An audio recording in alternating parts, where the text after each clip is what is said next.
Chapter 1. Is the child mine? Part 1. Papa, wake up, Papa. Good boy? Good boy? Who is calling? Can I even enjoy a peaceful slumber? When Yuxing felt inexplicably vexed, he recalled that his roommates had collected assignments yesterday to submit to the class representative, with final exams looming, leading to a night of relentless studying, striving for a miracle, to master an entire semester's worth of material in just 7 days, and then, alas, he couldn't recall, his stomach growling slightly. Perhaps it was best to wake up and eat something. Frowning as he awoke, when Yuxing was momentarily blinded by the bright light. Doctor! Doctor! He's awake! He's awake! Immediately followed by hurried footsteps. Before Wen Yuxing could fully regain consciousness, he was abruptly smothered by a small bundle that landed in his arms, causing him to cough. Cough, cough, cough! Chen Weinian, get down! A deep male voice resonated, and the fragrant little creature pressing down on his chest vanished. Chen Weinian was lifted by Chen Yuma by the scruff of his neck, his short legs flailing in the air, his little arms waving about. Papa, Papa! With no choice, Chen Yuma placed the small child upon his shoulder. Your father is currently unwell. Please be a good boy. All right? Chen Weinian clutched at Chen Yuma's hair, drool escaping his mouth. Nian Gao, be good. Upon awakening, Wen Yuxing was greeted by the sight of two individuals, one large and one small, almost as if they had been carved from the same mold, their bright eyes fixed intently upon him. And then, a circle of doctors surrounding him, their gazes scrutinizing. As soon as Wen Yuxing stirred, they commenced their examination. Mr. Chen, Mr. Wen is fundamentally all right. Papa, Chen Yuma patted the little Nian Gao's back. Does he still need to stay in the hospital? The doctor glanced at Wen Yuxing, then at the form in his hands. There are no significant issues. He can be discharged. Just as everyone breathed a sigh of relief, Wen Yuxing's voice interjected. May I ask, who are you all? Next, he witnessed a crack appear on the otherwise calm face of the man before him. Good boy? You don't recognize me? Wen Yuxing presented his most polished smile. Sir, should we know each other? Chen Yuma did not respond, instead turning to Wen Yuxing's attending physician. Please explain. The doctor, taken aback, found it perplexing that while Wen Yuxing appeared physically unscathed, he exhibited issues with his memory. After ushering Wen Yuxing into the operating room for further observation, the conclusion was drawn. Mrs. Chen, no. Mr. Wen had lost his memory. 2 hours later, Wen Yuxing gazed at the sleeping bundle in his arms, then at the weary-looking man. In disbelief, he pointed to himself. My child? Chen Yuma remained silent, producing the emergency DNA paternity test results from the hospital now. The evidence was irrefutable even if Wen Yuxing wished to deny it. It was indeed true. And he was now forced to accept the reality that he had forgotten nearly a decade of memories, including the fact that he was married to the man before him. I don't believe it. Good boy. This is the evidence. Then, Wen Yuxing gazed incredulously at the two imperial marriage certificates handed to him by the man. A thunderbolt from a clear sky. He, Wen Yuxing, not only entered into marriage at a young age, but most astonishingly, his partner was an enigma. Heavens above! His lifelong dream had been to marry a sweet and lovely Omega and live happily ever after. Chapter 2. Is the child mine? Part 2. Wen Yuxing pushed aside the 2 crimson books before him, cradling his head. Give me a moment. It's quite a shock to receive such overwhelming news all at once. Chen Yuma retreated to a nearby sofa. It's all right. Don't be too tense. I won't force you to accept everything immediately. There's no need to be afraid. Wen Yuxing chuckled softly. Am I afraid? Brother, I'm a high-ranking alpha, not a delicate omega. I possess a certain mental fortitude. It's just that upon waking, so many bewildering events have transpired, leaving me feeling a bit dizzy. Rest assured, I won't do anything rash. Gazing down at the delicate little creature, clutching his clothing as he slept, Wen Yuxing's expression contorted slightly. I need to use the restroom. Could you kindly hold the little one for a moment? A glimmer of amusement flashed in Chen Yuma's eyes as he stood and approached Wen Yuxing, gently lifting the sleeping Chen Weinian into his arms, his voice lowered and slightly husky. The restroom is just a short distance away. If you require anything, do call for me. The two were uncomfortably close, and Chen Yuma's faint scent enveloped Wen Yuxing. Wen Yuxing immediately stiffened, his eyes widening involuntarily, and he hurriedly pushed Chen Yuma's arm away, stepping back several paces. Chen Yuma steadied himself, a sense of loneliness filling his gaze as he lowered his head in apology. I'm sorry because we have completed the lifelong bond marking. Even if I did not intentionally release my pheromones, you would still perceive them to some extent. Wen Yuxing said nothing, numbly walking into the restroom, uncertain of how to accept this absurd reality. He leaned against the cold sink, staring into the mirror, inspecting himself from left to right. Indeed, there was some change more vibrant. For a rugged alpha like Wen Yuxing to describe himself as vibrant was nothing short of torment. Knock, knock, knock. From beyond the door, Chen Yumo's voice was slightly muffled. Good boy, are you all right? Wen Yuxing hurriedly washed his hands. I'm fine, they'll be right out. The footsteps outside gradually faded away, indicating that he had departed. Wen Yuxing dried his hands and opened the door, just in time to see Chen Yumo placing Chen Weinian on the sofa. In his sleep, Chen Weinian smacked his lips, lying on his side, his chubby little face even more pronounced. What is the child's name? Chen Yumo paused, glancing at Wen Yuxing. Chen Weinian. His nickname is Nian Gao, the name you gave him. Oh, quite adorable. What followed was silence, an endless silence. The silence was shattered by the sound of little Nian Gao crying, each wail louder than the last. The tall, silent man skillfully cradled Nian Gao, gently rocking him until the child calmed, retrieving formula from a nearby bag, pouring it into a container, filling it with water from a hot water dispenser, testing the temperature on his wrist before feeding the little one. Even Wen Yuxing, usually slow on the uptake, could tell from the man's adept actions that the child was likely under his care most of the time. Nian Gao is 2 years old. Chen Yumo suddenly spoke.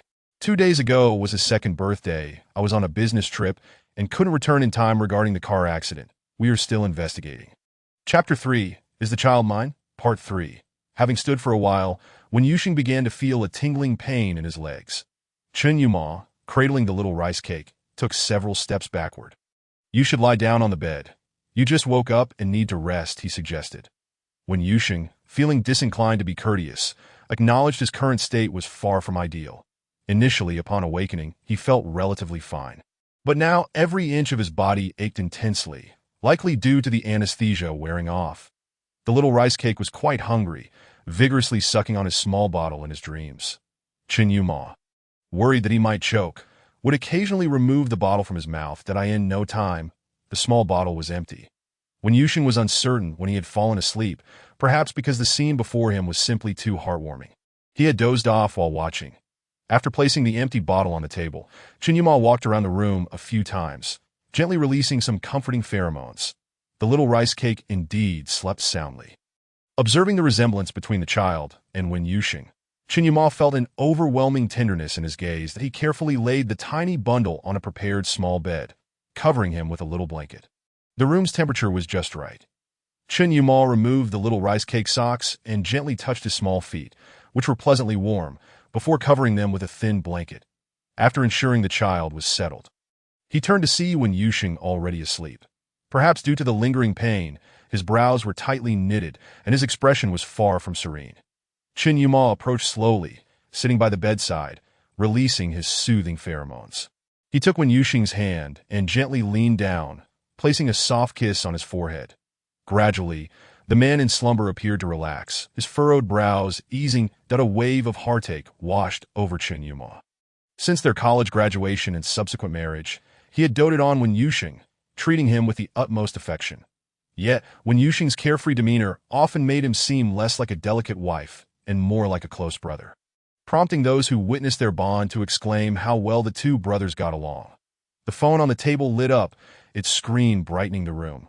Concerned about disturbing the pair within, he had set it to silent mode. Picking up the phone, Chen Yumo strode out of the hospital room, gently closing the door behind him. Upon glancing at the caller ID, Chen Yumo pinched the bridge of his nose and sighed before answering. Mom. Son. Has Wen Yuxing divorced you? I haven't even signed the divorce papers yet. Hurry up and sign. Your Uncle Lee's Omega-san is coming back to the country soon. I've arranged for you two to meet. Mom. I've already told you. I want no one else. I only want him. He's divorced you. What are you still clinging to? Let us talk later.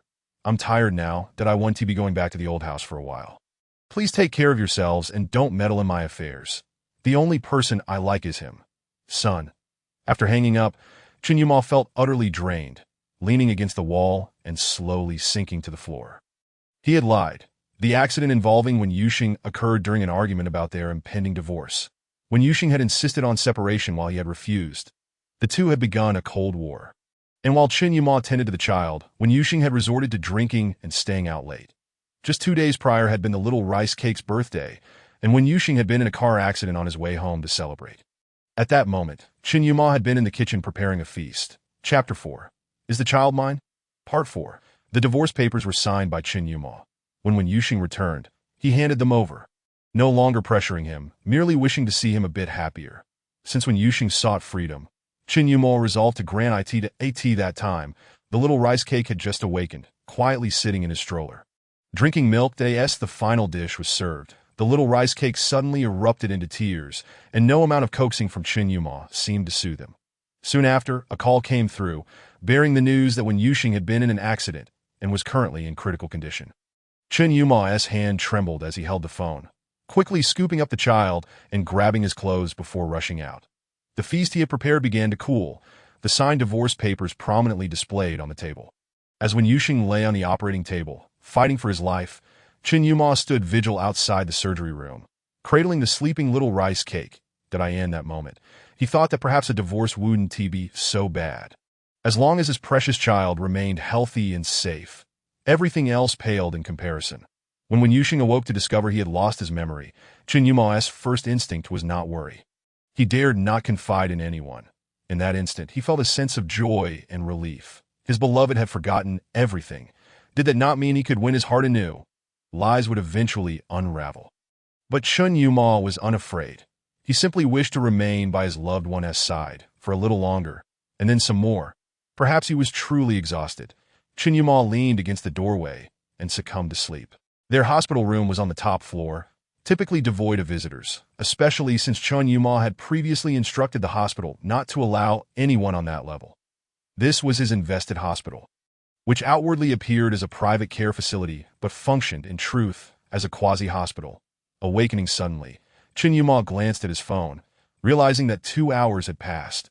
Alarmed, he hurriedly stood, pushing open the door to find the little rice cake perched on Wen Yuxing's lap.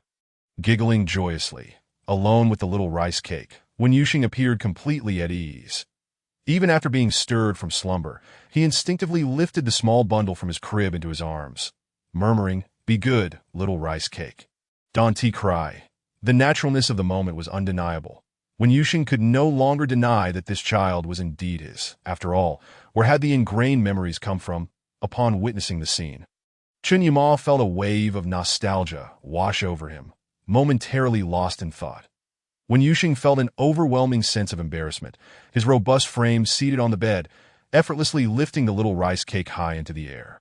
"Here, your son." The little rice cake was utterly fascinated, his round belly resting in the palm of Wen Yuxing's hand, short arms and legs flailing joyfully as if reliving his fetal days, laughing even more heartily. Chen Yuma's expression darkened momentarily as he quickly took the little rice cake, setting him upright and gently patting his back. Wen Yuxing, fully aware of Chen Yuma's displeasure, understood it stemmed from concern that his actions had not been careful enough, fearing he might injure his precious son. "Who cares?" he scoffed. "I don't treat him like a treasure." Perhaps before his amnesia, Wen Yuxing could empathize, but now his memories were trapped in his university days, where he had been an unequivocal straight man, utterly oblivious to the need for caution. Chen Yuma recognized this, yet felt a flicker of irritation. After all, that was his child. Chapter 5. Is the child mine? Part 5. Wen Yuxing thought little of the incident until moments later, when the little rice cake began to spit up milk, prompting him to realize something was amiss. The small child sat in his crib, regurgitating milk while clenching his tiny fists, crying inconsolably. Chen Yuma gently patted his back, anxious that the little one might choke, and dared not make any sudden movements. Once the vomiting subsided, he carefully retrieved a tissue to clean the little one's face and neck. Stripping the soiled clothes away, he carried the child into the bathroom for a warm bath, changing him into a cute green dinosaur onesie. Throughout the process, Chen Yuma remained silent, focused on his tasks. The little rice cake was placed in another crib, sitting quietly as he watched his enigmatic father at work. Once Chen Yuma finished, the small hand reached out to grasp one of his fingers. exclaiming, "Did it done she done she?" Chen Yuma tenderly lifted the little rice cake, smiling at him. "It's not your fault. Daddy knows you're feeling unwell. Our little rice cake has been very good." At that moment, Wen Yuxing could only marvel at the emotional stability of the man before him, that if it were him, he would likely be on the verge of a breakdown. How could he be so gentle? No wonder he had a child and a wife. After spitting up, the little rice cake drifted off to sleep. Chen Yuma picked up the phone and moved to the window, gazing outside.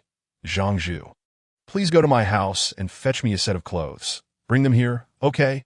Uncertain of the other side's response, Chen Yuma cast a fleeting glance toward Wen Yuxing, who quickly buried his head in the covers, pretending to be asleep. "Rip it up, ensure no traces remain." "Understood." Moments later, there was a knock at the door, and Chen Yuma entered with the clothes. Without a hint of hesitation, he began changing right in front of Wen Yuxing. After all, they were both grown men. There was no need for excessive modesty. Wen Yuxing felt a twinge of embarrassment as he stole glances, appreciating the sight before him. Broad shoulders and narrow waist, and impressive muscles. Quite appealing.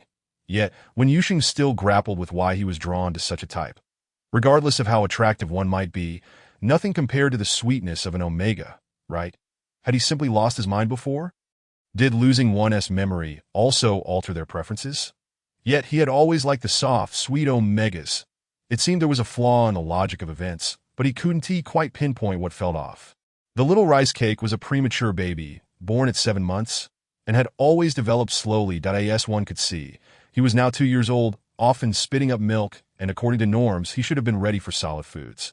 Previous attempts had ended in failure, as whatever he was offered, he would promptly reject. His gastrointestinal system is rather delicate, making it unsuitable for him to be tossed around playfully. I apologize for my previous conduct. After a prolonged moment of contemplation, Wen Yuxing finally realized that this was in relation to the incident that occurred in the afternoon, prompting me to apologize. That it's all right. I was unaware as well. Besides, you have been working hard. I don't mind. Chen Yuma appeared to be quite busy, remaining occupied with work on his computer for the duration that followed. With nothing else to do, Wen Yuxing found himself gazing at the small bed where the little rice cake was sleeping. Knock, knock. Chen Yuma set aside his tasks, opened the door, and brought in a lunchbox. "First, have something to eat. That I spoke with the doctor, and for the next few days, you should eat a little less. But you mustn't skip meals entirely. This is porridge from your usual kanji shop. Drink some to settle your stomach. Once you're discharged, we can enjoy other meals." Chapter 6. Is the Child Mine? Part 6. Wen Yuxing lowered his head to drink the porridge. His ears slightly reddening, that he finished the porridge in a hurried manner. Observing Chen Yuma as he tidied up, that he hesitated, wanting to speak. Chen Yuma took the empty lunchbox outside and handed it to someone waiting there. Then returned, washed his hands, and sat down on a nearby sofa. "Do you have something to say? Speak up. How did you know I wanted to say something?" Chen Yuma was preoccupied with organizing papers on the table. "Dear child, your gaze is unmistakably revealing. It's hard not to notice. Go ahead." Wen Yuxing sat up, clutching the blanket. Could you refrain from calling me dear child? I find it quite strange for an alpha to be referred to as such." Chen Yuma continued to organize his items, making it difficult for Wen Yuxing to discern his expression. After a long pause, the man sighed. "All right, I promise you, from now on, I won't call you dear child anymore. I will call you Yuxing instead. Is that acceptable?" "Of course." And Chen Yuma ceased his tidying, his dark eyes fixed on Wen Yuxing. "What else? Speak freely. Lastly, could you please speak to me in a more normal manner?" Chen Yuma seemed to chuckle in disbelief, his eyes reflecting evident exasperation. "More normal? Yes, please don't use a tone suited for soothing a child when speaking to me. I am an adult, and moreover, a high-ranking alpha, not a delicate Omega. You need not treat me as if I were a fragile porcelain doll." Chen Yuma's expression turned serious. "Is this your true sentiment?" "Indeed, it is. Very well. I shall respect your wishes." Chen Yuma resumed organizing his belongings just as the phone on the table lit up. As Wen Yuxing prepared to rise and check, Chen Yuma stepped forward, picked up the phone, and exited the room. "Father. Yuma, how is Yuxing doing?" "He's doing well. There's nothing to worry about. That's good to hear. If need be, we can send the little rice cake to the old house for a few days. I worry he might tire you out. It's all right. The little rice cake is shy. Besides, you wouldn't be able to care for him properly. It's better for him to stay by my side. That's acceptable. I hope you are happy. my son, that if you truly feel exhausted, releasing your burdens can also be a form of liberation. Father, how could you? Haha, I've been pressured by your mother to act as a mediator. Now, don't dwell on it. Take care of yourself. Should anything arise, remember that your father and mother are waiting for you at home. Dante bear everything alone. Chinyuma leaned against the door frame, his eyes slightly reddening, his voice trembling. Comrade Chun, why have you adopted a more conciliatory approach? Haha, you caught me. Now do return and rest well for a few days. You need not worry about work. With your father and mother around, everything will be fine. Just take good care of your wife and my little grandson. Understood? And you never express concern for your son.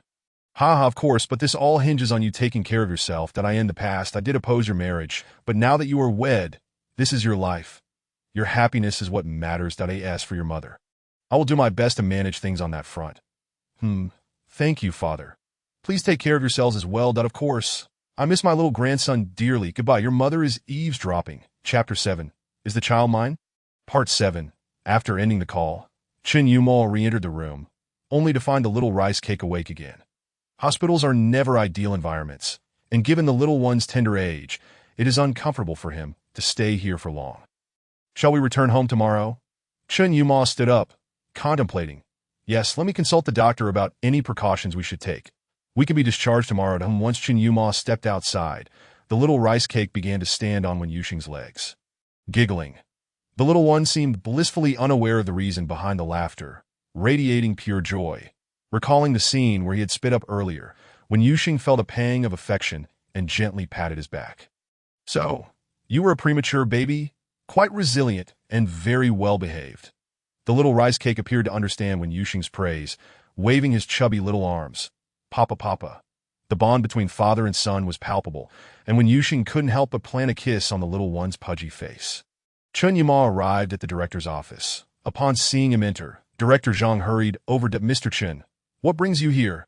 Director Zhang, I would like to inquire if my wife is ready for discharge. Yes, indeed. There are no significant injuries. Just be mindful of keeping her dry while bathing once she returns home. As for her medications, I will arrange for them to be delivered to your residence tomorrow. Thank you, Director Zhang. Director Zhang smiled warmly. Mr. Chen, you are being too polite. This is your own hospital, after all. Chinyuma chuckled lightly. Then I shall take my leave. Director Zhang, please continue with your work. Mr. Chen, take care. Chinyuma ascended the stairs where various staff members greeted him. Good day, Mr. Chen. Hello, everyone. Upon returning to the ward, he found the little rice cake, and when Yuxing joyfully engaged in play, as Chinyuma returned, their excitement escalated. Chinyuma took the little rice cake into his arms. Feeling his cool forehead, he retrieved a small blanket from the nearby bed, wrapping the child snugly like a chubby little mermaid. When Yuxing couldn't suppress his laughter, while Chinyuma pulled out a pink hairpin from his bag and adorned the little rice cake's head, making him resemble a true little mermaid. The little rice cake, oblivious to the fuss, giggled at the joy radiating from his little father and the delighted expression on his big father's face, bringing an overwhelming sense of healing with their adorableness. The next morning, at 6 o'clock, the little rice cake awoke with the typical crankiness of a child. When Yuxing was stirred from his slumber, observing Chinyuma calmly changing the diaper, preparing milk powder, and soothing the little one back to sleep in the ward. After a whirlwind of activity, he glanced at his phone to find it was already past 8. Upon looking up, he noticed that Wen Yuxing had been awake for some time. Chinyuma entered the bathroom to wet a towel, gently wiping Wen Yuxing's face and hands while keeping his voice low to avoid waking the child. Soon, we will go out for a meal. The doctor mentioned you can start eating again, perhaps something light. Would you like some chicken soup? Wen Yuxing found himself unable to bear the tenderness in Chinyuma's voice, instinctively withdrawing his arm. Anything is fine. I am not picky. Chinyuma paid no heed, washing his face and brushing his teeth before lifting the little rice cake. Let us go. The remaining items will be collected and sent home. Today, they were heading to the kanji shop, which was quite busy during breakfast hours. Chapter 8. Is the child mine?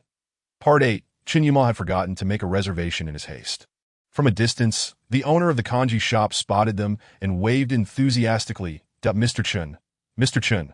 Chinyuma, looking down, prepared to seek a quieter establishment, but when Yuxing nudged his arm, the crowd was too dense and noisy, prompting Chinyuma to lean in closer. Dear Yuxing, what is it? Wen Yuxing pointed towards the owner, and only then did Chen Yuma realize he was being called.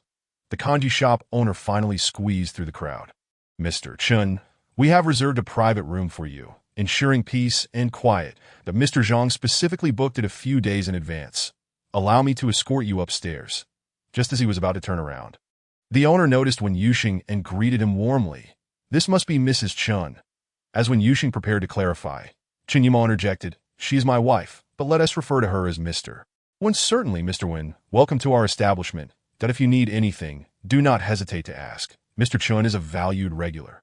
The little rice cake had awakened long ago, yet was indeed timid, burying its head within Chen Yuma's embrace, not daring to emerge. Once they entered the private room, the ambience improved considerably. Chen Yuma entrusted the little rice cake to Wen Yuxing and then accompanied the manager to confirm the menu. In the tranquil space, the little rice cake became much more lively, clinging to Wen Yuxing's neck, nibbling on a pacifier. After Chen Yuma returned, he placed the little rice cake in a specially designed children's chair, fastening a small bib around it that a waiter knocked and entered with a bowl of soft, stewed glutinous rice porridge. Chen Yuma fed a spoonful to the little rice cake before pushing the remainder towards Wen Yuxing. You should have some. It's quite delicious, just like you used to enjoy. Following this, a succession of buns, fried dough sticks, egg drop soup, stewed eggs, and noodles were brought in. Wen Yuxing gazed at the lavish spread before him, somewhat astonished. Isn't this a bit excessive? Chen Yuma, occupied with feeding the little rice cake, glanced up and replied, you eat first. I can finish off whatever is left. Wen Yuxing consumed 2 buns, a bowl of porridge, and half a bowl of stewed egg. Leaving the rest untouched, he then observed Chen Yuma elegantly devouring the remaining breakfast, wondering, isn't that a tad indulgent? As an alpha, he prided himself on his hearty appetite. But what could be said of Chen Yuma? Are you an alpha? Wen Yuxing inquired, only to realize the ambiguity of his question. No, I'm just curious. I meant no offense that I am an enigma. That explains it. By the time breakfast concluded, it was already 10 in the morning. Their leisurely pace resulted in an empty first floor upon their descent. The little rice cake had fallen asleep, and Chen Yuma cradled him in his suit. The owner of the porridge establishment was at the counter calculating the bill, and, upon seeing Chen Yuma's party, hurriedly approached. Have you finished your meal? As Chen Yuma was on a call and unable to respond, Wen Yuxing answered, yes, indeed. Mr. Chen will be visiting more often, I trust. That's wonderful. We'll always reserve the private room upstairs for you. Wen Yuxing smiled, expressing his gratitude. Thank you very much. Not at all. You're our valued regular. Once Chen Yuma ended the call, he nodded to the owner. We shall take our leave. Please continue with your work. That, of course, do come again. Upon exiting, Wen Yuxing noticed a car parked outside, appearing rather unassuming. Yet, if one were to peer inside, they would find it extravagantly luxurious. Chen Yuma opened the door for Wen Yuxing before entering from the opposite side. Back to Yuba Garden. Chen Yuma pressed a button, raising a partition. The little rice cake wriggled free from the suit and burrowed into Wen Yuxing's arms. Papa smells nice. Wen Yuxing, puzzled by the little one's words, looked at Chen Yuma for clarification. The rice cake says your pheromones are delightful. Wen Yuxing glanced at Chen Yuma, finding his demeanor amusing.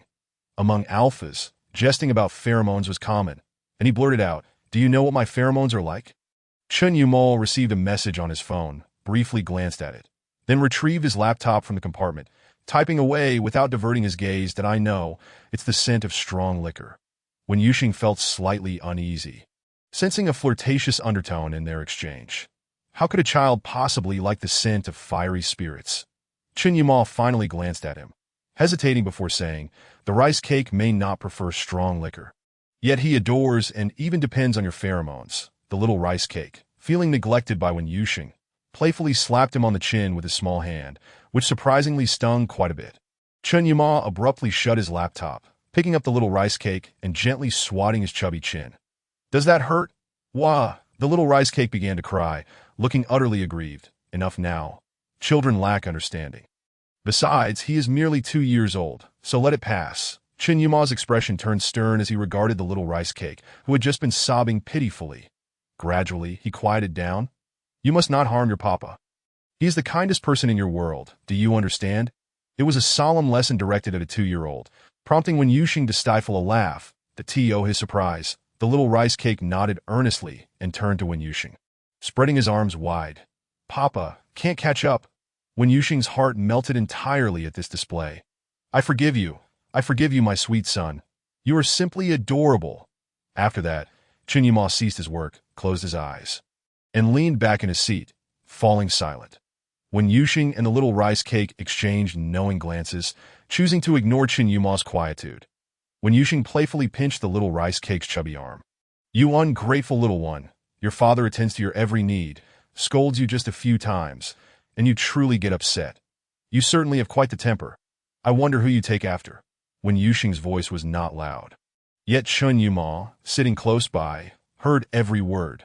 With his eyes closed, the corners of his mouth curled into a slight smile, and his previously furrowed brow relaxed. Sir, we have arrived at Yuba Garden. The little Chenhuainian, ever perceptive, reached out his hand towards Chen Yuma, who wrapped him in his suit and carried him out, while Wen Yuxing exited from the other side. Awaiting them at the entrance was Li Ma. Sir and Mr. Wen have returned. Upon hearing Li Ma's voice, the little rice cake began to wiggle excitedly within the confines of the suit. Initially, Li Ma was oblivious, focused solely on inquiring about Wen Yuxing's health. Upon hearing the commotion, she realized that a little one was hidden within Chen Yuma's suit. Apart from his two fathers, Chen Weinian was closest to Li Ma, reaching out his arms to be held. Chen Yuma readily handed him over to Li Ma, who remarked, Our little rice cake has gained quite a bit of weight. It's good to be plump. The warmth of the scene caught Wen Yuxing off guard for a moment. Li Ma turned back to him. What are you standing there for, Xiaosheng? Come in quickly. I've made your favorite rice balls. Chen Yuma gently patted Wen Yuxing's shoulder. Don't be anxious. You were quite the ruler of the household before. Unafraid of anyone. In truth, he was right. Prior to his memory loss, Wen Yuxing had been the undisputed king of the house, taking advantage of Chen Yuma's affection to act with impunity. Once they stepped inside, they were greeted by an expansive interior that exemplified understated luxury and depth. That Li Ma headed to the kitchen, placing the little rice cake on the sofa, where the little one began to tumble playfully. Chen Yuma retrieved 2 pairs of shoes from the shoe cabinet, one blue and the other pink. Before Wen Yuxing's eyes, he nonchalantly slipped on the pink slippers and knelt down to untie Wen Yuxing's shoelaces. Startled, Wen Yuxing jumped back. No, I can take off my shoes myself. Unable to suppress his curiosity, he asked, Do you like pink? Chen Yuma hung his suit on a hanger, casually replying, You once participated in an esports competition, and the prize was a pair of couple slippers. After winning, you decided you didn't like pink and passed them on to me. Wen Yuxing was incredulous. And you still wear them? Why not? We are a couple, after all. Shouldn't we wear matching slippers? Chen Yuma's expression was so earnest that Wen Yuxing found himself at a loss for words. Dinner is served. Dinner is served. Chen Yuma announced as he lifted the little rice cake and led Wen Yuxing to the dining table. The feast was lavish and aromatic, making Wen Yuxing's mouth water. The little rice cake settled into his high chair, spooning up some fruit puree. Once Li Ma finished in the kitchen, she approached them. Mr. Chen Xiaosheng, I shall take my leave now. Enjoy your meal. Chen Yuma, seemingly accustomed to this routine, replied, Li Ma, please drive safely. Wen Yuxing cast a curious glance at Chen Yuma, who was intently peeling shrimp, neglecting his presence. After preparing a plate full of shrimp, he brought it over to Wen Yuxing, that if you have something to say, please do. You are the master of this home, so do not feel constrained. Wen Yuxing glanced at the plate of peeled shrimp and began to eat heartily. Does Li Ma not often come to cook? Indeed, I usually handle the cooking myself. You do enjoy my meals, don't you? Wen Yuxing munched on the cucumber, savoring the crunch. Throughout the meal, Chen Yuma fussed over him, serving dishes and peeling shrimp with meticulous care, embodying the essence of a devoted partner. Though Wen Yuxing remained silent, he felt a surge of happiness. In Omega. Not every Omega could provide such care. Perhaps it was indeed better to have an enigma at his side. Chapter 11, I Will Hold Your Hand, So You Won't Get Lost, Part 1. The moment this thought crossed his mind, Wen Yuxing felt he had lost his sanity. How could it be the same? How could it possibly be the same? The sweet and tender Omega was meant to be his wife, and a wife was certainly someone to be cherished. So wasn't he, in essence, Enigma's wife? Wasn't it only natural for him to dote on himself? After finishing their meal, Chen Yuma retrieved a wet tissue from the pack on the table and handed it to Wen Yuxing. Wipe your mouth, soon. I'll take you to see the bedroom. Given his ambiguous gesture and the topic at hand, Wen Yuxing's mind began to race with wild imaginings. Chen Yuma chuckled at his stunned expression. Don't overthink it. I'll be in the guest room, and the master bedroom is for you. When Yuxing became agitated, I'm not overthinking. Please don't say such nonsense. All right, my fault. I was the one overthinking, Chen Yuma said. Pulling out another wet tissue to clean his hands and wipe his mouth, he walked over to the child's chair, retrieving a tissue from another pack of baby wipes to clean the little one's hands and face. Your cake? Dada. Chen Yuma unfastened the safety belt of the little one in the chair and lifted him into his arms. Shall we accompany little dad to see the bedroom? Papa, Stinky. Chen Yuma glanced back at Wen Yuxing. It's fine. I can wash the dishes later. The little one poked his head out of Chen Yuma's embrace, beaming at Wen Yuxing. Papa, Stinky, Papa. Upon reaching the second floor, the spaciousness became apparent. This is the master bedroom. You and Your Cake will share it. Your Cake is shy. Apart from Enigma's father and Alpha's father, he cries quite loudly at night if anyone else approaches. However, he can't be left alone. Previously, the three of us shared the master bedroom. Your Cake prefers your pheromones at night, but if you feel uncomfortable, I can take him to the guest room. Chen Yuma appeared genuinely troubled, and Wen Yuxing felt hesitant to refuse. Besides, he didn't mind Your Cake at all. In fact, he quite liked the soft little bundled, that's all right, I can manage. Then you go take a shower. I'll wash Your Cake in the guest room. Wen Yuxing quickly interjected, let's do it here. I'll bathe Your Cake. Chen Yuma raised an eyebrow at Wen Yuxing. Are you sure? What's there to be unsure about? I'll do it. You go wash the dishes. Chen Yuma seemed about to say something more, but was silenced by a pointed look from Wen Yuxing.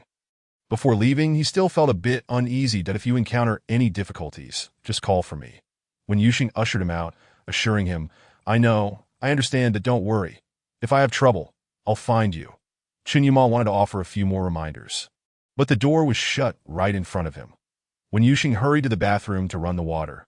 Glancing around, he spotted a little rubber duck. After rinsing it off, he placed it in the bathtub, dipped his hand in to check the temperature. It was just right. Your Cake? Papa. Giggling, Wen Yuxing emerged from the bathroom, scooping Your Cake up from the large bed in the master bedroom. Shall we take a bath? Ducky, yes. There's a little duck. Chapter 12, I will hold your hand, so you won't get lost. Part 2. Little Chen Weinian was clad in a pair of overalls, and to prevent him from catching a chill, he wore a fluffy little vest beneath. Wen Yuxing struggled for a while before managing to peel the little one out of his clothes, as if he were unwrapping an egg. By this time, both were already perspiring. Despite his small stature, the little one wore his attire quite well. As the saying goes, though a sparrow is small, it possesses all its vital organs, which indeed rang true. After toiling for a bit, Wen Yuxing felt warm and decided to shed his outer layer, tossing it onto a nearby chair. Cradling his precious son, he began the bath. Upon entering the water, Your Cake transformed into a lively little creature, flailing about like a plump loach, nearly impossible to catch. Grabbing the floating rubber duck, he attempted to stuff it into his mouth. Wen Yuxing, quick on his feet, covered the little one's mouth. You can't eat that. The little duck is not for eating. At times, he had to admit that a child's speed was truly astonishing. While he could block the left hand, the right hand was another story altogether. The moment he released his grip, Your Cake seized the rubber duck with his right hand, as an agile alpha. Wen Yuxing found himself unable to respond swiftly, helplessly watching as Your Cake bit down on the duck's head. I'm going to be infuriated. Your Cake, listen. You can't bite that. Completely disregarding him, Your Cake continued his antics, resolutely sinking the duck into his mouth. His actions rendered Wen Yuxing speechless. Let go. Hurry up and release it. You're going to drive me insane. Ultimately, Wen Yuxing felt he was on the brink of a breakdown, rushing out of the master bedroom, shouting at Chen Yuma, who was working downstairs. Darling, come manage your son. I am about to lose my mind. In his frustration, Wen Yuxing didn't even realize he had accidentally called Chen Yuma darling. Chen Yuma remained unfazed, calmly ascending the stairs, having encountered this scenario numerous times before. Let me see. Don't be upset. Upon reaching the top of the stairs, his first action was not to check on Your Cake, but to comfort Wen Yuxing, who felt as though the air outside the master bedroom had turned refreshing. Go check on your son. I nearly came to blows with him. His words were muffled, indicating he was genuinely upset. Chen Yuma, accustomed to such situations, leaned in to plant a gentle kiss on Wen Yuxing's forehead. Don't be angry. Your darling will handle that moment. Wen Yuxing felt as if he had been blown to bits. What? Does Chen Yuma realize what he just said? Is he taking advantage of me? I ought to clarify this with him. But what if he doesn't mean anything by it and thinks I'm being overly sentimental? Wen Yuxing began to mumble to himself while holding a cup of water downstairs, attempting to engage in self-dialogue. Meanwhile, upstairs, Chen Yuma rolled up his shirt sleeves and entered the bathroom, sitting on a small stool. "Your cake. You're doing great. Thank you, little dad." Your cake gleefully handed another little rubber duck to Chen Yuma, willing to share his toy. Chen Yuma took a clean basin and retrieved all the little ducks, cradling your cake with one hand while preparing the baby bath gel to commence the washing. Afterward, he applied the baby shampoo to wash the little one's hair. Once finished, he stood slightly, took a soft yellow towel from the bathroom, and wrapped your cake snugly before carrying him out to the sofa. 1, 2, 3 Wooden Man, you must not move. Chapter 13, I Will Hold Your Hand, So You Won't Get Lost, Part 3. Little Year Cake obeyed, sitting like a wooden figure on the sofa. Chen Yuma entered the bathroom to drain the tub, returning all the bath gel, shampoo, and baby cream to their places while activating the floor-cleaning robot to tidy up the bathroom floor. Just before leaving, he realized he had forgotten something. A 1098. Good evening, Master. The bathtub has been automatically cleaned and disinfected. Acknowledged. Peeking back, he confirmed that your cake was still sitting obediently. Chen Yuma retrieved the hairdryer from the cabinet and plugged it in, placing your cake on his lap. Game over. Now Daddy is going to dry your cake's hair. What do we need to do? Chen Weinian furrowed his tiny brow, pondering seriously. Your cake needs to cover his ears. Then his chubby little arms awkwardly reached up to cover his ears. Chen Yuma turned on the hairdryer, testing the temperature. Satisfied, he began meticulously caring for the few strands of hair on Chen Weinian's head at first. Your cake managed to sit still, lulled by the warm breeze, especially as his big dad gently tousled his hair. But gradually he began to doze off. Chen Yuma suddenly felt a bump against his stomach. Noticing the little one's hair was nearly dry, he switched off the hairdryer and looked down to find your cake fast asleep. Cradling his round little face, he applied some baby cream, intending to lay your cake on the bed. However, worried he might wake up, he decided instead to carry him to the wardrobe to find a dinosaur-themed pajamas. Just as he was about to change him, when Yuxing peeked through the door, "Did I ask the hairdryer off? I thought I'd come in since it seemed you were done." Chen Yuma nodded, prompting Wen Yuxing to step inside, where he was handed a chubby little bundle. "Could you hold your cake for a moment? I'll get him dressed, sure." However, the moment he shifted, your cake stirred awake, whimpering softly, on the verge of crying. "You need to release some calming pheromones." Wen Yuxing promptly released soothing pheromones as per Chen Yuma's request. The previously restless little creature immediately settled down, though it clung to Wen Yuxing even tighter. After donning his pajamas, Chen Yuma exhaled a sigh of relief, his eyes shimmering with mirth that I had prepared to comfort the little one when he awoke crying. But with your arrival, the task has become considerably easier. Wen Yuxing gently rocked the small dinosaur in his arms, feeling quite accomplished due to Chen Yuma's praise. "Very well. You and the little rice cake shall sleep here. I shall step out for a moment." Chen Yuma rose, opening another wardrobe where garments were neatly hung, showcasing two distinct styles. One mature, nearly identical to the suits he typically wore, and the other wild, boasting some rather eccentric colors that were undeniably eye-catching. Noticing Wen Yuxing's gaze fixed upon the vivid attire, Chen Yuma pointed out the colorful garments, stating, "These are your clothes. Feel free to change if you wish." "What? My clothes?" Wen Yuxing's voice unintentionally rose an octave, quickly lowering his head to check on the sleeping little rice cake, who was peacefully slumbering, occasionally smacking his lips that a glimmer of amusement flickered in Chen Yuma's eyes. "You seem to have a fondness for such styles." Chapter 14, I Will Hold Your Hand, So You Won't Get Lost, Part 4. Wen Yuxing was once again taken aback by the unexpected turn of events. "Did I ask this truly my preferred style?" Indeed, as he surveyed the brightly colored garments, he could scarcely fathom what his attire had been like before his amnesia. Slowly turning his head, he implored Chen Yuma, "Do you have anything more conventional?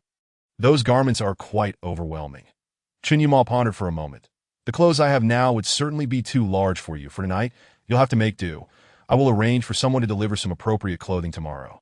At that moment, Wen Yuxing felt that Chen Yuma must also find his previous clothing quite outrageous, or else he wouldn't have mentioned bringing some suitable attire.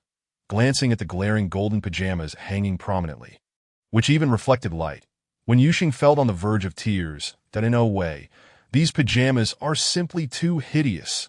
"I cannot endure this."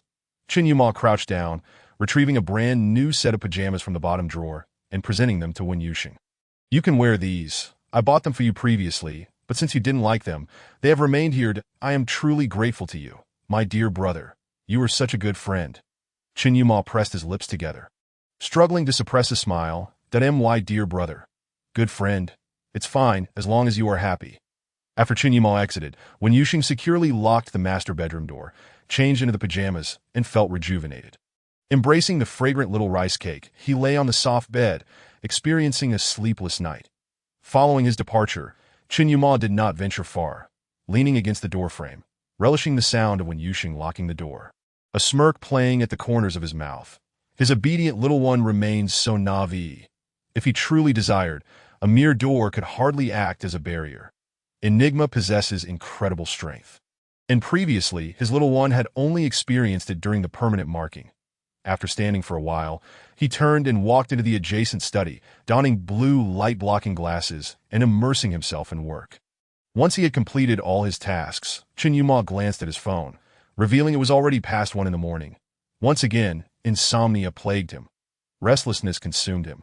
He felt an overwhelming urge to throw things, wishing to obliterate everything around him.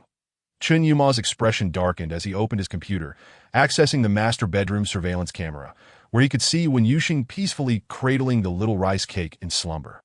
Opening the second drawer of his desk, he found it filled with cigarettes. Instinctively, he reached for a pack, but snapped back to reality upon touching the box, managing to restrain himself. Never mind, the little rice cake is quite sensitive to tobacco scents. It would be best to avoid it. With a pounding headache and no desire for sleep, Chen Yuma sat at his desk, fixated on the monitor, enduring the long, uneventful night that Enigma's stamina recovered swiftly the following day. After lying on the sofa for just half an hour, Chen Yuma returned to his usual self, showing no signs of having been awake all night. Typically, the little rice cake would have awakened long ago. However, today, ensconced in Wen Yuxing's embrace, he slept soundly and had yet to stir. With no children to disturb him, the large bed was exceedingly comfortable, and the faint, refreshing scent lulled Wen Yuxing into a deep slumber. Both the large and small beings finally awoke around 10 in the morning. Wen Yuxing opened one eye and glanced at his phone on the bedside table. 10:53 did I in an instant. He sat up, his hair resembling a bird's nest, while the little rice cake giggled. Chapter 15. I will hold your hand, so you won't get lost, Part 5. Wen Yuxing awoke naturally, his spirits lifted. He turned to look at the small bundle of joy beside him, who was smiling with his arms crossed, and gave his belly a gentle rub. What are you laughing at? Engaging in a playful duel. A duel? What does that mean? Wen Yuxing was puzzled by the little rice cake's words and lavished him with affectionate kisses, marveling at how delightful and cheese-like he felt. Isn't this child just adorable? What will he grow into as he matures? Will he become an enigma, an alpha? Wen Yuxing pondered that the little rice cake might more likely evolve into an omega, an irresistibly fragrant and sweet omega. However, given that enigma and alpha cannot produce an omega, it dawned on him that this little one may lose his adorable charm as he grows. Thus, Wen Yuxing felt compelled to cherish the little rice cake's cuteness while he still possessed it. The two of them lay on the bed in similar postures, gazing at the ceiling. Wen Yuxing folded a pillowcase into a small square and placed it on the little rice cake's belly. A gentle pat and a release of pheromones later, the little one drifted back to sleep. Dismounting from the bed, Wen Yuxing made his way to the bathroom, standing before the mirror and scrutinizing his unruly hair. Suddenly, he realized that the little rice cake had likely been referring to his hair earlier. After washing up the previous day, his hair had not dried thoroughly before he fell asleep, resulting in its current chaotic state. With a bit of static to boot, Wen Yuxing dampened his hair, attempting to tame the rebellious strands. After splashing some warm water on his face, he recalled that he had yet to use facial cleanser. He rubbed at his eyes, scanning the shelf filled with various bottles and jars. Finally locating a tube of facial cleanser, he squeezed some into his palm, lathered it, and washed his face. Surprisingly, the cleanser bore a resemblance to the refreshing scent he had sensed on the bed. While the facial cleanser was easy to find, distinguishing the toothbrushes proved to be a challenge. Other than the little rice cake's yellow children's toothbrush, Wen Yuxing struggled to differentiate between the remaining 2 couple toothbrushes and their accompanying cup. Fearing he might mix them up, Wen Yuxing decided to open the master bedroom door and peek downstairs from the second floor. Finding no one, he turned to see the study door ajar.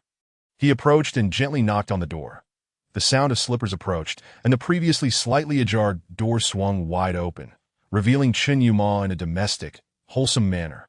Wen Yuxing quickly lowered his head. I cannot tell the toothbrushes and cups apart. Could you help me identify them? The faint cool scent emanating from Chen Yuma was reminiscent of that in the master bedroom, that he reached out to ruffle Wen Yuxing's hair. Come, I'll show you. Wen Yuxing followed closely behind as they entered the bathroom in the master bedroom. Chen Yuma pointed to the black toothbrush and cup. This one is yours. The bathroom was rather cramped, making Wen Yuxing feel somewhat uncomfortable. Thank you. Chen Yuma casually removed the other toothbrush and cup. The absence of just one toothbrush and cup made the entire bathroom feel significantly more spacious, leaving Wen Yuxing's heart aching, that he suppressed the unease rising within him and began to brush his teeth. Just as he finished and wiped his mouth, the little rice cake on the bed finally awoke. This time, no amount of coaxing from Wen Yuxing would appease him. Chen Yuma entered from the study, taking the little rice cake from Wen Yuxing's arms. The rice cake was hungry. Let us head downstairs for breakfast. Chapter 16. I will hold your hand, so you won't get lost. Part 6. Chen Yuma placed the little rice cake in a high chair, fastening the safety belt. The little one understood that it was time for a meal and ceased his fussing, his chubby hands patting rhythmically on the table. Today, the little rice cake would not be having milk. Instead, he began to eat some simple supplementary foods. Chen Yuma retrieved a sweet potato pancake, a corn cob, and a small bowl of steamed egg from the warming box, setting them on the dining table before serving Wen Yuxing his breakfast. A bowl of tomato and egg noodles accompanied by a glass of soybean milk. Wen Yuxing glanced at the spread. What about you? Chen Yuma, busy feeding the little rice cake, replied, I already had breakfast this morning. Wen Yuxing, feeling genuinely hungry, did not hesitate to dig in. The little rice cake, being a premature baby, had a frail constitution and grew at a slower pace, appearing much smaller than typical 2-year-olds. His digestive system was also weak. Previously, he had solely consumed milk, but after discussions with a specialized nutritionist, Chen Yuma had altered the little one's diet, allowing him to enjoy 3 meals a day now. Chen Yuma placed a little duck-shaped plate on the table and instructed, Don't move. Daddy will find a stool. The little rice cake was remarkably obedient. When instructed not to move, it truly remained still. Chen Yuma fetched a small stool, settled himself upon it, and began to intently observe the little rice cake as it dined. All right, we can commence the meal now. The little rice cake first picked up a sweet potato and began to nibble on it. Upon finishing the sweet potato, its face, chin, and hands were all smeared with sweet potato puree. Initially, Chen Yuma wiped it clean, but eventually, he simply allowed the mess to be. After the sweet potato, it turned to corn, taking only a few bites before losing interest. Chen Yuma glanced over, but said nothing. When it came time for the egg custard, the little rice cake didn't even bother with a spoon, opting instead to grab it with its hands. Even Chen Yuma, being an enigma, failed to react in time. Despite his quick reflexes, he could not prevent the bowl of egg custard from being overturned by the little rice cake. Chen Yuma remained unperturbed, while Wen Yuxing, watching from the side, was left astonished. If it were him, he would have been furious and scolding by now. Indeed, as an enigma, his ability to control emotions was impressive. Instead of consuming the egg custard from the bowl, the little rice cake began to scoop it up with its hands off the table. At that moment, Wen Yuxing finally understood why Chen Yuma had meticulously cleaned the table beforehand. Having barely eaten a few bites, the little rice cake ceased its dining, not only refusing to eat but also using its hands. Now covered in egg custard, to smear its face, that it was a disaster. The once fragrant little bundle of joy had transformed into a messy little doll. Wen Yuxing cast a sidelong glance and moved further away. Chen Yuma picked up the remaining piece of corn, unbuckled the safety belt, and lifted the little rice cake out of the high chair. That he turned to Wen Yuxing, saying, Finish your meal, don't wash the dishes. You don't need to do anything. The aunt will be here shortly. Wen Yuxing, sipping on soy milk, felt a surge of joy, just the right moment, as he had no desire to wash dishes. Chen Yuma made his way to the bathroom on the first floor, preparing for an immersive wash for his son.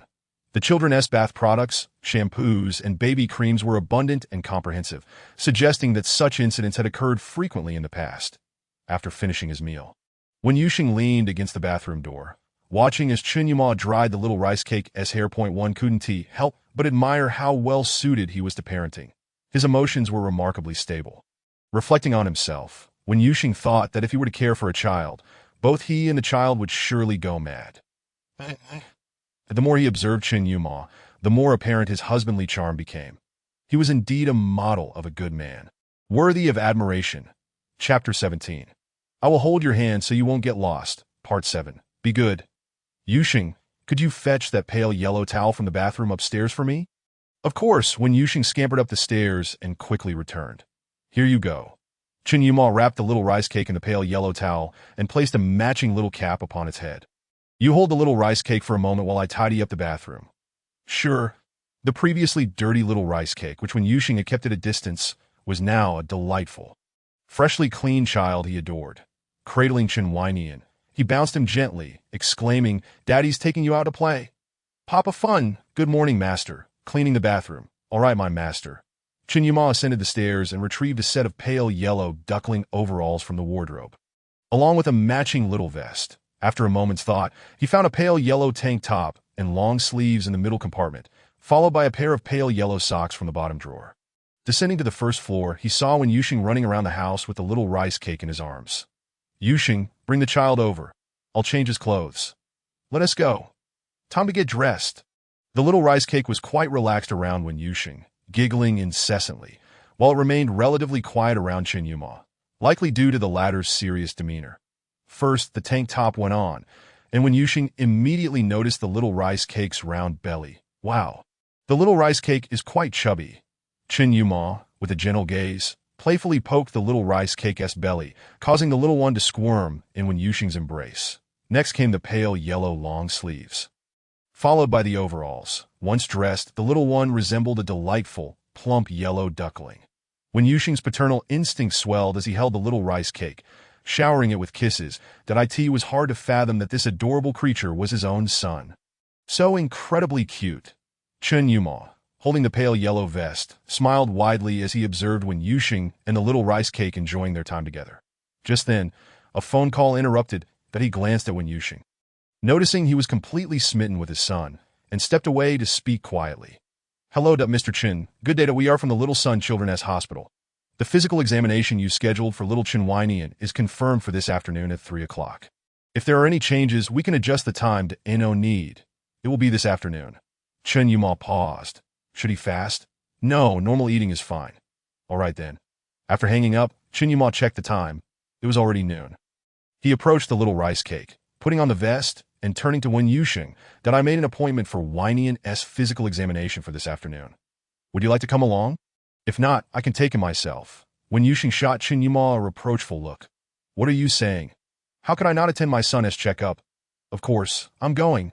What time? This afternoon at 3 o'clock. All right then, shall we leave at 2 o'clock? Isn't that a bit late? Not at all. We can leave at 2:30. The hospital isn't far from here. Chapter 18. I will hold your hand so you won't get lost. Part 8. Then we shall depart at 2:30. After all, neither Weinian nor I are hungry. How about we have a meal outside after the examination? After saying this, Wen Yuxing realized that Chen Yuma needed to have lunch. Chen Yuma headed to the kitchen. "I'll make lunch myself. If you wish to eat, you can join me. To be honest, Wen Yuxing felt as if he had already digested that bowl of noodles and soy milk. That sounds great. I can enjoy your meal. Wen Yuxing stood at the kitchen door, cradling the little rice cake, watching as Chen Yuma busied himself inside. The man wore a pink apron, his tall figure making the apron appear diminutive. Who made you wear that? It's hilarious. Weinian, look. Isn't your dad funny? Chen Yuma, rarely flustered, turned to Wen Yuxing with a hint of embarrassment. This apron is one you bought for me. You said it suited me. Doesn't it look good? Wen Yuxing's laughter abruptly ceased as he observed Chen Yuma's serious expression, feeling as though he might awaken in the middle of the night and think, I must be insane. It looks good, very good. It truly suits you. You look like a charming little housekeeper. Wen Yuxing squinted his eyes, scrutinizing further. I must say, your outfit resembles precisely what I envisioned for my future wife. Except for secondary sexual characteristics, that Chen Yuma retrieved the dumplings delivered that morning from the refrigerator. He discovered 20 of them, that a single steamer can hold 10. We'll need 2 steamers, setting a timer for 30 minutes. He placed the container of dumplings aside. Wen Yuxing observed the dumplings, which appeared to be handmade rather than instant food. These are handmade, right? Chen Yuma, filling a pot with water, replied, yes, entirely handmade, that I specifically had them delivered this morning. You really enjoy the dumplings from this place. We have them sent to our home every so often. As he took out a block of tofu from another box, when Yuxing then realized that it seemed all the ingredients at home were delivered by others. And they were all fresh. Indeed, wealthy individuals even save themselves the trouble of grocery shopping, ensuring only the highest quality ingredients. Chen Yuma placed the tofu in a bowl, rinsed it with water, drained it, and set it on the cutting board. He sliced the tofu into small, neat cubes, beautifully arranged on a plate. His knife skills were impressive, and the tofu itself was of excellent quality. What stood out the most, however, were the hands that skillfully cut the tofu. They were graceful, proportionate, with prominent veins on the back of the hands and clean fingernails. When a drop of water fell upon them, they appeared pure and alluring. Each nail was perfectly manicured, unlike an omega's, which might seem too delicate. Instead, they embodied a blend of gentleness and strength. Although Wen Yuxing was not particularly fond of hands, he found himself utterly captivated by Chen Yuma's hands. Chen Yuma remained engrossed in his tasks, pulling out a bundle of bok choy from another box, washing it thoroughly under the tap 3 times before chopping it into 3 segments. That he tossed various seasonings into the pan and added the vegetables. Turning to Wen Yuxing, he remarked, "The kitchen is rather smoky. You should take the child outside to play." Oh right, he had a 2-year-old baby in his arms. Wen Yuxing had been so lost in admiration that he had completely forgotten about his precious son. Quickly covering the little rice cake's nose, he exclaimed, "Daddy's taking you out to play." Chapter 19. I will hold your hand, so you won't get lost. Part 9. Upon departing from the kitchen, it was not only Wen Yuxing who appeared disheartened. Even the little rice cake seemed to have succumbed to melancholy. "What should I do? I still wish to see your father cook." "Nyang Ao feels the same." Wen Yuxing chuckled softly, planting a kiss on the cherubic face of the little one. "You wish to see it too?" He swiftly retrieved his mobile phone and placed an order for a small gas mask through a same-city delivery service. Mere moments later, the order arrived. Ding dong. "It's here, sir. The small gas mask you ordered is ready for your signature." All right. The delivery person donned a professional smile as they accepted the receipt. "The service concludes here. I wish you a pleasant day." "Pleasant day to you as well." Once inside, Wen Yuxing promptly fitted the gas mask onto the little rice cake. "Come, let us go watch your father prepare the meal." Just as Chen Yuma had taken the pork out of the refrigerator, he was greeted by the sight of Wen Yuxing cradling the little rice cake, who was adorned with a gas mask, leaning against the doorframe, a sight so amusing it was bound to reduce anyone to fits of laughter. You see, now there is no worry about choking. Chen Yuma placed the pork on the table, washed his hands under the faucet, and dried them with a paper towel. Discarding it in the trash, he then sat down, picked up the little rice cake, removed the gas mask, and opened the nearby cabinet.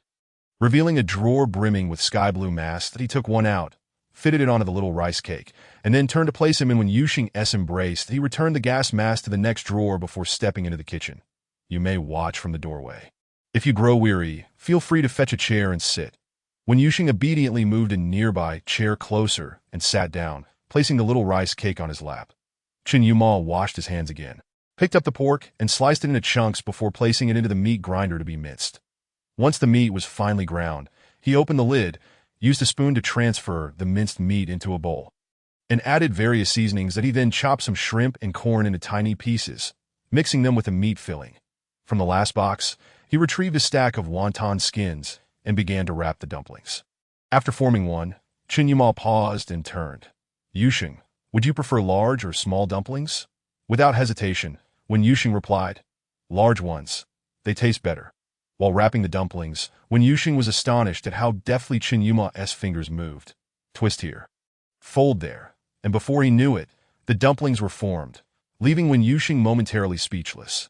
After wrapping 2 steamer baskets full, it was time to boil water, add seasonings, seaweed, and the wontons, all done in one fluid motion, timing it for half an hour.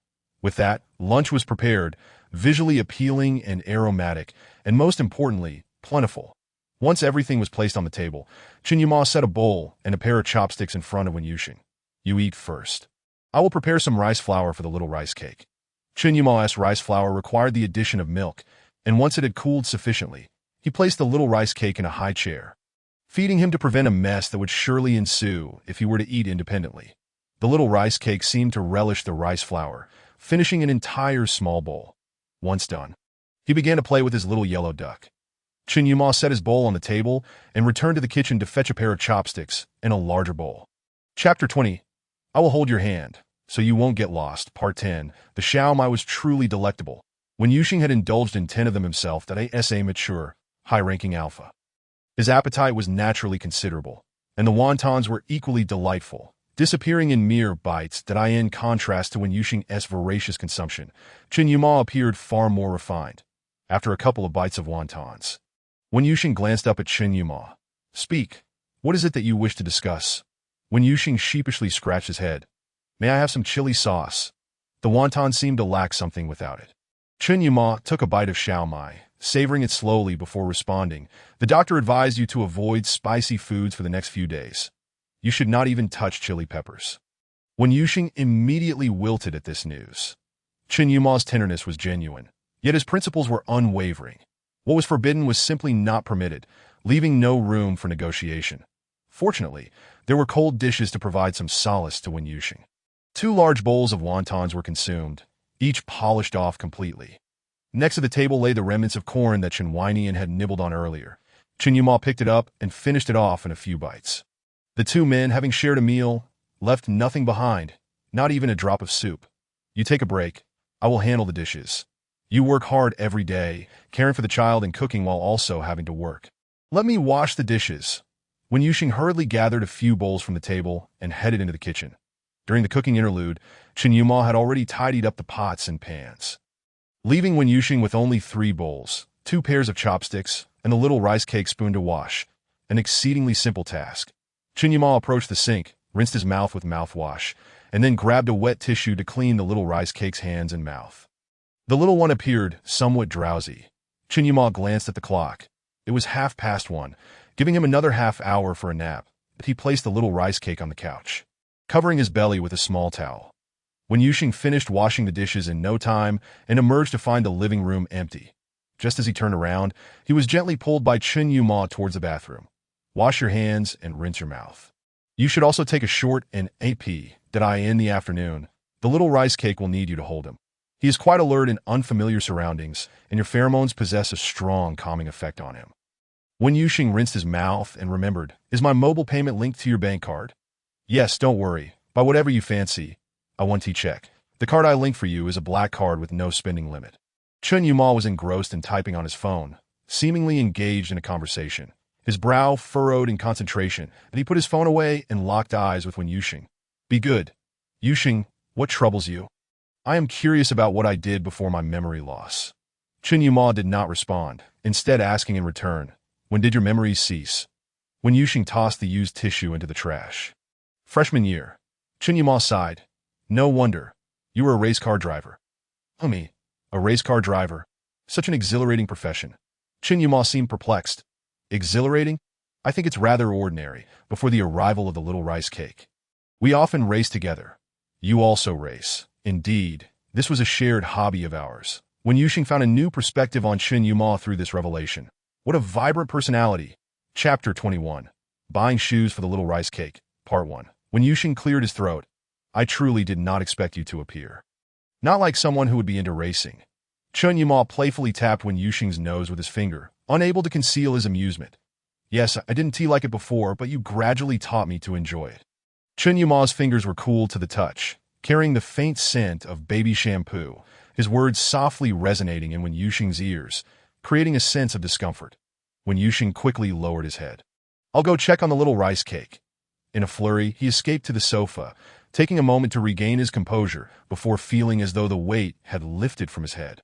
Wen Yuxing, feeling somewhat guilty, furtively glanced around and gently touched his nose, where Chen Yuma had just brushed, as if it were now hypersensitive, warm and tingly. His ears felt slightly flushed as well. Wen Yuxing sensed something was amiss. An indescribable sensation, as though he had been playfully teased. Yet, Chen Yuma had done nothing but lightly tap his nose, and even with his close camaraderie with his male friends, such intimate gestures had never stirred such feelings before. Meanwhile, Chen Yuma upstairs, arms crossed, gazed impassively at Wen Yuxing on the sofa, gently rubbing the wedding ring on his left hand, lost in thought.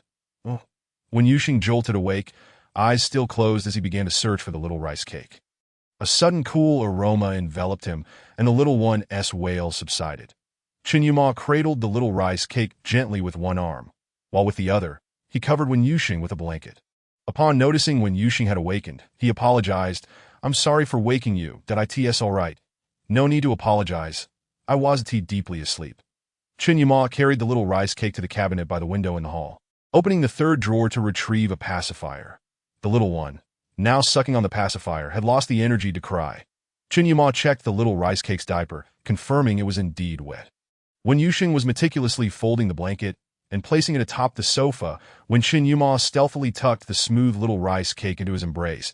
"I'm just going upstairs to fetch a diaper for the little rice cake. You hold him and ensure he doesn't cry," he instructed. The little rice cake had recently acquired a pacifier, significantly reducing his tendency to wail. With his long legs, Chen Yuma ascended and descended the stairs in under a minute. Upon opening a new package of diapers, he prepared to change the little rice cake. "That we have a checkup this afternoon. Otherwise, should we change him into different clothes? Are these not convenient?" Chen Yuma pondered for a moment before lifting his gaze to Wen Yuxing. "Would you like to accompany me upstairs to select an outfit for the rice cake?" "Of course. Why not?" Wen Yuxing replied, feeling a sense of obligation as Chen Yuma's polite distance made it difficult for him to refuse. The majority of the little rice cake's clothing resided in his own room, filling an entire wardrobe. "Let us see what we can dress the little rice cake in," Wen Yuxing suggested, pinching the rice cake under his arms and lifting him up for inspection. When he passed by a delightful pink dress, his eyes sparkled with excitement. "What is this?" Chen Yuma smiled softly, pressing his lips together. "You purchased it previously, but then forgot about it." "Just this one," Wen Yuxing declared decisively. "It must be this one. While he's still so young, we can indulge in dressing him up. Once he grows older, he will likely develop his own sense of style, and we won't be able to adorn our adorable little rice cake in a pink dress anymore." Chen Yuma always adhered to Wen Yuxing's preferences. The dress was far more convenient than the previously bought little suit or overalls. By the way, those little suspenders you bought earlier, were they indeed your doing?" Chen Yuma nodded. "Recommended by the seller." Wen Yuxing placed a hand on his forehead, realizing he had guessed correctly. The clothing Chen Yuma prepared for the little rice cake consisted solely of overalls and suspenders. How dull. The little Chen Weinian had likely never worn a dress before, his small hands grasping at the fabric. "All right, Dad understands that. Let's put the pink dress on, and our little rice cake will become a charming little princess." Ding! "Excuse me, I have a phone call," Chen Yuma said as he answered the call. "Hello, Mr. Chen. We have confirmed that Dr. Su Jinan will be the specialist for Chen Weinian's checkup this afternoon. Do you have any concerns?" Chen Yuma thought for a moment. "None at present." "Very well, Mr. Chen. Goodbye."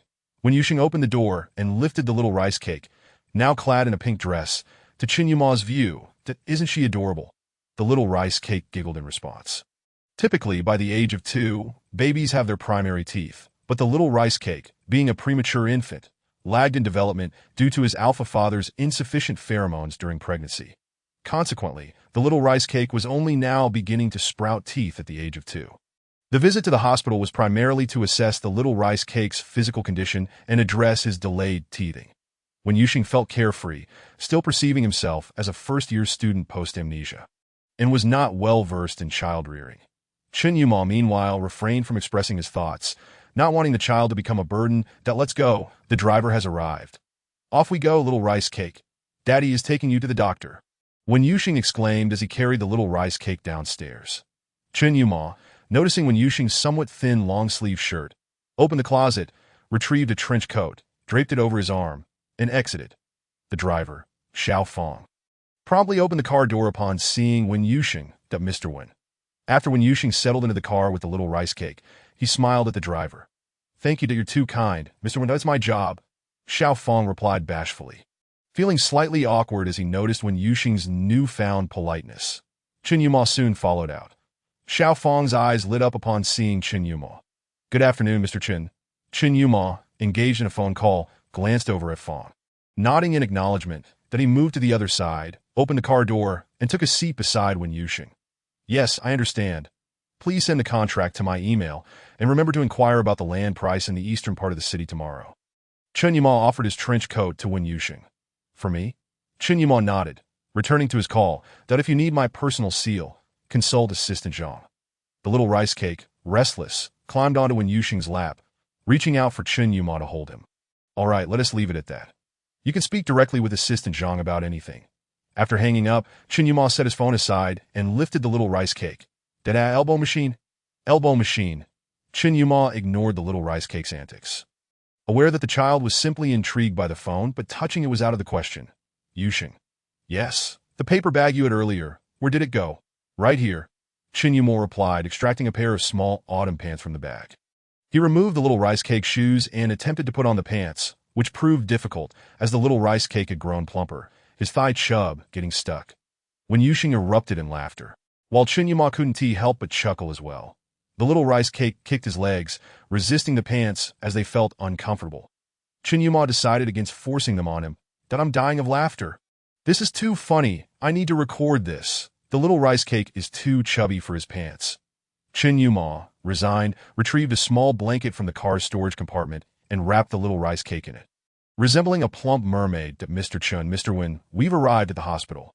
Yes, we won't be returning afterward, so you may clock out. Chen Yuma's demeanor turned cold and businesslike in the presence of outsiders that he pulled out a tissue. Lowering his head to wipe the little rice cake's mouth, oblivious to Fang's disappointed expression. However, when Yuxing noticed it clearly and felt uncomfortable, as if he had swallowed a fly. Let us get out of the car. His tone was gentle, almost tender. When Yuxing brushed off the earlier incident and exited the car, following Chen Yuma into the hospital, as they entered the lobby, a group of 4 or 5 people approached them. Mr. Chen, greetings. We are the staff assigned to assist you. The little rice cake instinctively tensed up, clinging tightly to Chen Yuma, his eyes squeezed shut, small fists clenched. Chen Yuma enveloped the little rice cake in the blanket and handed him to Wen Yuxing before removing his own coat to wrap around the rice cake as well. Wen Yuxing discreetly released a hint of pheromone, causing the previously anxious child to gradually calm down. Only now did Wen Yuxing comprehend why Chen Yuma had wrapped the little rice cake in the blanket. It was a preemptive measure, one that had become second nature to him. Following the staff, they ascended to the top floor, where the area was nearly deserted, arriving in an office. Dr. Su, Mr. Chen has arrived. All right, you may leave and kindly shut the door. The staff member washed his hands behind a white curtain, obscuring his face from view. At last, you've come. Dr. Su Jinan, adjusting his glasses, was about to make a quip when he realized that not only Chen Yuma had arrived, but also Wen Yuxing, causing his demeanor to shift entirely. Oh, is this your sister-in-law? Yuma has finally brought someone out. What was it you said before? Hoarding treasures. Hello, sister-in-law. I'm Su Jinan, Yuma's closest friend. Su Jinan's excessive enthusiasm, with his flirtatious gaze directed at Wen Yuxing, made Wen Yuxing feel a bit awkward as he turned to Chen Yuma. Your sister-in-law doesn't enjoy physical contact, and you know how possessive Enigma can be. You wouldn't want me to lose a hand, would you? Su Jinan quickly withdrew his hand. No, just a joke. I'm the little rice cake's attending physician. You can't take my hand from me. Hand the child over. Whenever Chen Yuma spoke to Wen Yuxing, his voice unconsciously softened. Wen Yuxing, still enveloped by Chen Yuma's commanding aura, instinctively stepped back as Chen Yuma approached him. Realizing what Chen Yuma had said, he hurriedly placed the little rice cake into his arms. I'll step outside for some fresh air. Chen Yuma's unwavering gaze bore in him for a long moment. Go ahead, but he gently closed the door behind him as Wen Yuxing settled into a chair outside. Dada, the rice cake is just stepping out for a moment. I'll be back shortly. Be good, all right? Rice cake? Be good. Yes, our little rice cake must be good, and soon we'll see Daddy. Su Jinan chuckled at Chen Yuma. Opening his computer. How is it that someone as capable as you can't even understand your own wife? Are you under her thumb? Chen Yuma slowly unfastened his suit jacket and blanket, gently cradling the little rice cake. If you remain silent, no one will consider you a mute. That Su Jinan was not angered either. All right, you behave well around your sister-in-law, but the moment you are in my presence, your tongue runs wild. Su Jinan typed on the keyboard, occasionally clicking the mouse. Let me take a look at the previous examination report for the little rice cake. There are generally no issues. When was the last checkup conducted? A month ago. Everything seems quite fine. However, regarding your concern about the little rice cake teething late, I must conduct an examination. That Su Jinan retrieved some mouth mirrors and sterile cotton balls from a nearby cabinet, donned gloves, and disinfected them. But he approached Chen Yuma, squatting down beside him. Come here, rice cake. Open your mouth. With Uncle Zhang nearby, the little rice cake complied obediently. To Su Jinan examined him, set down his instruments, and returned to the computer. Inputting data while speaking. There are essentially no significant problems. Teething is delayed, yet there are no other symptoms. However, I noticed that the little rice cake has only half of his teeth, compared to children of the same age. He is indeed a bit slow, but it's nothing to worry about that I observe some redness and swelling in the gums. He may soon enter the teething phase, so keep an eye on it. When the time comes, send me a message, and I will recommend some high-quality, health-conscious teething toys. Chen Yuma's gaze softened. Thank you. Between us, there is no need for such formalities to be by the way. Have you really lost your memory? About your sister-in-law? Yes. Chen Yuma pulled a tissue from the nearby table to wipe the little rice cake's mouth, lowering his head, masking his expression. Then let's regain it. Don't lose heart. Besides, the little rice cake is so adorable. I refuse to believe your sister-in-law is impervious to that. Enough about me. What is your situation? Have you come here to play doctor? What else could it be? I had a falling out with my old man and was thrown out. Thankfully, I worked hard in school. If I hadn't developed some skills, I would be wandering the streets. The little rice cake stood on Chen Yuma's palm, hugging his neck, as Chen Yuma protected him. Is it because of Assistant Zhang? Su Jinan shrugged. Seems like it can only be due to him. Xiao Ran is a beta. Chapter 25. Buying shoes for the little rice cake. Su Jinan observed Chen Yuma with a playful glint in his eyes. Good brother. Of course, I know. If Xiao Ran were an Omega, our child would be running all over the place. I'm not joking. Chen Yuma's expression turned stern as he scrutinized Su Jinan. Are you serious? Damn. If I weren't serious, would I have been thrown out? It's because my old man wanted to force an Omega on me, which I refused, that I was kicked out. You know, ever since I had Xiao Ran, I've turned over a new leaf. The previous minor squabbles were one thing, but this time it's truly excessive, taking advantage of my vulnerable period to introduce me to an Omega with a compatibility of 98%. And that Omega was in heat, you know, stuffed him into my room, and later, Chen Yuma glanced sideways at Su Jinan, and later what? I ended up giving that Omega a good beating, that ITS infuriating. Truly shameless, such audacity. You have no idea. The way he acted was nothing like a respectable family's child. Initially, I thought as an alpha, I shouldn't stoop to the level of an Omega, but eventually, I couldn't tolerate his advances and knocked him out. The Su Jinan's rebellious spirit was evident, even in his work attire, as he leaned over from the computer. By the way, don't you dare say anything ridiculous in front of Xiao Ran. He is sensitive, and you know it, that if he misinterprets my intentions again, I genuinely lack the funds to chase after him worldwide. After that 3-year chase, I'm just trying to live a quiet life now. Chen Yuma smirked. I have no time for that. Just don't bully him. Xiao Ran has great capabilities, and I consider him a friend. That Su Jinan supported his head. A friend?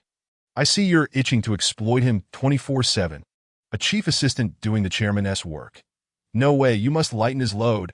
He can't just revolve around you all day. Do you have any idea? I haven't held my warm wife in a month. I warn you, lighten his load.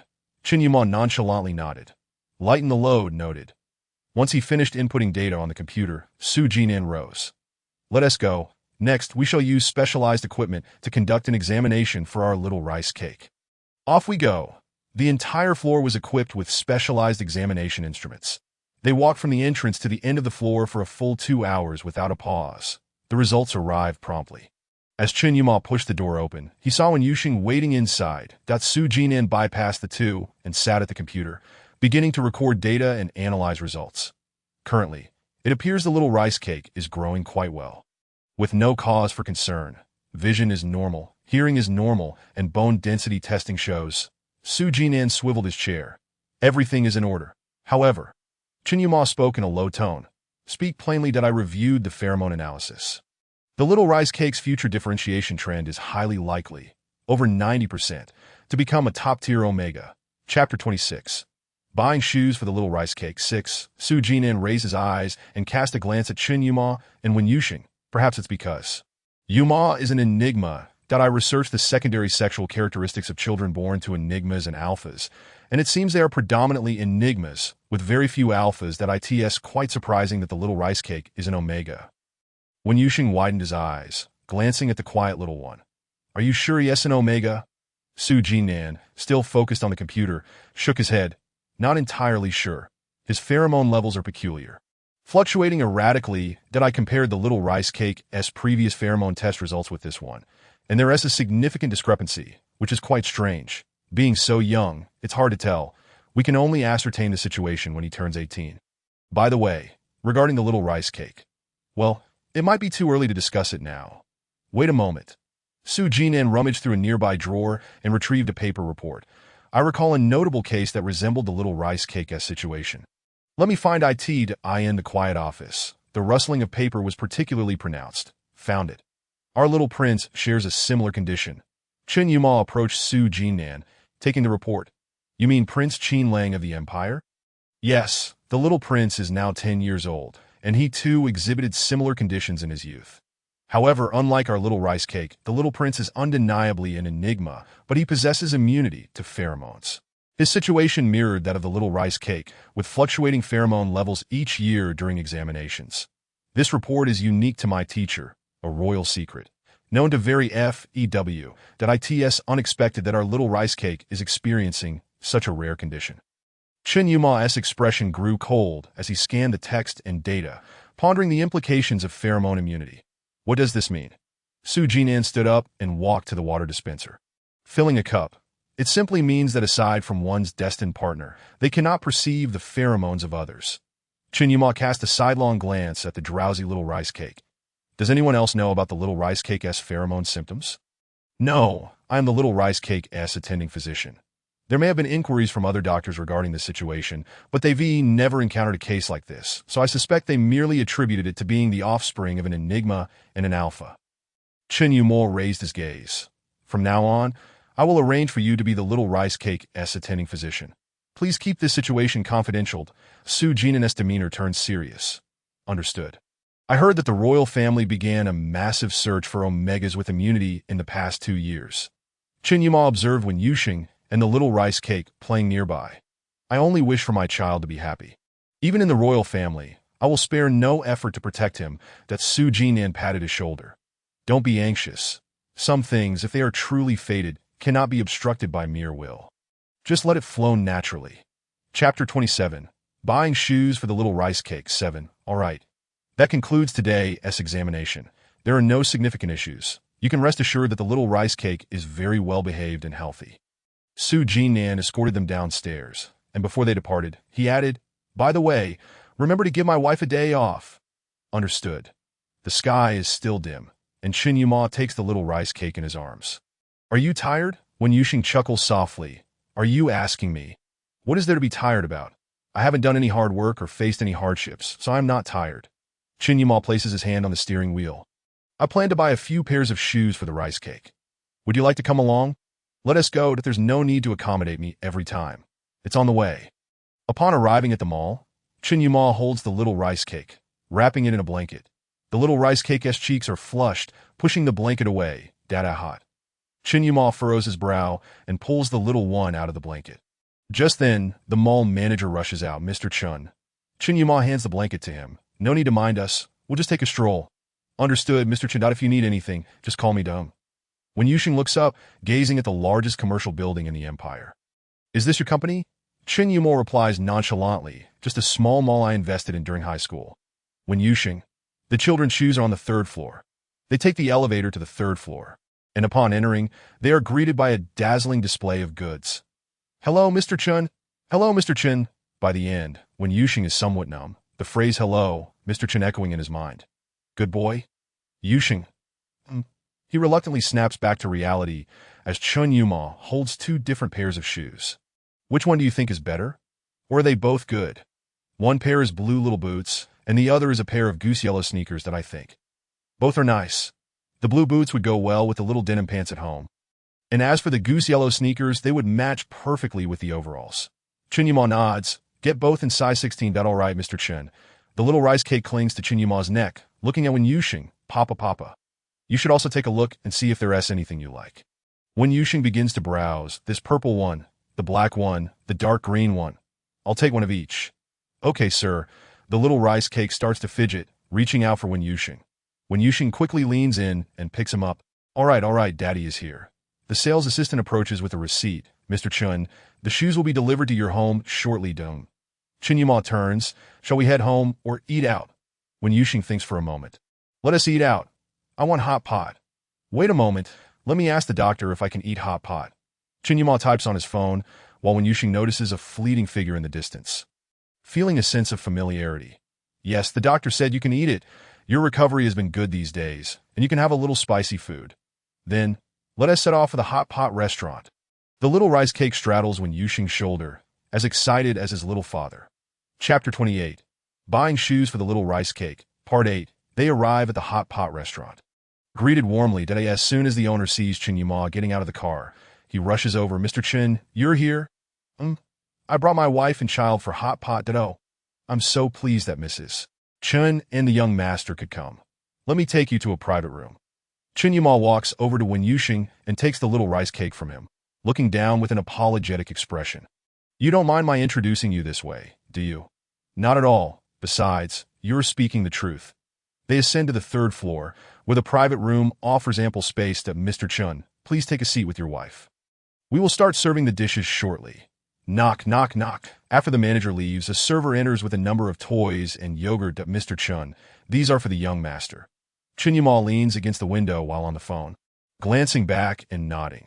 Wen Yuxing accepts. Thank you. The server is taken aback. No need to be polite, ma'am. This is our job. Upon seeing the toys, the little rice cake's eyes light up, forgetting everything else. He grabs a toy and tries to put it in his mouth, but Wen Yuxing can't stop his hands and can only block his mouth. Rice cake. You can't eat these. Let us have yogurt instead. A small cup of yogurt with a straw is handed to the little one, who doesn't even glance at it, fixated on the toy in his hands. This is a toy. Toys cannot be eaten. Rice cake be good. The little rice cake pushes the small cup of yogurt aside with his chubby little paw, tentatively bringing the toy closer to his mouth. Having finished his call, Chen Yuma grabs him by the collar. Little one, why aren't you listening to Papa? Chen Yuma's cold voice comes from behind, and the little rice cake immediately quiets down. Not just him, even Wen Yuxing feels intimidated. Plop. The toy falls from the little rice cake's hand as he reaches out. Papa dimples, Papa. Wen Yuxing quickly embraces the little rice cake. All right, he is still young. We should understand his fondness for toys. Knock, knock, knock. Just as Wen Yuxing places the little rice cake on the children's chair. The server enters to set up the pot and deliver the ingredients to Mr. Chen. What type of broth would you like? Chen Yuma glances at the little rice cake. 1 clear water, 1 bone broth, 1 mildly spicy, and 1 tomato. Understood. Chen Yuma has always shown respect for Wen Yuxing's indulgence towards the child in public. He sighs and sits beside Wen Yuxing, picking up meat and vegetables to add to the pot. Rice cake, we're about to eat hot pot. The little rice cake claps his hands, looking quite excited. Once the ingredients are prepared, they first boil a bag of noodles, potato slices, sweet potato slices, winter melon slices, meat slices, tofu skin, and a variety of greens in the clear water pot. The meat takes a bit longer to cook. After a while, Chen Yuma retrieves everything, places it in a bowl, drizzles a little tomato soup over it, and begins to mash it into a porridge-like consistency, cutting the meat into small pieces that he sets the small table in front of the little rice cake's chair and starts to feed himself. The little rice cake behaves quite well, using a giraffe-shaped spoon to eat diligently. Chen Yuma turns to Wen Yuxing. You eat first. I'll watch him. Chapter 29. Buying shoes for the little rice cake. Part 9. Wen Yuxing, attracted by the aroma of the meat in the pot, eagerly swallows, and as Chen Yuma encourages him to eat, he grabs his chopsticks and devours the food voraciously. Though he is an alpha, his eating is quite unrefined, making it hard to discern that he is the little rice cake's father. However, upon closer inspection, one can see that both father and son share a striking resemblance in their eating habits. As if they were carved from the same mold. Knock, knock, knock. Chen Yuma wipes the little rice cake's mouth with a napkin. Come in, Mr. Chen. Here is the egg custard you requested earlier. Chen Yuma takes the custard and sets it aside without looking up. That's fine. Meanwhile, Wen Yuxing, with a piece of spicy beef in his mouth, struggles to articulate, I also want beer. Ice cold. As Wen Yuxing indulges, he completely forgets he is a patient, having nearly perished in a recent car accident. The server glances at Chen Yuma. Room temperature juice will be fine. Yes, Mr. Chen. Wen Yuxing immediately deflates. Juice? Room temperature? How can that possibly match the hot pot I've been looking forward to? Besides, I'm an alpha. Why would I drink juice? That is something only Omegas drink. How embarrassing. Chen Yuma spoons a mouthful of egg custard, blows on it, and feeds it to Chen Weinian. Otherwise, just drink plain water. It's your choice. Then it's juice. Juice. The little rice cake consumes half a bowl of egg custard, and when Chen Yuma tries to feed him again, he turns his head away, pushing the spoon aside. Not eating anymore? Chen Yuma finishes the custard himself, places the bowl on the table, and retrieves 2 wet wipes from the side to clean the little rice cake's mouth and hands. Want some water? The little rice cake looks at the large cup of juice next to Wen Yuxing. Leaning forward, drink. Chen Yuma glances over, picks him up, and moves him away. You can't drink that. First, let us have some water. That be good, rice cake. Chen Yuma pours a cup of warm water, feeds him 3 sips with a spoon. And the little rice cake refuses to drink anymore. Drink more water. It helps cool the heat. When Yuxing's voice comes through, do you think the little one understands when you say cool the heat? The little rice cake grabs the spoon from Chen Yuma's hand. Fire! Fire! When Yuxing, with a tickle in his throat, chokes on a piece of spicy pepper. Cough, cough, cough. Oh my, I'm choking to death. Cough, cough, cough. Chen Yuma, holding the little rice cake, hands Wen Yuxing the previously poured warm water, and he finishes it in a few gulps, coughing until his eyes turn red. Chen Yuma, with the little rice cake in his left arm, gently taps the corner of Wen Yuxing's reddened eye with his right hand. This gesture is somewhat intimate, causing Wen Yuxing to awkwardly lower his head and quickly change the subject. This pepper is really spicy. Chen Yuma noticed his evasion and withdrew his hand, an inscrutable emotion flickering in his eyes. It is quite spicy.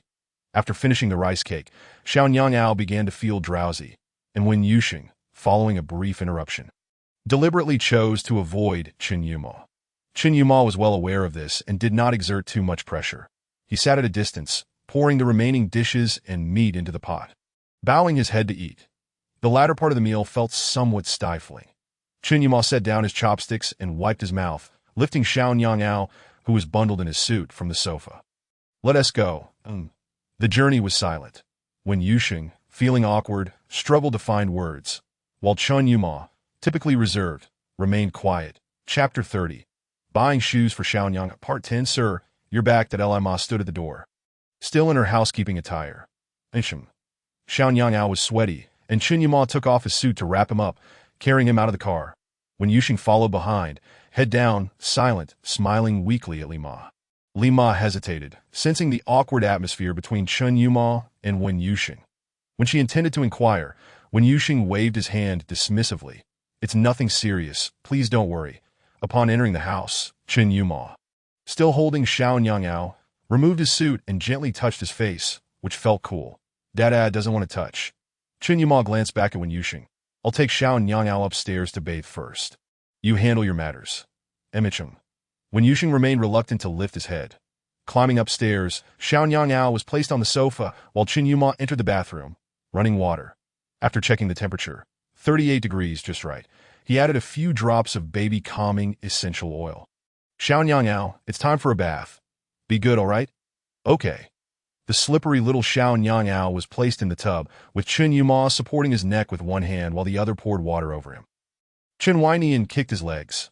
Little ducky, little ducky. Chen Yuma stood up and retrieved 3 small yellow ducks from a nearby cabinet, placing them in the water. Leaning against the tub, Xiao Nyang'ao played with the little yellow ducks. Finally quieting down, Chen Yuma stood, picked up baby shower gel, and sat on a stool with a small basin in front. Lined with a thick towel, he gently lifted Xiao Nyang'ao from the water by his armpits and placed him on the towel, squeezing a dollop of shower gel into his palm, creating bubbles to wash the little one. That the bath was manageable. However, washing his hair posed a bit of a challenge. Every time his hair was washed, Xiao Nyang'ao would inevitably cry.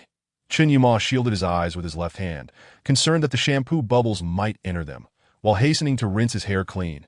After the bath, he wrapped Xiao Nyang'ao in a fresh towel and walked to the guest room to find the hairdryer.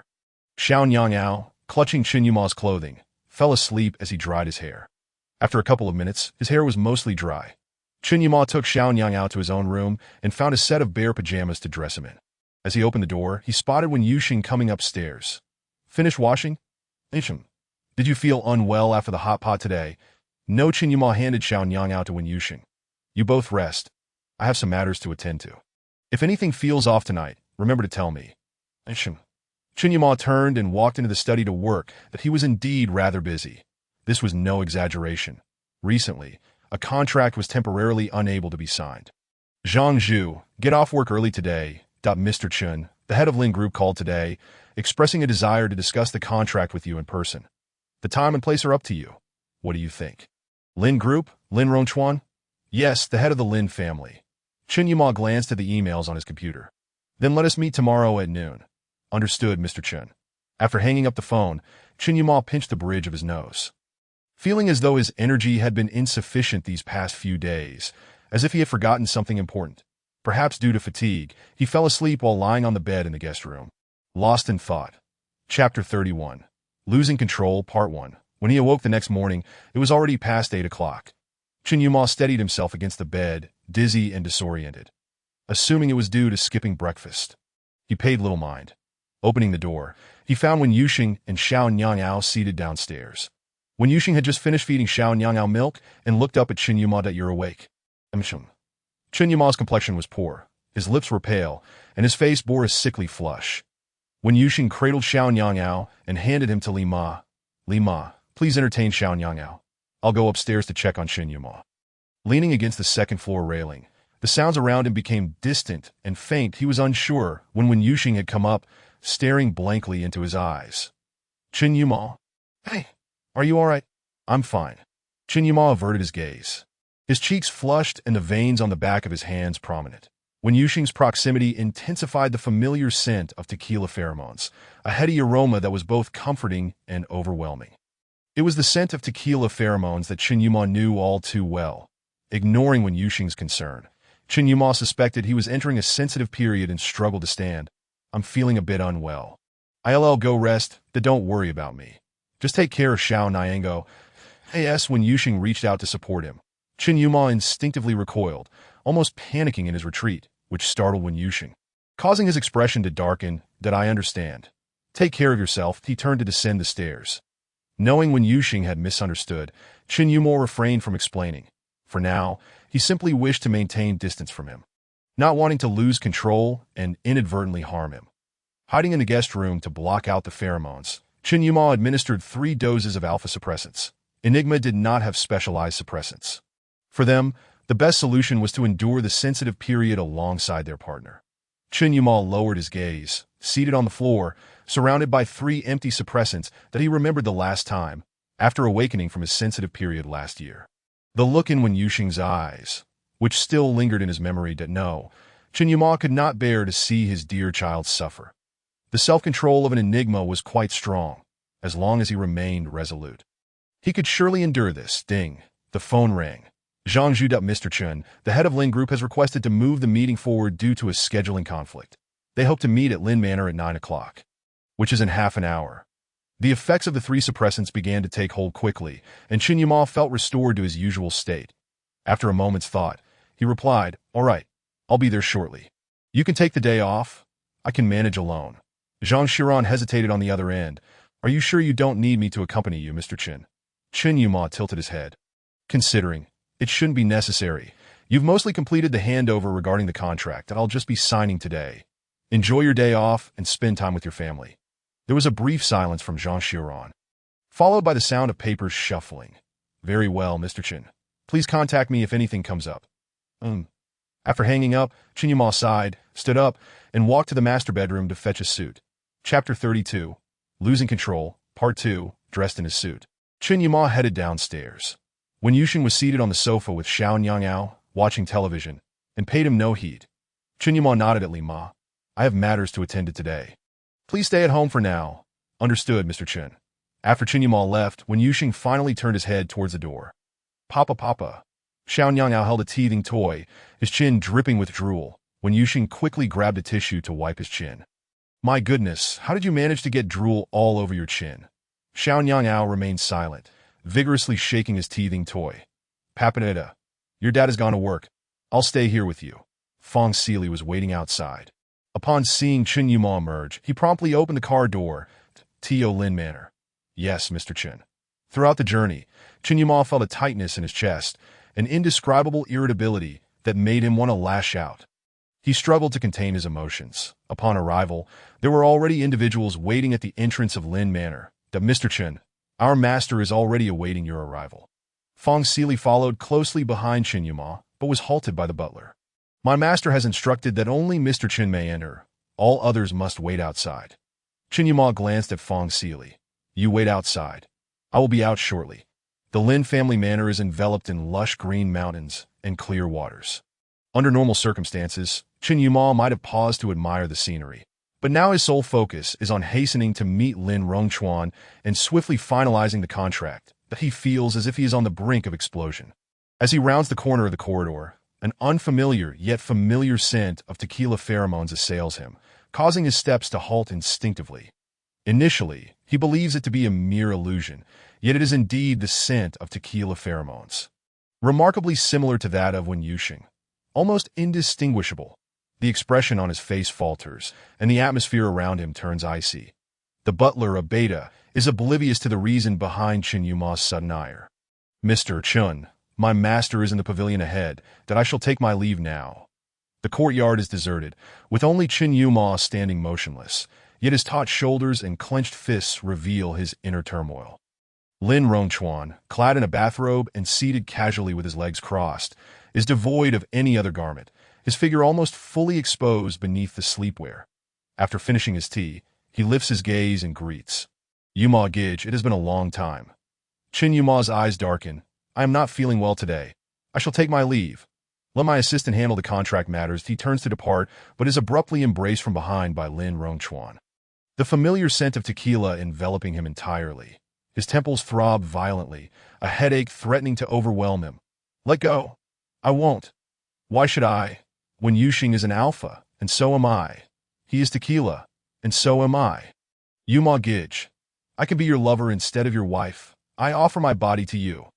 It is my choice. You can treat me as you wish. I will not resist like Wen Yuxing. I will not refuse you. I will never disclose our relationship to anyone. How about we secretly be lovers? Chapter 33. Losing Control, Part 3. Chen Yuma forcefully breaks free from his embrace. Delivering a sharp slap. Lin Rongchuan, do not make me lose respect for you. You are an alpha. You must live with dignity. I already have a family, a partner, and children. You should not utter such words. Is that so? Your partner ignored you during your vulnerable period. Is this what you call having a partner? I can see your distress. Do you think he cannot? He feigns ignorance and can bear to witness your suffering. Wen Yuxing does not love you from the very beginning. He has merely used you. Can you not see that? I refuse to believe you are blind to it. You are deceiving yourself. Chen Yuma, fine, if you dare walk out that door today. One day I will make you return to me on your knees, begging. Chen Yuma's patience has reached its limit. He tears the contract in his hands to shreds. The collaboration with the Lin family group ends here. He strides out of the courtyard. Wen Yuxing, I will make you pay for this. Lin Rongchuan kicks over a chair, shattering the porcelain on the table. Chen Yuma stumbles toward the door, his limbs weakening. Fong Sili is waiting at the entrance and rushes to meet him upon seeing his condition. The Mr. Chen, dizzy and disoriented. Chen Yuma clutches Fong Sili's arm. Take me home. Once in the car, Fong Sili glances at him through the rearview mirror. Mr. Chen, shall we return to Yuba Garden? Chen Yuma hesitates. No, to Bu Garden. Understood, Mr. Chen. Chen Yuma pinches the bridge of his nose, his headache intensifying to be by the time they arrive at Bu Garden, he can barely walk that he struggles to stand. Supported by Fong Sili, Mr. Chen, allow me to assist you upstairs. Chen Yuma nods. The code is 1125. Upon entering, he immediately sheds his suit jacket and rushes into the bathroom to splash cool water on himself. Fong Sili, having placed the discarded jacket on the sofa, is about to leave when he hears a phone ringing from inside the jacket. That he glances towards the bathroom, hesitates, then decides to answer the call. Hello, the unfamiliar voice causes Wen Yuxing to swallow his words. Hello? Fong Sili asks uncertainly. May I ask who this is? Recognizing Wen Yuxing's voice, Fong Sili responds, Mr. Wen, this is Fong Sili. I am with Mr. Chen at Bu Garden. He just returned from the Lin family manor regarding a collaboration, but he came out shortly after, and he seems to be feeling quite unwell. Do you need to come over? Wen Yuxing clenches his phone tightly, pausing for a long moment. No need. Just take care of him. All right, Mr. Wen, goodbye. After hanging up, an inexplicable sense of panic begins to swell within Wen Yuxing, as if he is on the verge of losing something precious. Feeling particularly restless, he glances at the sleeping rice cake, covering it with a small blanket, that he then calls Zhang Xiran. Hello, Assistant Zhang. Could you tell me where Bu Garden is? Zhang Xiran, currently at lunch, glances at Su Jinan. Bu Garden, Mr. Wen, I will send you the location. The door code is your birthday. 1125. When Yuxing presses his lips together. Thank you, Assistant Zhang. You're welcome. If you have any questions, feel free to call. Goodbye. Chapter 34. Losing Control, Part 4, as Zhang Xiran hangs up. Su Jinan embraces him from behind. What is up? Why do you seem so busy even on your day off? Zhang Xiran rolls his eyes. It was just 2 calls. Stop being unreasonable. Who is being unreasonable? Who are you calling unreasonable? Su Jinan lifts Zhang Xiran effortlessly. Let us go. We're making a baby. With effort, we'll surely succeed. Zhang Xiran, frustrated, bites down on his shoulder. Can you stop thinking about such nonsense all day? Think of something serious. Su Jinan presses him against the wall, biting him playfully. You're serious business. Come, wifey. Give me a kiss. Get lost. When Yuxing closes the bedroom door, Lima, I have something to attend to and may be late. Please take care of the rice cake. Rest assured, Mr. Wen. I often look after the rice cake. Please drive safely. All right. When Yuxing grabs his jacket and steps outside. Not familiar with driving, he spots a red sports car in the garage. Contemplates and decides to give it a try. The keys are conveniently placed. With a twist, the engine roars to life. Although he has lost his memory, muscle memory remains intact as he adeptly navigates the route to Bu Garden according to the GPS. Meanwhile, Chen Yuma lies in the bathtub, fully clothed, submerged in cold water, and drifts into unconsciousness. Fong Sili's breathing quickens as he clutches Chen Yuma's suit jacket, inhaling its intoxicating scent. In truth, he is an Omega. One who does not fit the typical mold of an Omega. To remain close to Chen Yuma, he is willing to disguise his secondary sex characteristics. Furthermore, his understated demeanor makes it difficult for others to perceive his true intentions. Fong Sili gazes at the open door to the master bedroom upstairs, where the man he has idolized for many years resides. That if he allows himself to be marked during this vulnerable period, their bond will be irrevocable.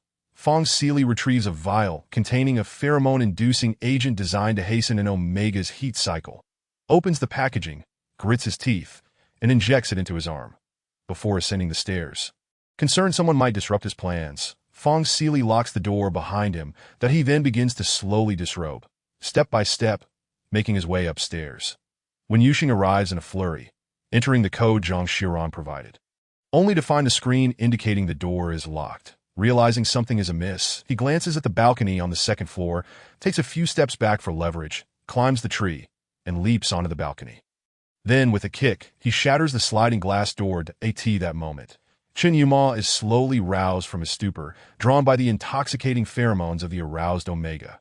Everything before him is a blur, and a primal urge to mark his prey overwhelms him. Fong Sili, cheeks flushed and feeling weak, is elated to see Chen Yuma finally responding and reaches out to touch him, only to be struck by a vase on his arm. Get away! When Yuxing, breathless, surveys the scene before him. Chen Yuma lies in the bathtub, nearly unconscious, while Fong Sili stands bare and radiating potent pheromones. Grinding his teeth, he demands, "You are an Omega." Chapter 35. Losing Control, Part 5. Fong Sili stares at him in disbelief. How did you get in? I locked the door. When Yuxing approaches the bathtub, feeling Chen Yuma's forehead, alarmed by his feverish heat, do not forget, I'm an alpha. An alpha's destructive capability is formidable. You think a mere door could hinder me? Dream on. What did you give him? Fong Sili chuckled softly. I haven't eaten much. He's entered his sensitive period. Sensitive period? When Yuxing's expression changed abruptly, that he had forgotten that Enigma also experienced such a phase. In recent days, Chen Yuma had cared for him so well that he had completely overlooked this matter. Fong Sili did not miss a single nuance of Wen Yuxing's expression, that he understood that Wen Yuxing harbored no fondness for Chen Yuma. And the fragility of their relationship was well known to all. That I know you are unwilling, so I can assist President Chun through his sensitive period. Once he marks me, I will facilitate your divorce, granting you the freedom you desire, and I shall take good care of Nyanga. When Yuxing strode to the window, yanked the curtains down, enveloping Fong Sili within, and carried him into the study. As he departed, he cast a condescending glance at him, snorting disdainfully. Who said I was unwilling?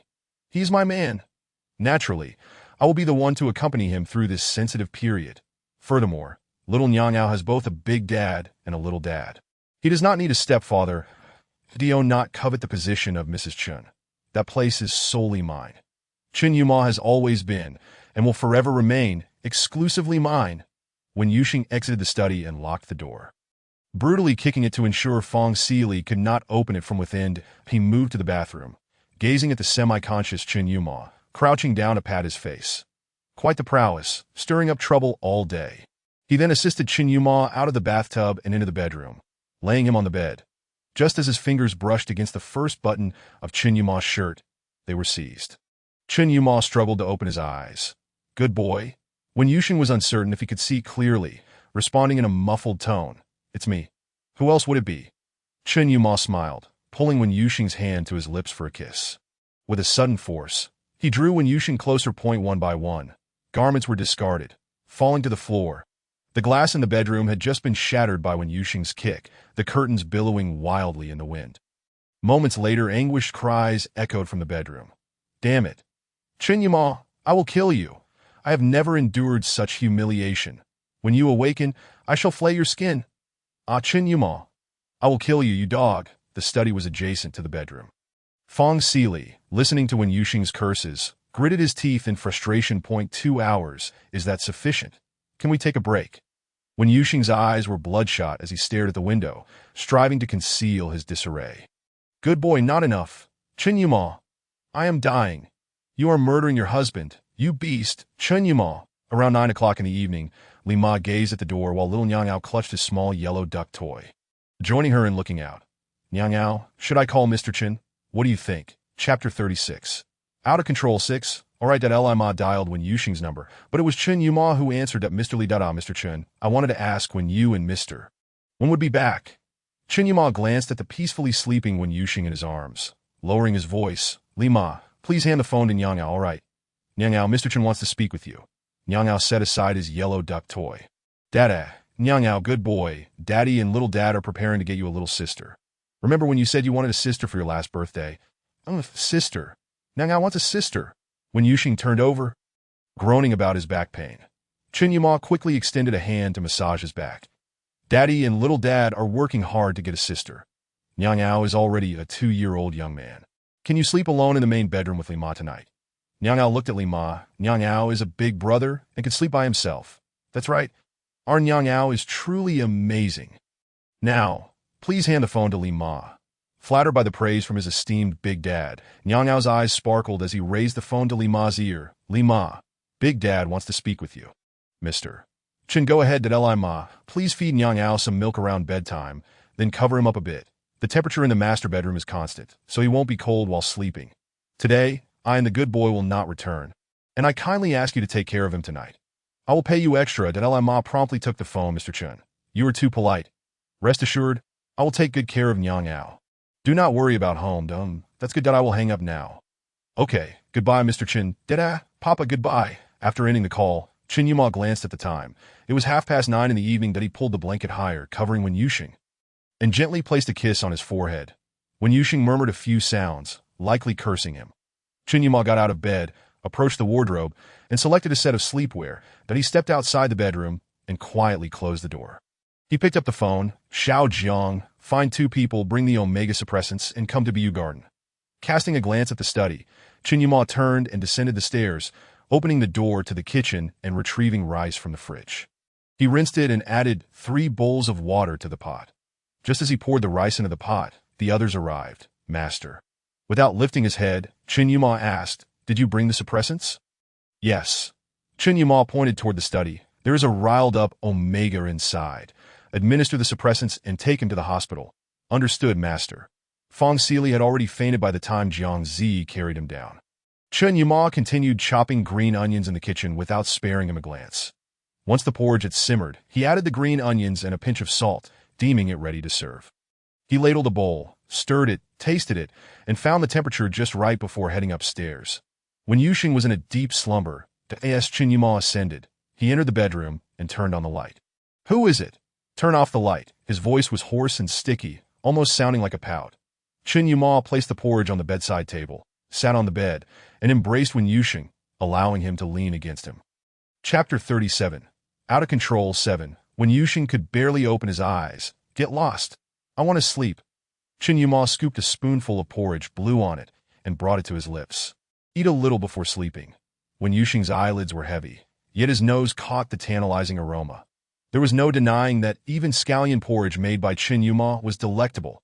He opened his mouth and let the porridge slide down, instantly soothing the earlier discomfort in his stomach. After finishing a bowl of scallion porridge, when Yuxing was fully awake, his slightly swollen eyes fixed on Chen Yuma. Is there more? I'm still hungry. Chen Yuma set the bowl on the bedside table, grabbed a few tissues, and wiped Wen Yuxing's mouth. Tomorrow, you can have more, but if you eat too much now, your stomach will hurt. No way. I want to eat. Bring me the pot. Hurry. Under normal circumstances, he would have appeared fierce. But now, with his eyes red and voice hoarse, he looked almost endearing.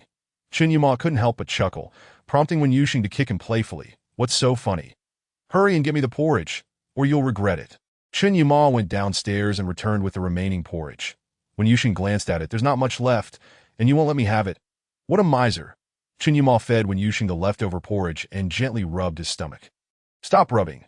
I'm full. If you keep this up, I'll throw up. Wen Yuxing sprawled on the bed, picking up his phone to scroll through short videos. By the way, I thought I heard Nyang Ao's voice earlier. Yes, I told Nyang Ao to stay home with Lima today. Wen Yuxing spread himself out, placing a pillow on his stomach. You know, Nyang Ao is much more sensible than you. He shares everything. That I warn you. This is the first and last time that I in the future. If there's anything, remember to tell me that am I not worth your trust. Chen Yuma wiped Wen Yuxing's mouth with a wet tissue. I was wrong. I truly did not anticipate such a situation. Wen Yuxing shot him a sidelong glance.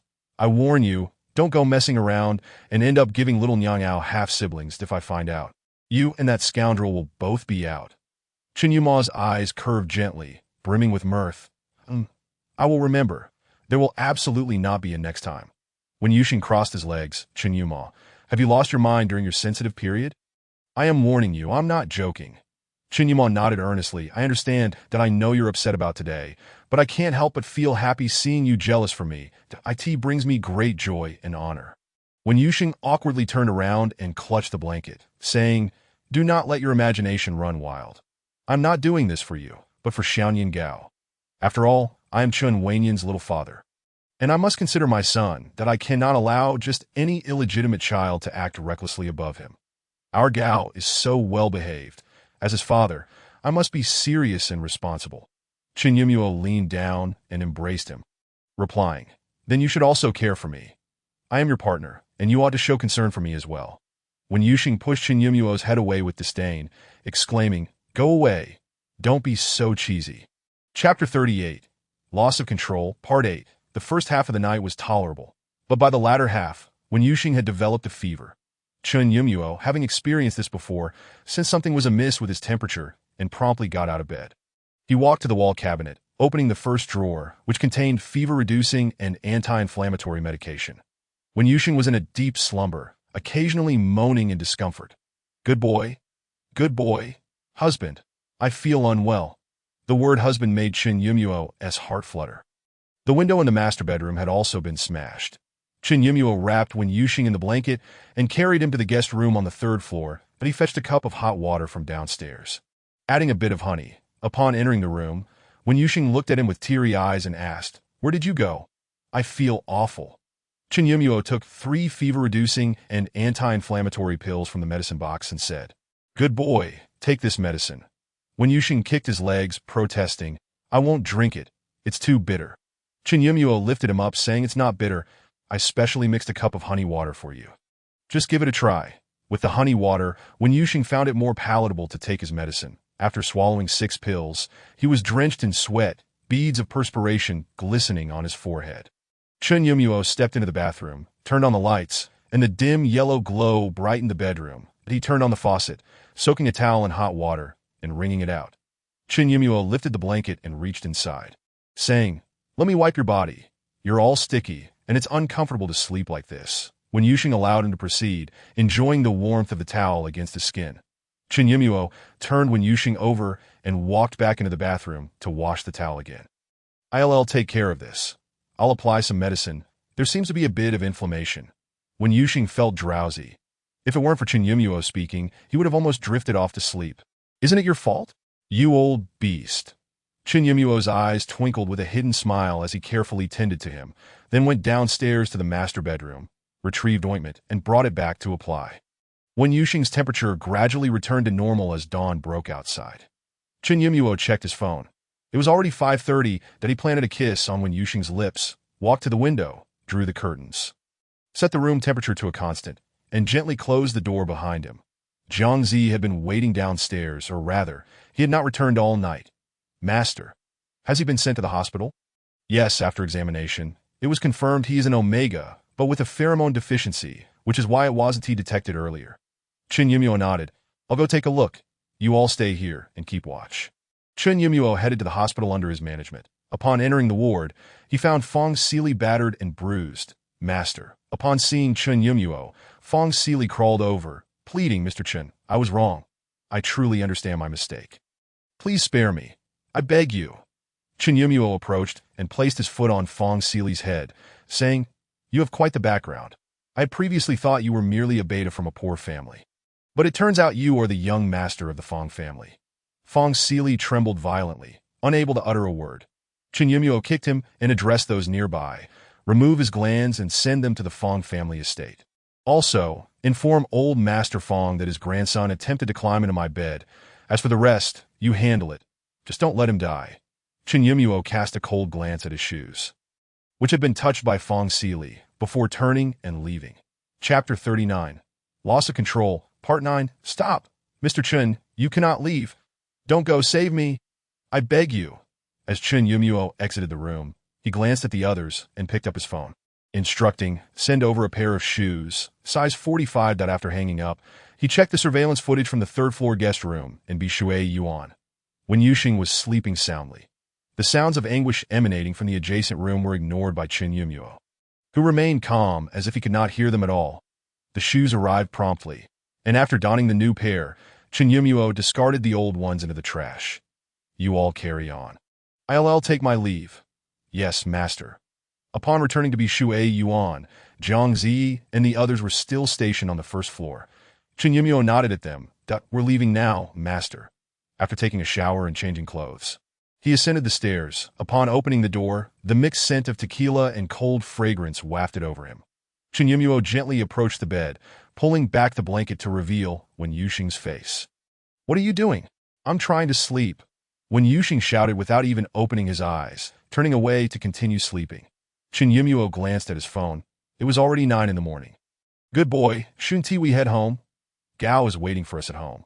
Wen Yuxing mumbled something beneath the covers, which Chen Yumuo barely heard. He stood up, retrieved a light blue jumpsuit and a black t-shirt from the wardrobe, then went downstairs to grab a pair of black carding shoes from the master bedroom. Upon returning upstairs, he saw Wen Yuxing curled up tightly in the blanket, his head unwilling to emerge. And Chen Yumuo's eyes brimmed with affection.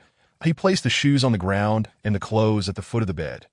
Good boy, he began to pull back the blanket. Wen Yuxing, still in a deep slumber, was disturbed, his cheeks flushing. Chen Yumuo, can you be quiet for just a moment? I'm really tired. Let me sleep a little longer. I beg you. Wen Yuxing tossed aside the blanket, revealing large bite marks and fingerprints on his neck, some already turning into dark purple bruises. Chen Yumuo's Adam's apple bobbed as his gaze grew serious. It's already 9 in the morning. We need to go home. Once we're back, you can sleep however you like, but this place isn't safe. Good boy, be obedient. Wen Yuxing, with his disheveled hair, sat up and exclaimed, Ow, my back! Before he could fully sit up, he collapsed back down. No, I can't. My back hurts too much. I can't sit up. Chen Yumuo quickly reached under the blanket, his expression grave. Let me take a look. Is it here? Wen Yuxing bit the blanket, looking utterly aggrieved. Yes. What do you feel when I press here? It's a bit sore, as if a muscle is strained. Chen Yumuo slowly released soothing pheromones, his large hand gently massaging him. Wen Yuxing leaned against his leg, eyes closed, on the verge of falling asleep again. Chen Yumuo had no choice but to take matters into his own hands, retrieving the black t-shirt and dressing Wen Yuxing in this position. The light blue jumpsuit was easy to wear. He slid it up from the feet, allowing Wen Yuxing to remain still while getting dressed. I'll go fetch your shoes. After placing Wen Yuxing back on the bed, Chun Yumuo picked up the shoes from the floor. Chapter 40. Loss of Control. Part 10. Good boy, let us try to get up and walk a bit. If it still hurts too much, I'll take you to the hospital for a checkup. When Yuxing lay on the bed, propping his feet up, please no. That would be so embarrassing that I'm an alpha. If I go to the hospital, what will the doctor say? Child, what is wrong? Am I supposed to say, my back hurts because of my man? Chun Yumuo, unable to hear clearly what Wen Yuxing mumbled at the end, chuckled. Then let us see if you can walk. If it really hurts too much, we can always call a doctor to the house. At that moment, Wen Yuxing's phone rang. Hello, Mr. Wen. When are you coming back? Gao has started crying again. He was fine last night and this morning. But just now he suddenly began to wail, and nothing seems to calm him down. Wen Yuxing immediately sat up, clutching his back, his expression twisted in pain. We're coming home right away, Li Ma. Please hand the phone to Gao. It seemed Li Ma had placed the phone on the table and walked away to comfort Xiaoyan Gao, as only footsteps could be heard approaching and receding. Papa, woo woo woo. Wen Yuxing sat up, hurriedly getting out of bed. Gao, listen to Daddy. Big Dad and Daddy will be home, soon to be a good boy and stop crying. We'll be there shortly. Close your eyes and wait. Daddy will be back soon. Chun Weinian, holding the phone, closed his eyes and murmured, Papa, come back quickly. Gao misses you. We're on our way. We'll be there shortly, as soon as the child expressed a desire to go alone. Wen Yuxing disregarded everything else and hurried downstairs, eager to ride back on the sports car, leaving Chun Yumuo utterly terrified. Behave, darling. Let us take the car. Wen Yuxing shot him a glare, that it's all your fault. If it weren't for you yesterday, would I have not returned? Chun Yumuo quickly ushered him into the car, addressing the driver, to Yuba Garden. Understood, Mr. Chun. On the way, Wen Yuxing was restless, incessantly urging the driver to hurry. Chun Yumuo gently rubbed his back. Don't heed what Nyang Ao said over the phone. He is just being spoiled. Why didn't he dare to call me? That little rascal thinks too much. Don't let him dictate your mood. Wen Yuxing leaned against Chun Yuma's embrace. Get lost. How could our son be crying like that on the phone? Is this how a father should act? Chun Yumuo promptly fell silent, conceding to Wen Yuxing's sentiment. Yes, it's my fault. I shouldn't have troubled you so much yesterday, that I was wrong. Don't be angry, you'll harm your health. The car sped along, reaching home in just over 10 minutes. Without waiting for the vehicle to come to a complete stop, Wen Yuxing attempted to open the door. Chun Yuma's face darkened with worry. What are you doing? That's dangerous. Wen Yuxing was yanked back by Chun Yumuo. Don't pull me. I'm getting out. Getting out? Chun Yumuo turned to the driver. You get out. The driver quickly exited the vehicle. Chun Yumuo, with a stern expression, admonished, do you realize how dangerous that was just now? You're not considering your own safety. Chapter 41. Anger, Part 1. Wen Yuxing, exasperated, retorted, what is the big deal? Hurry up and unlock the door. I want to get out. What is the big deal? So, what do you consider a trivial matter? Wen Yuxing was nearly beside himself with frustration. You, darling, please, just open the door quickly. Let's go home and see our son, shall we? Chun Yumuo insisted, are you willing to admit that what you did just now was excessive? Yes, I was indeed excessive, that I swear. I won't behave like that again. Please don't be angry, all right? Wen Yuxing, sensing that this wasn't enough, seized the moment and kissed Chun Yumuo. See, I realize my mistake. Truly, I promise. I will never act like that again. I will only get out once the car is stopped. I promise to prioritize safety and not worry my husband. Chun Yuma's expression softened. All right, you can get out. He pressed a button beside him, and with a click, the car door unlocked. Wen Yuxing flung open the door, then turned to Chun Yumuo, unleashing a torrent of expletives. To hell with you. Chun Yumuo, you turtle bastard. How dare you give me the cold shoulder? To hell with you. Damn you. I'll smack you down. Get lost. You're so pathetic. I could take on 800 of you in a day. Get lost. With that, he bolted away, displaying his signature move of turning his back. The new driver, witnessing the master being berated, cowered in a corner, trembling, too afraid to speak or even breathe. Chun Yumuo, however, chuckled, shaking his head as he stepped out of the car. He glanced at the driver. What is your name? According to the master's words, my name is Liao Shiyuan. Chun Yumuo picked up his phone, fingers flying over the screen. How old are you? I'm 38 this year. Married, with a 10-year-old son and a 5-year-old daughter. Chun Yumuo put his phone away and regarded him with a nod. Oh, your job well. Liao Shiyuan perked up instantly. Thank you, master, as Chun Yumuo entered the house. He found Wen Yuxing smothering little Nyang Ao with affection. Little Nyang Ao beamed, and upon seeing Chen Yuma, he stretched out his arms, exclaiming, "Eh, eh." At the moment when Yuxing spotted Chen Yuma, he felt guilty and promptly handed little Nyang Ao over. "Here is your son," that he attempted to flee but was caught by Chen Yuma. "Where do you think you're going?" Wen Yuxing feigned nonchalance. "That am I running? What I of yours saw me running. I am just going to check what Li Ma is cooking."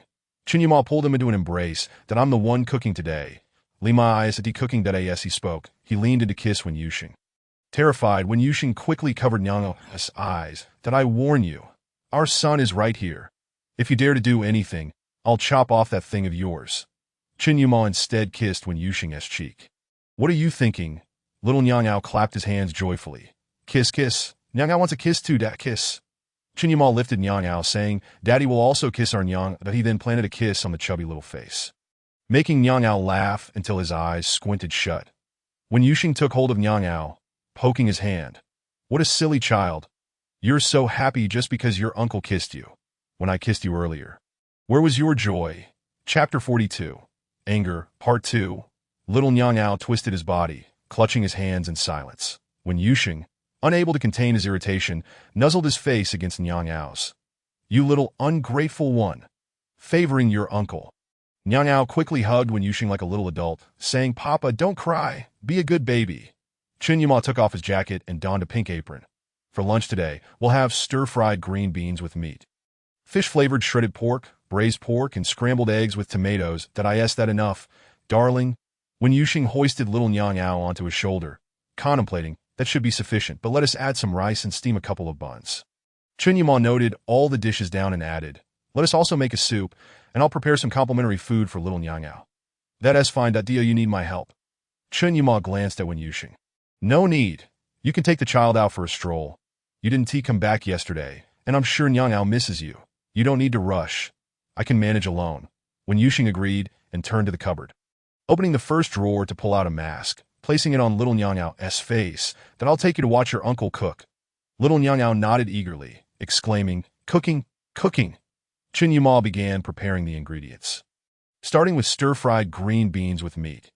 Green beans were one of Wen Yuxing's favorite dishes. That he first cut the green beans into sections, then placed them in a pot to boil for about 3 minutes. After adding the green beans to the pot, Chen Yuma set a timer for 3 minutes and busied himself with other tasks. That he retrieved a piece of meat from the refrigerator, initially holding fatty pork. But after some contemplation, he set it aside and opted for a leaner cut, chopping it into small pieces before mixing in various seasonings. Donning disposable gloves, he kneaded the meat pieces to enhance their flavor. When the timer beeped, signaling the end of the boiling, Chen Yuma turned off the pot and lifted the green beans out with a slotted spoon, rinsing them under cold water at the sink. Wen Yuxing observed from the side, puzzled. "Why rinse them with cold water?" Chen Yuma didn't turn around, explaining, "Rinsing with cold water makes the beans more crisp than if you merely scoop them out directly. They become mushy when stir-fried, which you don't like." Wen Yuxing nodded. "You really know how to cook. A true homemaker." Chen Yuma remained silent, though the slight upward curl of his lips betrayed his satisfaction. Next, he retrieved the marinated meat, discarding the remaining seasonings in the kitchen trash. Adding a bit of vegetable oil, he began stir-frying. The meat and green beans were tossed into the pan, along with more seasonings and salt. And as they cooked, a delightful aroma filled the air. Wen Yuxing leaned against the doorway, already savoring the fragrance of the dish, unable to suppress a swallow. Once the dish was ready, Chen Yuma placed it on the kitchen table, covering it with a warming lid. Wen Yuxing glanced over. "Had I known, I would have tasted it for you." Chen Yuma turned back, addressing him. "You can't eat ahead of time. That if you nibble here and there, you want to be hungry for dinner, and by afternoon, you'll be starving again." Wen Yuxing, cradling little Nyang Ao, muttered, "Such a miser.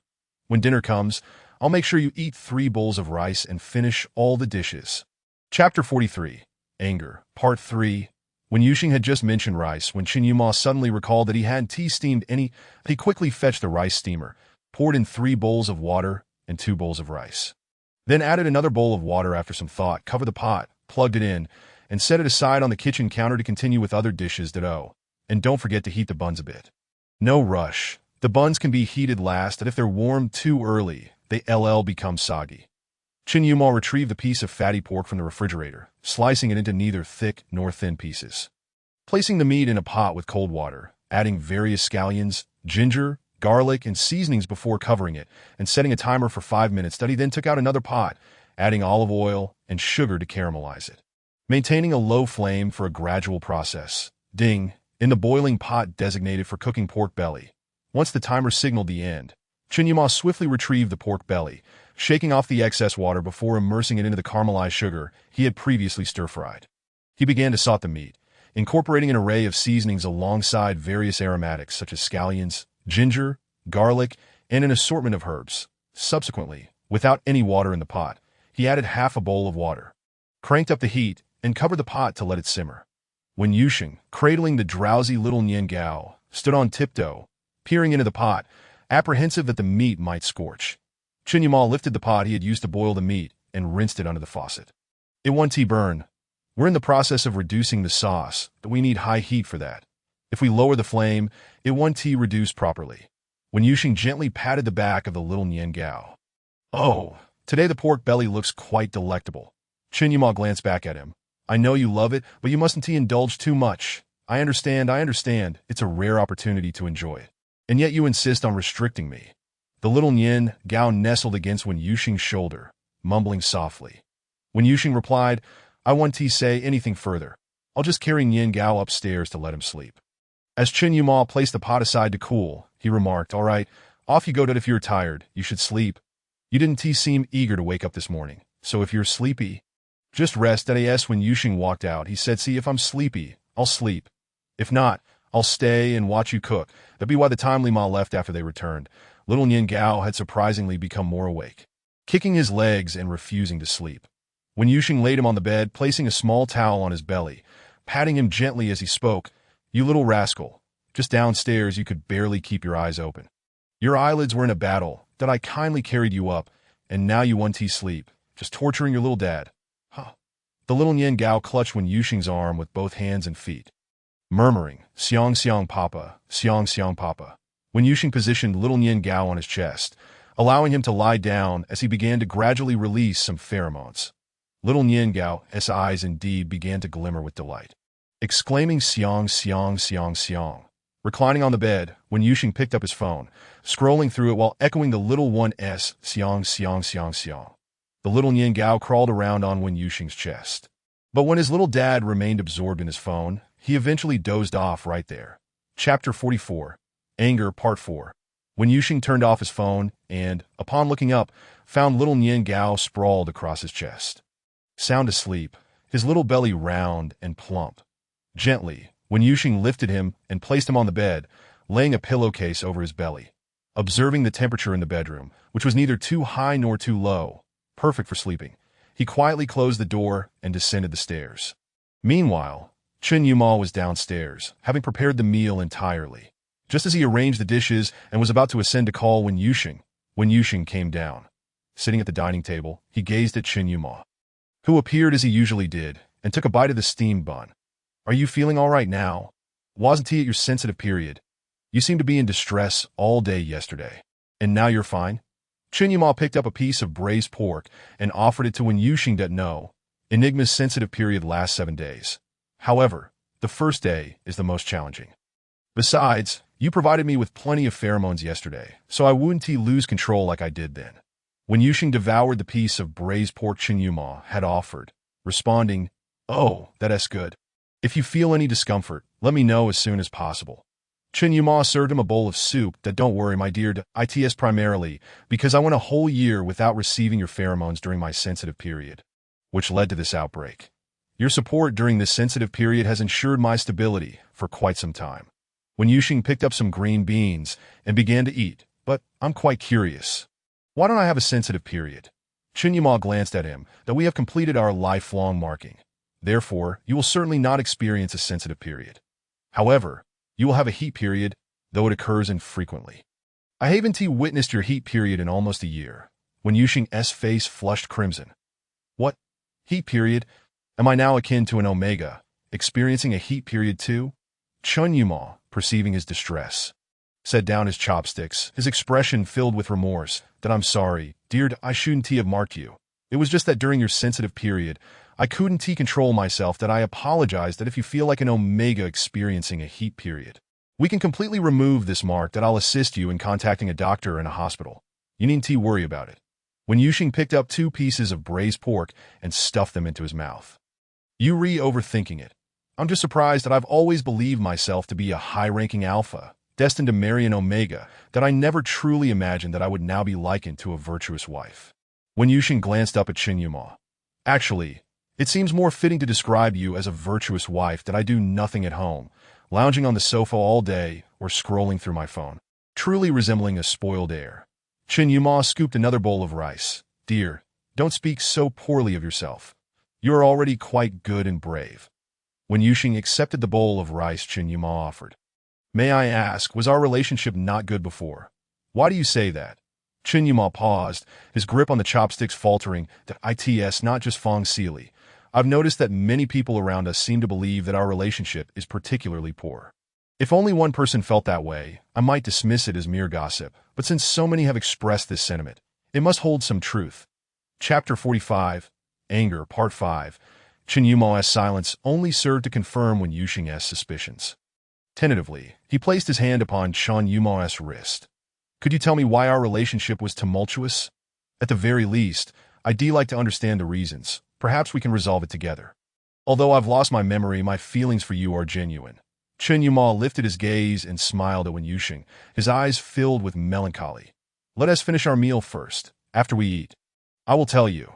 During the remainder of the meal, Wen Yuxing acted as if nothing had transpired, continuing to eat and converse, while Chen Yuma, as usual, listened quietly to his musings. The two seemed to be intentionally prolonging the moment. Once they finished eating, Wen Yuxing silently sat on the sofa, watching television, while Chen Yuma returned to the kitchen to wash the dishes in silence. When it became evident that they could no longer postpone the inevitable, they were left with no choice but to confront the matter at hand. Chen Yuma sat on the sofa, unable to meet Wen Yuxing's gaze. Wait a moment. I'll fetch something from the study. As he stood, Wen Yuxing felt an unexpected surge of panic, grasping Chen Yuma's wrist. Let us not look into it. I've forgotten much of the past, and there is no need to dwell on it. Aren't we happy now? Chen Yuma patted his hand. However, I believe you have the right to know about the past. Chen Yuma ascended the stairs, and after a brief interval, he returned, handing Wen Yuxing a booklet and a piece of paper. The paper bore the title Divorce Agreement, while the booklet's cover prominently displayed the words Prenuptial Agreement.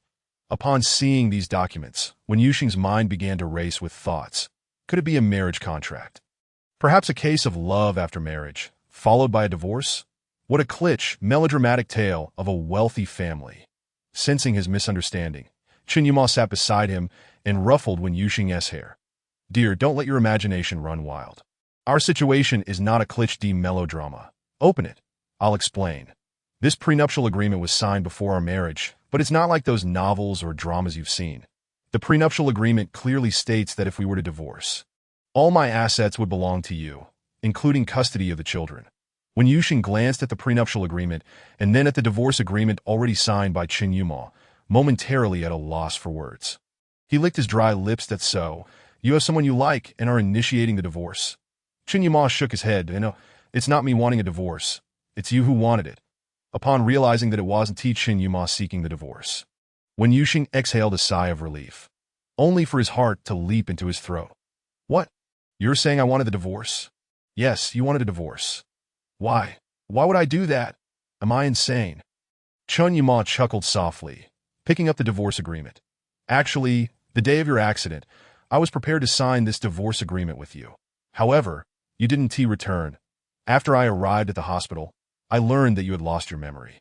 Wen Yuxing took a sip of water, exclaiming how melodramatic the plot was. Indeed, there are moments that are truly over the top. That I glanced over the situation, and if a divorce were to occur, you would be left with nothing. Chapter 46, Anger, Part 6. If there is nothing left, so be it.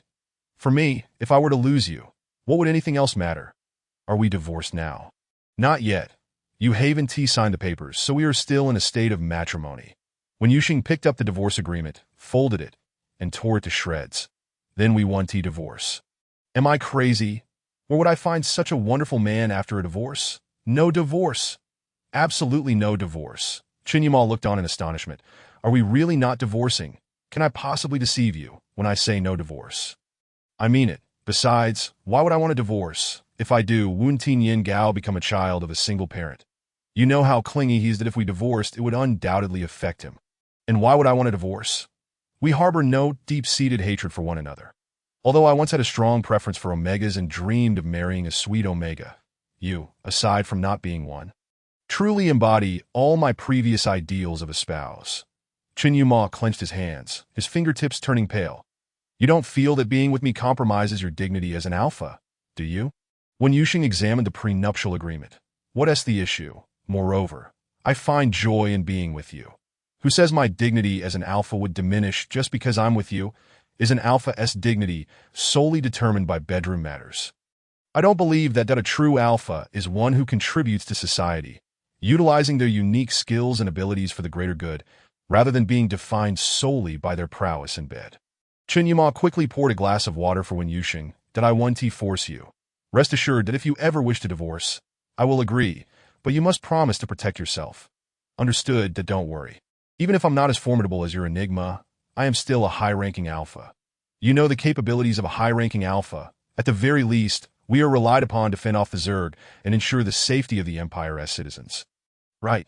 Chen Yuma nodded. I know you've always been incredible. When Yuxing scrutinized the prenuptial agreement. Oh, I see. So, if we were to divorce, all your possessions would become mine, including custody of the child. But what if we don't divorce? Chen Yuma gazed at Wen Yuxing with deep affection.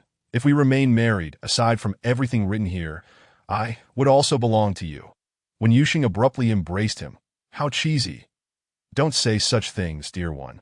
I've been prepared for you to abandon me since you began speaking just now. Even before, however, I never anticipated that you would choose not to divorce. This truly astonishes me. Wen Yuxing reclined on the sofa, resting his head on Chen Yuma's lap. Am I getting emotional now? I must tell you, it is because of your gentleness, thoughtfulness, cooking skills, and ability to care for Nian Gao that I chose to give this a try. Therefore, in the days to come, you must continue to care for Nian Gao, prepare meals for me, and treat me exceptionally well. Chen Yuma smiled. Of course, there is no one in this world who can treat you better than I do. Chapter 47, Anger, Part 7. He said, in this world, no one loves you more than I do. Wen Yuxing felt that Chen Yuma was indeed correct. Wen Yuxing had no parents. He was merely an orphan raised in an orphanage. Through hard work, he managed to gain admission to a well-known local university. Over the past decade, he had no close friends, and it seemed he had indeed been isolated by the world. Yet there was this one person who appeared in his life, intruding upon his existence and bringing about a monumental change. Wen Yuxing was at a loss for words, unsure of what to think. Perhaps he truly loved me. The events of that day were tacitly acknowledged as bygone. If the pre-amnesia Wen Yuxing had desperately wanted a divorce, the post-amnesia Wen Yuxing now simply wished to live a grounded life with Chen Yuma, without concern for anything else. Little Nian Gao had begun attending preschool. In the blink of an eye, he was 2.5 years old, soon to be 3, and it was indeed time for him to start school. The preschool was not far from Yuba Garden, and Wen Yuxing had recovered his health. Once a racing driver, he now found himself leading a more leisurely life post-amnesia that I believe if you truly desire it, you should pursue what you love. That night, as the two lay in bed, Wen Yuxing felt Chen Yuma embrace him from behind, their bodies entwined, and I no longer wish to be a racing driver. It's too dangerous, and besides, I've lost interest in it. What I cherish most is spending time with you and Nian Gao. Whatever choice you make, I will support you. Then, I wish to open a bookstore. Is that all right? Chen Yuma kissed Wen Yuxing on the forehead. Of course, the funds can come from the black card I gave you. Spend it however you wish, as long as it brings you joy. Wen Yuxing nuzzled Chen Yuma's chest with his hair. It appears I truly am being spoiled by you, but you must also serve me, just like a devoted employee. Chen Yuma chuckled, descending from the bed to fetch 2 glasses of water from downstairs. He returned, seated beside Wen Yuxing, helping him sit up. Drink some water to soothe your throat. It sounds quite hoarse. How dare you speak? It's not as though you're any better, staying up late and toying with me. Chen Yuma fed Wen Yuxing an entire glass of water. 1 more glass. Would you like it? No more. I really have no appetite right now.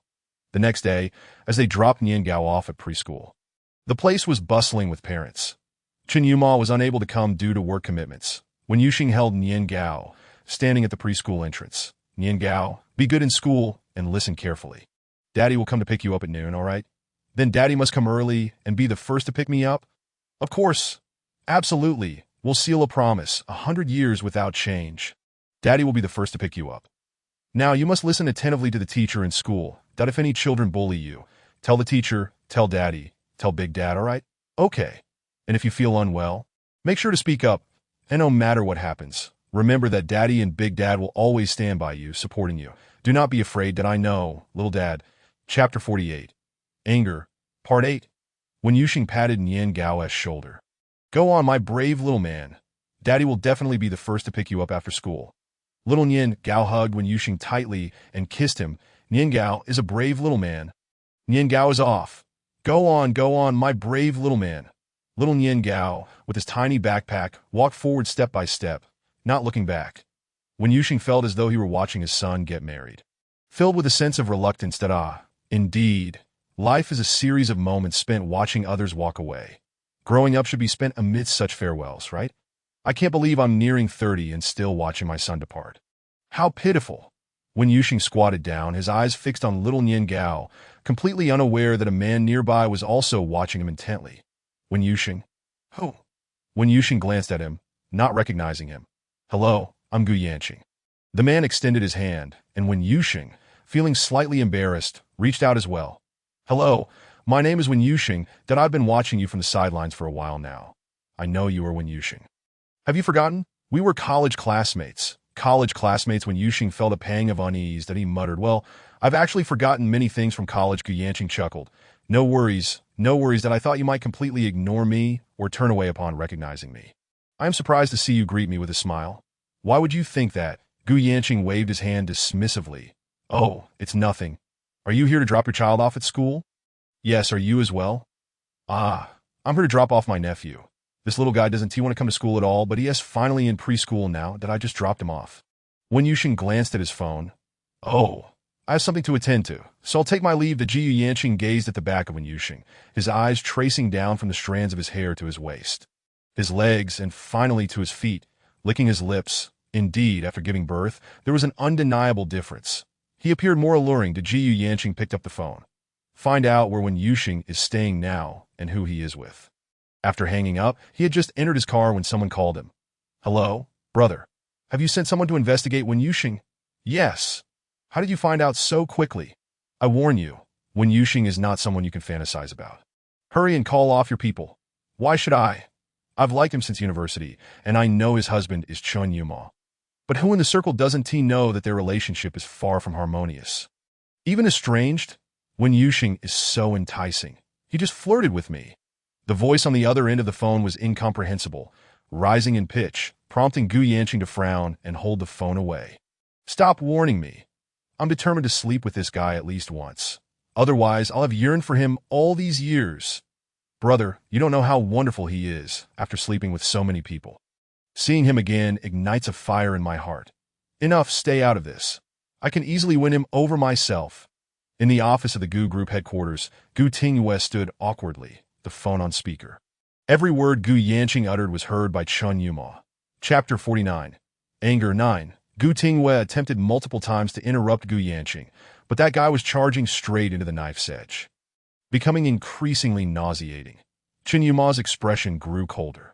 Once the call ended, the office was engulfed in silence, save for the sound of breathing that Mr. Chun, let me explain, I truly had no idea. Enough regarding the contract between our families. I see no reason to continue. Furthermore, Mr. Gu, I give you 1 month to find a way to retrieve your brother's body. Chun Yuma strode out, while Gu Tingyue leaned against the desk, his face pale. That scoundrel, he is just a fool, acting with his lower half. When Yuxing drove forward, with Gu Yanqing trailing closely behind, completely oblivious to the several cars following him. When Yuxing was listening to music on his phone when a call came in, and he connected to the car's headset. Hello, darling. What's up? Chun Yuma, in a more open area, responded. Where are you, sweetheart? Oh, I just rode my motorcycle to drop off rice cakes at school. I'm on my way to your company now. Chun Yuma paused. I'll wait for you in the underground parking lot. Drive safely. All right, my dear husband, give me 10 minutes. I'll be there soon. No need. Take 20 minutes to go slowly. Don't make me worry, with his helmet on. When Yuxing beamed, I got it, await your wife's grand arrival. He immediately pressed the accelerator, speeding up and turning right at the traffic light that Jiyu Yanqing failed to keep up and was quickly left behind. By the time he attempted to catch up, the sports car had vanished down another street, prompting him to stop his car, with the 3 vehicles behind him halting as well. Turning around, Gu Yanqing suddenly sensed something amiss. It seemed he was being followed. Who are you? I am the second son of the Gu group. Open your eyes wide and leave now. What a coincidence. We are looking for you, Gu Yanqing. Our master requests your presence. Get lost. I'm not someone who can be summoned by just anyone. That's not up to you. In broad daylight, Gu Yanqing was taken away forcefully. His car was left parked by the roadside. In an inconspicuous spot, after abducting him, Jiang Zi immediately called Chen Yuma. Master, we have captured him. Chen Yuma, pen in hand, was signing a contract. Take him to the basement of the old residence. Yes, master. After signing the contract. Chen Yuma glanced at the time. There were 5 minutes left before when Yuxing would arrive that he handed the contracts to Zhang Xiran, instructing, handle these as you see fit, and if possible, sign them directly. Chen Yuma's estimation was accurate. As he rode the elevator to the underground parking lot, when Yuxing arrived on his motorcycle, just as he removed his helmet, he exclaimed, "You're so punctual, my dear husband." Before he could finish, when Yuxing was embraced by Chen Yuma, who kissed him. What is this? So affectionate today, my darling. When Yuxing laughed, wrapping his arms around Chen Yuma's waist. But this is your company's underground parking lot. Aren't you worried about being seen? Chen Yuma rested his chin on Wen Yuxing's shoulder. I want you to listen to a recording, but please don't get upset after that, of course. Let us not listen here. Let us go to your office. And have you prepared the snacks I wanted? All set. Knowing you were coming, Assistant Zhang prepared plenty. Chapter 50. Anger, 10. When Yuxing followed Chen Yuma, taking the presidential elevator directly to the top floor. The top floor was quiet, for it housed only Chen Yuma's office, a spacious room all to himself, with even his assistant Zhang Xiran's office located on the floor below. I never imagined. Truly, the boss of a major corporation has an entire floor for an office. Chen Yuma held Wen Yuxing's hand. Don't tease me. What do you mean by teasing? Also, please set up a studio next door for me. I'll be working here from now on. Chen Yuma wrapped his arm around Wen Yuxing's shoulders. What work will you be doing?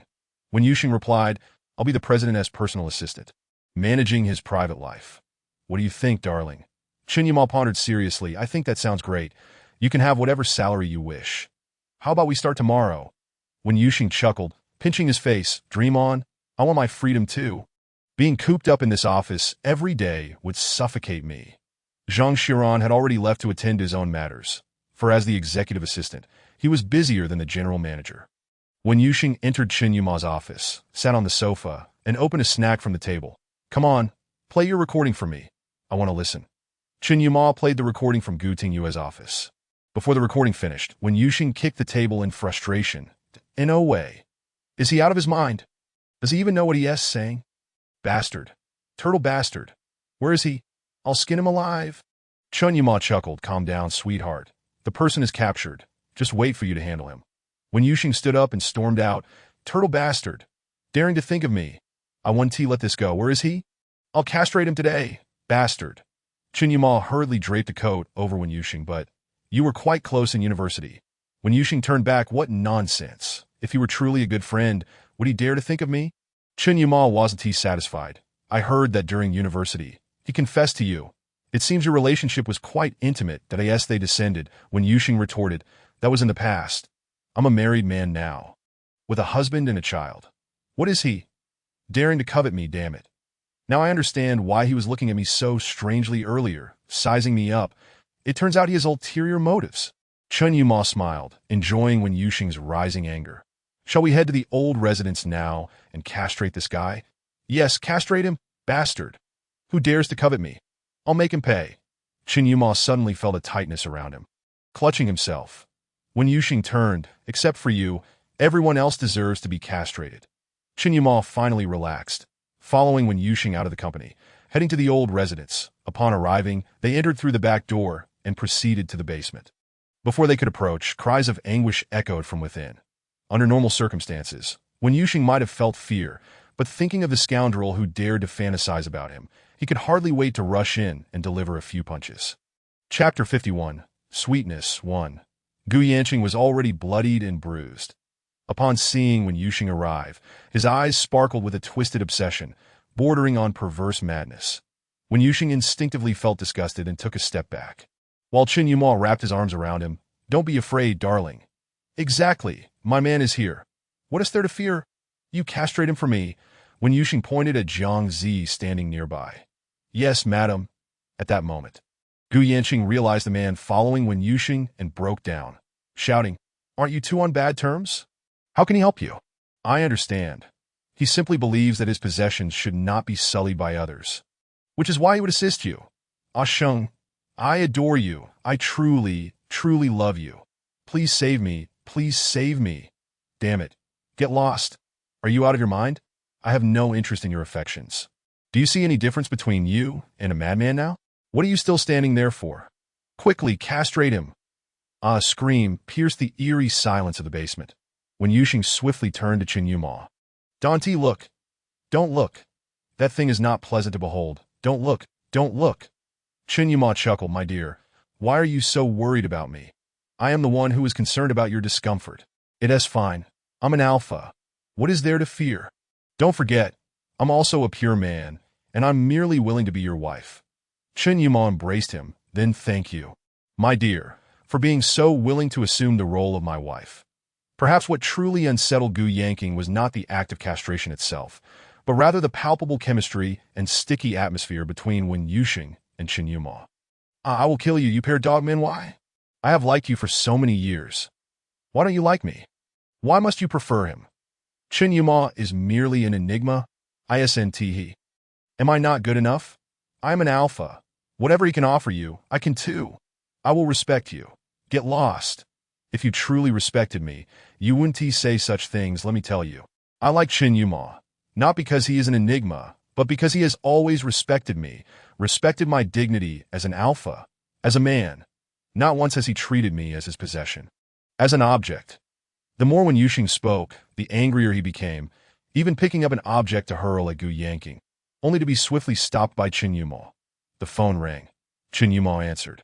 "Mr. Deguda, Mr. Chun, I understand you are quite upset right now, done on behalf of my brother. I sincerely apologize to your wife. Regardless, as long as you spare him his life, I will take him directly to a mental institution and confine him there. I will send him to the furthest planet from Dixing, and you will never have to see him again, but at least spare his life. He is my brother." Wen Yuxing turned his head and snatched Chen Yuma's phone.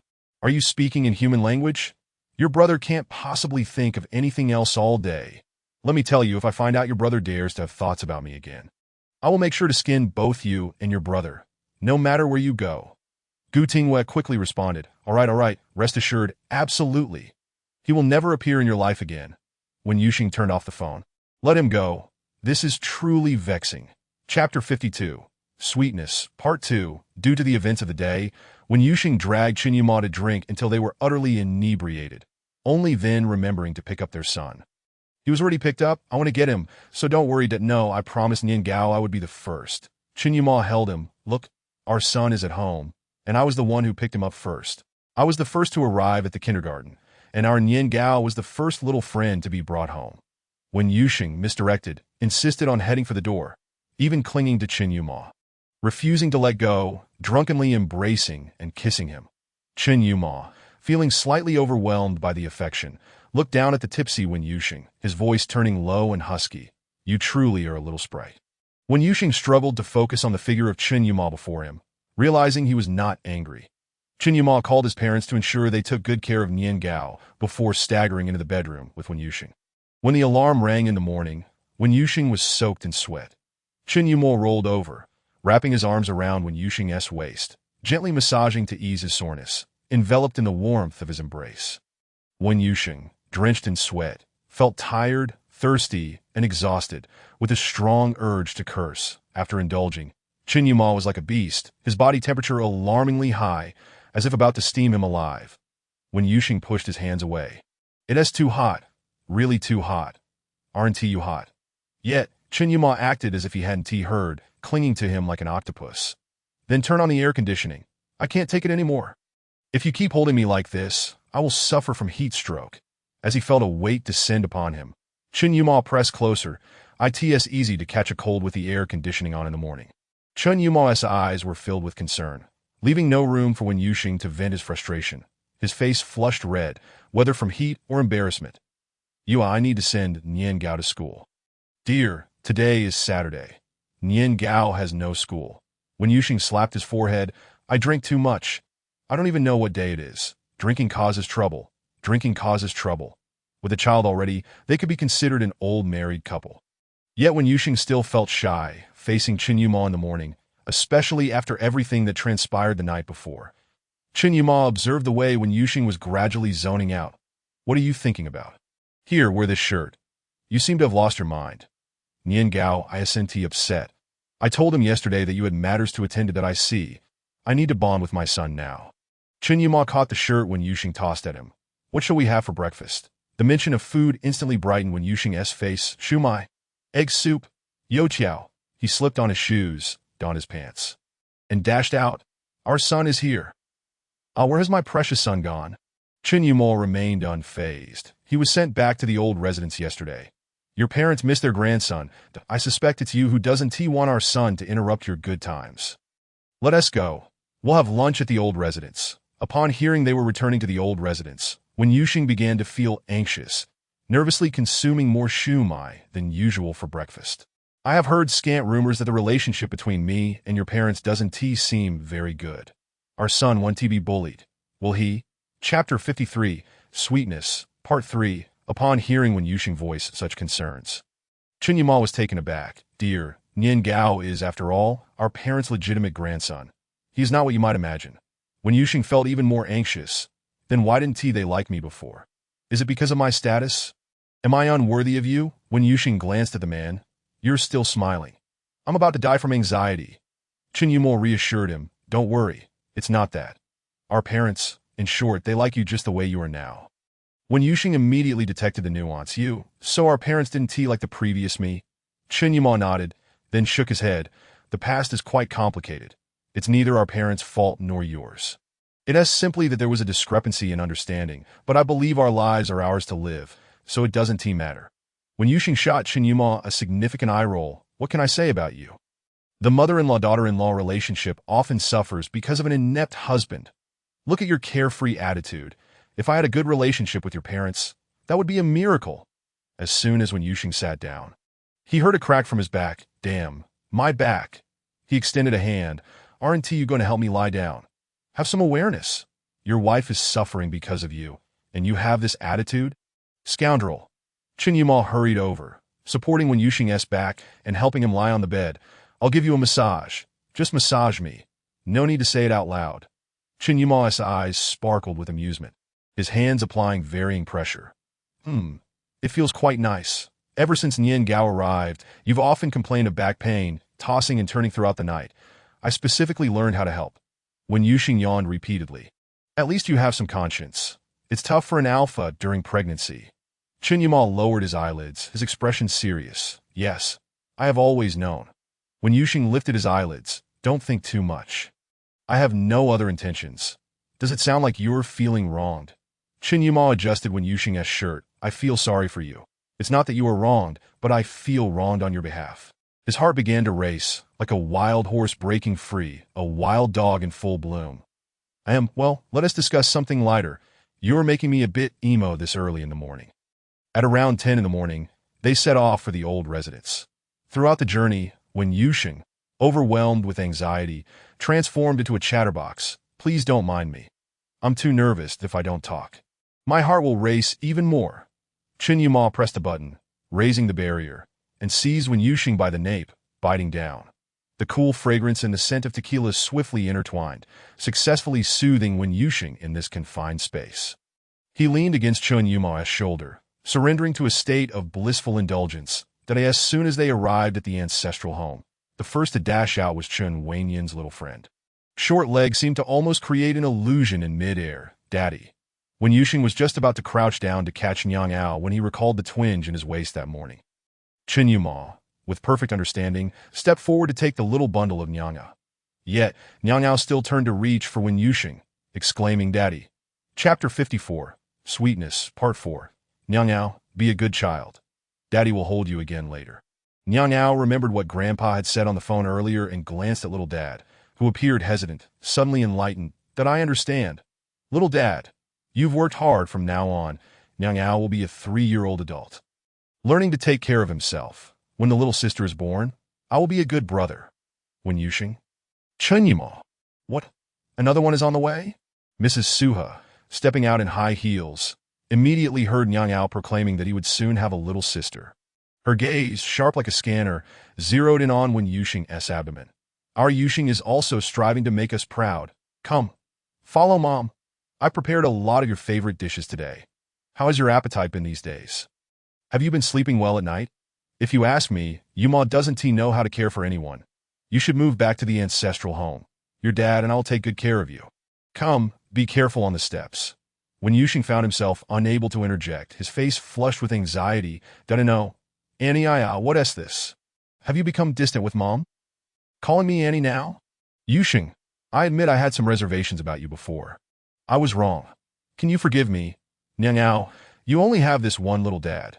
Just think if you and Yuma were to divorce, wouldn't Nyang Ao become an orphan? Yuma is as wooden as a log. If the child takes after him, he'll grow up to be just as stiff. Besides, can you bear for the child in your belly to be born without a father? In this day and age, children from single-parent families are often bullied that if anything happens, speak up that if Yuma troubles you, Mom will take care of him. Nyang Ao, with his little hands tucked away, was held in Chen Yuma's embrace that he wrapped his arms around Enigma's neck. Grandpa. When can I meet my little sister? When Yuxing swiftly turned his head, glaring fiercely at Chen Yuma. Nyang Ao, that depends on your little dad. When Nyang Ao's gaze fell upon Wen Yuxing's face, he only saw the gentle smile of his little dad. Little dad, when will my sister come to our home? I want to give her a gift. When Yuxing was torn between laughter and exasperation, his words tumbling out as if forced through gritted teeth. Nyang Ao, be obedient. Let us not discuss this for now. Nyang Ao squirmed in Chen Yuma's arms, his chubby body wriggling. Little dad is so strange. Doesn't he like little sisters? Why does he look unhappy?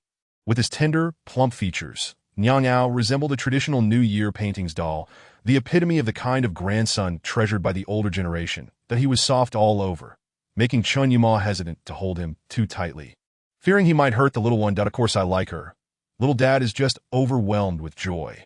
Our Nyang Ao's little dad is a cool man, and his way of expressing happiness is also quite cool.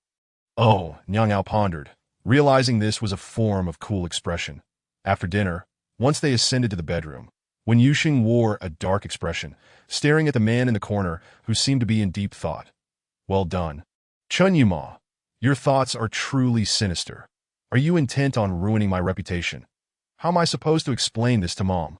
I'm caught in a dilemma, stuck between a rock and a hard place. Chen Yuma's eyes were dark, yet he appeared quite innocent to be a good child. While Mom isn't caught on yet, let us hastily secure another child. Chapter 55, Sweetness, Part 5. What the? Chen Yuma, you are so devious. It feels like you've thrown a plate at my face. If you want to have another child, go ahead. I'm telling you, I refuse to have one.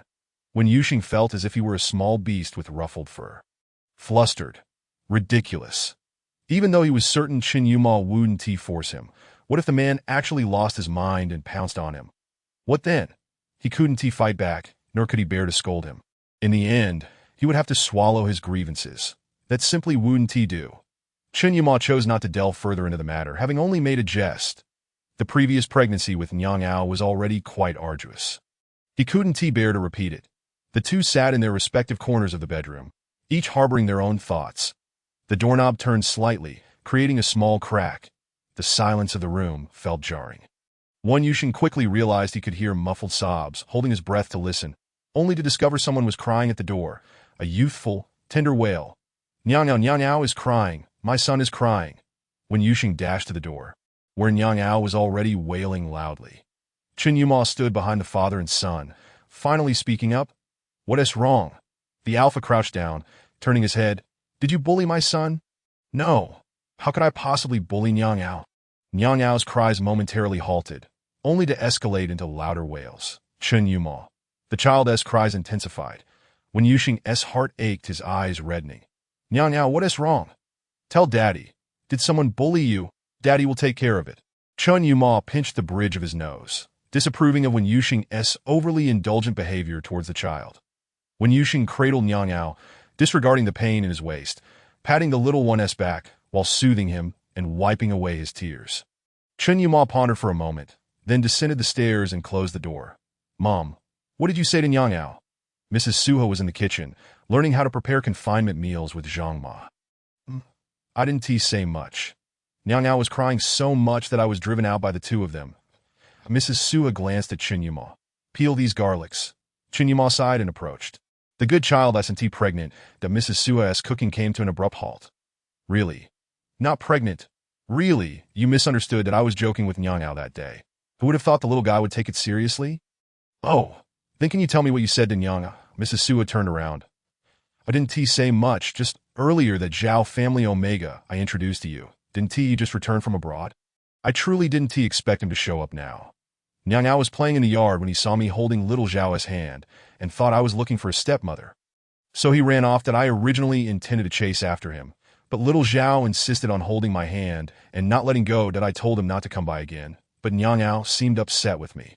What should I do? Mrs. Suha married young, becoming pregnant with Chun Yuma at 19 that after marriage. She was pampered by Mr. Chen Shiming, having a kind heart but being quite spoiled. Now nearing 50, she stood in the kitchen, her eyes red from her grandson's indifference. Chun Yuma found it rather amusing that I asked that all. Yes, really, that is all that I didn't deceive you. Chapter 56, Sweetness, Part 6, when Yuxing lay in bed with Nyang Ao, who lacked a sense of security and was sprawled across his chest. The little warrior was likely unaware of his own weight, sleeping soundly, when Yuxing struggled for breath, fearing that even the slightest movement would awaken the chubby bundle. The warmth radiating from his chest was comforting. Nyang Ao's soft hands clutched at his collar, a testament to his insecurity, as if worried that he might disappear in his sleep. Nyang Ao woke up at some point. Noticing Wen Yuxing's teasing gaze and sitting up, his cheeks flushed, his eyes widened in surprise, and when Yuxing chuckled, Nyang Ao, are those your apricot eyes? So adorable. My son is indeed adorable. Nyang Ao gleefully grabbed his feet. Mirroring Wen Yuxing's laughter, the chubby little kitten was ours. Your dad will take care of you. Our Nyang Ao is delightfully round, utterly charming. Nyang Ao gazed up at Wen Yuxing with a sticky expression. Nyang Ao is exceedingly cute. Oh, still claiming to be cute? Our Nyang Ao and little dad are both handsome and self-aware men. Chun Yuma stood at the door, observing the joyful interaction between the big and small, the corners of his mouth curving upward. He turned back, Mom, it's fine. Nyang Ao is emotionally stable now, that I'll go in and talk to him in a moment, that Mrs. Suha, eager to engage, replied. But I want to play with Nyang Ao too, that we had originally planned to visit Aunt Lee's house this afternoon. Inside the room, Wen Yuxing playfully grabbed Nyang Ao's chubby little foot and pretended to bite it. Wah! Little dad is eating pig-ass trotter. Nyang Ao squealed with laughter. Mrs. Suha looked on enviously. You should hurry in and talk to Yuxing. I want to spend more time with Nyang Ao. It's been a long time since we last met. Chun Yuma gently pushed open the door, and both Nian Gao and Wen Yuxing turned their gaze toward him. Upon spotting Lady Su He, Nian Gao instantly turned away, burying his fluffy little head into Wen Yuxing's shoulder, his round little bottom jutting out. Lady Su He, whose smile had blossomed like a flower, visibly wilted at the sight of her little grandson's anger. Wen Yuxing cast a questioning glance at Chun Yuma, who responded with a subtle look in return. Wen Yuxing, sorry, I don't quite understand. Chun Yuma, Lady Su He, following her son, appeared somewhat uneasy. Yuxing, Mother has something to discuss with you. Yes, Mother, please go ahead. Suddenly, the little Nian Gao began to cry, shaking his head vehemently. I don't want a stepmother. I only want my little dad. I don't want anyone else. Grandma is a big bad person. I don't like Grandma anymore. Whoa. When Yuxing initially looked utterly bewildered, but after reflecting on his previous relationship with Chun Yuma and glancing at Lady Su He's awkward expression, he thought, is Mother trying to persuade me to divorce Yuma? No, don't misunderstand. Let me explain. It's not like that, you see. Before your accident, things were quite tense at home. You didn't like Nian Gao nor Yuma. I had a bit of a bias against you back then and kept thinking of introducing an Omega to Yuma. But since you returned, oh no, I mean after your amnesia, you've been wonderful to the child and to Yuma. And I had completely forgotten about that. Who would have known that today, that Omega would show up? I said nothing, just let him leave, but Nian Gao saw it and thought I was introducing a partner for Yuma, which made him angry. Chapter 57. Sweet as honey. 7. When Yuxing felt he had grasped the essence of the situation. Look at that. It's still the son showing tenderness toward his mother. Understanding his little dad. All the hardships are worth it. When Yuxing beamed. My dear son, my sweet treasure, the delightful little Nian Gao. Daddy loves you so much. You are truly the greatest gift heaven has bestowed upon me. Little Chen Weinian was overwhelmed with shyness, unable to hide his round face, resorting to covering his eyes with his tiny hands. When Yuxing lifted the child and approached Chen Yuma and Lady Su He, mother. I realize now that I was rather unreasonable before. With such a wonderful husband, such a lovely son, and such a warm family atmosphere, I don't even know why I insisted on a divorce. But rest assured, I truly adore you, Ma, love Nian Gao, and I cherish you and father as well. So, you needn't worry about arranging anything for you, Ma. Nian Gao is quite sensitive, just comfort him with that. He placed a little bundle in front of Lady Su He. Chen Weinian turned his head, but showed no signs of rejection, which boosted Lady Su He's confidence as she hurriedly embraced her chubby grandson. Oh, mother is going downstairs. You and Yuma can enjoy your time together. Nian Gao nestled in his grandmother's arms, shyly smiling at Wen Yuxing, clearly fond of her, yet reluctant to take the initiative. Resembling his stubborn father, Wen Yuxing grasped Chen Yuma's arm, shutting the door behind them and pressing him against the wall. Did you hear that? Our mother said we should enjoy our time alone. He acted playfully, like a rogue, with reckless abandon. Chen Yuma remained silent, submissively allowing his alpha to be playful with him, yet his left hand never ceased to grip the back of his neck. After a while of frolicking, Wen Yuxing grew weary, striding over to the sofa and propping his feet up on the coffee table. I'm bored. You're such a wooden block, no matter how I tease you. You remain unresponsive, it's utterly dull. It seemed the only thing about him that was truly resilient was his mouth. Chen Yuma, however, was keenly aware of Wen Yuxing's fluster, pretending not to notice. He settled beside Wen Yuxing, who was engrossed in his game, his eyes glued to the screen. Hey, this dog. Can't you even play? Isn't this just gifting them points? Ugh, you idiot. You don't understand human language. Who the heck is this? Go die. Wen Yuxing spent the entire afternoon playing games, only pausing for a bathroom break, during which he bestowed a tequila-flavored kiss on Chen Yuma that as night fell. Chen Yuma had read through half of his book. Setting down his pen and turning to look at Wen Yuxing, who had fallen asleep with his phone in hand.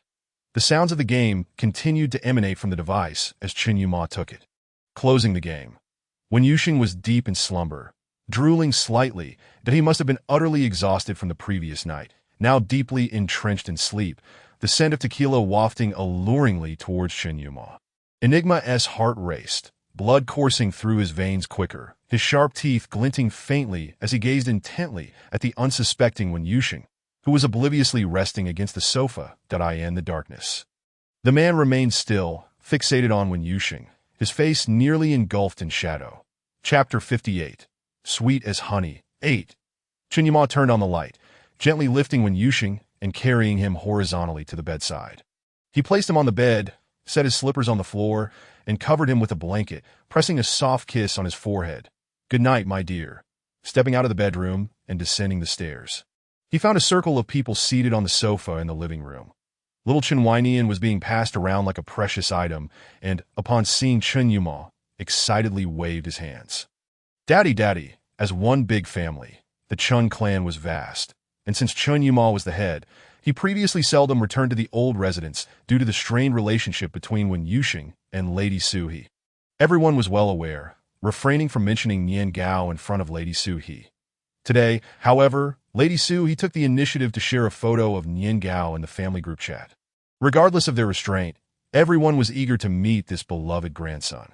Unanimously, they gathered at the old residence, where Nian Gao, charming and affectionate, sweet-tongued like honey, was the complete opposite of young Chen Yuma, and everyone adored him immensely.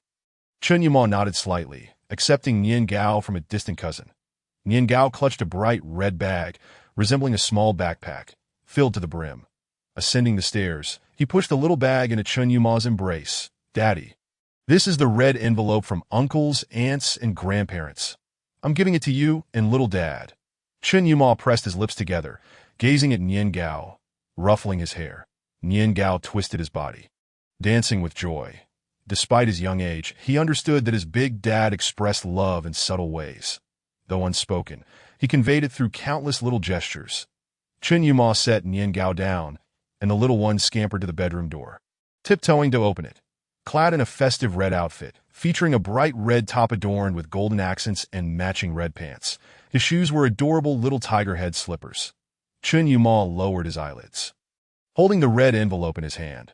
Lady Su, he likely felt she had owed Nian Gao so much over the years that she wished to make amends in one go. Being short, Nian Gao couldn't reach the light switch. Anxiously, he dashed out, tugging at Chen Yuma's pant leg, shaking it, looking up with his round, sparkling eyes. "Daddy, turn on the light. I want to see the red envelope with little dad." Chen Yuma lifted his son onto his shoulder. Nian Gao easily turned on the light, kicking his legs. "Daddy, put me down. I want to find little dad." Once he got what he wanted, he was quick to forget. Like a bridge burned after crossing, just like when Yuxing. Chen Yuma gently patted the little one's soft chin, setting him on the bed, removing his shoes. "Go find your little dad." Nian Gao struggled to stand. Running unsteadily to Wen Yuxing's pillow, losing his balance, he tumbled onto the bed. Today, they were to visit relatives. Lady Su, he worried Nian Gao might feel cold, so she dressed him a bit too warmly. He could have gotten up, but now struggled to rise. With his little bottom sticking up, he kept burrowing toward Wen Yuxing. Even if Wen Yuxing was deeply asleep, he had to wake up, unable to comprehend what was happening before him. With a gentle push, Nian Gao was finally able to roll over, sprawled on the bed, his face flushed. "Nian Gao." Wen Yuxing rubbed his eyes, staring for a moment. "Son?" Chapter 59. Sweet as Honey 9. Wen Yuxing, utterly perplexed, awoke with a foggy mind, drenched in sweat from the little Nian Gao's antics. Meanwhile, Chen Yuma sat nearby, watching the unfolding scene with an expressionless face. Wen Yuxing shot him a glare. "What's wrong with Nian Gao?" Only then did Chen Yuma rise, approaching with a red bag in hand. "This is a red envelope for you from Nian Gao."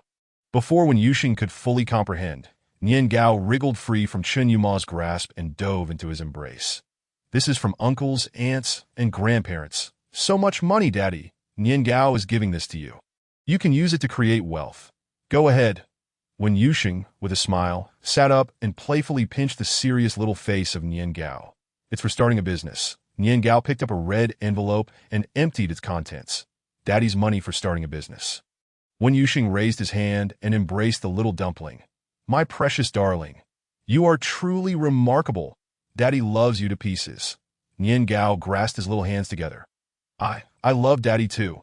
Indeed, Nian Gao was aptly named, resembling a fragrant and glutinous rice cake, plump and fair. Wen Yuxing planted a kiss on the little one's face. "My son is just as righteous, just like your father. Even as a child, he is already a good man who cherishes family. Nian Gao is wonderful."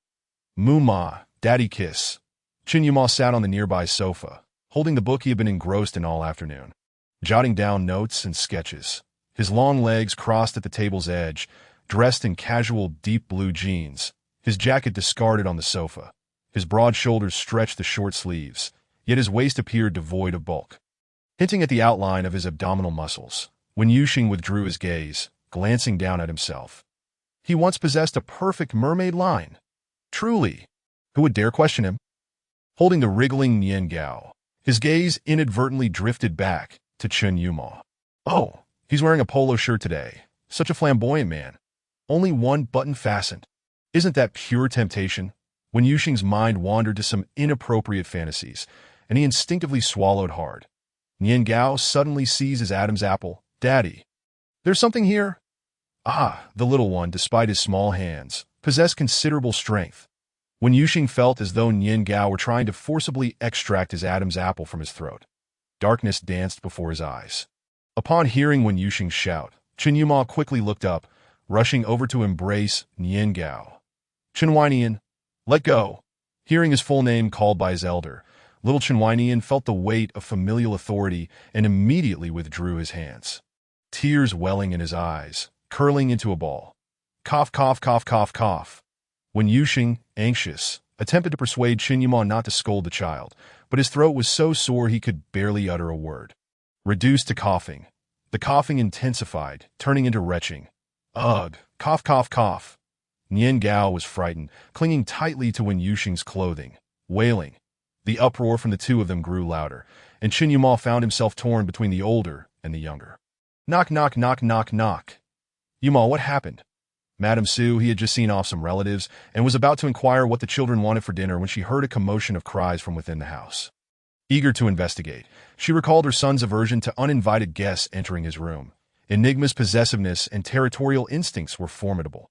Qin Yuma scooped up the wailing Chen Weinian and opened the door, placing him into his mother's embrace. Mom, please take care of Nian Gao for a moment, then I'll go downstairs with the good boys shortly.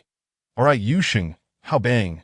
The door closed too swiftly, creating a gust of wind that tousled Madame Su's hair. Nian Gao was so frightened he didn't know how to cry anymore. Woo, Grandma. Nian Gao, dear, what happened? Tell Grandma. Ooh, little dad. Ooh, something vomited. Ooh. Madame Su, he carried Nian Gao downstairs, spotting Chen Qiming returning home. Hurry, Nian Gao is crying. He says Yuxing has something in his stomach and has vomited. Chen Qiming changed his shoes and hung his coat on the rack, taking Nian Gao in his arms. That why, dear grandson. Come here. What is wrong? Is Yuxing unwell again? As they walked, the elderly couple exchanged words. Madame Su, he glanced towards the second floor and lowered her voice. No, Yuma mentioned to me this afternoon that he is not pregnant. Chen Qiming wiped Nian Gao's tears, vomiting. If Yuma isn't even attending to Nian Gao, it must be severe. Yuxing is an alpha and in good health. Aside from being pregnant, how could he vomit so violently? Besides, the young couple is full of energy, and with Nian Gao already 3. It is about time for another. Madame Su, he accepted the milk that Zhang Ma handed her and brought it to Nian Gao's lips. All right, let them handle their own matters that I suspect Yuma doesn't want another child. He is worried about Yuxing, and I can see that as a mother. Chen Qiming patted Nian Gao's back, concerned he might choke. Nian Gao, drink slowly for Grandpa, that I in the upstairs bedroom. Chen Yuma handed Nian Gao to his mother. Hurriedly returning to the room, that he grabbed the trash bin from the desk and placed it by the bed. When Yuxing was unable to expel anything, feeling only nausea, his eyes reddened, tears streaming down his face as if he had been crying. Chen Yuma retrieved ointment from the second drawer of the cabinet by the window, then rushed to the bathroom to wet a towel with cold water, wringing it out, accidentally knocking over a chair in his haste. When Yuxing suddenly found his nausea subsiding, it had been overwhelming, as if he might expel his very stomach, but now it had vanished, and no need. I'm no longer nauseous. Chen Yuma still applied the cold towel. Don't speak. Just apply a cold compress to reduce inflammation. After a while, he placed the towel on the bedside table, opened the ointment, and a strong medicinal scent filled the air, squeezing some into his palm. He began to gently rub it in, that it might sting a bit. If you feel uncomfortable, just let me know, dumb. Chen Yuma focused on Wen Yuxing's Adam's apple, gently pressing his hand against it. The sharp pain was evident, yet bearable. Wen Yuxing lowered his gaze, fixating on Chen Yuma's concentrated eyes. When Enigma was focused on a task, his gaze was unwavering, fixed on one point. Chen Yuma suddenly lifted his eyelids to meet his gaze. What is wrong? Nothing. Cough, cough. Wen Yuxing felt himself to be the unluckiest of souls, caught in the act of peeking. Yet, Chen Yuma's concerned expression only deepened his sense of guilt. The cold, fragrant pheromones began to spread, dulling the pain in his throat. Chen Yuma blew gently, then took the towel to wash his hands in the bathroom. Wen Yuxing could not restrain his heart or his eyes, following Enigma's figure. Chen Yuma seemed to sense his dependence. Upon returning from the bathroom, he approached. Still hurting? Wen Yuxing shook his head that it might become inflamed. I'll take you to the hospital shortly. Wen Yuxing's eyes widened. No need. It has hardly anything serious. Don't make a big deal out of it. Hurry and check on Nian Gao. He was frightened earlier, and you scolded him so harshly. He was crying so hard. Chen Yuma shifted his gaze from the Alpha's Adam's apple.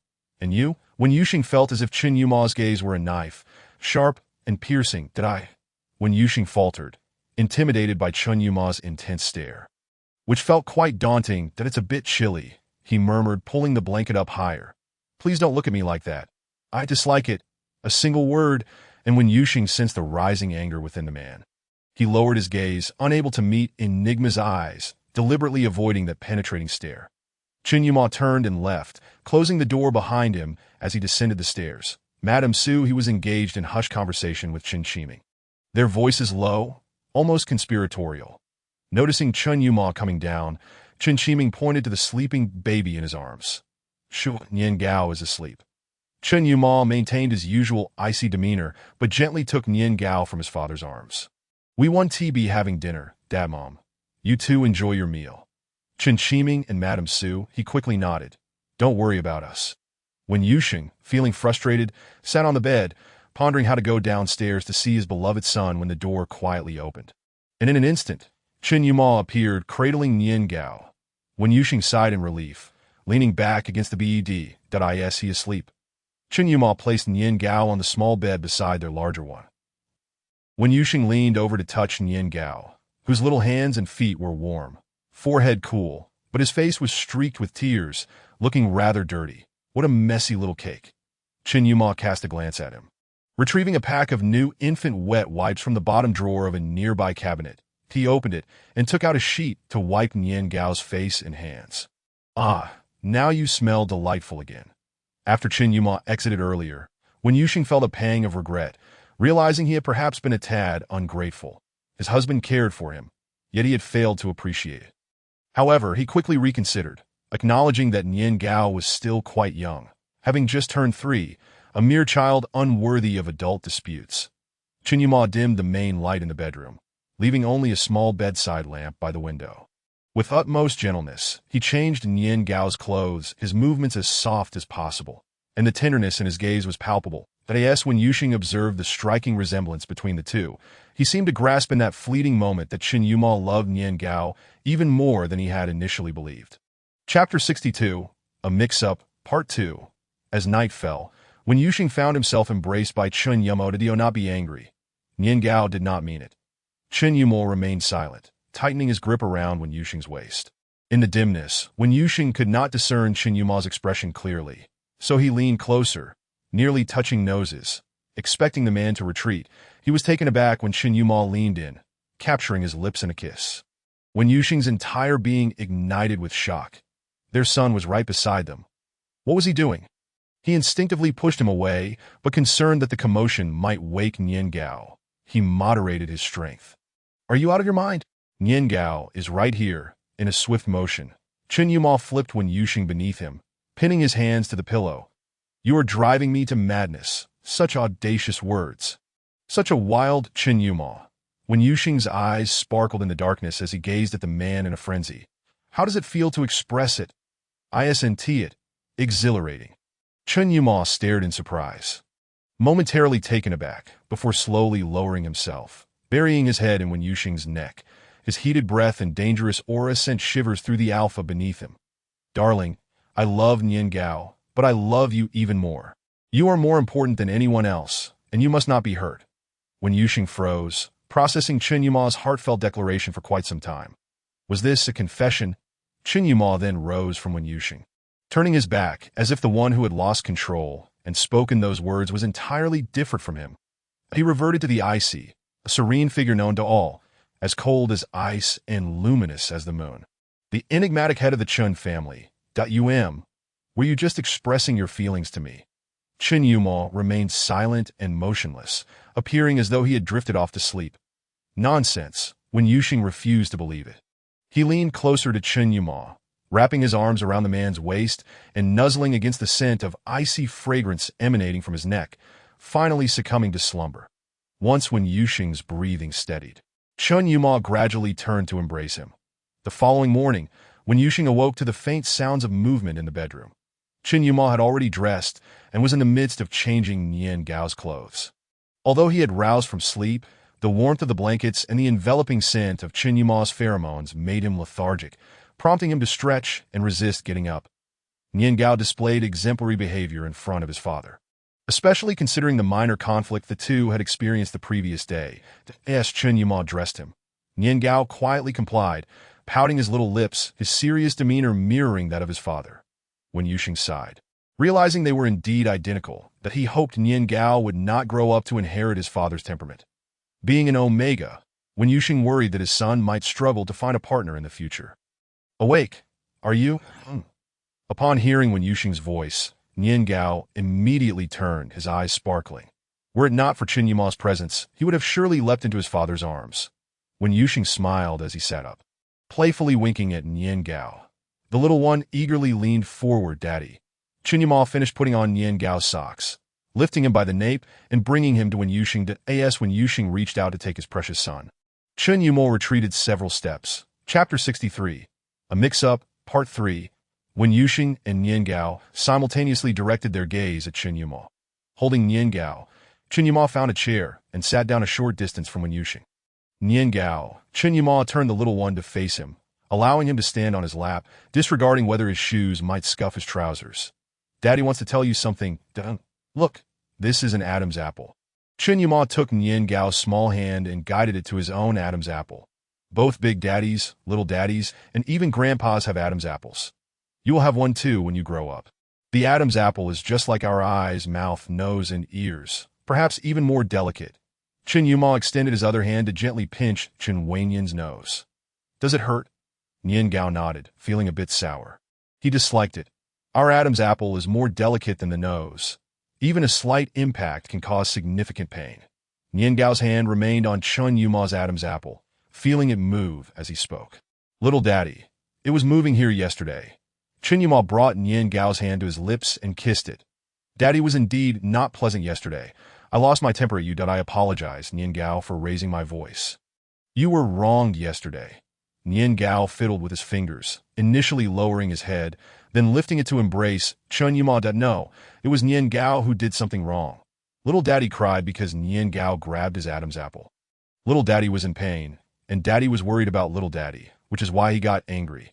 Chen Yuma gently patted Nian Gao's back, releasing soothing pheromones, his voice tender. Then, daddy should also apologize to you. Yesterday, in your moment of panic, I tossed you outside the door without considering your feelings. Nian Gao shyly shook his head, gently nudging Chen Yuma's profile. Daddy treats me very well. At last, Chen Yuma embraced Nian Gao and sat down at the bedside. Now, shouldn't our Nian Gao also apologize to little daddy? Nian Gao turned and leaned out of Chen Yuma's embrace, reaching for Wen Yuxing. His small hand gently touched the injury on little daddy's Adam's apple. His eyes filled with concern. I'm sorry, little daddy. Nian Gao won't do that again. Yesterday, little daddy vomited, and Nian Gao was very scared. Wen Yuxing held Nian Gao close and kissed his cheek. It's all right. Little daddy does not blame you, but Nian Gao must not treat others like that. The Adam's apple is indeed very delicate, and when you grow up, you must also protect your own. Little Chen Wenyan nuzzled against Wen Yuxing's neck. Nian Gao will be good. Chen Yuma lifted Nian Gao from Wen Yuxing's arms. Shall we wash our faces and brush our teeth first, then head downstairs for breakfast? Nian Gao nestled comfortably in Chen Yuma's embrace. His eyes sparkling. Wen Yuxing's lips twitched. This little ungrateful child, who had just been so attached to little daddy, was now inseparable from his big daddy. With both father and son gone, Wen Yuxing found himself feeling aimless lying there. He climbed out of bed and approached the bathroom door, leaning against it, watching the heartwarming scene unfold before him. Nian Gao stood on a stool, wielding a children's toothbrush, brushing his teeth, and managing to cover his entire face with toothpaste. It was a sight to behold. After Chen Yuma finished brushing his teeth and washing his face, he gently washed Nian Gao's face, his tenderness seemingly uncharacteristic of an enigma. Chapter 64. A Mix-Up, Part 4. Even now, Wen Yuxing remained skeptical of Chen Yuma's nature. He was simply too gentle, too nurturing, perhaps even more so than an omega. Yet aside from their intimate moments, he exhibited a fierceness akin to an enigma, embodying the very essence of a personality split. Chen Yuma set Nian Gao down and glanced back at Wen Yuxing. Come here. Nian Gao dashed out, opening the door and closing it behind him as he scampered downstairs, full of energy. Wen Yuxing stepped inside. I can manage on my own. Chen Yuma retrieved a roll of transparent tape-like material from a nearby cabinet. I'll wrap your neck. It must not get wet, or it may become inflamed. Wen Yuxing shot him a glance. I am an alpha. Our recovery abilities are quite strong. Look, I'm nearly healed. It's unnecessary. Chen Yuma approached, gently brushing his cool fingers against Wen Yuxing's neck. You are right. He conceded, placing the material back. Good. Then wash up. We will have breakfast downstairs shortly. But why aren't you leaving? Aren't you coming down? Chen Yuma remained by the door. No need. I will stay with you. Wen Yuxing pouted. Don't. If you're here, I won't know how to wash my face. Chen Yuma remained silent, simply watching him. The more he stared, the more Wen Yuxing felt his skin prickle with discomfort. After a prolonged silence, he finally spoke up that for breakfast, I want the tomato and egg noodles you make. Could you please go down and make me a bowl? Chen Yuma turned swiftly, responding crisply, call me if you need anything. All right, a large man, rather clingy. If he were an Omega, he might genuinely appreciate it, especially after sustaining an injury. Finding comfort in having a partner by his side would certainly instill a greater sense of security and make him feel valued. But as an alpha, who knows what sort of security he seeks? Chen Yuma remained silent, often staring intently, his gaze unsettling and, frankly, rather intimidating to. When Yuxing shook his shoulders and descended the stairs, everyone was gathered around the dining table. Except for Chen Yuma, who was in the kitchen. Dad, Mom, good morning. Chen Qiming and MSW he were feeding the little Nian Gao, turning to look at Wen Yuxing. Yuxing, come down. Hurry and sit, still feeling nauseous. Wen Yuxing gazed at the large cup of lemonade before him, and merely inhaling the scent made his mouth water. Not nauseous, just this lemonade. It smells so sour. Misui quickly pushed the cup of lemonade away. Then don't drink it. Your dad and I thought you might still feel nauseous, so we had Zhang Ma prepare a lemonade that if it doesn't make you feel sick, we won't have it. That a large bowl of tomato and egg noodles was placed in front of him, instantly soothing Wen Yuxing's stomach. Before even tasting it, the aroma was delightful. Dad, Mom, won't you have some too? You eat. We finished our breakfast at 6 this morning. You eat. Don't mind us. Chen Yuma sat down opposite him, with milk, bread, steak, and salad arranged before him. Breakfast at the Chen family's old residence was distinctly different from what Wen Yuxing was accustomed to. Having steak and bread so early in the morning left him feeling unappetized. Nian Gao, after finishing the porridge in his bowl, stared blankly at his little dad's bowl of tomato and egg noodles. That I know more for you. This little guy's belly is all round. Wen Yuxing picked up a noodle and fed it to Nian Gao, who smiled brightly. Chapter 65, a mix-up v. Chen Yuma put down his chopsticks with a noticeable clatter. Wen Yuxing turned his head to see the man staring at him, feeling somewhat guilty. He rubbed his nose and silently lowered his head to begin eating. Though his demeanor appeared timid, internally he was anything but. What was he pretending for? If he dared to scold me today, he would dare to resort to domestic violence tomorrow. You've got some nerve, perverse man, with that smug demeanor. In a moment, he could toss your clothes into the trash bin upstairs, as if they were worthless. His emotions surged within, yet he revealed nothing on the surface. MSW, he was also somewhat apprehensive about her son. Yuma, don't wear such a cold expression. You've frightened Yuxing, that he merely ate one noodle. There's no need for such a fuss. Since Chen Yuma-san had differentiated into Enigma at 18, Chen Qiming felt uneasy in his presence. Besides, we don't have the habit of scolding our daughters-in-law. That's bad luck. You just scowled at Yuxing, which I&T very manly. When Yuxing couldn't help but feel a sense of pride seeing his family stand by him. See, I am still the likable one. Chen Yuma sighed. I was wrong, my dear, that I shouldn't have shown you a cold face just now, but Nian Gao's stomach isn't great. He really shouldn't eat too much. Moreover, my primary concern is that Nian Gao cannot handle spicy food well. Every time you ask me to add a lot of chili to your tomato and egg noodles, please try to make a separate portion for Nian Gao in the future. Everyone turned to look at him as Wen Yuxing swallowed a noodle. All right then, I shall temporarily forgive you. After all, I have always been the understanding and patient child. Chen Yuma, Chen Qiming, Ms. Su, Nian Gao. Mr. Chen forced a smile. Exactly. Are Yuxing marrying you means you must treat him well. Cherishing him like a treasure, MSW was momentarily dazed. Usually the most supportive. Today she seemed unable to comprehend. Yes, you must treat Yuxing well. When Yuxing was taken aback by his own nonsensical banter and the couple's uncanny ability to play along. Taking a sip of water and unexpectedly choking. Cough, cough, cough. His eyes reddened and his ears turned pink. He had merely said it offhandedly, never expecting the couple to agree, which felt rather embarrassing. Chen Yuma's eyes sparkled with amusement. Eat well. And take your time drinking water. Damn. ISNT this all because of him? Nian Gao, slow on the uptake, nodded. Little dad is really understanding. So gentle and virtuous. When Yuxing kicked Chen Yuma onto the table, take care of your son. Let us drop this topic. Chen Yuma remained expressionless, glancing at his alpha before shifting his gaze. Nian Gao, the teacher called me today and said that the assignment is due tomorrow. Have you finished it? Nian Gao's little body quivered, turning to stiffly meet Chen Yuma's gaze. Nian Gao forgot. Go upstairs and get your homework. Dad will take a look down at him at SU, and Mr. Chen took Nian Gao upstairs, giving Wen Yuxing a knowing look. Keep him occupied. Wen Yuxing signaled an okay with his hand beneath the table to the couple and continued to eat his noodles. Then aren't you busy? Struggling to find a reason, he blurted out an obvious statement. The moment he spoke those words, Wen Yuxing wished he could disappear on the spot. Wasn't he that a silly thing to say? Today is Sunday, of course. There is nothing to do. Chapter 66. A mix-up 6. Chen Yuma finished all his food. Wiped his mouth, stood up, and pushed back his chair with steady steps. He approached Wen Yuxing. Not good. Such an imposing demeanor. I should flee. Wen Yuxing picked up his bowl, ready to run. I still have things to do. I must leave first. Stop.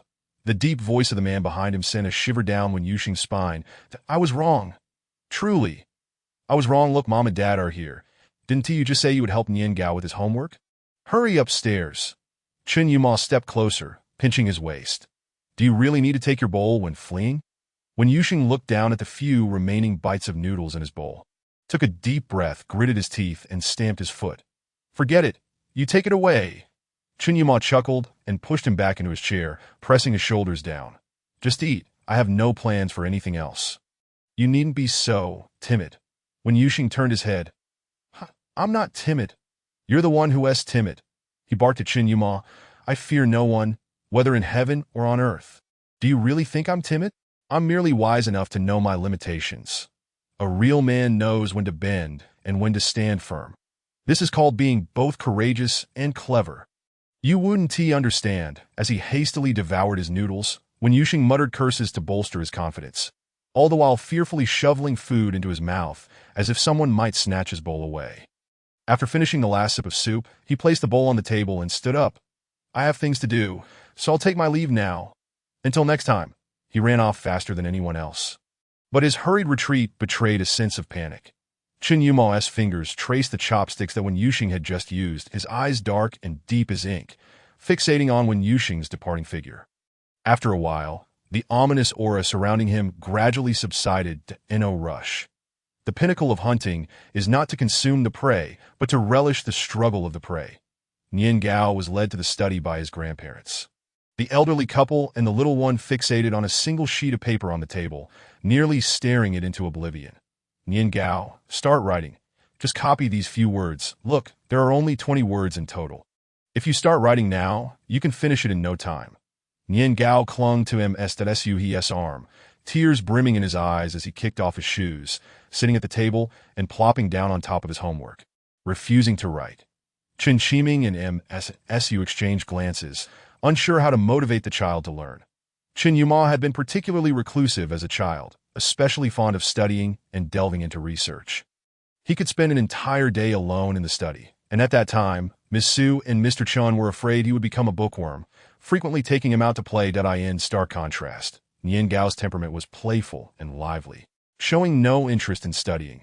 The moment learning was mentioned, he acted as though the chair he sat on had grown nails, refusing to stay put, and no matter how they coaxed him, Nian Gao remained unresponsive.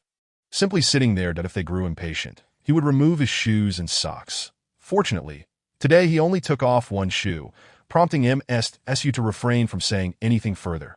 The entire family treated young Chen Weinian as a precious gem. Yet only his biological father, Chen Yuma, remained indifferent, caring little whether he was a treasure or not.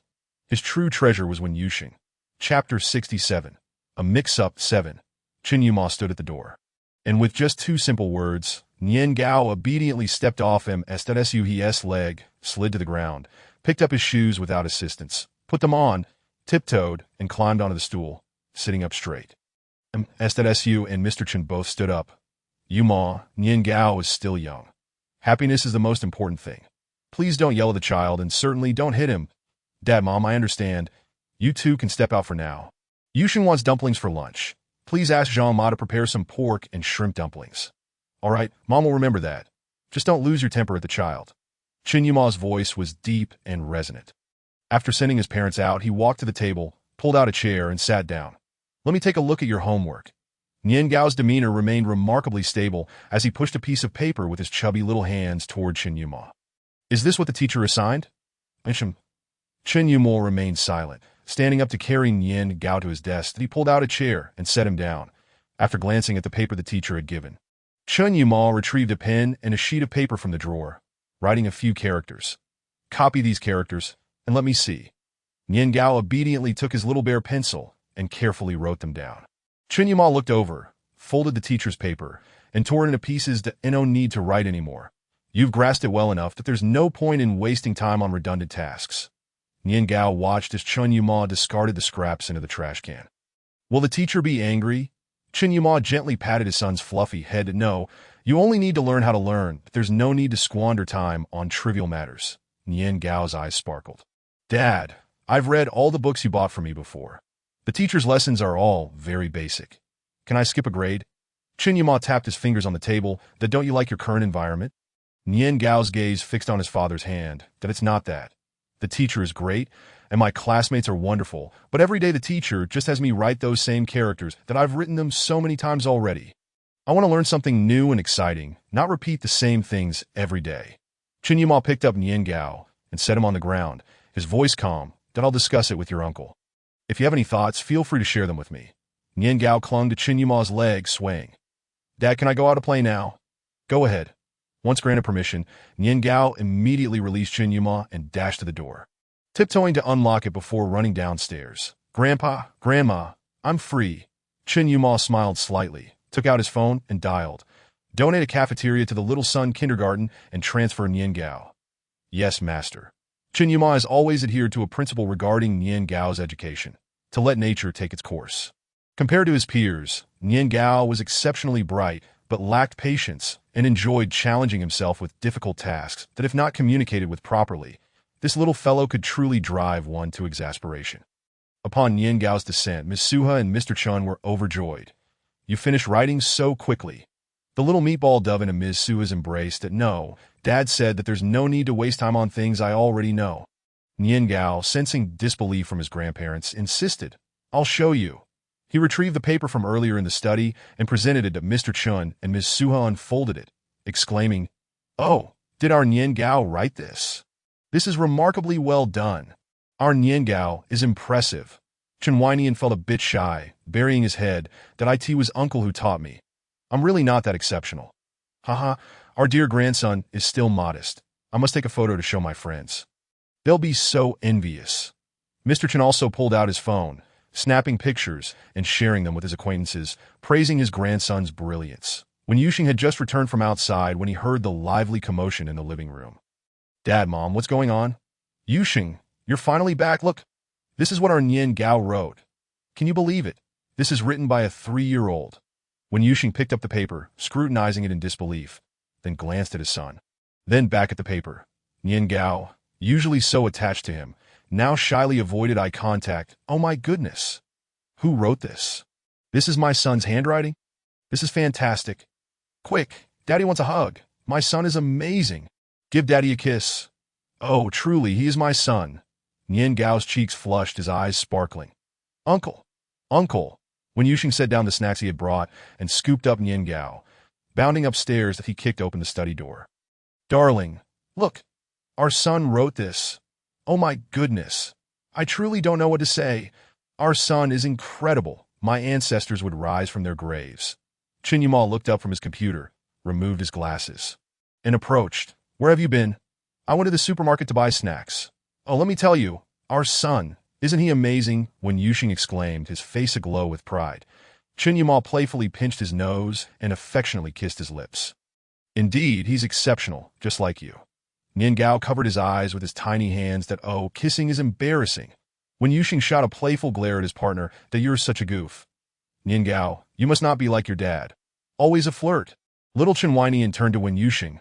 I want a kiss. I want a kiss. When Yuxing hugged his son and playfully nibbled on his chubby cheek. You can't let others kiss you. Only uncle. Me and your grandparents can do you understand? I understand. Uncle told me not to let strangers kiss me.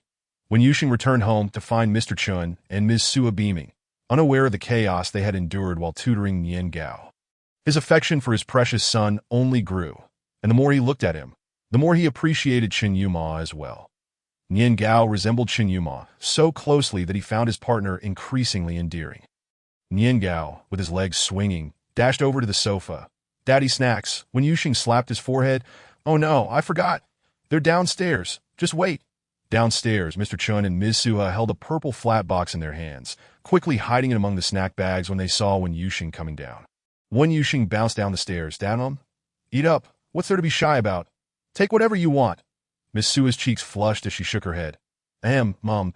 Doesn't he really like these? By the way, Yuxing and Zhang made dumplings with pork and shrimp filling for lunch. Thank you, Mom.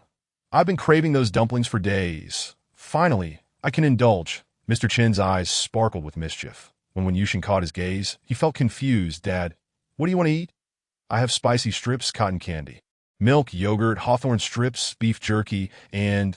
Dad doesn't tea like those, Yuxing. Just take them upstairs. Your mom and I will make dumplings for you. When Yuxing was bewildered. What is going on? Uncle. Upstairs, Nian Gao was eagerly urging him on. And when Yuxing didn't think much of it, he grabbed a large bag of snacks. Dad, Mom, I'm heading up now. Go ahead. As soon as he reached upstairs, Nian Gao eagerly followed him, bouncing like a little puppy, practically wagging his tail. When Yuxing pinched his chin. Now remember, we agreed not to eat too much, that if you overindulge, your uncle will get mad. Nian Gao's eyes fixated on the hawthorn strips. Can I just eat the hawthorn strips? When Yuxing nodded, let's go ask your uncle how much you can eat. Chen Yuma was typing rapidly at his computer, his expression serious and focused, when Yuxing discreetly handed Nian Gao 2 strips. We agreed. Just eat these 2 for now, then I'm going to take a shower. No sneaking snacks. He pointed to his own eyes, then to Nian Gao's. Nian Gao nodded earnestly. I won't sneak any.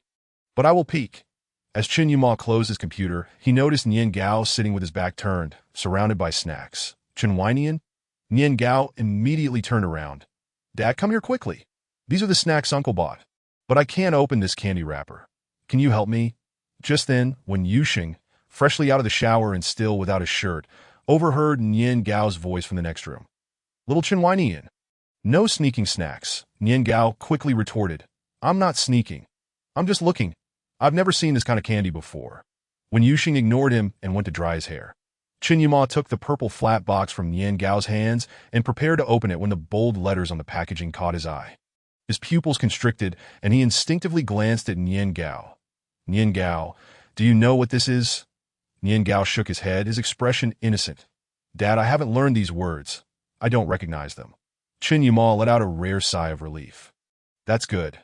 Nian Gao stood up, still holding half a hawthorn strip in his left hand. Dad, open it. I want to see. Chen Yuma, being pestered by Nian Gao, looked up to see Wen Yuxing entering. When did you buy this? Wen Yuxing squatted down, glancing at the box while packing the snacks into the bag. Let me think. At the checkout, the young lady at the counter was promoting a deal, mentioning some discount for purchases over a certain amount. I casually picked up a box of blueberry candies from a nearby shelf. What is the matter? Not tasty. In Chapter 70, A Misunderstanding, Part 10, Chen Yuma pressed his lips together, tucking the flat box in his pocket while picking up Nyangao. That candy has expired and is no longer fresh. How about Dad buys you some fresh ones later? Nyangao, biting into a half-eaten hawthorn strip, replied, Then I want to eat lots and lots of candy. All right, let us go to the supermarket this afternoon and buy plenty of candy.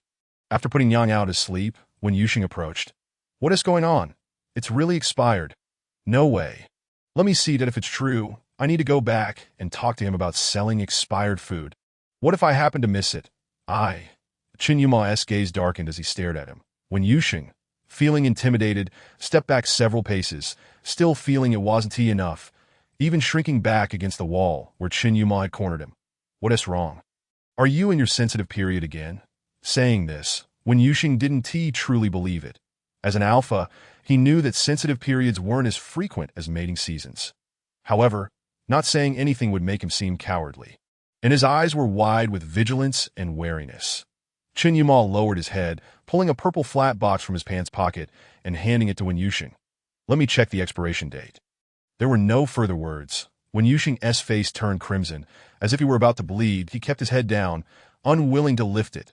So embarrassing. I really want to live on another planet right now. No wonder my parents looked at me strangely earlier. Did Nyangao see it too? When Yuxing raised his head, his eyes glistening with tears. What should I do? No, Nyangao can't read, he doesn't understand. When Yuxing buried his face in Chen Yuma's chest. Forget it. I want to move to another planet. I can't stay on the Imperial Star any longer. Let us go. I can't live with this shame. There were so many people in the supermarket. So many people saw me. What should I do? Chen Yimou pressed his lips together, a smile dancing in his eyes. It's all right. They all understand. Understanding my foot. Chen Yimou couldn't help but chuckle at Wen Yuxing's flustered demeanor, his lips curling into a slight smile. This isn't your fault. The packaging looks just like the candy. Surely others made the same mistake. Really, of course, I assure you. But my parents saw it too. It's fine. They'll just think I'm the one troubling you. Not you. Please don't say that. The more you talk, the more embarrassed I feel. Don't mention it again. Absolutely no bringing it up. Chen Yimou gently ruffled the Alpha's hair, soft and fluffy, a stark contrast to his flustered temperament. Rest assured.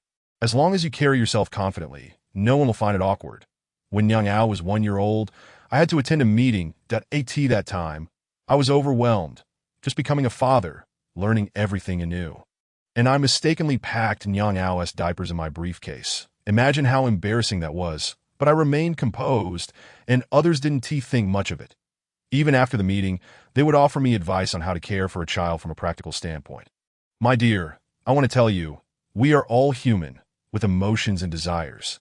It's nothing extraordinary to be a little more at ease, and others want to dwell on in Chapter 71. Ashamed to show my face, Part 1.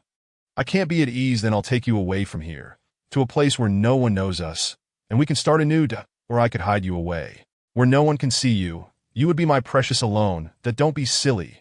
Stop joking. Wen Yuxing secretly glanced at the man, feeling sweet inside, knowing Chen Yimou was not joking, but he realized that Chen Yimou must have already considered this possibility or prepared for it. What a reserved man. Nevertheless, he liked it. Chen Yimou noticed Wen Yuxing's gaze. Following the evident line of sight, their eyes meeting, warmth radiating from his gaze. Hey, flirtatious man. Tempting me. But I'm quite calm right now. Yang Ao, who had barely fallen asleep, was called up by Chen Yimou that a child who hasn't slept enough will inevitably display a clear case of crankiness, whether in the morning or at other times. Yang Ao clutched a small yellow duck toy, crying incessantly, while Wen Yuxing couldn't resist making a teasing remark. I told you not to wake the child, but you insisted. Look now, we've got a situation. Chen Yimou picked up the sweaty, crying Yang Ao, walking back and forth, gently patting his back, releasing comforting pheromones at noon. After consulting with Yang Ao's nutritionist, I learned that the nutritionist also advised Yang Ao to gradually adapt to a 3-meal-a-day routine, with only a little milk in the evening. Wen Yuxing found himself hesitant to speak, as Chen Yimou possessed greater authority and qualification in matters of caring for a child.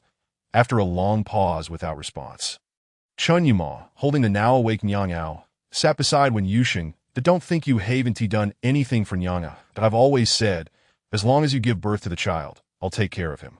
This saying is timeless and effective. My dear, while you endured hardships during pregnancy, I could never compare to no matter how well I treat Yang Ao. In this world, you are the one who has sacrificed the most for him. Wen Yuxing couldn't help but reflect once more on how right it was to have a partner who loves him and is emotionally stable. Look, not only is he taking care of their son, but he is also comforting himself. The three of them descended the stairs, and the living room was bustling with activity. 5 baskets of dumplings had been made. Chen's father, an alpha with a hearty appetite, contrasted with Mrs. Suha, a petite omega with a smaller appetite. However, both Chen Yimou and Wen Yuxing, one an enigma and the other an alpha, were young and naturally had large appetites, meaning there weren't enough dumplings. Zhang Ma, Mrs. Suha, and Chen's father quickly finished making the dumplings. Just in time, the dumplings are about to be boiled. You youngsters have finally come down. Mrs. Suha was delighted. Previously, when Wen Yuxing had a falling out with the family, Chen Yimou had also not returned, leaving the home feeling cold and empty. Now, it was bustling with life. Chen's father untied Mrs. Suha's apron. All right, go check on Yang Ao. He has been babbling nonstop that you're so chatty. Mrs. Suha playfully punched Chen's father's shoulder, causing him to grimace in pain. Yang Ao, come here for a hug. The dumplings cooked quickly, and the family, along with Zhang Ma, gathered around the table. Yang Ao attempted to eat dumplings with children as chopsticks, while Chen Yimou helped him pick up dumplings, teaching him how to use the chopsticks without being overly involved. In Chapter 72, Ashamed to Show My Face, Part 2. Yang Ao truly exhibited the potential of a foodie. with strong learning and practical skills that he managed to learn how to use the children as chopsticks all by himself. Sitting quietly in his high chair, he behaved well, not requiring anyone to feed him, and ate quietly. When Yuxing, being quite talkative, would praise each dumpling for its deliciousness, sweetly complimenting Zhang Ma, Mrs. Suha, and Chen S' father, the family enjoyed a lively meal, while Chen Yuma, usually reserved, occasionally chimed in during the mealtime chatter, making the atmosphere much less heavy than before. Niang Ao, while eating, resembled Chen Yuma, remaining silent, with his head lowered, as if he were in an entirely different world. After consuming a substantial amount of dumplings, Wen Yuxing, holding his round belly, slumped in his chair, utterly motionless, his eyes barely open from fatigue. Once full, all he wanted was to sleep, truly. Chen Yuma held Niang Ao, conversing with Chen S' father and Mrs. Suha, while Wen Yuxing had already drifted off to a peaceful slumber. Mrs. Suha turned to see Wen Yuxing asleep and nudged Chen Yuma. Yuma, Yuxing is asleep, I'll take care of Niang Ao. You carry your wife upstairs. Niang Ao, having awakened, was no longer sleepy, still holding onto a dumpling. Munching away as long as there was food, nothing else mattered. Little Niang Ao was solely focused on the dumpling in his hand, having completely forgotten about his little dad. Well, then I'll stay with my dear and nap for a while. In the afternoon, we'll take Niang Ao to buy candy. I promised him. All right, go ahead. When Yuxing was genuinely exhausted, when Chen Yuma lifted him, he didn't even stir, and once placed on the bed, he fell into a deeper sleep. Chen Yuma removed his outerwear and placed his shoes on the floor, retrieving a pack of wet wipes from the bedside drawer, pulling out a sheet to wipe Wen Yuxing's mouth and hands. He took out another sheet to clean his face. Wen Yuxing was utterly spent, letting out soft grumbles. All right, now you can sleep. Chen Yuma released a hint of pheromone, then turned and walked to the washroom to splash his face, brush his teeth, and, clad in slippers, made his way to the bedside. He lifted the covers and snuggled in beside Wen Yuxing, closing his eyes. That an hour later, the alarm clock rang, prompting Chen Yuma to swiftly reach for his phone and silence it. The sound stirred Wen Yuxing, who exhibited faint signs of waking, and Chen Yuma hurriedly embraced him, releasing pheromones, allowing Wen Yuxing to drift back into a deep slumber. Rising slowly, he placed a large stuffed toy on Wen Yuxing's chest. The latter instinctively believed it to be Chen Yuma, clutching it tightly and rubbing his cheek against the toy. Chen Yuma sat still, waiting for Wen Yuxing's breathing to stabilize before cautiously getting out of bed, putting on his shoes, grabbing his coat, and gently opening and closing the door behind him as he descended the stairs. Nian Gao was already dressed and waiting. Chen Yuma scooped up the rushing Nian Gao and picked up the car keys from the table. Dad, Mom, Nian Gao and I are heading to the supermarket. Did I ask there anything you need? Mrs. Su pondered for a moment. That there's nothing we require. Everything is being delivered. Just take Nian Gao out and enjoy yourselves. Chapter 73, A Face to Hide, Part 3. Nian Gao resisted being held by his grandpa, kicking his legs to be set down. Chen Yuma obliged, squatting down to what's the matter. Little Chen Weinian shook his head. Nian Gao is already 3 years old. He is not a little kid anymore, that he needs to learn to walk on his own. You shouldn't make Dad carry him. It will tire him out. Chen Yuma ruffled his hair, that if you get tired, remember to tell Dad. Okay. With his son beside him, Chen Yuma slowed his pace significantly.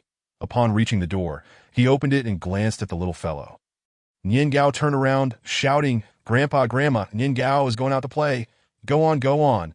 If you want anything to eat, tell your dad to buy it. If not, you can use the phone watch Grandma gave you to pay. Got it, Grandma. Chen Yuma maintained his position, waiting for the little one to turn around and step outside. Once out after descending the steps, he crouched down. Nian Gao, the garage is a bit far. Let Dad carry you to the car. And then we'll go to the supermarket. Did I ask that all right?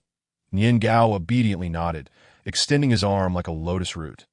Dad, carry me. With his left hand, Chen Yuma lifted his son and strode towards the garage, retrieving a more understated vehicle. After opening the rear door of the driver's seat, designed with a special 4-point harness specifically for child safety, he secured Nian Gao in place and handed him the milk bottle that Zhang Ma had prepared earlier. Drink a bit if you're hungry, but if not, Danti.ok.it was Sunday, and the crowds were indeed overwhelming. Chen Yuma had hoped to encourage Nian Gao to walk independently, but the rush of people in the mall made him anxious about his son being trampled. Standing at the entrance of the mall, Nian Gao lingered at Chen Yuma's feet, clearly overwhelmed by the bustling environment, as it was his first visit to such a department store. Chen Yuma lifted his son. Shall we go to another supermarket, perhaps one owned by Dad's company? It's less crowded there. Nian Gao clung tightly to Chen Yuma's neck, shaking his head that no, little dad said he bought that candy here this morning. I want to buy it here. Chen Yuma sighed. Then, can Dad carry you, all right? It's too crowded here. Nian Gao immediately nestled into Chen Yuma's embrace. Nian Gao is scared. Chen Yuma glanced down. The little fellow's face had reddened swiftly, reminiscent of his little dad, who had just declared he was all grown up, but now resembled a delicate child. Next time we visit Dad's company, you can choose how you want to go. Nian Gao peeked at the surrounding crowd from his father's embrace. But I want little Dad to accompany me. All right, as long as little Dad is here, despite his timid nature. Once they ascended to the second floor, Nian Gao burrowed deeper into Chen Yuma's arms, sticking his little bottom out, oblivious to the world around him. Chen Yuma sighed. Spotting a nearby bench, he removed his coat, wrapping it around little Nian Gao, lifting him up and dialing a number. Jiangzi, check all the department stores to see if they have any fruit candies in purple packaging. That if they do, buy 3 boxes and deliver them to the old residents. Yes, head of the family. Nian Gao, enveloped in the comforting scent of his father's pheromones, felt an overwhelming sense of security, obediently closing his eyes and forgetting all about the candy. Chen Yuma made his way out. He called Zhang Shiran. Assistant Zhang, please look into whether our company's supermarkets or department stores have any fruit candies in purple packaging. That if they do, send 3 boxes to the old residents. Yes, Mr. Chen. Chapter 74, A Face to Hide, Part 4. Upon returning with little Nian Gao in his arms, the little one had a droopy expression, clearly discontent. With red-rimmed eyes, it seemed he was on the verge of tears. Why are you unhappy? Dad, is Nian Gao very cowardly? Chen Yuma chuckled softly, kissing him. How could you think that? Everyone has things they dislike. Don't assume that what others enjoy is the best. Your happiness is what matters to me. That if you want to go to that mall, we can. If not, that's perfectly fine too. Don't feel like you're different just because others go to the mall. It's simply that we have different preferences. Reassured, Nian Gao received a large lollipop, courtesy of Grandma at the mall entrance. Although it wasn't the candy little Dad had bought that morning, Grandma's lollipop was delightful too. Upon returning to the old residence, they encountered Jiang Zi and Zhang Shiran. Mr. Chen, the candy has been delivered. Head of the family, the candy has arrived. Both spoke in unison, their gazes converging on little Chen Weinian. Nian Gao, shyly smiling at them, greeted, Hello, Uncle Zhang. Hello, Uncle Zhang. Hello, little Chen Weinian. Zhang Shiran, reserved by nature, merely smiled faintly. Jiang Zi, playful and lively, reached to touch Nian Gao's face, only to retract his hand upon receiving a warning glance from Chen Yuma. Mr. Chen, I'll head back to the office now. Head of the family, I'll take my leave as well. Chen Yuma watched as they departed, holding Nian Gao. Adio, you want to go inside? Nian Gao nodded. Dad, why did Uncle Zhang and Uncle Zhang come? Is Dad heading to the company? Chen Yuma lifted Nian Gao from his coat, placing him on the ground and taking his hand. No, didn't you want the purple candy? Those 2 uncles came specifically to deliver candy for you. Nian Gao looked up, holding the large lollipop he had just bought in one hand. So, can I eat a lot? Chen Yuma looked down at the little bundle at his feet. You can only have one. Don't eat too much, or you'll get a toothache. Once back in his familiar territory, Nian Gao felt safe enough to let go of Chen Yuma's hand, sticking out his tongue at Enigma and making a silly face. Hee, I want to eat. With that, he dashed off, tiptoeing to open the door and running inside. Moments later, the door swung open, revealing Wen Yuxing's figure. What are you standing there for? Come in. It's quite chilly this afternoon. Wen Yuxing wore only a long-sleeved shirt, feeling the brisk wind on his shoulders. Chen Yuma's emotions swirled within him as he stepped forward to embrace Wen Yuxing, ushering him inside. Hey no, you're even colder. Quickly take off your coat. Get warm inside. I woke up and you both had vanished. Assistant Zhang and that Jiang Zi came by, bringing so many candies for what purpose? Chen Yuma bent down to change his shoes. We went to the mall where you bought things this morning, but we couldn't find the purple candy. That I was worried Nian Gao would be upset, so I asked them to look for it. Dante mentioned it. They look identical. That I knew it was a mistake on my part. Chapter 75, A Face to Hide, Part 5. At the dining table, little Nian Gao stood on tiptoe, barely able to see the purple boxes atop the table. That he dashed to the kitchen. Grandma, there's candy on the table. Mrs. Su was washing her hands at the sink. That don't rush, Nian Gao. Grandma will wash her hands and take you to eat candy. Okay, Grandma is the best. Just as Nian Gao tugged at him, RS.SUS clothing to exit the kitchen, he spotted his grandpa and little dad already seated at the dining table, startling him into a loud gasp as he rushed over. Wen Yuxing was taken aback when Nian Gao clung to his leg. Nian Gao, what is wrong? Dad, candy, candy. Wen Yuxing lifted him from his feet, placing him atop the table. Here is the candy you wanted. It's all right here. Nian Gao plopped down beside the candy, gathering it into his arms, mine. His demeanor was fiercely protective as he glared at Chen Yuma, displaying a possessive nature. Wen Yuxing chuckled at Nian Gao's antics.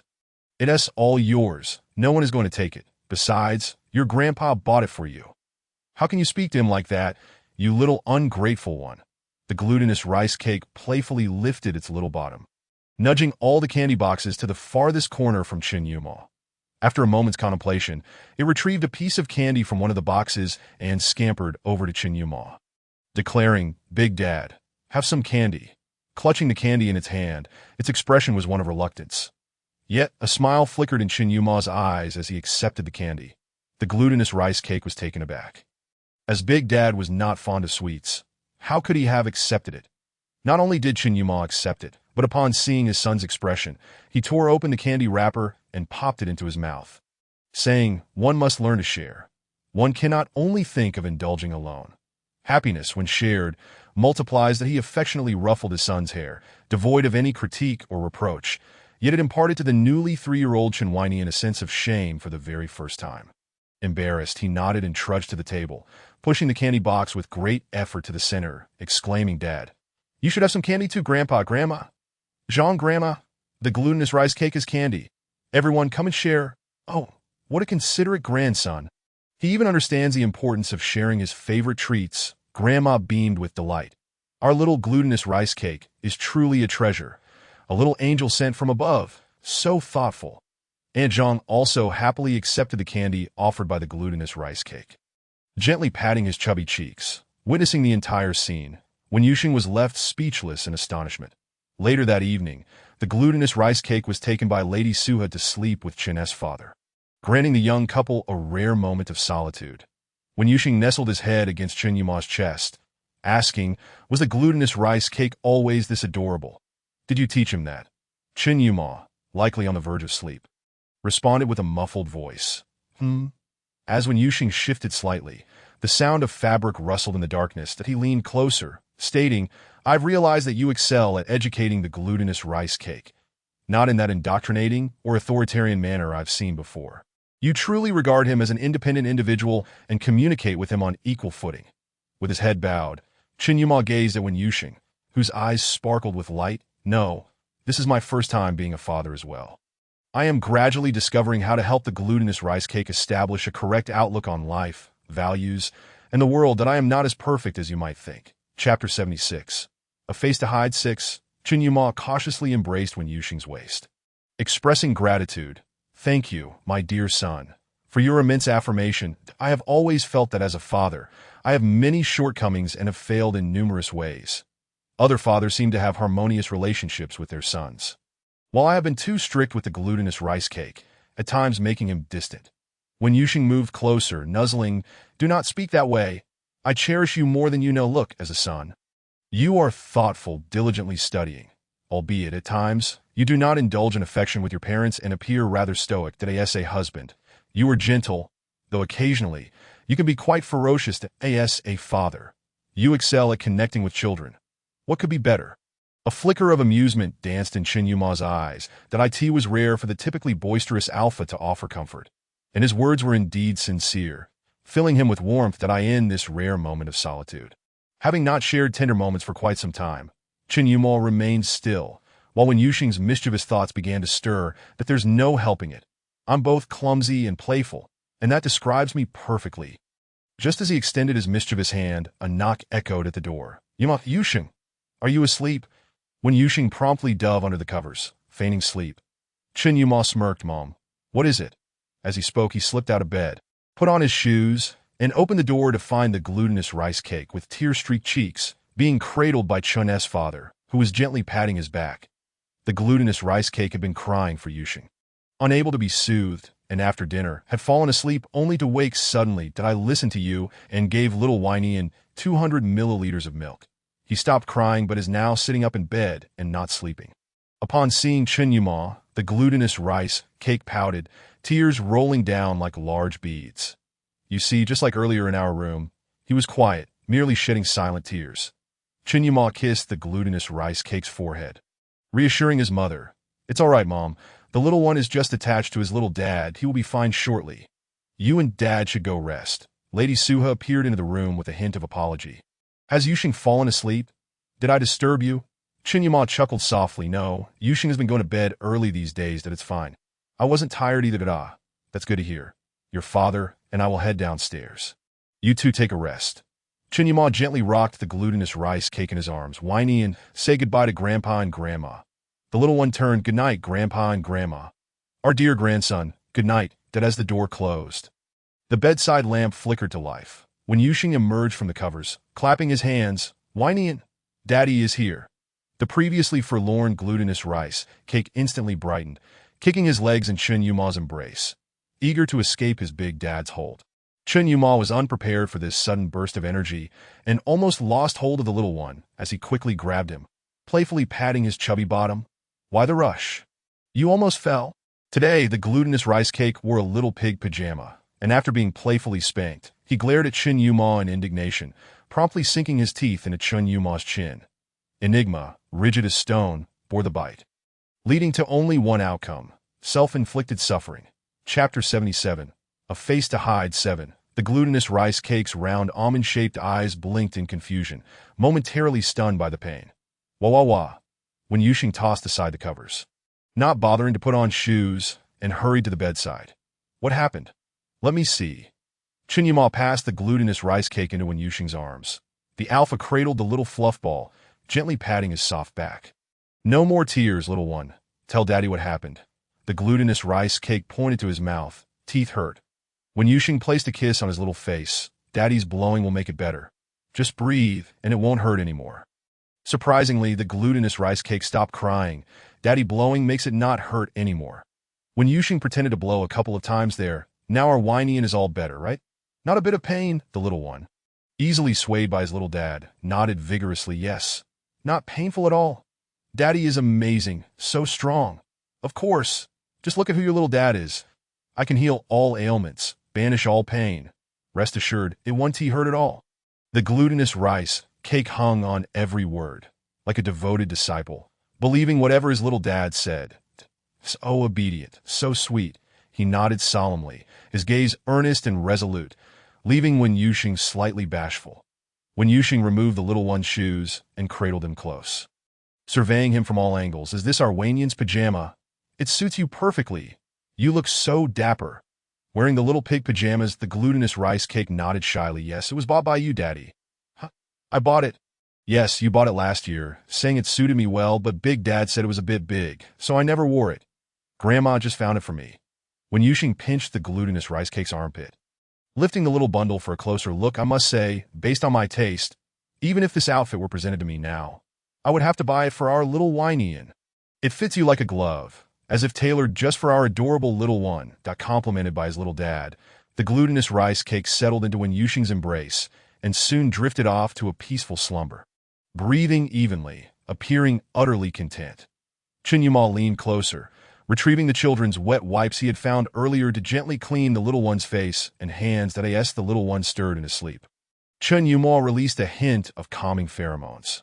Whether or not the glutinous rice cake was soothed, Wen Yuxing felt assured he was. Just the act of comforting the little one had pushed him to his limit.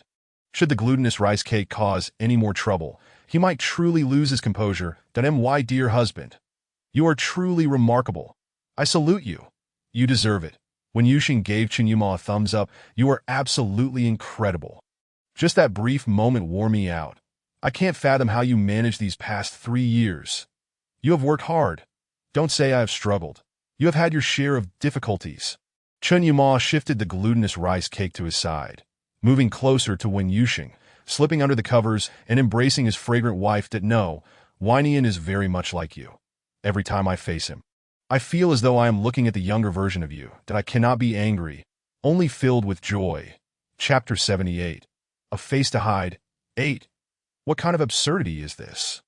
Such utter nonsense. How can one claim that the glutinous rice cake resembles oneself? Clearly, both myself and Nian Gao are rather well behaved. It should be expressed thus. When Nian Gao behaves, he resembles him. At other times, he bears a striking resemblance to his grandpa. When Yuxing turned his head, cradling his sweet and soft son, and drifted off to sleep, after a moment of contemplation, filled with reluctance, he kicked Chen Yuma and exclaimed, "Stay away from me. Don't be bothersome."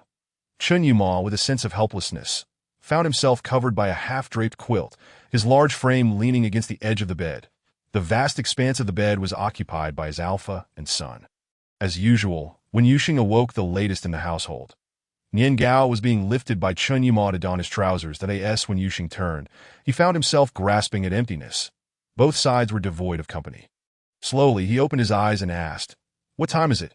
You all are up quite early." Chen Yuma placed Nian Gao on the sofa and approached Wen Yuxing, kissing his forehead. "It's a bit early. You should go back to sleep. That I'll call you when breakfast is ready." Unable to return to slumber, Wen Yuxing clutched his blanket, curling into a ball. "That I don't know what's wrong. I've been feeling so lethargic these past few days."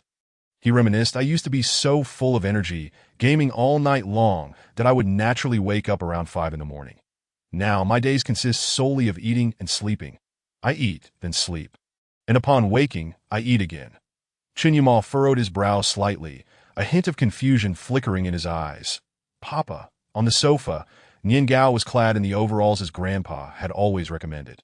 Today adorned with a small bunny design, complemented by a matching bunny hat. Nian Gao's bare feet swung playfully as he exclaimed, "Papa, look, Grandma and Grandpa bought me bunny boots. Aren't they lovely, dressed from head to toe in bunny attire?" Wen Yuxing could even smell the sweet aroma of bunny candy from a distance. "Incredible! Our Nian Gao has transformed into a bunny candy," after Chen Yuma helped Nian Gao with his socks and shoes. Nian Gao, having just gained freedom, rushed over, burying his head in Wen Yuxing's embrace. "Nian Gao isn't candy. You can't eat him." However, Grandpa and Grandma gave Nian Gao so many candies. Nian Gao is sharing with Papa. Little Chen Wanyan's outfit was small, his pockets even smaller. The many candies he mentioned amounted to merely 2 in his left pocket and 2 in the back pocket, but he offered all 4 candies to Wen Yuxing, declaring Nian Gao didn't sneak any. "They're all for you, little dad. Little dad loves candy, big dad forbids it. Nian Gao is saving them for little dad. Oh my goodness. How can you be so adorable? I truly find it hard to express my feelings at this moment." When faced with the obedient little bunny Nian Gao, who turned to Chen Yuma, he transformed into a cold, unfeeling Barty rabbit, shielding his little dad behind him. "Little dad, run. Big dad is angry." When Yuxing lifted him into the air. "Not at all. Your big dad's treasure is me. He wouldn't treat me the same way he does you, so rest assured." Hearing such words from his beloved little dad, Nian Gao, during breakfast, sat as far away from Wen Yuxing as possible, clutching his bowl, his small face reflecting 4 words, "Do not approach me." When Yuxing turned to his dear husband, "Our son is jealous. What should we do? I'm in a state of panic." Chapter 79. A Face to Hide, Part 9. Upon receiving Wen Yuxing's cry for help, Chen Yuma abandoned his meal. His wife's matters took precedence over everything. He swiftly removed little Nian Gao, chair and all, from his seat at the table. "Madam Su," he exclaimed in alarm. "Hey, we're still eating. Why did you take the child away?" Chen's father had just returned from the kitchen with a bowl of congee, only to find his grandson and his chair had vanished. "What is going on? Are the 2 of you quarreling again?" Unable to sit still, Wen Yuxing ascended the stairs, twisting the doorknob, only to discover the study door was locked. "Damn it. Chen Yuma, speak reasonably. Don't take your anger out on our son. He is timid. Don't frighten him." Sounds of footsteps echoed from within. Click! The door unlocked, and Chen Yuma emerged, still wearing his perpetually indifferent expression. "That it's fine. Let him reflect on his actions." After saying this, he locked the door from the outside. "No. Why are you locking him in? How old is he? He just turned 3. He isn't even 3 yet. Why are you arguing with a child?" Wen Yuxing, more agitated than Chen Yuma, paced upstairs, while Madame Su, he, and Chen's father watched from a distance. Determined not to interfere, matters of child-rearing should not be meddled with, especially since Chen Yuma was quite adept at educating children. They dared not complicate matters. The couple's personal issues were also best left untouched. Everyone has experienced youthful squabbles, and parental interference could alter the nature of conflicts, which should not be exacerbated. Thus, Chen's father took Madame Su-hee out, embarking on a date for the elderly couple. Aunt Zhang, oblivious to the outside world, finished her cleaning and promptly fled, treating herself to a day off. Get up. I want to see Nian Gao. Unlike Wen Yuxing, who would explode at the slightest provocation, Chen Yumol remained calm, disturbingly so, his gaze fixed unwaveringly on the alpha before him, akin to a predator eyeing its prey. Wen Yuxing shrank back. If you're not hungry, go downstairs and continue eating. Stop staring at me like that. I tell you, human flesh isn't tasty, really. Chen Yumol seemed to see through his trepidation. Not hungry. Not hungry. Then why are you staring at me like that? I am talking about you. Keep looking. Keep looking. Wen Yuxing, typically defiant, was on the verge of tears, standing in front of Chen Yumol like a soldier at attention. Chen Yumol scrutinized him, a smile flickering in his eyes. Wen Yuxing stood rigid, his mouth defiant. Jealous, huh? I'm a student at the military university of the capital. Although my memories are limited to my freshman year, it doesn't diminish my excellence. Chen Yumol, a distinguished figure from the military university of the capital, nodded earnestly. Impressive. Feeling quite proud, Wen Yuxing was promptly carried by his enigma to the furthest guest room, clinging desperately to the doorframe. Help, is anyone there? Chen Yumol, you're being shameless. It's broad daylight. You're committing lewd acts in broad daylight. Is there no law? Dad, Mom, Aunt Zhang, save me. Chen Yumol pulled him inside, his tone nonchalant. In here, I am the law, so stop calling. There is no one to save you, da-da. Chen Yumol, you're a beast. I was wrong. I truly was wrong. Husband, I was wrong. I will absolutely never insult you again. Chapter 80. A Face to Hide, Part 10, 3 hours later. The guest room door opened from within. Chen Yumol stepped out quietly, gently closing the door behind him, his clothes hastily draped over his arm. After shutting the door, he proceeded to another guest room, took a shower, and donned a robe that he then entered the bedroom he shared with Wen Yuxing, rummaging through the wardrobe for a t-shirt and some shorts to change into. Checking his phone, he noted the time, 12:35 p.m. Unable to locate the key to the study, Enigma kicked the door open with a loud bang. Inside, little Chen Weinian sat in a childish chair, facing away from the door, maintaining his original posture without a hint of change. Chen Yumol remained silent as he unfastened the safety straps on the chair and lifted the small boy. He carried him downstairs, placing him in the newly prepared dinosaur-themed children's chair and securing him in. He then poured 200 milliliters of milk, testing the temperature to find it just right, and set it on the small table attached to the chair. Little Nian Gao showed no signs of cooperation, staring down at the table in front of him. Chen Yumol pulled up a chair beside him, sitting across from the boy. Why were you angry with your little dad this morning? Nian Gao replied.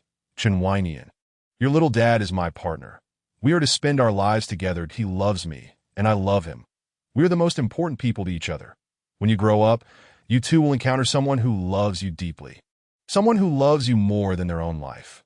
You will love them fiercely as well, to the extent that you would give up everything for them. But that person is neither me nor your little dad. Nian Gao's face fell. Little dad said, I am his only treasure. Your little dad has indeed said that you are his only treasure, and that statement is true. Nian Gao picked up the milk bottle on the table and began to drink. Love comes in many forms. However, the one constant is that love is not possession, but rather the choice to respect and grant freedom. You feel that your little dad loves me more than he loves you, and you perceive this as betrayal? I understand, but it is not the same.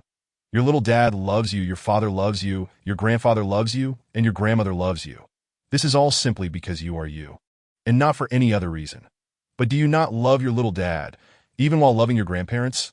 Nian Gao shook his head while holding the milk bottle. I also love Grandpa and Grandma. Indeed, dear little one, your father loves you, as well as your grandfather and grandmother. For we are one family, and the love among family members is meant to be shared if you desire a love that is not to be shared, one that belongs solely to you. You must wait until you reach the age of 18, for that love will then arrive. Why? Because love that is not shared is exceedingly precious, and thus we must invest our time in waiting, willing to endure and strive for it. Such love is the most valuable of all. Nian Gao set down his bottle, lifted his head, his eyes filled with earnestness. Is it the kind of love that Big Dad and Little Dad have? Yes, Nian Gao nodded. I understand now. I will patiently await the arrival of my love. Rising to his feet, Chen Yuma glanced at the now empty milk bottle and pondered, what shall I eat? I wish to have the tomato and egg noodles made by Dad.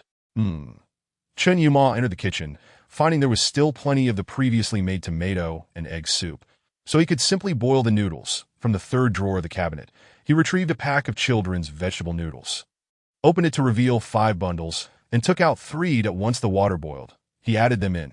Chapter 81. Waiting Part 1. He ladled 2 scoops of tomato and egg soup into a bowl and warmed it on the induction cooker. Soon, the noodles were ready, and placing them before him, little Nian Gao gazed at them with eager anticipation. Chen Yumol returned to the kitchen, retrieving Nian Gao's special little frog chopsticks and puppy spoon. Can I eat by myself? Nian Gao looked up at Chen Yumol with his sparkling almond-shaped eyes, a smile curving them. Yes. The noodles smell so good. Thank you, Dad. Chen Yumol untied the pink apron and ruffled his son's hair. No need to thank me. Take your time eating and let Dad check on little Dad, all right? Sure, just as he was about to head upstairs, Chen Yumol remembered something, walked back to the kitchen, took Nian Gao's little cow cup, poured in a bit of children's honey, and added warm water to dissolve it. He placed it on the table. If you're thirsty, drink some water, and if you need anything, just call for Dad. I can't hear you. Okay, he opened the door to the guest room, where the curtains were drawn, and the room was enveloped in darkness. Chen Yuma turned on the light, revealing a figure hidden beneath the covers in the center of the large bed. It stirred slightly, then became still once more. Chen Yuma approached the bed, lifting both the person and the blanket, and carried them into his own room, placing them on the bed, when Yuxing peeked out from the blankets. His cheeks flushed. Goodness, if you had waited any longer, I might have suffocated. One might think you were disposing of a body. Could you at least give me a heads up before picking me up? Chen Yuma nodded. He turned to the wardrobe to find a set of clothes identical to his, just smaller in size. When Yuxing lay on the bed, scrolling through messages on his phone, and after finishing moved on to videos. Where's my son? Eating downstairs, and my parents? They went out. They just messaged me, saying they'll all be back the day after tomorrow.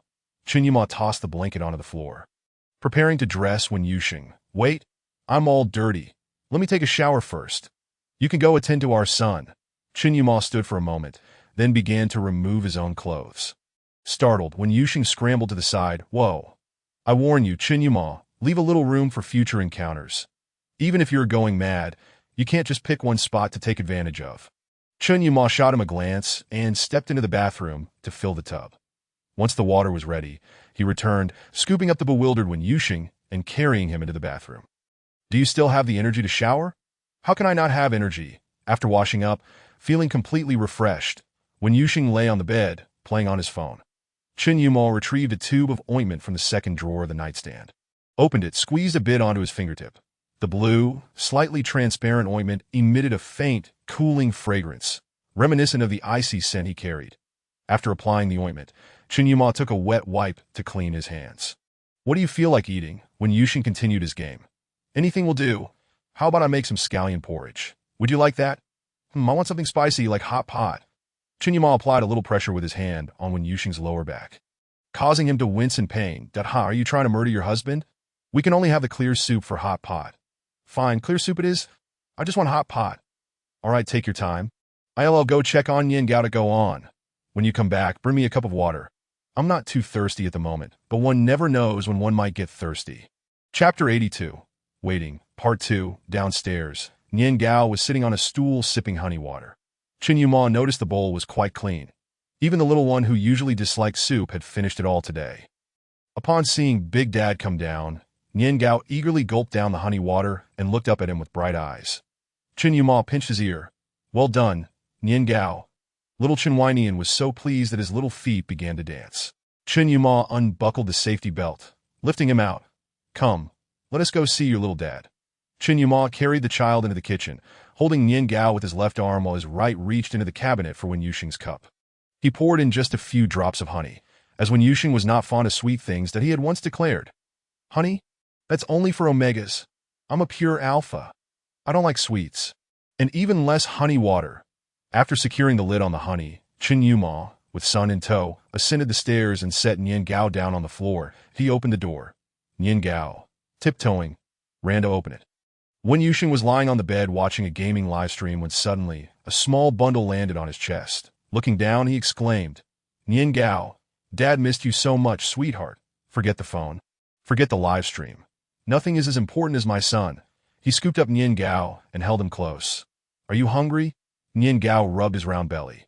"Not hungry, Dad made me tomato and egg noodles." Wen Yuxing mimicked Nian Gao's tone. "And there are tomato and egg noodles?" Chen Yuma placed the cup on the bedside table, a glimmer of amusement in his eyes. Wen Yuxing rolled around the bed with the little bundle. "I don't feel like moving. But I'm so hungry. If only I could eat hot pot in bed." The room fell silent as Wen Yuxing and the timid Nian Gao looked towards the stoic Chen Yuma. "That is, of course, impossible. How could I entertain such a thought? That would be utterly despicable.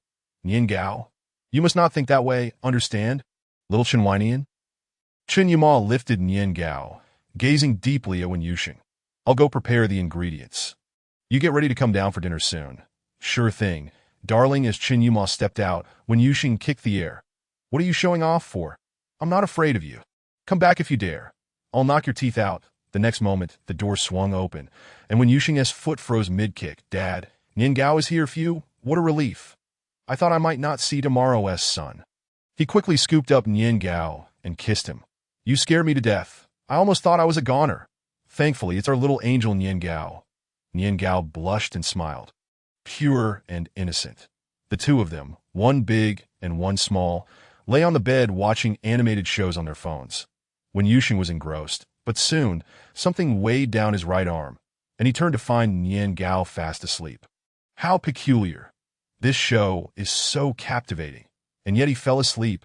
It's currently the hottest animated series. He tucked Nian Gao into the little bed, covering him with a small blanket, observing for a moment to ensure the little one was sound asleep. Wen Yuxing quietly slipped downstairs. Chapter 83. Waiting, Part 3. Downstairs, the dining table was laden with ingredients, and Chen Yuma entered the kitchen to fetch bowls and chopsticks. Wen Yuxing descended from the second floor, his eyes glued to the hot pot. Safely navigating the stairs was his greatest achievement. Upon seeing Chen Yuma holding a base made of mushroom soup, his demeanor soured. "Couldn't you add just a tad more spice?" "Just a nail-sized amount, dear husband." Wen Yuxing extended his hand, gesturing to indicate the size of a nail. Chen Yuma shook his head coldly. "Noted, if you say no, then no. I'm not even bothered." Wen Yuxing plopped down onto a chair, one foot carelessly resting on another chair. Bang. Chen Yuma's bowl clattered heavily onto the table. "Sit properly." Wen Yuxing quickly retracted his foot, grumbling. "Why can't you just speak nicely? Why break things?" Lifting the beef, he placed it into the pot. Although the hot pot lacked spiciness, it was still far more delectable than he had anticipated, certainly more enjoyable than scallion porridge. During the meal, Wen Yuxing nearly buried his head in the bowl, eating rapidly, while Chen Yuma dedicated himself to cooking vegetables and meat for him. Eventually, Wen Yuxing relented, lifting his head from the bowl, only to find that Chen Yuma's chopsticks lay idle before him. He picked up a piece of meat and shoved it into his mouth, scalding hot, rolling it around as he spoke somewhat indistinctly. "You eat too." "Ah, it's burning me alive. You eat, don't mind me." After saying this, he continued to focus on his meal, merely engaging in polite conversation that a hint of a smile graced Chen Yuma's lips as he retrieved the freshly squeezed orange juice from the refrigerator and placed it before Wen Yuxing. "Eat slowly. There is no one competing with you, and there is plenty more. Take your time. You don't understand. It's burning me alive. Eating heartily makes it taste better." He grabbed the orange juice and gulped it down in a few swigs, finishing the entire glass. Chen Yuma frowned, unable to bear seeing the alpha eat so hastily, fearing for his stomach's well-being. Alas, no matter how often he lectured him, Wen Yuxing never listened, narrowing his eyes slightly. Enigma devised a plan that he stood up and took out strawberry, blueberry, and pineapple juices from the refrigerator, placing them sequentially on the table. "Drink up. If that is not enough, there is more." After a short while, Wen Yuxing felt full, leaning back against the chair and rubbing his swollen belly. "That I'm stuffed. So delicious. Truly delightful." Chen Yuma walked over to the wall in the living room, opened a cabinet, pulled out a pack of wet wipes from the first drawer, tore open the packaging, took out 2 sheets, and sat beside Wen Yuxing to wipe his mouth and hands. Wen Yuxing took a sip of pineapple juice and remarked, "No kidding, our home and the old residents are never short of wet wipes. They re everywhere. When I first returned home, I thought you were advertising them." A faint smile flickered across Chun Yuma's face. "Now that you're full, stand up and move around a bit. 100 steps post-meal can extend one's life by 99 years. Extend my life by 99 years? Honey, it's more like a smoke after a meal is better than being immortal." Chun Yuma, initially seated face-to-face with Wen Yuxing, he had moved beside him to wipe his hands and, feeling too lazy to return to his seat, picked up Wen Yuxing's bowl and began to cook the remaining meat and vegetables in the pot. Chapter 84. Waiting, Part 4, with an abundance of ingredients prepared. Wen Yuxing had scarcely consumed half when Chun Yuma, who had a larger appetite, polished off the rest that I in the house. It was just the two of them and a sleeping rice cake. Typically, Zhang Ma would handle these chores. But today they all fell to Chun Yuma. However, at home, aside from Wen Yuxing occasionally showing enthusiasm by washing the dishes and being attentive, it was mostly Chun Yuma who cooked and cleaned. Chun Yuma tidied the dishes and wiped the table. Wen Yuxing, sprawled on the sofa, had dozed off while holding his phone. Chun Yuma, oblivious, entered the kitchen, washed the dishes, dried his hands, and then came out to the sofa. Lowering his gaze to the slumbering figure, crouching down, he gently took the phone from Wen Yuxing's grasp, exited the game interface, turned it off, and placed it on the table. His eyes scrutinized the sleeping alpha as he slowly released soothing pheromones. He took out his own phone and opened the message interface for Jiang Zi to schedule a physical examination for the following day. Soon, Jiang Zi replied, "Yes, master." Turning off his phone, Chun Yuma tenderly caressed Wen Yuxing's brow and eyes, stood up, and lifted him into his arms. Not in a deep sleep, Wen Yuxing woke immediately. "Honey? Yes, I'm carrying you upstairs to sleep. Is that all right?" Wen Yuxing snuggled against his neck. I'm so tired. I don't know why, but I feel incredibly sleepy." Chun Yuma furrowed his brow tightly. "Is there anywhere else that feels uncomfortable?"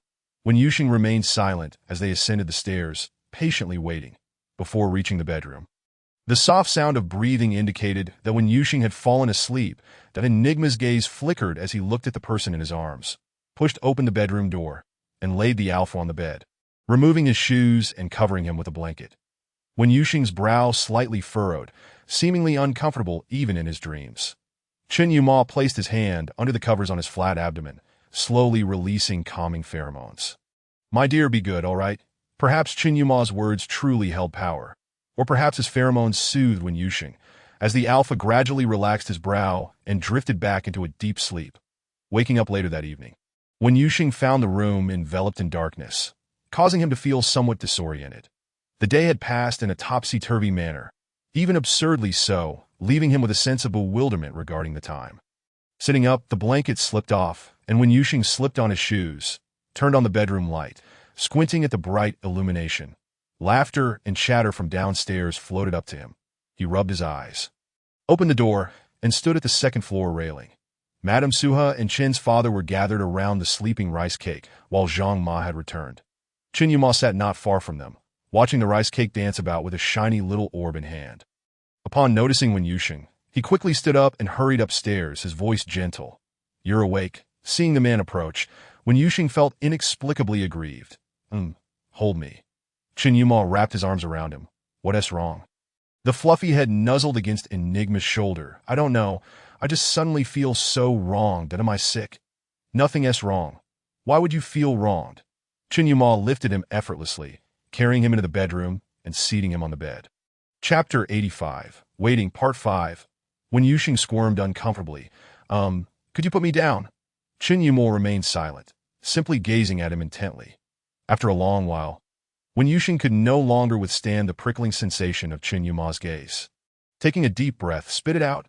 "Am I suffering from some terminal illness?" "Nothing's wrong. A man shouldn't be whimpering." Chun Yuma grasped his chin, his eyes deep and serious. "Don't say such nonsense. You're not ill." "Oh, then why are you looking at me like that? It's quite embarrassing." After saying this, he playfully threw an arm around Chun Yuma's shoulder. "I'm still an alpha, you know? I am not light as a feather. Are you not worried I might crush your legs?" "I'm not at you 1T. That's quite a bold claim. Big brother." Chun Yuma gently patted his head. "My dear, I want to discuss something with you. and the decision rests with you. When Yuxing met the man's gaze, dark and unfathomable, swallowing hard, feeling a bit anxious. What is it? I'm feeling nervous. What about me? When Yuxing's focus sharpened. You're killing me with suspense. Just tell me already. The rice cake is getting a younger sibling, or perhaps a younger sister to, a younger sibling or sister. When Yuxing nodded with a smile, relieved that he wasn't too ill. Just as he was about to stand up, he quickly turned back. What, whose is it? Yours and mine. Chen Yuma's eyes fixated intently on Wen Yuxing's abdomen. Wen Yuxing followed the man's gaze to his own belly, a look of utter disbelief crossing his face. Are you joking? One can eat recklessly, but one shouldn't speak carelessly. Ours? Don't be absurd. Chen Yuma turned to the side. I am not lying to you. That's not funny. It's a terrible joke. Chen Yuma remained silent, his gaze filled with concern. When Yuxing stood up, moving to the nearby sofa. Are you sure? Is it confirmed? The symptoms are quite similar, but it's not certain yet. We need to conduct a thorough examination tomorrow for definitive results. Right, the rice cake is here. I had forgotten about that. After waking up from memory loss. The rice cake has been incredibly adorable, a soft and squishy little bundle. Who wouldn't adore it? The way the rice cake came into this world seems distant and unfamiliar to me. Suddenly learning this news, I find myself momentarily at a loss. Hey, what is going on? Chen Yuma hesitated to approach Wen Yuxing, the tall enigma cautiously releasing pheromones while attentively observing the expressions on Wen Yuxing's face. Why aren't you coming over to hug me? I'm scared out of my wits. Is this how a husband should act? Wen Yuxing lowered his gaze, feeling pitiful. Chen Yuma quickly stepped forward and enveloped him in a tight embrace. I am worried you might not want to see me, that you might reject me, and I'm even more afraid you might harm yourself. What is the point of that? Why would I harm myself? When Yuxing's eyes widened gradually, his fingers clutching tightly at Chen Yuma's clothing, that don't tell me that when I was pregnant with the rice cake, I harmed myself and rejected you. Chen Yuma's embrace grew stronger, and though he said nothing, his actions spoke volumes. When Yuxing, as if privy to some astonishing news, exclaimed, oh my, is it really that explosive? If you don't wish to see me, or if you don't want him or her, we can... Before he could finish his sentence, he was loudly interrupted by Wen Yuxing. Chapter 86. Waiting 6. What nonsense are you spouting? Wen Yuxing clutched his stomach, glaring at Chen Yuma with a fierce expression, yet his tone was unexpectedly gentle. Don't listen to your father's ridiculous claims. Your little father adores you.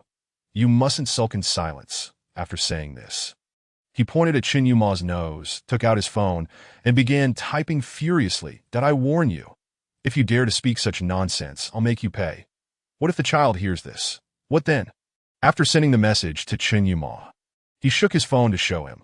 Chen Yuma picked up his own phone, gazing at the threats woven through Wen Yuxing's words, and after a moment of stunned silence, he lifted his head, his eyes brimming with mirth. Wen Yuxing, who had previously been brimming with energy, now leaned against his waist, appearing weak and delicate, but he even hesitated to cough, instead covering his mouth with a tissue, raising his head to meet Chen Yuma's gaze.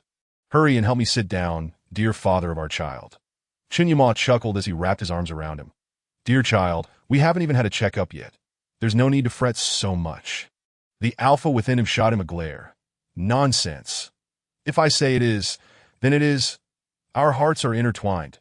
If you dare to say it isn't, you shall face the consequences. With that, he pressed against Chen Yuma's chest, tilting his head to look up at him, bashfully adding, what a shame, my dear husband, you won't be able to engage in vigorous activities with me for the next 10 months. Poor Mr. Chen Yuma will have to endure solitude. The sweetness of his words matched the exuberance of his laughter. Chen Yuma held his waist gently, careful not to apply too much pressure. Dear child, remember, 10 months will pass swiftly. I can wait. Thump, thump, thump. What is that beating? When Yuxing placed a hand over his heart, oh, it's just my heart, beating so frighteningly. Sitting on the sofa, he rubbed his belly. Dear baby, you must grow up to be as gentle and virtuous as your little father. Chen Yuma's gaze also fell upon his belly, filled with tenderness. Downstairs, Nian Gao slid off his chair, clutching a crystal ball as he made his way upstairs. He was small and standing on the steps. He first placed the crystal ball on the step above, then struggled to climb up. After a brief pause, he picked up the crystal ball and set it on the next step, continuing his ascent. Mrs. Suha, feeling sympathetic for her grandson, made her way over to assist. Nian Gao, however, was earnest and serious. Grandma, Nian Gao wants to give the crystal ball to little father by himself. I don't want Grandma to help. All right, dear Grandma, 1T help, but if you get tired, just tell Grandma. Little Chen whiny and mimicked the adults, wiping his face. Okay, he slowly climbed to the second floor. Knock, knock, knock. The door was gently tapped before silence fell. Click! The door opened, and a round little Nian Gao slipped inside. His cheeks flushed as he clutched a shining crystal ball. To Wen Yuxing. The crystal ball seemed small enough to be held in one hand. Yet Nian Gao struggled to embrace it with both arms. Little father. This is a gift from Nian Gao.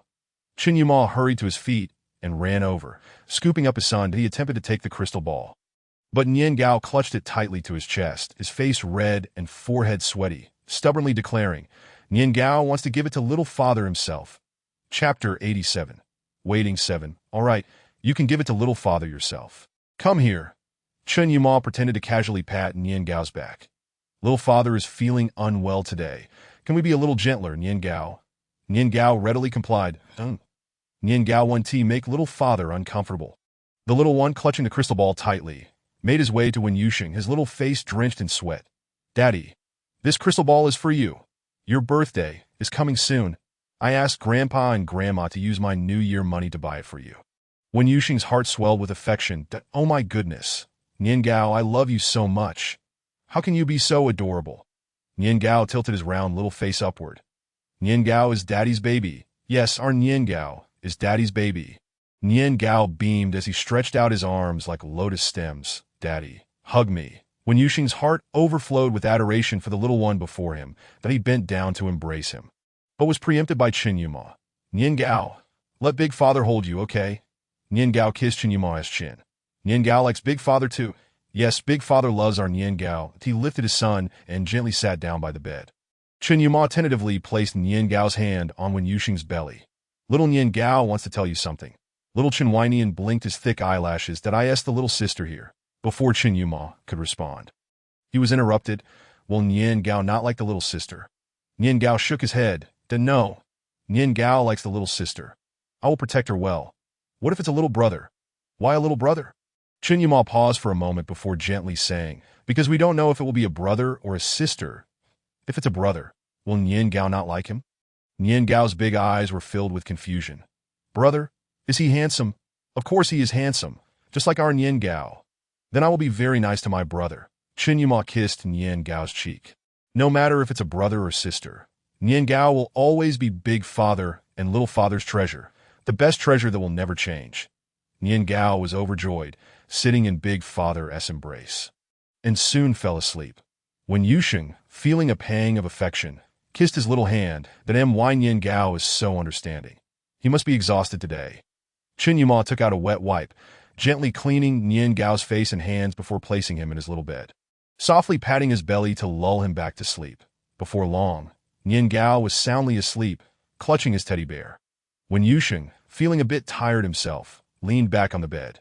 Chen Yuma quickly got up to fetch a soft pillow for him. If you're tired, take a nap, that we can go to the hospital for a checkup tomorrow. Then aren't you sleepy? Not at all, that I just want to see if there's anything else we need to prepare. Then let me give my husband a kiss so you won't be too burdened. Chen Yuma leaned down and kissed Wen Yuxing. Rest assured, it's not burdensome to as Wen Yuxing released his cold and fragrant pheromones. He gradually drifted off to sleep. Chen Yuma gently lifted Nian Gao from the little bed and placed him in Wen Yuxing's embrace, the two of them covered by a blanket, the room's temperature perfectly adjusted, before quietly stepping out. Chapter 88. Waiting 8 downstairs, Chen's parents sat on the sofa, both staring intently at Chen Yuma. What's wrong, Yuma? Chen Yuma took a seat across from the elderly couple, picked up an orange from the table, peeled it, and popped a segment into his mouth. Dad, Mom, you might soon be grandparents again. That Mrs. Suha nearly jumped out of her seat. That I knew it. You must be pregnant. Not necessarily. We've already scheduled a doctor's appointment. And we won't know for sure until the results come out tomorrow. That Mr. Chen seemed to recall previous events and cautiously inquired, Does Yuxing know? Chen Yuma lifted his gaze to meet his father's, his eyes sparkling with joy. That he knows, and our dear child is very happy and cautious. The elderly couple let out a collective sigh of relief. That's good. That's good. This is wonderful news. I must share this with my circle of friends. Mister. Chin chuckled in agreement. Indeed, among your friends, you'll be the first to become a grandmother. I'll boast to my buddies as well. Chin Yuma felt a bit exasperated. Please, don't get too excited just yet. We are merely speculating that we'll only know for certain after tomorrow's test results that if it turns out to be a false alarm, wouldn't there be a laughingstock? True. What Yuma says makes sense. We must wait for the test results tomorrow, before going to bed that night. Chin Yuma carefully placed Nian Gao back in his little bed, tucking him snugly under the covers. Nian Gao was deeply asleep, utterly unaware. His little hands were curled into fists, and Chin Yuma, noticing this, felt his heart soften. When Yuxing was slightly stirred awake, slowly opening his eyes to see what was happening, only to be enveloped in a cool embrace. Chin Yuma's deep voice whispered in his ear, "Awake." When Yuxing turned over, wrapping his right arm around Chin Yuma's waist, rubbing his head against his chest. What time is it? Chin Yuma gently patted the back of the alpha in his arms, releasing soothing pheromones, the corners of his mouth curling into a faint smile. It's still night. Go back to sleep. When Yuxing didn't even open his eyes, tilting his head up. Kiss me. Chin Yuma smiled gently as he lightly touched his lips. Are you hungry? Not hungry, just really want you to kiss me. Chin Yuma's gaze darkened as he softly caressed his lips with his slightly calloused fingers. Be good, darling, don't tease me. You won't be able to handle it. When Yuxing burst into laughter. You've caught me. Well, then let me hold you more. I like you so much, husband. Chin Yuma frowned slightly, his eyes indeed filled with tenderness. I really can't do anything about you. Well, then you can only listen to me from now on. All right. Enigma wrapped his arms around the person in his embrace with the blanket, holding him tightly. That a sleepless night passed at 7:30 in the morning. The alarm rang. When Yuxing struggled to open his eyes, the room was pitch black, and he felt cozy and warm in the bed. That a large hand enveloped him, blanket and all. That no need to rush. We won't have breakfast this morning. We'll go straight to the hospital. That it's still early. We'll get up in an hour. What about Nian Gao? His parents took him to school this morning. After our checkup and once we get the results. We'll pick him up after school. Then aren't we talking about him skipping a grade? Yes, he has a private tutor and his study hours are not fixed. Chapter 89. Waiting 9. Is that really okay? Nian Gao is still so young. He should participate more in group activities. Playing with children his age, growing together, while hiring a private tutor make him socially withdrawn. When Yuxing lifted his fluffy head. Staring at Chin Yuma. No, 2 years ago, I hired 2 academic career advisors and a career planner for Nian Gao. I specifically discussed your concerns and others with them. The 2 specialized teachers have also formulated a concrete plan for Nian Gao. They unanimously believe that he should receive private tutoring during elementary school. Starting from middle school, we are currently preparing for him to attend the Imperial Military University affiliated middle school. However, this is something I wanted to discuss with you. It also needs to take into account Nian Gao's personal interests and the results of his secondary sexual characteristics development. Ultimately, it must be Nian Gao's decision. When Yuxing's face was filled with confusion, though his eyes brightened slightly upon hearing about the Imperial Military University affiliated middle school, that he blinked slowly, licking his lips. I think what you said is really good. Wonderful. I wholeheartedly agree. Chin Yuma lifted when Yuxing's chin with his left hand, kissing him. I respect your opinion that if you genuinely believe Nian Gao should attend a regular elementary school and be with others, I have no objections. That we'll discuss it with Nian Gao when we return tonight. When Yuxing leaned in to kiss Chin Yuma's chin. But that's the advice of experts. Are you really going to believe me so casually? It doesn't matter. The most important thing is your and Nian Gao's thoughts. There's no need to always listen to them. When Yuxing turned to embrace him. There's no need to be like this. You're making me feel like I'm undermining the work of the 2 expert teachers. Chin Yuma chuckled softly, and for that brief moment, when Yuxing's eyes widened in surprise, that is so handsome. I didn't expect my husband to look so good when he smiles. I'll help. How can he be so good-looking? I've never seen anyone smile before, but now, when he smiles, it's breathtaking. Chin Yuma, upon finishing his words, was met with when Yuxing's starry-eyed gaze. Good boy. Good boy. Chin Yuma called. Who pinched my arm? Who is it? Chin Yuma gently rubbed the spot that had been pinched. Speaking earnestly, it was me. You. Who are you? I am your husband. Oh right, my husband. When Yuxing's face broke into a mischievous smile. My husband. However, in Chin Yuma's eyes, where love made everything beautiful, when Yuxing's seemingly crude smile appeared adorable. Yes. Yours. Dear little treasure, husband wants a kiss. Pouting like a flower, he leaned close to Chen Yumak, only to be playfully covered by the man. Get up, brush your teeth, and let's go to the hospital, Wen Yuxing. Gently pushed onto the blanket by Enigma, slightly curled his lips, raising his sharp, dark eyebrows, grinning mischievously. His eyes revealed a hint of coldness, mockery, and nonchalance, and after a while, he finally uttered one sentence. Hey, can I kiss you? Chen Yumak, brushing his teeth, spat out the mouthwash and peeked from the washroom. No swearing? Chapter 90. Waiting 10. If you don't want me to, I don't care. Chen Yumak, holding a towel, walked out while wiping his mouth. His gaze icy. Wen Yuxing was in a sensitive mood. Ordinarily, he would have backed down by now, but today he was feeling quite fiery. After getting out of bed, he angrily dragged his slippers to the washroom. Bang, he slammed the door shut with great force. Standing in front of the mirror, staring at himself, he took a hairpiece from the drawer and styled his hair into a small bun. Facing the mirror, his anger intensified. Once I tie my hair up, it's me without him. What is there to fear? He turned and flung the door open, only to see Chen Yumak standing at the entrance. His expression instantly changed to one of innocence. Husband, what are you doing here? Chen Yumak walked past Wen Yuxing, grabbing his watch from the sink, but as he passed him, he casually patted the little bun. Not bad. Wen Yuxing immediately flashed a sycophantic smile, but he shut the door, punching the air and lowering his voice. Damn it. Wen Yuxing, you're so spineless. What are you afraid of?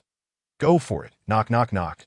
The door was knocked on, and Wen Yuxing quickly composed himself, opening the door with an innocent expression. Husband, what's wrong? Chen Yumak looked him up and down. Brush your teeth and wash your face. I'll wait for you outside while you change. Okay, husband. Just as he was about to close the door, a foot wedged in, blocking it. Don't close the door. I'm waiting for you. Wen Yuxing gritted his teeth. Finally, he brushed his teeth and washed his face, being as rough as he could. Just as Wen Yuxing stepped out of the washroom, Chen Yumak entered, pulled out a washcloth, and approached him, wiping the toothpaste from the corner of the sulking alpha's mouth. We have a series of checks to do today.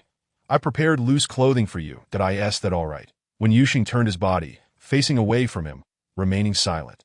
Chen Yumak's eyes held nothing but helplessness and affection. Embracing him, he suddenly bit the slightly swollen gland on the back of his neck without any warning. Don't. Wen Yuxing let out a loud cry, then immediately bit Chen Yumak's arm. After injecting the pheromones, Chen Yumak didn't rush to let go. He kept the same position, gently patting the alpha's back. After a while, feeling the person in his arms tremble slightly, he lifted him onto his lap. What's wrong? Divorce. Now, immediately. You not only use cold violence, but also abuse me. Without hesitation, he tried to walk out. Chen Yumak hurriedly pulled him back.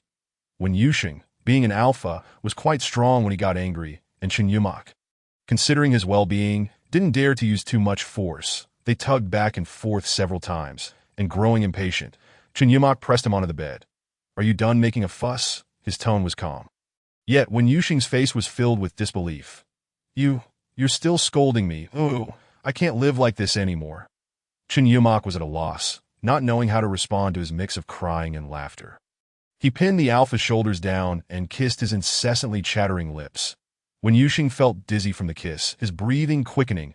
It dawned on him that he couldn't act recklessly at this moment.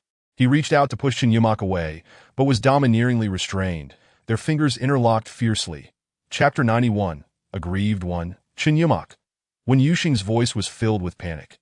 You can't. After saying that, he swiftly kicked at him while Chen Yumak was caught off guard. Making a hasty escape while clutching his stomach. Then aren't we supposed to go to the hospital? Chen Yumak's eyes cleared up as he stood up, picking up the clothes left beside him. Come here. I'm not going over. You move away, then I'm not handicapped. I'm a grown person. I don't need your help. Get away. Come here. His voice was as calm as usual but held an undeniable authority. Wen Yuxing sighed. I'm coming. I'm coming. Why are you being so fierce? Chen Yumak watched him step closer. Losing his patience, he directly grabbed Wen Yuxing's arm, pulling him close. Seeing Wen Yuxing clutching his stomach, he asked, Is your stomach bothering you? The alpha sniffed. No, the clothes were easy to take off, and the subsequent ones were easy to put on. Wen Yuxing, like a doll, quietly allowed himself to be arranged. Are you nervous? Wen Yuxing shook his head. Nervous, my foot. Bring me the power bank. My phone is about to die, and I want to play some games on the way. Chen Yuma took a coat and picked up the power bank from the table. He would head to the hospital shortly to inquire whether it was permissible to use a mobile phone or engage in gaming during the pregnancy. Wen Yuxing felt dispirited, blinking his eyes as he held the phone, which felt uncomfortably warm in his hands. He was discontented, utterly so, unable to do this, unable to do that, deprived of all options. So, what could he do? Chen Yuma approached, wrapping his arms around the dejected Alpha and asking, "Did I speak too harshly?" Wen Yuxing buried his head against Chen Yuma's shoulder, lamenting, "You no longer love me. Your concern is solely for the baby in my belly." "I am unhappy."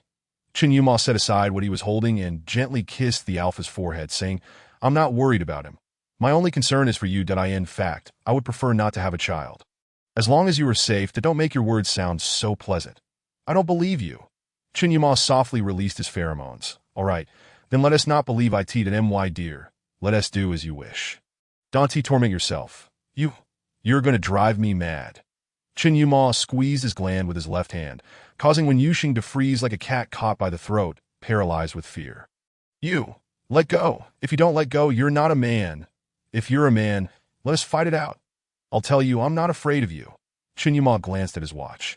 It was already 9 o'clock, and they could not delay any longer. He swiftly swept Wen Yuxing into his arms and announced, "I know my dear is angry, but let us not dwell on that now. We'll discuss it after we visit the hospital, all right? My phone." Chen Yuma, being Enigma, acted swiftly, securely placing Wen Yuxing in the passenger seat, fastening his seatbelt before driving off. As they exited the U-Bo Yuan, he casually handed his phone to Wen Yuxing. "Use my phone to download your game. We have ample time for a round on the way." During their journey, Enigma focused on driving, while Alpha immersed himself in gaming. As one round concluded, they arrived at the hospital's underground parking lot. Game over. The phone echoed, signaling the end of the game. Chen Yuma pressed the button to unbuckle Wen Yuxing's seatbelt. "Let us get out." They proceeded directly to the top floor. Chapter 92, Aggrieved, Part 2, once again at the same hospital, a facility under Chen Yuma's company, where previously Nian Gao was born. Upon reaching the top floor and exiting the elevator, a throng awaited them outside. "Hey!" Wen Yuxing, startled, instinctively retreated, only to be embraced by Chen Yuma. "Mr. Chen, Mr. Wen, Director Zhang, it's been a while." Chen Yuma exchanged a handshake with an elderly gentleman who appeared to be in his 60s.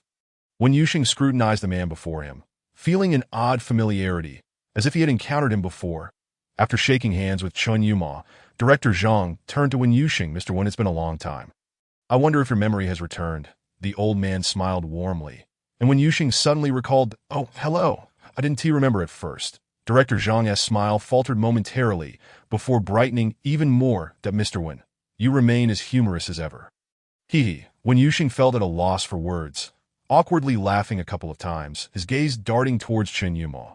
Director Zhang, dropping his businesslike demeanor, addressed Chen Yuma with polite respect. "Well then, Mr. Chen, shall we proceed with the examination?" Chen Yuma gently patted Wen Yuxing's hand, signaling him not to be afraid. The others dispersed, and Chen Yuma took Wen Yuxing's hand, leading him alongside Director Zhang into the first examination room. "Mr. Wen, could you please present your identification?" "Oh, all right."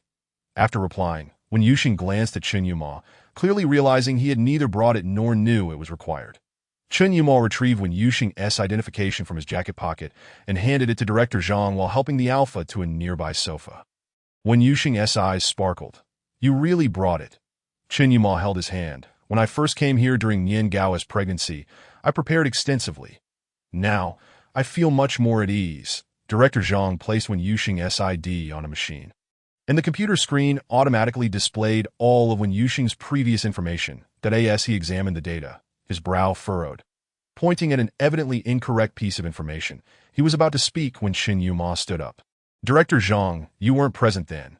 It was Director Liu who performed the surgery, an emergency cesarean due to acute fetal arrest." Zhang Nanji nodded and, retrieving his glasses from a nearby desk, put them on. "No wonder. I believe Mr. Wen should first undergo an endometrial examination." He then picked up the phone and dialed, "Nurse Qin, please prepare for an endometrial examination." "Understood, Director." Chen Yuma glanced at the data. "Is it serious?"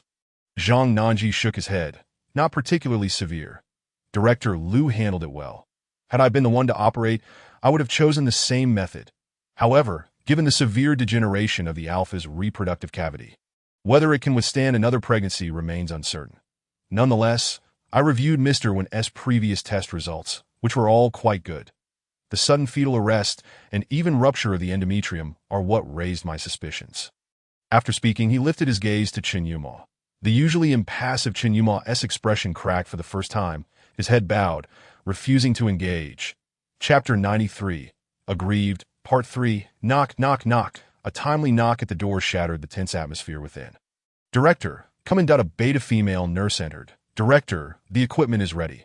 All right, please take Mr. Wen for the endometrial examination. The nurse turned to Wen Yuxing, nodding quietly. Mr. Wen, please follow me. Wen Yuxing glanced at Chen Yuma, who remained silent with his head lowered. Then looked at Director Zhang. Zhang Nanji nodded at him. Mr. Wen, you may go. Family members are not allowed to accompany during the endometrial examination. It's just next door. Wen Yuxing nodded and followed the nurse outside. Click. The door closed behind them, and Zhang Nanji rose from his chair, walking to the water dispenser to pour 2 cups of water. He placed them on the table. Yuma, sit down. Uncle Zhang, that I'm not insisting you tell me everything. But as Wen Yuxing's lead surgeon, you must reveal the true reason for the endometrial rupture. You know I'm not easily deceived like old Lu. Chen Yuma remained silent, head bowed. Zhang Nanji sighed.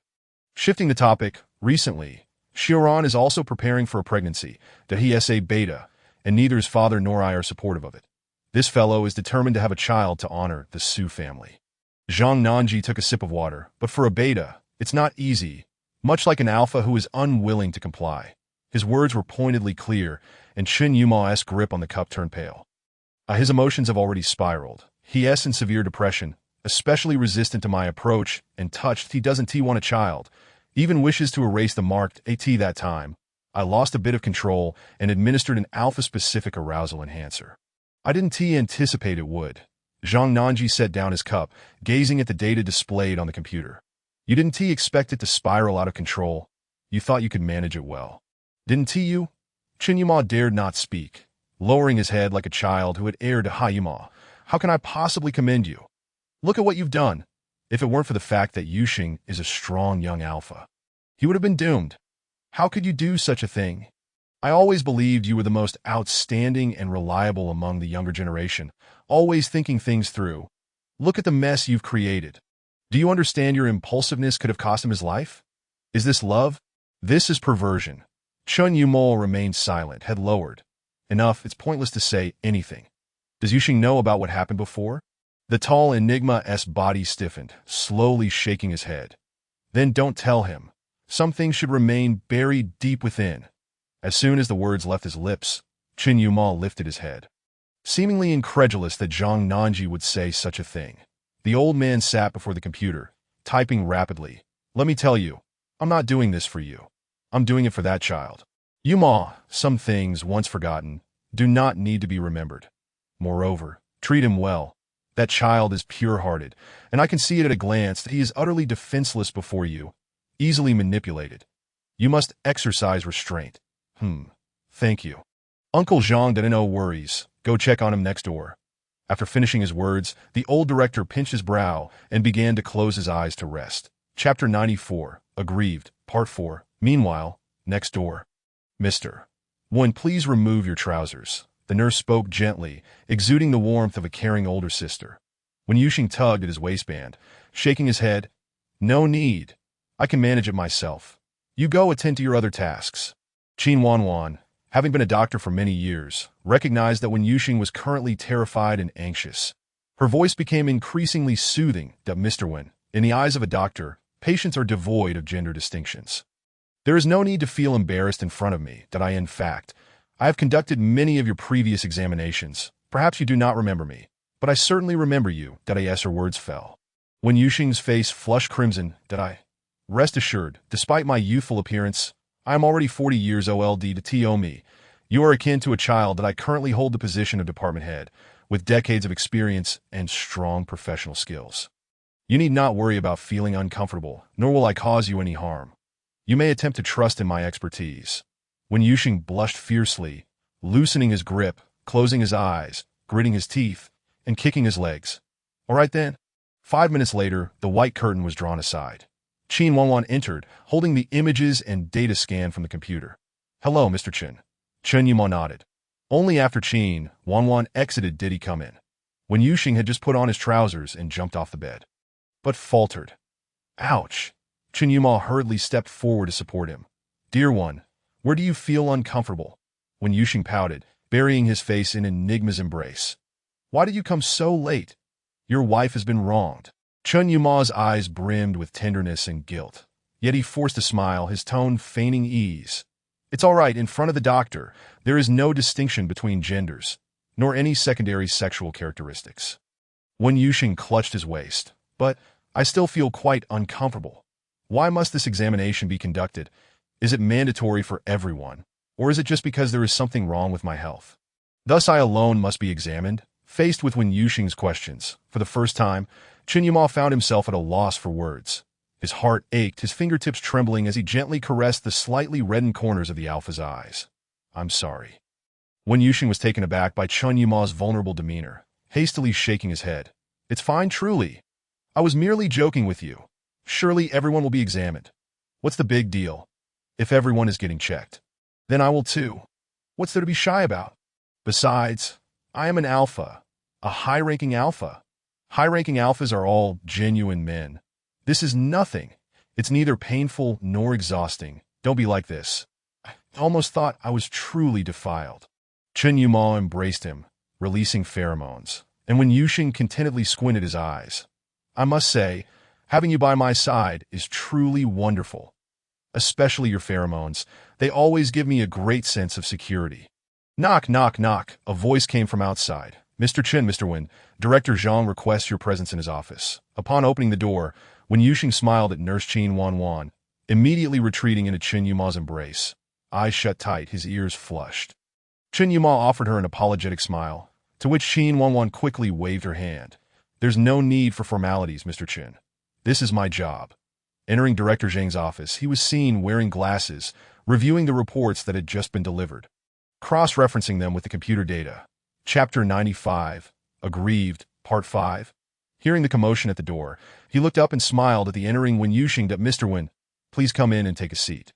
Wen Yuxing shyly scratched his head. "You can just call me Yuxing. Being addressed as Mr. Wen makes me a bit embarrassed." Zhang Nanji chuckled. "Very well. Yuxing, did I have reviewed the data in the recent examination? There are essentially no issues. Your health is excellent." That a sigh of relief escaped Wen Yuxing. "What? Were you worried earlier?" Zhang Nanji smiled, jotting notes on the papers, upon learning that he was in good health. The Alpha immediately regained his lively demeanor. "Indeed. I was genuinely terrified. I thought I was about to kick the bucket. Ugh, ugh, ugh. I mustn't utter such ominous words." When Yuxing crossed his legs, reveling in his newfound confidence. Meandering around Zhang Nanji's office, commenting on the wall art and the tea canister on the desk. Zhang Nanji's eyes crinkled with amusement. "Yuxing, we truly resonate with one another. You are far more entertaining than my wooden son. When my son comes home, he speaks no more than 3 sentences. It's usually me and his little father doing all the talking, and he responds with just a few words that, oh, it's a struggle to converse with him. Every day he is swamped with work, and even when he is none, he keeps himself busy to at one point his little father, and I thought he was depressed." When Yuxing nodded in understanding. "Don't even mention it. My household is the same. Just that partner of mine, getting him to utter a few more words feels like pulling teeth. That be by the way, old Zhang. Who is your son?" "Oh, my son is Yuma's assistant. Zhang Xiran." When Yuxing. He smiled sheepishly, feeling a tad awkward. This was slightly embarrassing. He had always assumed that such a serious person as Assistant Zhang must have a stern father. Yet here was Zhang Nanji. So jovial. Zhang Nanji chuckled. "Not at all. I've gradually come to terms with things that I in my youth. I had a terrible temper and was quite hot-headed, while Xiran's little father is calm and collected. Their personalities are strikingly similar, and he did not inherit my looks." "Huh." When Yuxing scrutinized Zhang Nanji, "At the very least, your eyebrows are quite similar. That I noticed Assistant Zhang's eyebrows were short. It seems he inherited that from you." "Ha ha, you two share the same eyebrows." Sitting not far away, Chen Yuma pressed his lips together, his eyes sparkling with amusement. That it was well known that Zhang Nanji was most reluctant to discuss his eyebrows. Yet at this moment, when Yuxing was bouncing around the topic, "I am, Director Zhang, What examinations do we need to perform next? Chen Yuma timely interjected, steering the conversation. Let me see. Next, we'll just need to draw some blood for tests. That's simple. I don't faint at the sight of blood. Zhang Nanji picked up the phone and pressed a button. Director Xiao, please bring Mr. Wen for a blood test. Understood, Director. After a brief wait, a man in his 40s arrived. Director, please take Mr. Wen for a blood test. All right, Director. After a while, anguished pig-like screams echoed from the blood test room. Chen Yuma fumbled in a flurry, nearly tripping as he exited. Chapter 96, Aggrieved, Part 6, pushing open the door. He was met with the sight of Wen Yuxing pinning the doctor against the table, turning his tear-filled eyes towards Chen Yuma. Darling, ugh, you finally came. Chen Yuma's expression turned icy. What happened? I was initially quite composed. But when the doctor pulled out such a large syringe, I realized I was not strong enough. Wen Yuxing even gestured to Enigma, illustrating just how enormous the syringe was. Ahem. No, Mr. Chen, please don't misunderstand. This is the actual size of the syringe. Xiao Hechuan presented a syringe that was slightly larger than a regular one, handing it to him. For a moment, silence enveloped the room.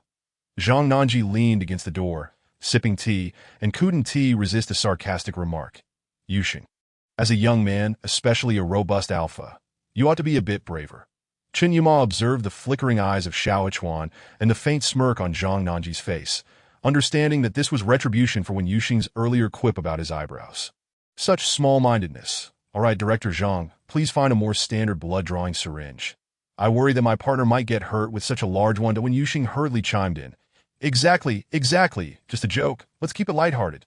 Zhang Nanji chuckled amiably, dismissing Xiao Hechuan. Come now. Uncle will draw your blood. Painless blood draw. You deserve it. After the blood was drawn, the machine began the testing process. Approximately 10 minutes later, the results were in, and Zhang Nanji began typing on the computer, a scene reminiscent of his son-in-law Su Jinan. You guessed it, everyone. Congratulations. Let me see. Wait a moment. Zhang Nanji retrieved 5 blue and white square boxes from the cabinet. This is not medication. Merely basic nutritional supplements. 1 in the morning, 1 before bed. Do not skip. This is mainly for Yuxing's benefit, Yuma.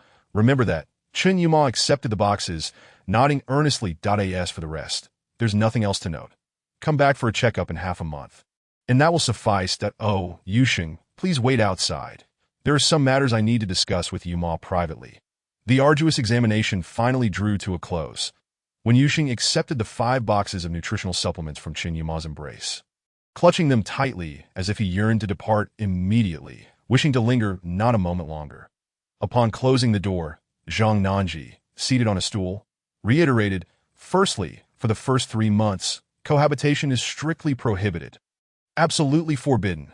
Secondly, during the middle period, once or twice a month at most. Lastly, for the final 3 months, cohabitation is unequivocally not allowed. This is my stern admonition. These 3 points are paramount. Do you have any further inquiries? Chen Yuma, somewhat exasperated, replied, Uncle Zhang, I am not as beastly as you imagine. Zhang Nanji cast a glance at him, to which Chen Yuma added, I will be obedient and refrain from any excessive behavior. Also, Uncle Zhang, may he use his phone now? Zhang Nanji sipped his tea. Yes, the alpha is unaffected, and there is no need to impose special dietary restrictions. Had it not been for the harm you previously inflicted upon his health, he could have been quite carefree at this moment. Observing Chen Yuma's mood begin to wane, Zhang Nanji sought to uplift him. Never mind. The die is cast. Since events have transpired, do not dwell on regret, but cherish the present. Abstain from cohabitation. Otherwise, conduct yourself as usual. There is no need for excessive caution. The alpha's physical constitution far surpasses your expectations. Chapter 97. The Aggrieved 7. Understood, Uncle Zhang. Chen Yuma affirmed. Zhang Nanji rose, circled the table, and patted Chen Yuma's shoulder. Cheer up. If Yuxing sees you like this, he might think you dislike children. Chen Yuma managed a strained smile. Then, Uncle Zhang, I shall take my leave. Zhang Nanji followed him. Allow me to see you off. As they opened the door, Wen Yuxing sat quietly on a chair across, resembling a well-behaved puppy. All right, Yuxing, return the supplements to Yuma. If you delay, you might turn into a stone waiting for your husband. When Yuxing bashfully scratched the back of his head, Director Zhang, you certainly have a knack for humor. Upon reaching the elevator, Zhang Nanji remarked, well, I shall not intrude upon your little world any longer.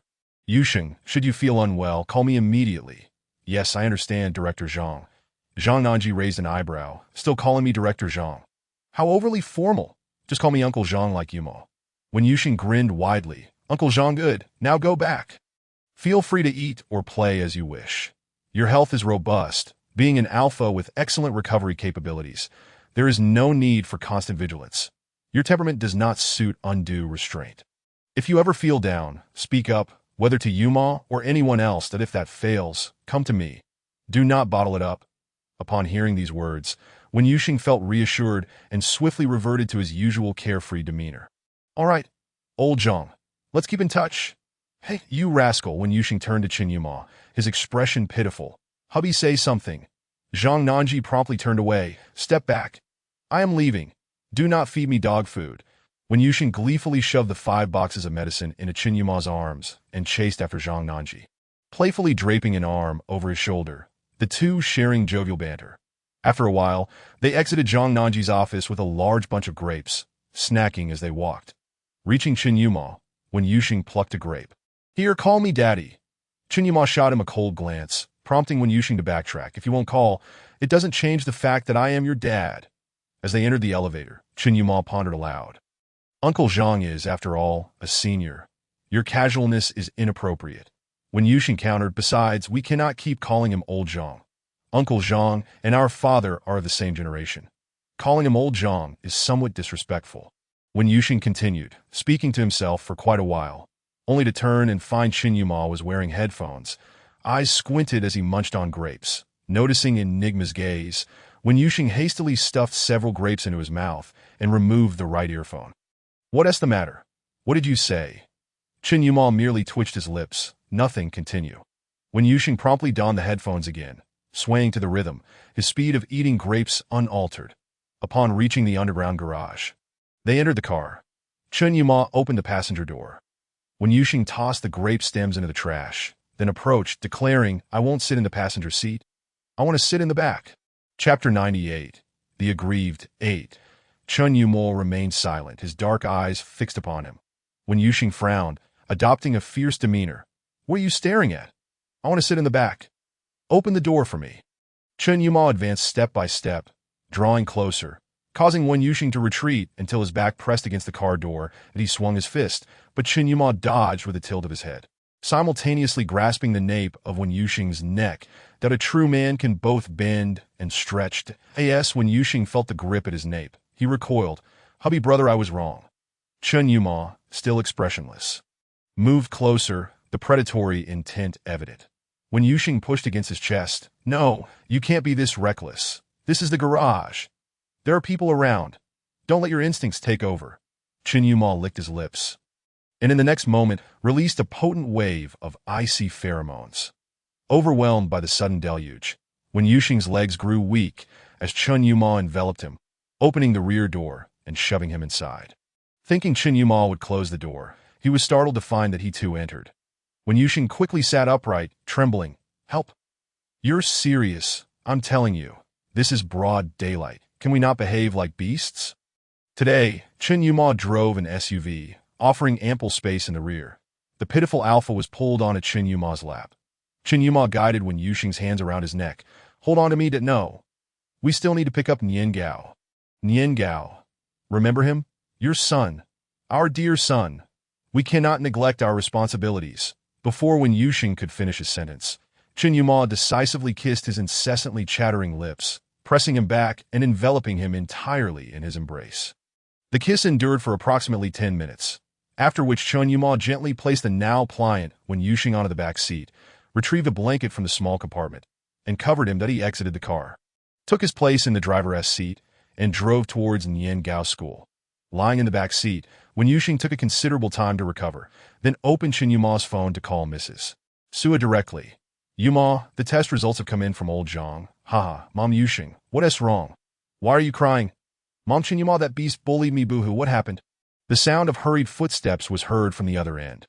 Old Chen, hurry over. Yusheng is crying. Mr. Chen seemed to be occupied with something, as the sound of porcelain clattering echoed in the background. That I'm coming. In no time, Mr. Chen's voice became clear on the line. Yusheng, what is the matter? Talk to your parents. Wu dad, mom. Your son has been ravaged by that beast Chen Yuma in the car. Boo-hoo, what a scoundrel. Mr. Chen's voice was filled with urgency that Mrs. Sua snatched the phone. My dear child, hand the phone to that scoundrel. I need to have a word with him. All right, mom. When Yusheng then sniffled pathetically, coughed a few times, and switched the phone to speaker mode. Yumo? Yes, I'm here. Cease at once, you beast. How could I possibly give birth to such a son? Have you been kicked in the head by a donkey? What did old John tell you? Chapter 99. The Aggrieved 9. You were just promising to behave. And as soon as you went downstairs, you forgot everything. Didn't you? Is this the only thing on your mind? Let me tell you, if you want to take Yusheng back home, it's not happening. That child is innocent. One day you might consume him whole, without us ever knowing. You heartless monster. I'll tell you, during the pregnancy, Yusheng is staying at the old residence. I want to see what you plan to do with me and your father around. Mom, I say nothing. Go home. Right now, I'm telling you, if you dare bully Yusheng again, we will disown you. When Yusheng interjected, coughing delicately, his voice feeble, Dad, Mom, I promised Nian Gao I would pick him up after school. One must not be untrustworthy. That Mrs. Suha immediately softened her tone. Our Yusheng is just too obedient, Mom sighed. The voice of Mrs. Suha on the other end trembled slightly. Let us not say anything more. It's all my fault for giving birth to such a rogue. Just endure for a bit. Once you pick up the child, come back, and I'll make you your favorite spicy pot. Additionally, Father prepared spicy chicken wings for our Yusheng. With both my parents supporting me from behind. What a tremendous grievance. Yet I am able to endure it. Afterward, there were various embellishments, discussions drifting from east to west for quite some time. Eventually, when Yusheng reluctantly ended the call, Chen Yuma's gaze darkened. The distinctive fangs of enigma barely visible, staring at Wen Yusheng through the rearview mirror with an ambiguous expression that could be mistaken for a smile. Alpha switched off his phone, sprawled across the car's roof, leaning against the backrest. Just wait. You think you can bully me? Prepare for judgment when we return home. Umph. Chen Yuma found himself both amused and exasperated by Wen Yusheng's dual persona, presenting one face in public and another in private. It was the first time he encountered such a sharp-tongued and opportunistic alpha, evoking feelings of both love and hate. Upon arriving at the location for Nian Gao's class, the little one stood at the entrance, holding hands with a slender Omega. This Omega appeared delicate, yet exuded warmth and kindness. To be by the way, where did this teacher come from? When Yusheng felt an inexplicable familiarity with this Omega, almost a sense of intimacy. Chen Yuma glanced at him through the rearview mirror. Your university classmate, Lin Huaishu. When Yusheng, suddenly exhilarated, kicked the driver's seat. No way. Is that Lin Huaishu? Wasn't he a beta? How'd he end up like this? Which scoundrel is responsible? Chen Yuma turned a corner and parked in a small alley. Listen, Lin Huaishu has experienced some events, but I have no information. I can only tell you that he now detests crowded places and has developed a general aversion to people. However, he seems to have a good rapport with our Nian Gao. Just a moment. Don't be too obvious that I have already informed him that you have amnesia. Please refrain from being overly dramatic, as it might inadvertently harm Lin Huaishu. When Yusheng took a deep breath. Understood. But it's simply astonishing. How can even you not find out? That surprises me. Chen Yuma grasped the steering wheel. In the entire empire, aside from royal secrets, I can uncover everything. When Yusheng's eyes widened slowly, disbelief washing over him. Are you implying that Lin Huaishu has provoked someone from the royal family? Chen Yuma nodded, his expression cold. Not just anyone from the royal family, but potentially someone of significant stature that I attended university with Emperor Qin Shuangbai. We were roommates that I tried to inquire about him, and his expression was rather grim. As if on the verge of collapse, when Yusheng scoffed, leaning back in his seat, your words are rather ambiguous. One might think that Qin Shuangbai is lovesick. Chen Yuma's silence caused Wen Yusheng's smile to fade. Sitting up straight. Is it really Qin Shuangbai? Chen Yuma nodded faintly. Oh my. How outrageous. The Emperor of the Empire can act with impunity? How could he transform Lin Huaishu into an Omega? Chen Yuma lowered his head, typing on his phone casually, as if unconcerned. Genetic modification. There are specific agents designed to alter a beta into an Omega. That a chill ran down Wen Yusheng's spine. That is truly terrifying. Just thinking about it sends shivers down my spine. Such a person. a born deviant. You must keep your distance from him. Don't let him corrupt my good husband. Chen Yuma paused while typing on his phone, swiftly shutting it off. Our relationship is not good. We have hardly exchanged a few words. After growing up alongside Qin Shuangbai, sharing everything, I assured my wife and quickly blocked the emperor. Qin Shuangbai. Oh, that's good. Doesn't T the emperor have a son? A fickle-hearted rogue, a rotten cabbage. He has ruined my youthful and beautiful Huaishu and even fathered a child with another. I feel for my Huaishu. Chen Yuma, the imperial prince, Qin Lang, is Lin Huaishu's child. Wen Yuxing lowered his head silently. Enough. The thought of Lin Huaishu being ravaged by that old scoundrel and having Qin Lang troubles me further. Chen Yuma, who is the same age as that old scoundrel. Chen Yuma's phone rang. Answering it, he said, Mr. Chen, hello, when will you be coming? Nian Gao asked me to check. Right away, Teacher Lin. Just hung up. Wen Yuxing kicked the back of the driver's seat. Oh no, caught up in gossip. I forgot about my son. Hurry. Let us go pick him up. With that, he jumped out of the car and rushed forward. From a distance, Wen Yuxing began to call out loudly, affectionately. Nian Gao, Daddy's precious little darling. Nian Gao beamed with joy, his small round face flushed. Remembering Chen Yuma's earlier advice, he dared not run over immediately. Waiting until Wen Yuxing approached to raise his arms. Daddy, Nian Gao misses you so much. Wen Yuxing, leaning down to kiss his precious child, the fragrant Nian Gao, planted a kiss on each cheek. Daddy misses our Nian Gao too. Standing up while holding the child. Lin Huaishu. Long time no see. Lin Huaishu assumed he did not recognize him and was initially shocked, then delighted. I thought you wouldn't recognize me. Of course, after all, we were desk mates in university. I remember you well. Lin Huaishu wore a shawl, his face slightly pale. I heard from Mr. Chen that you have amnesia and only recall things from university. Particularly from freshman year, that I never expected you would still remember me. It truly is an honor. What a peculiar notion of honor. I've forgotten everything from my past, and I have no good friends around. If you are willing, we could spend some leisure time together. Lin Huaishu's eyes flickered. I don't enjoy going out anymore. Wen Yuxing turned to see Chen Yuma approaching, handing Nian Gao over to him, instinctively reaching to embrace Lin Huaishu's shoulders. However, he was dodged, leaving Wen Yuxing momentarily stunned. After a moment of realization, he noticed Lin Huaishu's eyes glistening with unshed tears that, oh dear, I forgot. You are now an Omega. I completely forgot. One of us is an Omega, and the other is an Alpha. We must maintain distance. Unexpectedly, upon hearing this, Lin Huaishu's already pale face grew even paler, his body swaying unsteadily as he leaned against a nearby pillar. Wen Yuxing was alarmed, turning to Chen Yuma. Darling. Chen Yuma was about to step forward when a car suddenly pulled up, slamming to a halt, and the driver rushed out, catching Lin Huaishu just before he fell. Hey, who are you? In broad daylight, you dare embrace an Omega. I warn you. Chen Yuma covered his mouth, leaning in to whisper. Qin Shuangbai, he is a man. Don't cause a scene here. Wen Yuxing immediately hid in Chen Yuma's embrace, secretly observing the two individuals before him. Nian Gao, perched on Chen Yuma's back, faced away from the adults, his round almond eyes catching sight of a tall boy in a school uniform with a backpack in the car. He kicked his feet, wanting to climb down from Chen Yuma. Wen Yuxing noticed his son's intention and nudged Enigma's shoulder.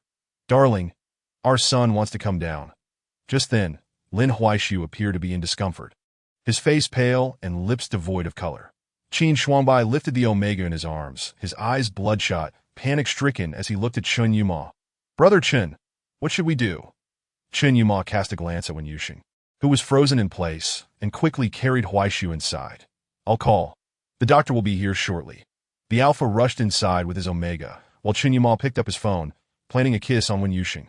My dear, we'll discuss any issues later that I promise to explain everything. For now, go inside and see if there is anything you can help with that. I'm heading to pick up the doctor.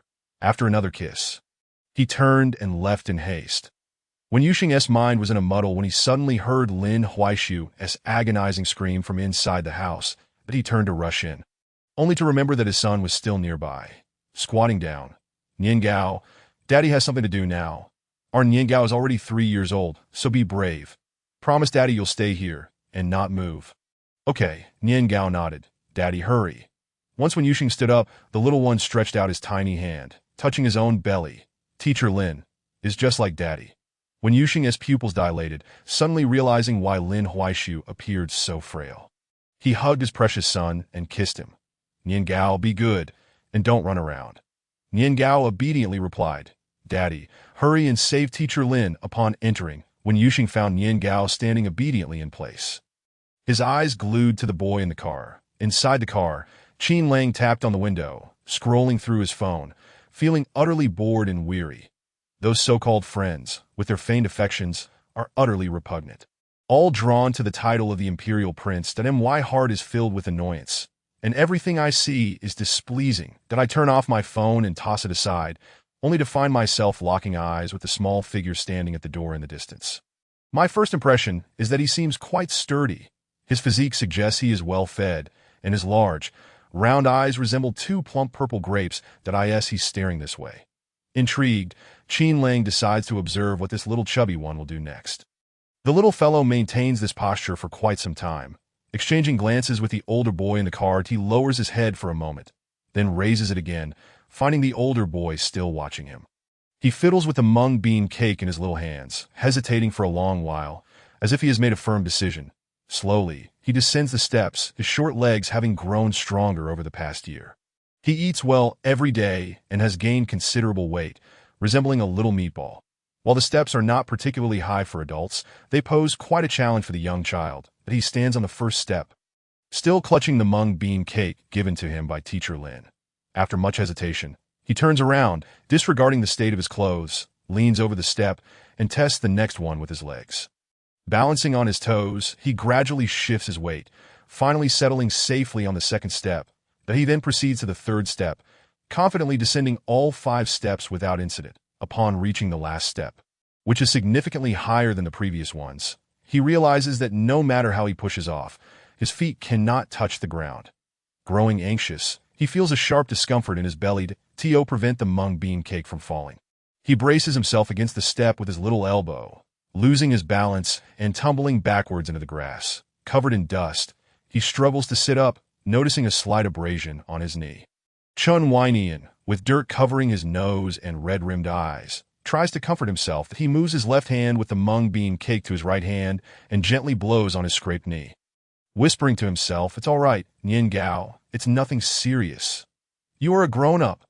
Be brave. You're a boy. As Dad said, when you fall, you must get back up."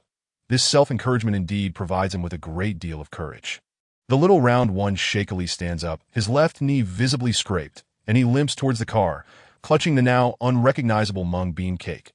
All of this unfolds before Qin Lang, who watches with growing fascination. He is captivated by this little creature who knows how to console himself, that a flicker of amusement crosses his eyes. Truly, this is delightful. For countless years to come, Qin Lang will remember this moment, realizing that even when he felt abandoned by the world, someone had steadfastly approached him. That as he observes the little one approaching, Qin Lang rolls down the car window, that a small, dusty hand reaches in here. The voice is bright and crisp, yet the owner remains unseen.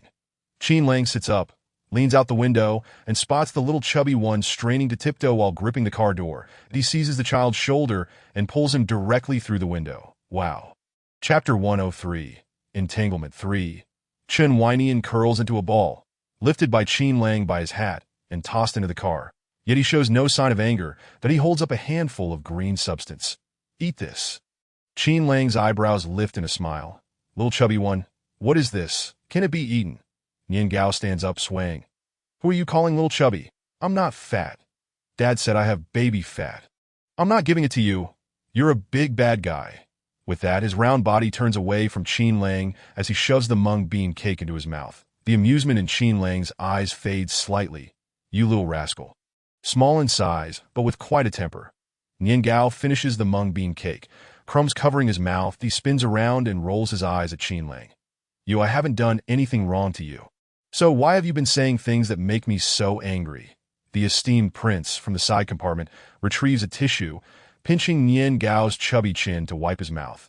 "Then I was wrong. Please don't be angry." Nian Gao recognizes this gesture of wiping his mouth, reminiscent of how his dad, little dad, and grandparents do the same, that he obediently squints his eyes. Hey, little brat, what is your name? Nian Gao continues to squint, remaining silent. Qin Lang chuckles and pinches his cheek. I'm talking to you, little brat, that I'm not called little brat. Oh, really? What are you called then? I have a name. I am called Nian Gao. Qin Lang curls his lips. Who are you trying to fool? Who would name someone that? It's so old-fashioned. Chen Weinian is momentarily taken aback, his round almond eyes quickly brimming with tears. Wah wah. Daddy, startled, Qin Lang covers his mouth. Don't cry. Why are you crying? Wah, this is the name my daddy gave me. I want to allow you to say that. With that, he bites down on Qin Lang's left wrist. Holding on tightly, did I let go, I swear. You little maniac. Let go. Nian Gao bites down, refusing to release. Qin Lang, in pain, sees darkness. I was wrong. Nian Gao is a lovely name. Really, it's the most beautiful name I've ever heard. Please, let go. After freeing his arm from Nian Gao's mouth, Qin Lang lunges forward.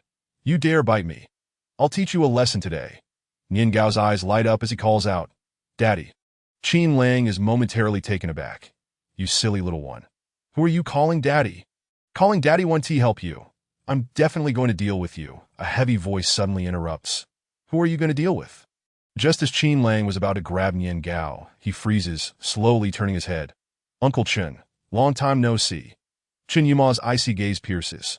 Who are you going to deal with? Nian Gao pouts, extending his arms towards Chen Yuma, his eyes turning red as large tears fall.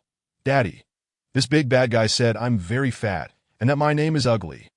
Wah.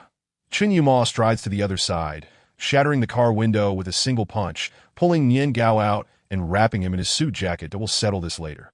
Left in the car, Qin Lang is filled with frustration, ruffling his hair and kicking the steering wheel. Damn it. Chapter 104. Entanglement 4. The doctor has already entered, and Chen Yuma, not wanting the scene inside to frighten Nian Gao, walks around with him outside. With Dad by his side, Nian Gao feels completely secure, peeking out from under the jacket. Daddy, my knee really hurts. Watching Yuma's expression hardens as he holds the little one in his car, lifting the suit jacket to reveal a red and swollen wound covered in sand. Carrying Nian Gao out of the car just before entering, he pauses to speak. Nian Gao, Daddy needs to tell you something. Inside, Teacher Lin lost his baby today, but he doesn't want anyone else to know. Can we quietly stay in Daddy's arms for a while? After I clean your wound, we'll go home. All right? Nian Gao remains silent, closing his eyes as if pretending to be asleep. Chen Yuma kisses the little one's forehead. Our Nian Gao is truly clever. Daddy, is the best. Then let us play a game of 1, 2, 3, red light, green light. And Nian Gao will pretend to be asleep now. As soon as he finishes speaking, Nian Gao leans softly against Chen Yuma, closing his eyes. Upon opening the door, the living room is in disarray. Blood splattered across the sofa. During the commotion, Wen Yuxing had also gotten blood on himself. Seeing Chen Yuma enter, he was about to approach when he spotted little Nian Gao's fluffy head, immediately turning around. Shaking his head and waving his hands at Chen Yuma covers Nian Gao's eyes and nods at the alpha, moving to retrieve the medical kit from the doctor nearby. Sitting down, he places Nian Gao on his lap, taking out saline solution to begin cleaning the wound. Chen Yuma lowers his voice, kissing Nian Gao's hair. Son, Daddy is going to clean your wound now. It will hurt a bit, so if it gets too painful, just bite down on Daddy's hand. With that, he places his hand near Nian Gao's mouth as the saline solution pours onto the wound. Nian Gao cannot help but whimper softly, yet he remembers what Dad said and tightly shuts his eyes, pretending to be asleep. Chen Yuma, feeling heartbroken for his son, quickly cleans the wound. All right, it's done. It doesn't hurt anymore. Daddy will blow on it, and it won't hurt. Nian Gao leans in, wrapping his arms around Dad's neck, eyes shut, tears streaming. Wah, it hurts so much, I don't want to be a grown-up anymore. Chen Yuma hugs the little one, wiping his face. If Nian Gao doesn't want to be a grown-up, then we want to be grown-ups. Nian Gao will always be Daddy and little Dad's treasure. From this moment onward, applying the medication has become considerably more convenient. When the doctor arrived, he did not bring any specialized ointment for abrasions. After rummaging through his belongings for a while, Chen Yuma decided to take out a tube of anti-inflammatory cream. He opened the cap, squeezed out a dollop the size of a soybean, and carefully applied it to the wound on Nian Gao's skin with a disinfected cotton swab, blowing gently as he did so. Nian Gao, how does it feel? Does it hurt? Young Chen whined and shook his head. It doesn't hurt. It just feels cool. Well then, that is a relief. Your father will be home soon, and we shall find some proper ointment to apply. After applying the cream, Chen Yuma embraced the sweaty little one, wrapping him in his coat. Nian Gao, why don't you sleep? When you wake up in a little while, we will be home. Nian Gao, feeling quite fatigued, nestled within Chen Yuma's coat infused with the cold, fragrant pheromones, fell into a peaceful slumber. Chapter 105. Entanglement, Part 5. When Yuxing descended the stairs, gesturing towards the door while attempting to speak without sound. I'll be waiting for you outside. The two exited one after the other. How did it go? Chen Yuma inquired softly as they stepped outside. When Yuxing looked weary, it's over. The doctor mentioned that Beta has a unique constitution, primarily lacking the pheromones from an alpha father, compounded by prolonged negative emotions. The fact that there was only one life lost is the best outcome we could hope for. Chen Yuma gradually released his pheromones. It's all right. We have all done our best. The physicians here are all from the Imperial Palace, and if they were unable to help, then there is little we can do but watch, with a gentle gaze. When Yuxing looked at Chen Yuma's little Nian Gao, I have only just realized how difficult it has been for our Nian Gao to survive. Chen Yuma did not turn to look at the child, but focused solely on his alpha. You are the one who has endured the most. When Yuxing chuckled lightly, playfully tapping Chen Yuma's nose. You are the best. With you by my side, I am the happiest. All right, let us go home. I don't even know how to explain this to my parents. To be honest, they called me on the way here, and I briefly summarized the situation. They're quite worried about you. What is there to worry about?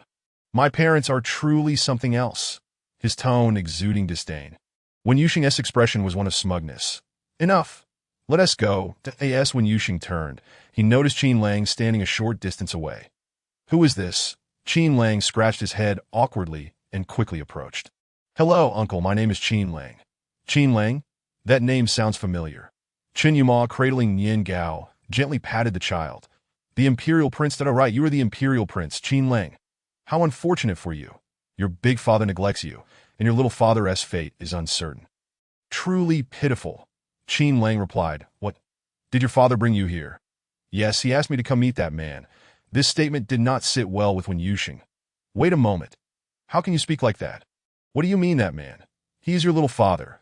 Qin Lang tugged at his backpack strap, stepping back. He is not. You little rascal. Thankfully, your father didn't take you to meet your little father. Otherwise, your little father might just be exasperated to death by you. Qin Lang remained defiant, prompting Wen Yuxing to glance at the room, then at the young boy before him, and wrap his arm around his shoulder. Come. Let's south go to my place for dinner. Chen Yuma. Qin Lang. No need, uncle. What do you mean, uncle? Call me brother. We are not that far apart in age. We are merely a few years apart. At most 20 that if you call me uncle. It makes me feel old. Come. Say it quickly. After much hesitation, Qin Lang finally said, Brother. When Yuxing naturally guided Qin Lang to Chen Yuma. Hey, let me introduce you. This is my brother's wife. You can call her sister-in-law. Qin Lang looked at the icy Chen Yuma. Chen uncle did a hand suddenly smacked the back of his head.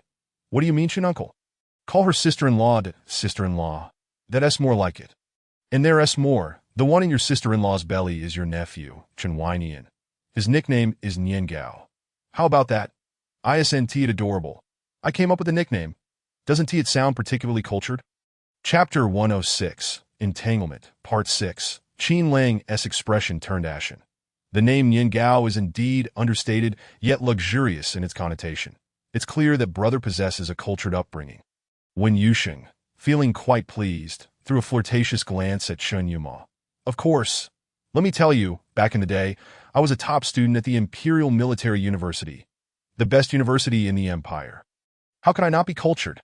Qin Lang looked as though he had swallowed a fly. Yes, brother is indeed impressive.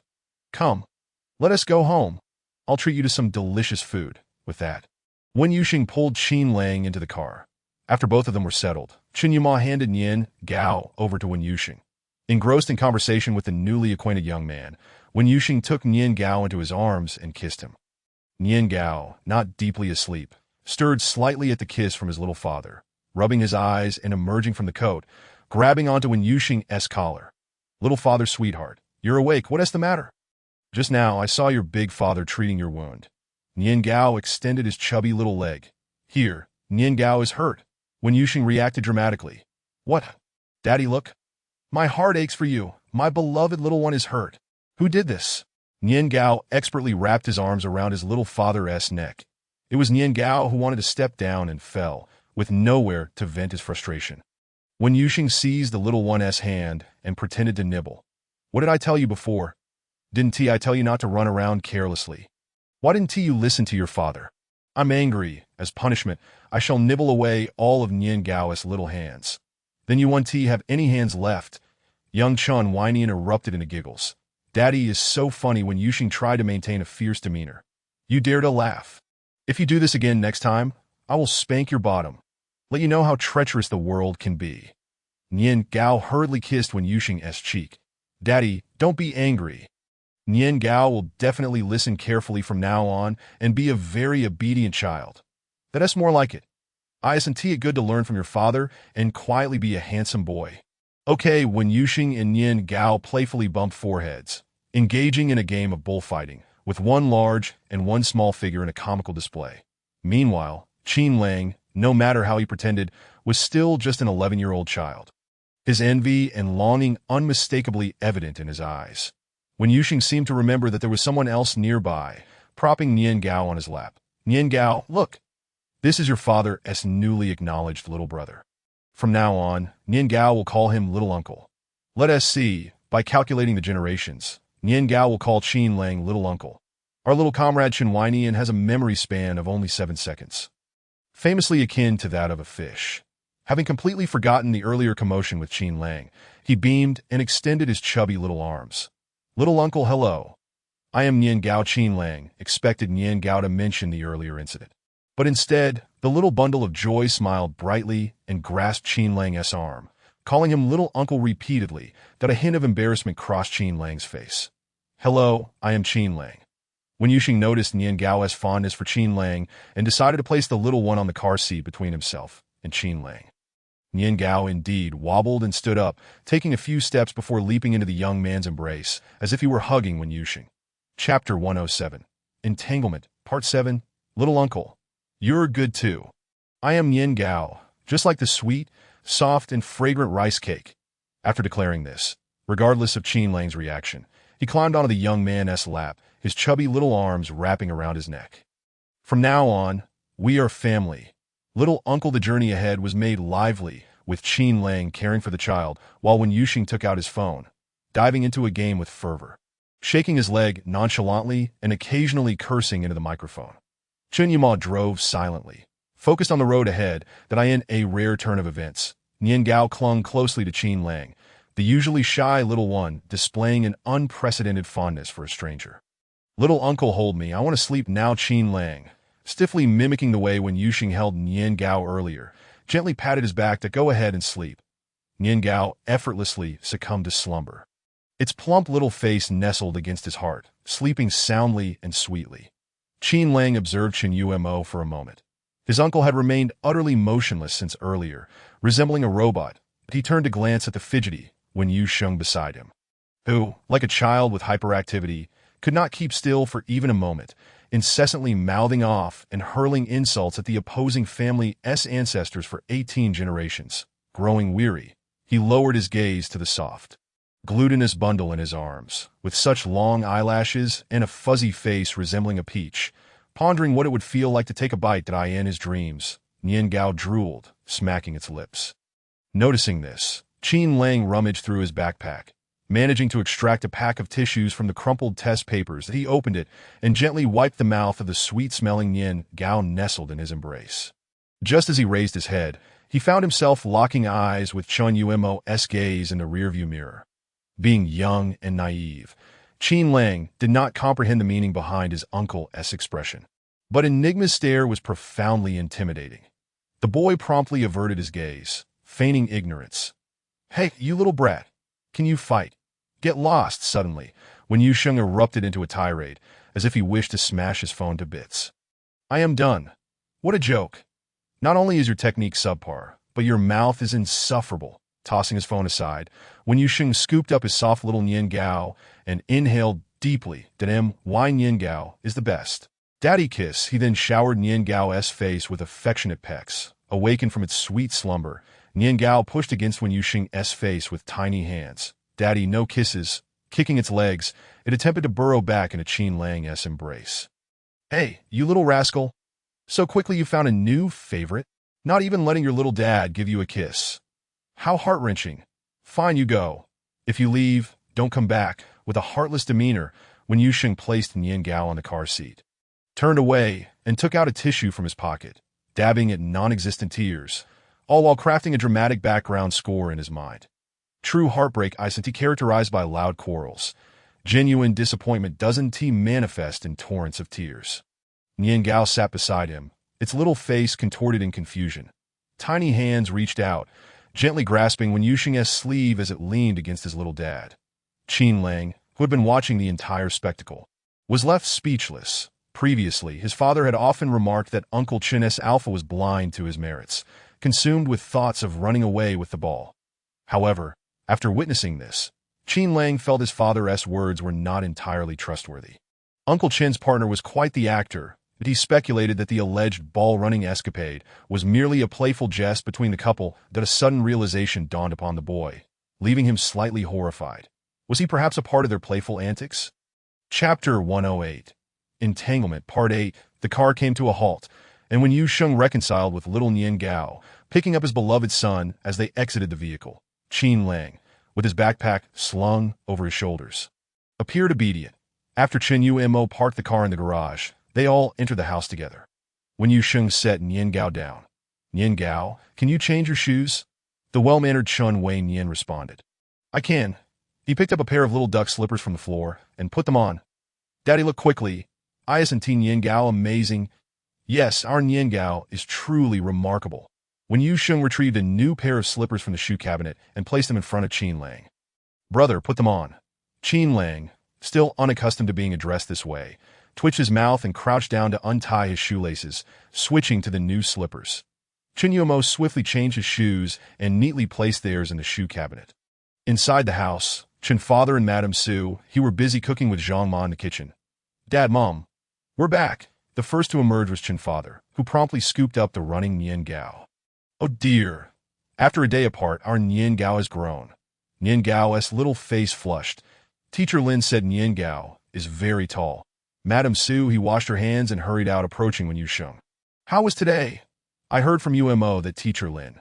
Wen Yuxing sighed and nodded. Yes, now that Teacher Lin's partner is nearby, there shouldn't be any other issues. Madame Sui nodded. Stepping closer and noticing the bloodstains all over Wen Yuxing's clothes, oh my heavens! What happened to you, Yuxing? Wen Yuxing quickly grasped Madame Sui's shoulders. Mom, don't be too upset. This isn't my blood, it's Teacher Lin's that is still not acceptable. You're a dual-body person now. You cannot wear blood-stained clothes. It's unlucky that YUMO. Why are you dawdling? Take Yuxing upstairs to change. You foolish one, your own wife is distressed. With that, she stood on tiptoe and delivered a playful punch to her enigma son. Quickly go, Mom. I'm heading upstairs with my husband. Go change. I can't bear to see you in those clothes. As she spoke, her heart raced. Madame Su, he leaned against Chen father. Hurry, hurry. Chen Yumo smiled, half embracing his alpha as they ascended the stairs, leaving Qin Lang standing there alone. Madame Su, he skillfully pulled Qin Lang's arm. You Xiao Lang, right? Grandma has heard about you, don't worry too much. Teacher Lin will be fine. During this time, you can stay at Grandma's house. IS&T summer vacation coming soon. Qin Lang set down his backpack and looked up. Grandma, summer vacation started today. Oh, so soon? I have a friend. Her nephew is still in the 13th middle school in the capital and hasn't started vacation yet. Grandma, I'm at the affiliated middle school of the Imperial University. In the first year, so early, 11 years old and already in the first year. That is impressive. The affiliated middle school of the Imperial University. Xiao Lang, you're amazing. Qin Lang bashfully rubbed his nose. My father, my big dad hopes I can train in the Imperial Army for a few years. Just then, Chen father returned from the kitchen, wiping his hands with a tissue. Ditto, Xiao Lang's big dad has quite strict requirements. Chapter 109. Entanglement, Part 9. Nian Gao placed the milk bottle on the table and tugged at Madame Sui's sleeve. Not Xiao Lang, it's little uncle. Little uncle? What little uncle? Nian Gao, what wrong? Both Chen father and Madame Su were puzzled by Nian Gao's words that its little uncle. Little dad said so. Little uncle is his brother. Chen father. Madame Sui? Qin Lang. Qin Lang awkwardly smiled, about to explain when Yu Sheng's voice echoed from the staircase above. Dad. Mom. This is my newly recognized brother. Qin Lang. Chen father and Madame Su He. Though confused, respected the declaration. Oh. Ha ha ha. Oh, for a moment, the atmosphere grew somewhat silent. The carefree Yu Sheng seemed oblivious, sitting beside Qin Lang, acting as if they were the best of friends. Brother, just treat this place as your home. You have an older brother here. Don't be afraid. Qin Lang couldn't muster a smile, desperately seeking help from Qin Yumo. All right, good child. Xiao Lang should call me uncle. It's just a matter of generations. Turning to the boy, he added, Xiao Lang, from now on, just call Wen uncle. Qin Lang nodded dumb. When Yu Sheng let out a dramatic wail, laying his head on the table, and oh way, how can someone as stunning as me be called uncle at such a young age? I refuse. Qin Yumo pinched his waist, that it's merely a generational title, indicating you rank higher than Xiao Lang. It carries no other connotation. Exactly, you shouldn't be wide generational terms. Many in our family would have to call Nian Gao great-grandfather. Great-grandfather? Chen father, with utmost seriousness, remarked, You shouldn't laugh. This is a genuine matter. Our Nian Gao has a high standing in the family, and if ranked, must be called great-grandfather. Just then, Zhang Mai's voice rang from the kitchen. Dinner is ready. Oh right, dinner. How could we have forgotten this? Let us eat. First, wash your hands. Nian Gao had his own little sink, allowing him to wash his hands without needing a stool that he diligently scrubbed his fingers. Ensuring every nook and cranny was clean, by the time the others had finished washing their hands. Nian Gao had finally completed his task. It must be said, Nian Gao's hand-washing technique was impeccable. Isn't there a 5-step or 7-step hand-washing method? It seemed to mirror Nian Gao's own washing steps perfectly. As Chen father carried a plate, he praised his little grandson. Nian Gao beamed. His eyes crescent-shaped with delight, mirroring the same proud demeanor as his little dad. Qin Yumo lifted the little one and placed him on a raised stool. However, Nian Gao was displeased, squirming its chubby body to get down. What's the matter? 3 simple words from Qin Yumo were more effective than many others. Little Chen Wei Nian extended his chubby finger. I want to be with little uncle. Madame Su, he quickly corrected him. He your brother Xiao Lang. Nian Gao pouted, gazing at Big Dad, that I want to be next to brother Xiao Lang. When Yu Sheng, without a second thought, replied, fine. Nian Gao usually has no peers to play with. Now that Xiao Lang is here, the little guy is curious. Let him go. Qin Yumo let out a sigh and moved the little rice cake, along with the stool, in front of Qin Lang.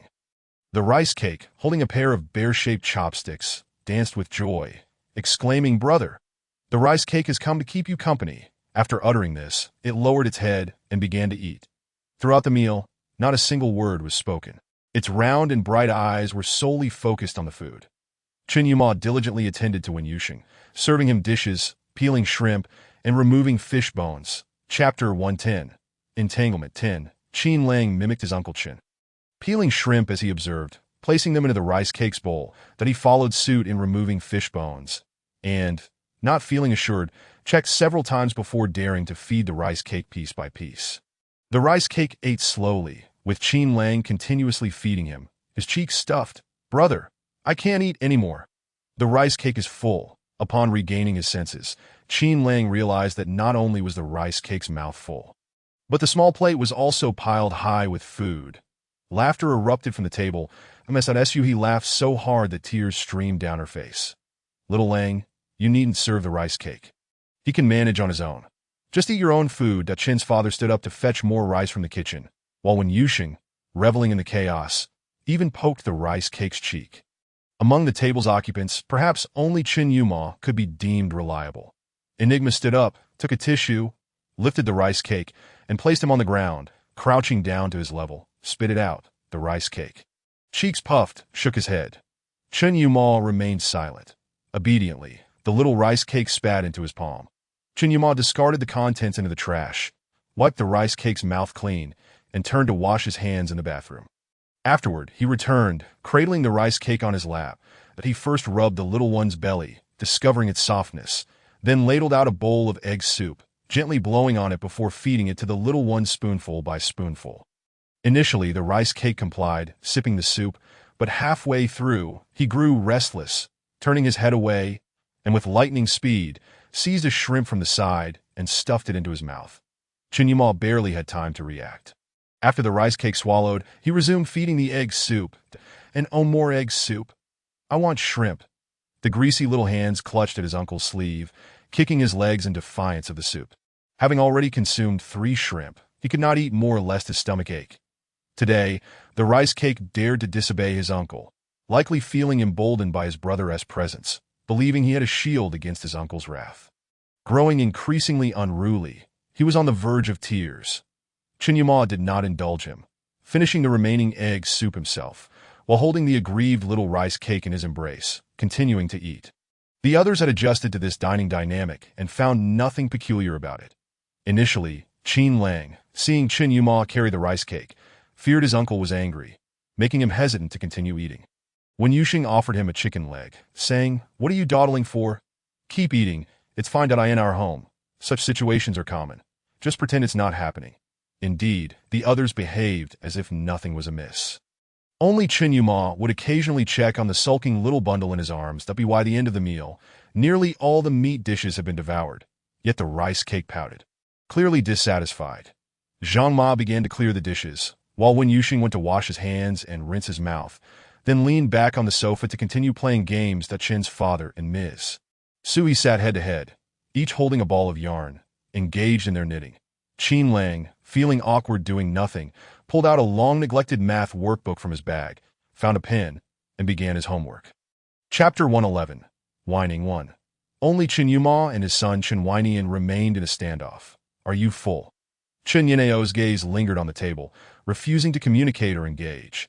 Enigma pulled out a nearby wet wipe. Wiping the little one's greasy hands clean as he wiped the rice cake's mouth, the little one turned his head away, refusing to cooperate. After several attempts, Chinyuma firmly grasped the back of his head with one hand while using the other to wipe his mouth. Unhappy, the rice cake kicked his legs and waved his little hands. All right, once I finish wiping your mouth, I will set you down. Yet he remained restless, his little face sullen, resembling Chinyuma to a T. When his uncle placed him on the ground, the little one, holding a grudge, turned back to push Chinyuma before scampering off. Unfortunately, his short legs couldn't carry him far before his uncle caught him by the collar. Lifting him into the air, "That I'm sorry, Daddy." Chinyuma smirked. "I'll take you to your little uncle." Approaching Wen Yuxing, he set the little bundle down to his surprise. The little one spun around and dashed away, calling out, "Grandpa, Grandma, Daddy is hitting me." His skill in fabricating tales was just like his little uncle's that Ms. Suhi, not yet present, was quick to respond. "Chinyuma, stop it. Our rice cake is so well-behaved and adorable, like a little angel. You can't hit the rice cake." Chen's father, still in his apron and without time to wash his hands, rushed out as he emerged, a soft little body wrapped around his leg, looking down to see the rice cake's big, round almond-shaped eyes shining with delight. "Grandpa." Chen's father immediately softened, lifting the rice cake. "Oh, my precious." Now cradled in his grandfather's arms, Chen nestled against Chen's father's shoulder, resembling a little bird seeking comfort. Chinyuma stood by, his eyes filled with helplessness and affection. Approaching the sterilizer designated for the rice cake's bottles, he retrieved a 250-milliliter bottle, poured in water at the prescribed temperature, added 2 scoops of milk powder, sealed it and rolled the bottle in his hands, checking for bubbles. After dropping a couple of drops on his wrist, he confirmed the temperature was just right. Entering the kitchen, he found Chen's father washing dishes, while the rice cake lay atop the counter, its chubby face leaving impressions on the surface. Chinyuma approached his father, holding the bottle in his left hand. "Dad, let me hold him." That half awake, the rice cake perked up at the sound of his uncle's voice. Instantly alert, "Grandpa, help! Daddy is here." With one swift motion, Chinyuma seized the squirming little one from his father's embrace, supporting his chubby bottom as he carried him outside, once cradled in his uncle's arms. The rice cake became utterly still, leaning softly against Enigma's firm chest. Chinyuma offered the bottle. "Would you like to drink?" The rice cake's eyes brightened, grasping the bottle's ears, drinking eagerly, to prevent him from choking. Chinyuma paced slowly, occasionally patting the little one's back on the sofa, Wen Yuxing lounged with one leg crossed over the other, fingers flying across the screen while he muttered a litany of curses directed at his teammates' ancestors and their health. Meanwhile, Qin Lang sat at the table, looking deflated, resting his head on the tattered math workbook with a vacant expression. Chapter 112. Whining 2. Ah, I'm so furious. I swear I'll never play this game again. I'll chop my hands off. Wen Yuxing tossed his phone aside, seizing a nearby cushion to pound it furiously. This is infuriating. No, I need to shift my focus. I can't wallow in despair like this. His gaze fell upon Qin Lang, who clutched a book, completely devoid of any will to fight back. Brother, I come to your rescue. With that, he flipped off the sofa and landed beside him. Qin Lang, with tears welling in his eyes, cried, Brother, hurry, I can't hold on any longer. Little one, your brother is a top student from the military university of the Empire. Asking me about middle school problems is such a waste of talent. Let me see. He snatched the workbook, revealing a page filled with dense symbols and numbers. Which problem? The third one. Let me take a look. 10 minutes later, Wen Yuxing and his good friend Qin Lang lay sprawled across the table. Are you sure this is a first-year question? Yes, it really is, brother. Oh no, this is bad. I'm doomed. I can't even understand first-year questions anymore. Chen Yuma, holding the already well-fed rice cake, placed him on the sofa. Rice cake, no biting the bottle. After his uncle spoke, Chen Weinian grinned, baring his teeth and proceeding to gnaw on the nipple. Noticing the slight redness of his gums, Chen Yuma paused for a moment before standing up. Walking to a nearby cabinet, opening the first drawer, and retrieving a bag of blueberry-flavored teething sticks, that he took one out, leaving the rest in the box, returning it to its original place. Approaching the sofa, he offered the teething stick. Bite this. It's tastier than the bottle. Nian Gao, with a puzzled expression, tightly grasped the milk bottle in his hands. That he snatched the teething toy from Chen Yuma's grasp and stuffed it into his mouth. In that instant, his mouth was filled with the delightful flavor of blueberries. Little Nian Gao, easily distracted, abandoned the milk bottle in favor of the teething toy gifted by his grandfather, his eyes squinting in sheer comfort. Chen Yuma affectionately ruffled his hair. Darling, a weak voice drifted from across the table. What's wrong? Hurry over. Your wife is about to reach her limit. Chen Yuma stood up and walked over. Wen Yuxing leaned back in his chair, exclaiming, Hurry, come rescue Gigi Bond. Rescue? How? Sitting opposite them, the two brothers shared identical, vacant expressions. Come take a look at this third problem. I can't even comprehend the question. Chen Yuma took the math workbook, glanced at it, and said, Hand me a pen. Qin Lang hurriedly passed him a black marker. Chen Yuma laid the workbook flat on the table. Xiao Lang, read the question first. This is a solid geometry problem. The figure presented is a hexagonal pyramid, and it provides a condition of perpendicularity between the faces. Therefore, any mention of perpendicular faces in the question will definitely involve utilizing the property of perpendicularity. These two planes intersect at. Next, we find a line within this plane. The three lines converge. This line lies within the base. Thus there are similar problems as well. Approximately 5 minutes later, as Chen Yuma explained and wrote, the answer materialized before them. This is one type. You can try practicing related problems, and you'll soon discern the patterns. Have I elucidated clearly? Qin Lang stared at the problem, deep in thought. Chapter 113, Acting Cute, Part 3, Wen Yuxing's eyes sparkled with admiration. Darling, you're amazing. Chen Yuma smiled and gently stroked his alpha's ear. That I'm merely a bit better at math. Seated nearby, Qin Lang, fully aware that his Uncle Chun was a genius from the military university of the capital and a top scorer in the Imperial Star Joint exam, wore an incredulous expression. Having indulged in enough infatuation, Wen Yuxing turned around. Get to work, brother, while your sister-in-law is still free. Hurry up. If you miss this opportunity, it might not come again. Qin Lang sulkily replied. Fine. From then on, there was little need for tutoring. Although Qin Lang typically neglected his studies, he possessed a solid foundation and quick wit. After a brief period of learning, he immersed himself into a world of concentration. Wen Yuxing, being restless and aware that he might disturb Qin Lang's studies, shot a flirtatious glance at Chen Yuma across the room before heading upstairs. Unfortunately, his husband, Chen Yuma, remained oblivious to his intentions. Frustrated, Wen Yuxing turned and walked into the bedroom, picked up the tablet from the bedside table, started a movie, and put on his headphones. Downstairs, Chen Yuma approached the sofa and picked up the slumbering Nian Gao, who was still gnawing on the teething toy. He stood up and walked over to Qin Lang. Xiao Lang, Come upstairs with me. Qin Lang set down his pen, tucked his workbook into his backpack, and slung it over his shoulder. All right, Uncle Chen. Upon reaching the third floor, Chen Yuma opened the door to the guest room that you'll be staying here for the time being. This bedroom is just like the master bedroom.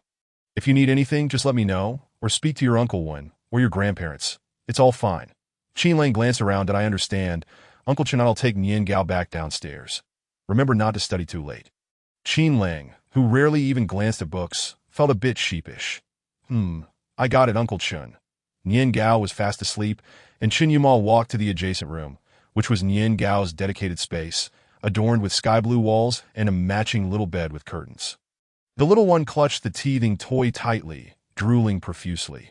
Chen Yuma released his pheromones, gently cradling him while patting his back. Before long, the little one relaxed his grip on the teething toy, after tossing it into the trash. Chen Yuma carefully peeled the soft, tender Nian Gao from his clothes, walked into the bathroom, filled the tub, and tested the water temperature. Just as he was about to place the sleeping child into the water, he suddenly had a thought and quickly lifted him up. Stepping outside, he wrapped the little one in a small towel. Nian Gao, the child, deep in slumber, was inevitably roused and began to whimper. Wah, wah, wah. With his eyes closed and head tilted back, he cried. Chen Yuma walked around the room while gently patting his back, releasing soothing pheromones.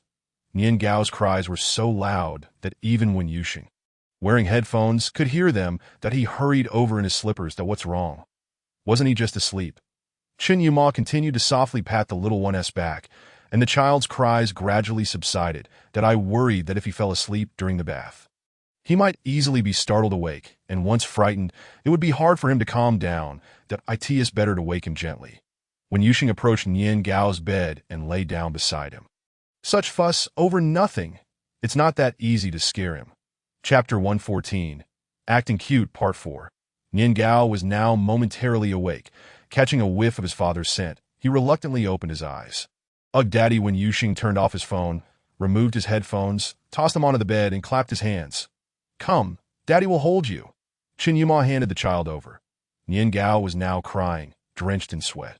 Next time, I'll try bathing him after he has fallen asleep to see if he wakes up. Although he is an omega, he is still a boy. We can't spoil him too much. I raised myself with little fuss, and look, I turned out fine, right? No need to be overly meticulous. After giving his son's chubby little bottom a pat, Wen Yuxing pinched his armpits and lifted the little bundle. Let us go. Time for a bath. He tossed Nian Gao into the air before catching him again, repeating the action until the child erupted in giggles. Chen Yuma graciously stepped aside, offering his seat to Wen Yuxing.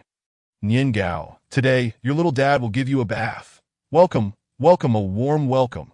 He removed the small towel from Nian Gao and placed the little one into the water. Wen Yuxing theatrically retrieved children's shampoo, body wash, and essential oil from the side. Technician Xiao Wen at your service. He then opened the cap of the shampoo and squeezed a dollop into his palm. Nian Gao pushed his hand away, exclaiming loudly, Daddy, my hair is dry. It's dry. Wen Yuxing grasped his son's hand. Who cares? Dry is dry. If necessary, we can rinse it later. Today, Technician Xiao Wen brings you a dry shampoo upgrade service at no charge. It's on the house. We're having a promotion. Nian Gao genuinely believed him and nodded, and charge. The children's body wash smelled like milk. Once applied, it lathered and quickly transformed into a Nian Gao, exuding a delightful milky fragrance. As Wen Yuxing lathered his son's arms, rinsing afterward still left a strong scent of milk, that he cast a guilty glance at Chen Yuma, who was tidying Nian Gao's clothes, then turned back and playfully bit his son's arm. Let Daddy have a bite. You smell too good. Adorably scrumptious. Nian Gao's face was covered in bubbles, his eyes squinting as he rubbed his face with one hand. Daddy, my eyes, my eyes. Wen Yuxing aimed the shower head at the little one's face, giving it a thorough rinse. After the wash, Nian Gao appeared dazed, lost in thought. Wen Yuxing's method of bathing the child was characteristically rough. With a splash of water, he lifted him out, declaring, all done. No essential oil was necessary. Just a large towel to dry his hair and body. Once Nian Gao emerged from the towel, his hair was all frizzed out. Darling, where's the hairdryer? Look up in the top compartment. Wen Yuxing cradled his son in his left arm while opening the compartment with his right hand to retrieve the hairdryer. Did you find it? Got it. Setting the power to maximum, Nian Gao squinted against the forceful airflow. Daddy, what is wrong? Son, it's too hot. When Yuxing tested the temperature, seems fine. Let us set it to gentle wind for our Nian Gao. After a series of operations, Nian Gao's hair was completely tousled. Though he didn't have much hair to begin with, now it resembled a dandelion. When Yuxing couldn't help but burst into laughter at Nian Gao.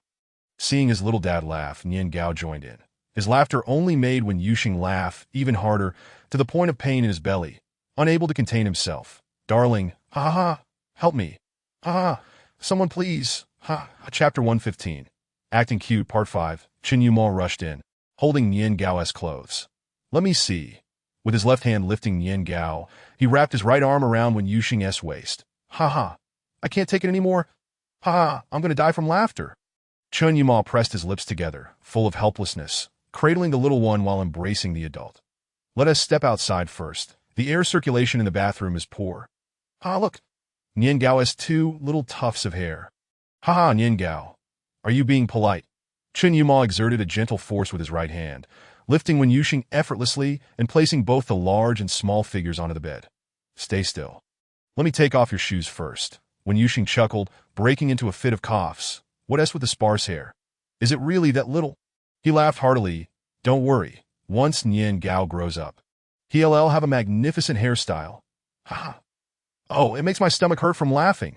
At that moment, Chen Weinian seemed to sense the playful mockery from his little father and couldn't muster a smile. Turning away with his round, plump back, exuding an air of desolation. Chen Yumao shot Wen Yuxing a glance. Urging him to quiet down a bit, he moved around to the other side of the bed. Crouching down. Nian Gao, what is wrong? Wu, is it true that Nian Gao really has very little hair? Wu. Chen Yumao picked up the little bundle. Not at all. Many children have sparse hair when they are young. Our Nian Gao is still a child. Once Nian Gao grows up, his hair will be abundant. The little one extended his hand, tentatively reaching out to touch the tips of Chen Yumao's hair. Will I have as much hair as Daba? Of course. Nian Gao's hair will be even thicker than Daba's. Receiving this assurance from Daba, the little one leaned softly against Enigma's chest. Having finally calmed Nian Gao down, Chen Yumao had barely reached the bedside when Wen Yuxing pounced, snatching the little one from Chen Yumao's embrace. Give him here, turning around while cradling Nian Gao. He laughed. Ha, don't listen to your Daba, Nian Gao. Which Omega has such a lavish mane? If you grow up like your Daba, no alpha will want you. Nian Gao clutched Wen Yuxing's arm, pinching a small bit of flesh with determination. Grandpa and Grandma said, even if I'm an Omega, I should be a dignified and independent Omega. The dignity of an Omega, isn't given by a partner. It's something earned. Little Dad's thinking is too antiquated. It deserves a smack. As he spoke, he bit down on Wen Yuxing's chest. Ouch! Let go! Husband! Help! After a brief moment, the two were at it again. Chen Weinian! Let go! Nian Gao was lifted by his Daba and received a playful smack on the backside. Ouch! What on earth? Why are you hitting the child? I called you over to help me. Not to hit him. The atmosphere in the room grew chaotic as Chun Fu and Madame Su came upstairs, attempting to mediate the fray.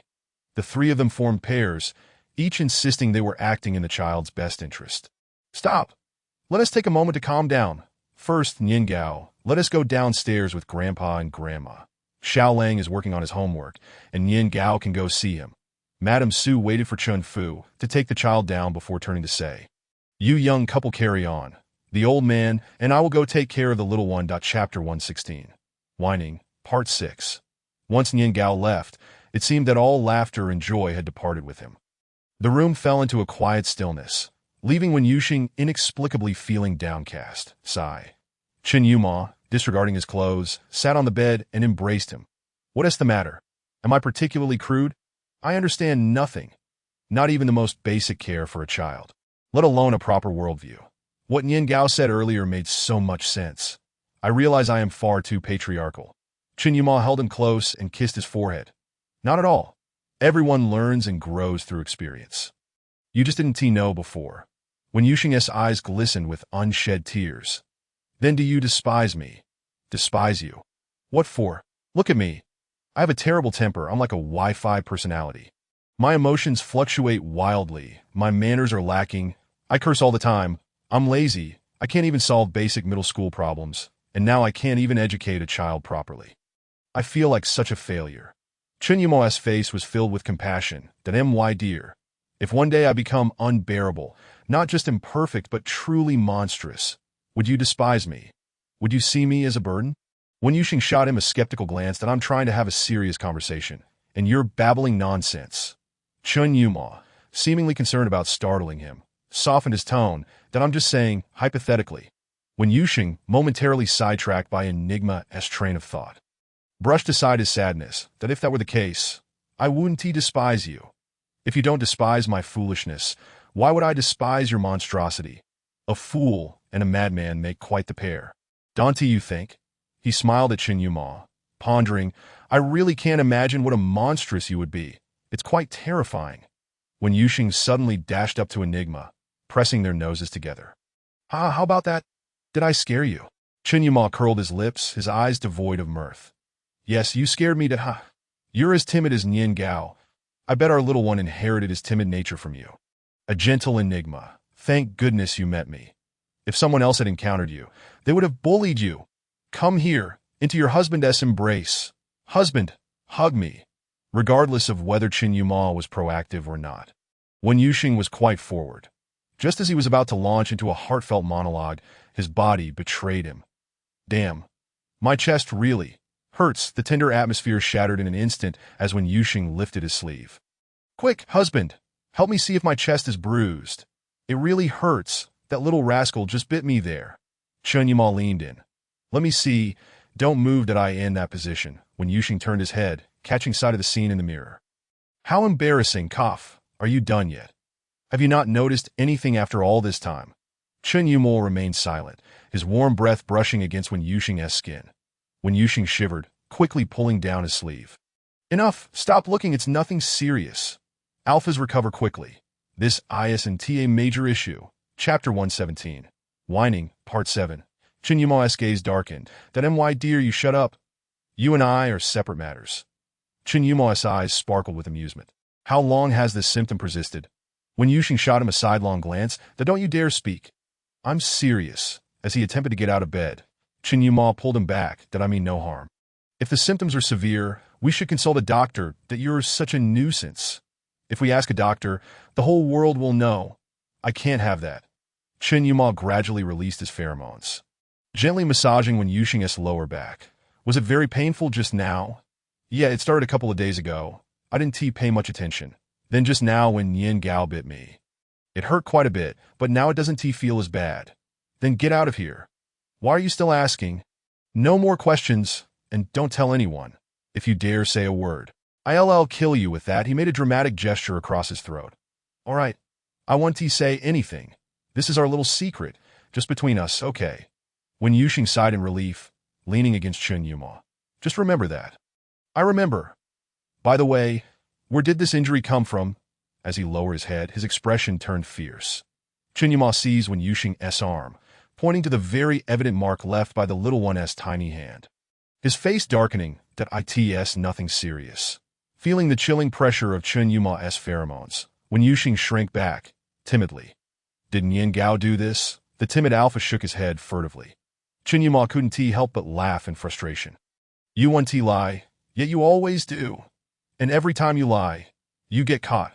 My dear, I often tell Nian Gao that lying leads to a longer nose, making it very ugly. As soon as he finished speaking, the alpha in front of him immediately touched his nose. Relieved to find it unchanged, he looked up, meeting the bemused gaze of Enigma. What are you looking at? My nose didn't grow. I didn't lie. Oh, so you didn't lie? With a teasing expression, that I didn't lie. I didn't Wen Yuxing's fur bristled, and Chun Yumo quickly soothed him. Right, you didn't lie. Husband believes you. Oomph. You only believe me when others are angry with you. Stubborn, he buried himself in Chun Yumo's embrace, seizing the opportunity to touch his nose again. Still unchanged. Is this a trick? How come it hasn't changed twice? What are you mumbling about? Nothing. Nothing, that I'm tired. Carry me back to sleep. Chun Yumo rose, one knee resting on the bed, as he horizontally embraced Alpha, wrapping his arms around my neck. That don't hold me. Omegas are the ones who should cling to the neck. I am not one. Let go. Hurry up and hug me. Stop dawdling. Chun Yumo effortlessly lifted him, carrying him to the adjacent bedroom and placing him gently on the bed. He opened the wardrobe and searched for a silk nightgown. Wear this. That I won't wear it. It's too stuffy. Your chest hurts because it's too tight. It's uncomfortable. When Yuxing's ears flushed. Then get a different color, the black one. It's too thick. That's for wintered. It's not cold enough yet. Chapter 118. Acting Cute, Part 8. I don't care. I want to wear that. Take it down for me. Chen Yuma sighed. It really isn't suitable for the current weather. Why do you care? You re so annoying? I want to, if you say another word, I'll. After Chen Yuma took it down, when Yuxing quickly changed into it, stretching out on the bed, feeling comfortable, he turned and patted the space beside him. Darling, hurry up. Come here. Come on. Let us enjoy ourselves. After all, we have plenty of time. Come on, love. There is plenty of splendor to share. Chen Yuma draped a blanket over his face, a glimmer of amusement in his eyes. You should sleep. I'll go take a shower. When Yuxing removed the towel from his face, turned over, picked up his phone, and propped his legs up. Shower. Shower. Scrub it up. What the heck? You're not taking a cold shower. Are you? Flirt. You're trying to seduce me. He opened his phone, scrolling through videos. Welcome to today's entertainment news. I'm Du Chiro. Here is the first story. Mr. Chen Yuma, president of Chen Corporation, was spotted today at a baby store, sparking rumors of impending nuptials. What, so soon?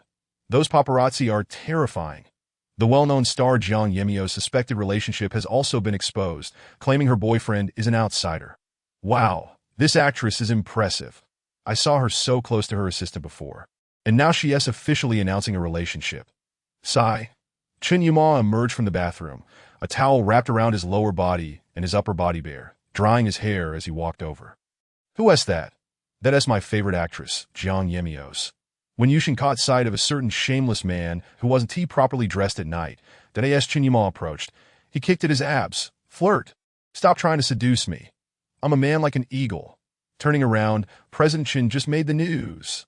The top story in entertainment. Why were you at a baby store? Now the whole empire knows you have a child.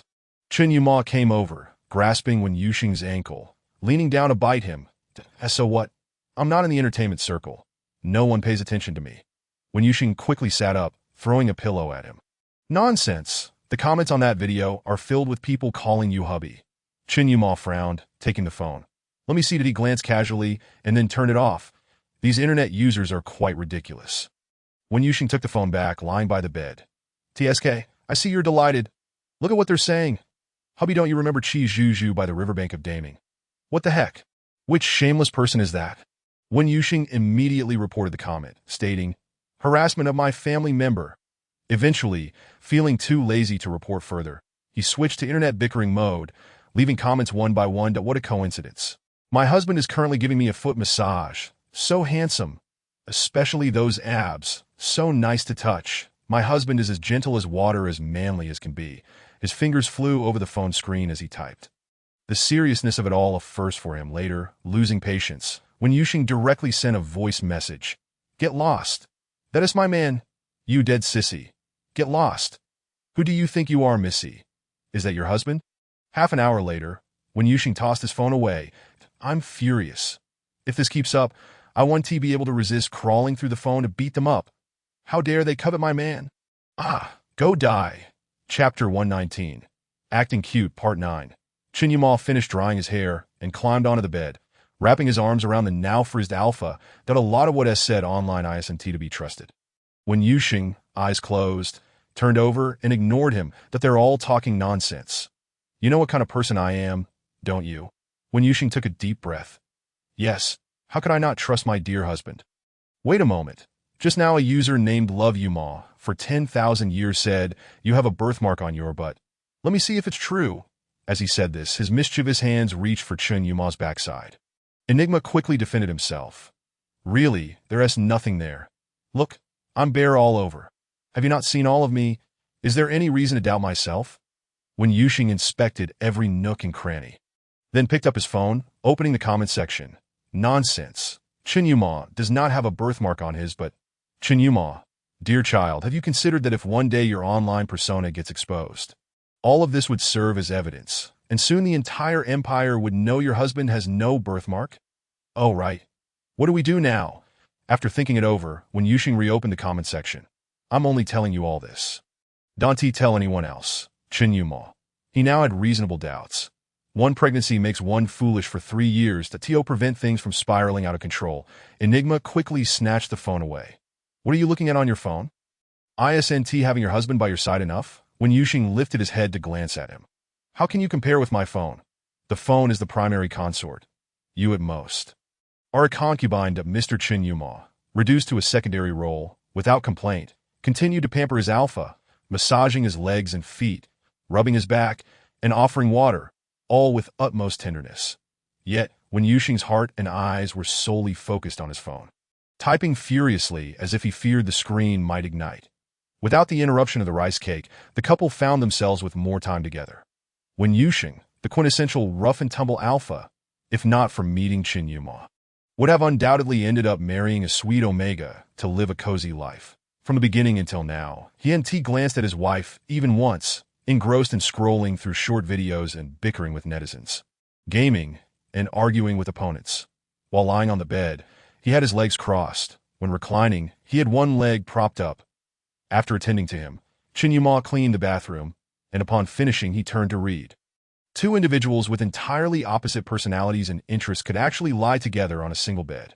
Whether others believed it or not, none of Chen Yuma's brothers, friends, or relatives believed these two could be together. If someone were to see Chen Yuma in this state now, they would think that he had been bewitched. Yet, no one could deny the affection Chen Yuma held for Wen Yuxing. He was Enigma's salvation, the light of Chen Yuma's life. Everything else, whether alpha, beta, omega, or even Enigma, held no interest for him, to him. Wen Yuxing was unique, irreplaceable. After glancing up, an hour had passed. Wen Yuxing lay diagonally on the bed, his phone still playing short videos. Chen Yuma stood up, setting down his book, walked to the bed, took the phone, and exited the app. Chapter 120. Acting Cute, Part 10.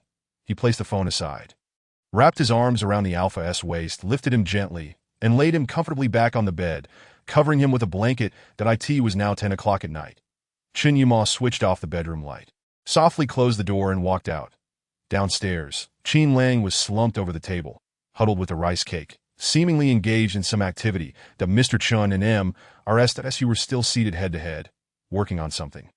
Upon hearing the noise from upstairs, they looked up. That Yuxing asleep? Yes, he has been sleeping longer these days. He fell asleep after looking at his phone for a bit. Chen Yuma descended the stairs, sitting beside the table, cradling the rice cake. What are you doing, Dad? My brother and I were watching cartoons. Qin Lang felt it a bit embarrassing for an 11-year-old boy to be watching cartoons. His expression awkward, quickly shutting off the phone. Uncle Chen, I'm going upstairs to sleep. Chen Yuma nodded. If you need anything, just say so, and remember, breakfast is at 7 tomorrow. Okay, rice cake, brother is leaving. Goodbye, little Lang. Qin Lang approached Mr. Chun and Mr. Grandpa, Grandma, I'm going upstairs to sleep. That go ahead. Remember to tell Grandpa and Grandma if you need anything. I know. After Qin Lang went upstairs with his backpack, Chen Yuma placed the rice cake on the table. Did you pinch little Dad's arm tonight? The rice cake nodded. Why? Because little Dad said something wrong. If he says something wrong, he has to be punished. Who said that? Wasn't it? Chen Yuma's expression became serious. Dad needs to tell you a few important things. Listen carefully. First and foremost, Xiaoba is the person in this world who cares for you the most and has made the greatest sacrifices for you. Even if everyone else in the world may hurt him, you must not. You have no right to do so. Secondly, while it is true that Xiaoba's mannerisms and speech may sometimes differ from yours, you should choose to respect him rather than measure his life by your own standards. Respect is a reciprocal process. When you show respect to others, they will in turn respect you.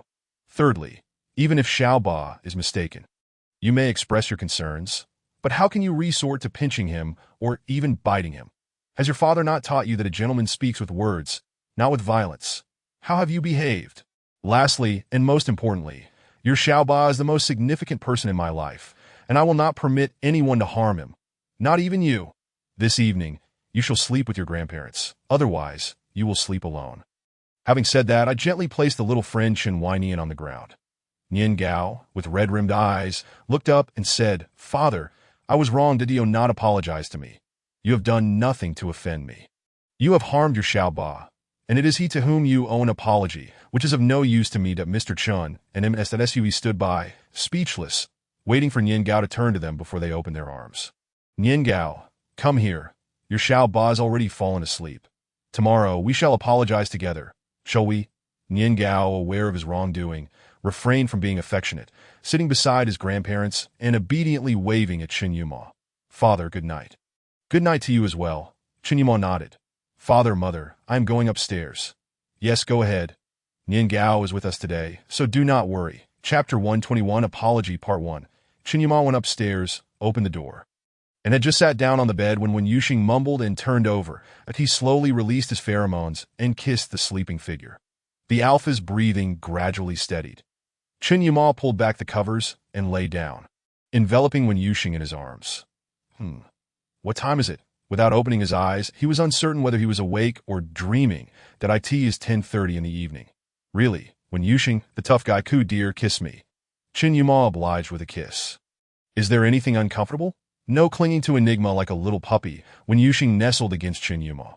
Are you thirsty? Not thirsty, that if you feel hungry tonight, call me. I will prepare a midnight snack for you. Half asleep when Yuxing replied, It's nice to kiss you, dear. Just tell me what you want to eat. Got it. Chen Yuma held him close, gently patting his back to soothe him. Good night, my dear. The following morning, Chen Yuma awoke at 6 o'clock. Did he reach for his phone beside him? Check the time. It was exactly 6 o'clock. After putting the phone back down, he realized his left arm was resting beneath Yuxing's neck. Chen Yuma propped himself up slightly, gently cradling the back of Yuxing's head.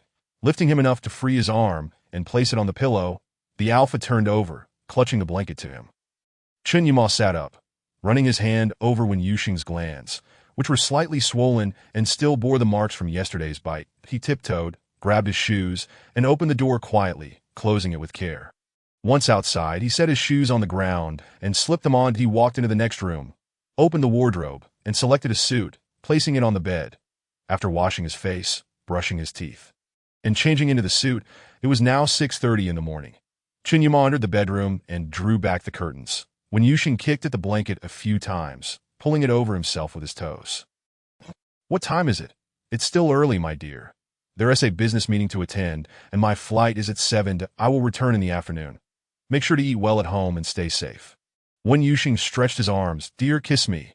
Chen Yuma approached the bedside and kissed his lips. I'll be back by the latest in the afternoon. You should sleep a bit longer. Your grandparents will come to wake you when it's time to eat. Okay, then I'm leaving now. Take care of yourself. When Yuxing waved, go on, I'll be fine. His phone rang and Chen Yuma answered. Zhang, is the car ready? Yes, Mr. Chen, it has arrived. All right, I understand. After hanging up, he kissed Yuxing's cheek. I am off now. Gotta go. Come back soon. Understood. Chen Yuma closed the door and headed downstairs. He got into the car and left. Upstairs, when Yuxing leaned against the window, watching as Chen Yuma drove away. Instantly becoming animated, he took out his phone, opened the contacts, and clicked on Song Shuren. Song Shuren. Have you bought the concert tickets? Yes, I have. You're the last one. My husband is not home today. Just wait. I'll be out soon. When Yuxing quickly plugged his phone into the charger, dashed into the bathroom, washed his face, brushed his teeth, and shaved. The final step was to check himself in the mirror. Perfect. Chapter 122, Apology, Part 2. He unplugged the charger and checked his phone battery, 97. Perfect. After bounding down the stairs, when Yuxing thought to himself that he now had a family and could not just leave without notice, he sent a message to Nian Gao. Kisses to Nian Gao. Daddy is going out to play today. Be sure to listen to Grandpa and Grandma at home. He messaged Mr. Chen. Dad, I'm going to concert with friends and I'll be back by noon. No need to prepare breakfast for me. He also sent him a message. Dear Mom, youth has no price, and craziness is in the moment. Your beloved son is going to a concert and will return by noon. No need to prepare food for me.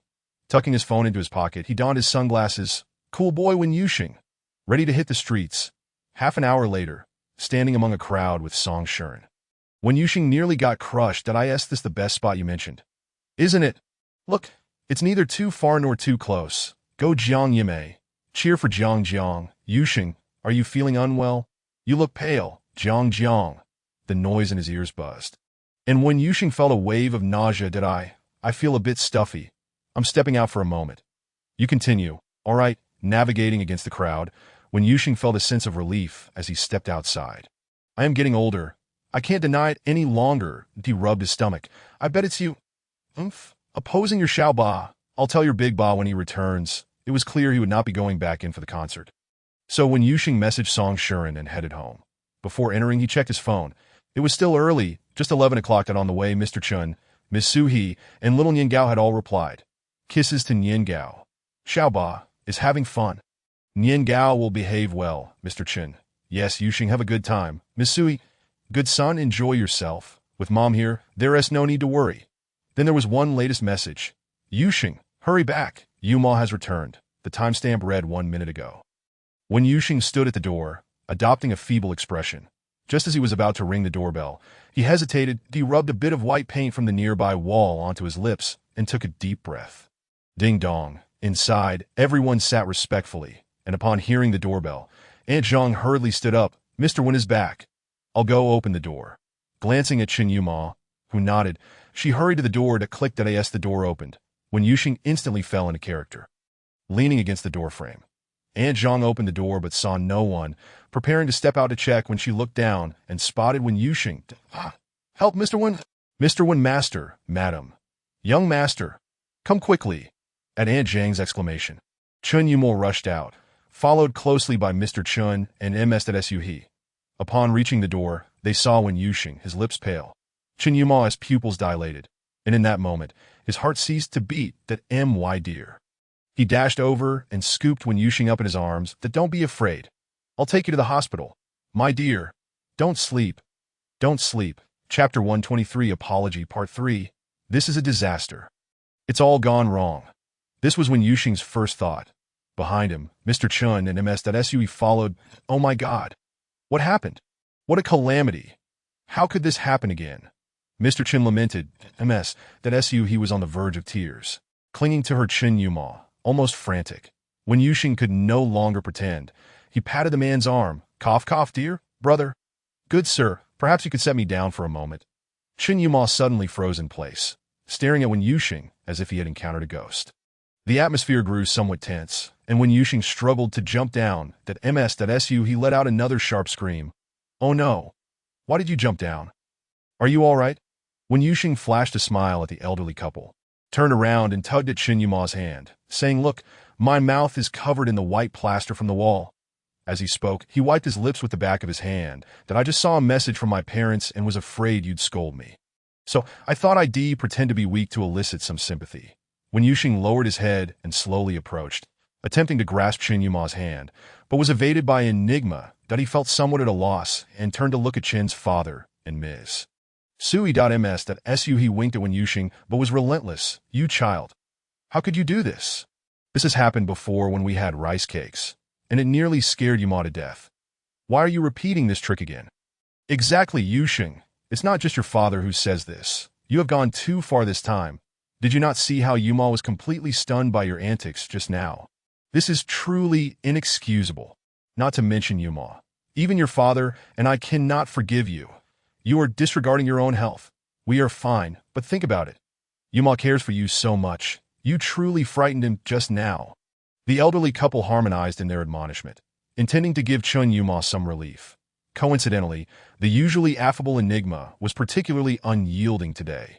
His eyes were reddened, and his lips trembled. Yes, when Yuxing approached, he stepped back several paces. His voice hoarse, Don't touch me. After saying that, he gazed at Wen Yuxing's incredulous expression, wanting to approach and explain. Yet he hesitated, caught in a web of contradictions. I have something to attend to. I'll step out for a moment. Chen Yuma turned and dashed into the garage, not even glancing at the vehicles as he found one, opened the door, and drove away. Wen Yuxing was taken aback by Chen Yuma's intense reaction, feeling a pang of regret after the fact. Ever since he had regained consciousness, the man had always been gentle and cautious around him. This was the first time he had ever raised his voice. A sense of unarticulated grievance welled up within him. He entered the house, worried that the rice cakes would be affected. Upon entering, she noticed little Chen Weinian perched on Qin Lang's lap. Both of them transfixed by the phone. As she approached, the sounds of an animated series emanated from the device, and Weinian's eyes were glued to the screen. Unwilling to turn away, he gently patted Qin Lang's back. Speaking softly, Thank you, Xiao Lang. Qin Lang smiled. It's nothing, Grandma, that I'm quite adept at handling such situations. Sue paused, recalling what Chen Yuma had previously mentioned about Qin Lang's family, and found herself at a loss for words. However, Qin Lang seemed unconcerned. Grandma, you don't need to comfort me. It's all good, that moment. The animation concluded, and Sue quickly scooped up little Chen Weinian. Weinian, today Grandma will teach you and Brother Lang how to make dumplings. How does that sound? Weinian looked out, his tiny hands tightly clasped together. Daddy. Qin Lang immediately stepped closer to Weinian. Weinian, Uncle Chun and Uncle would have something to attend to. Didn't they send a message to you in your watch? You're all grown up now. And besides, your brother is here. Aren't you happy?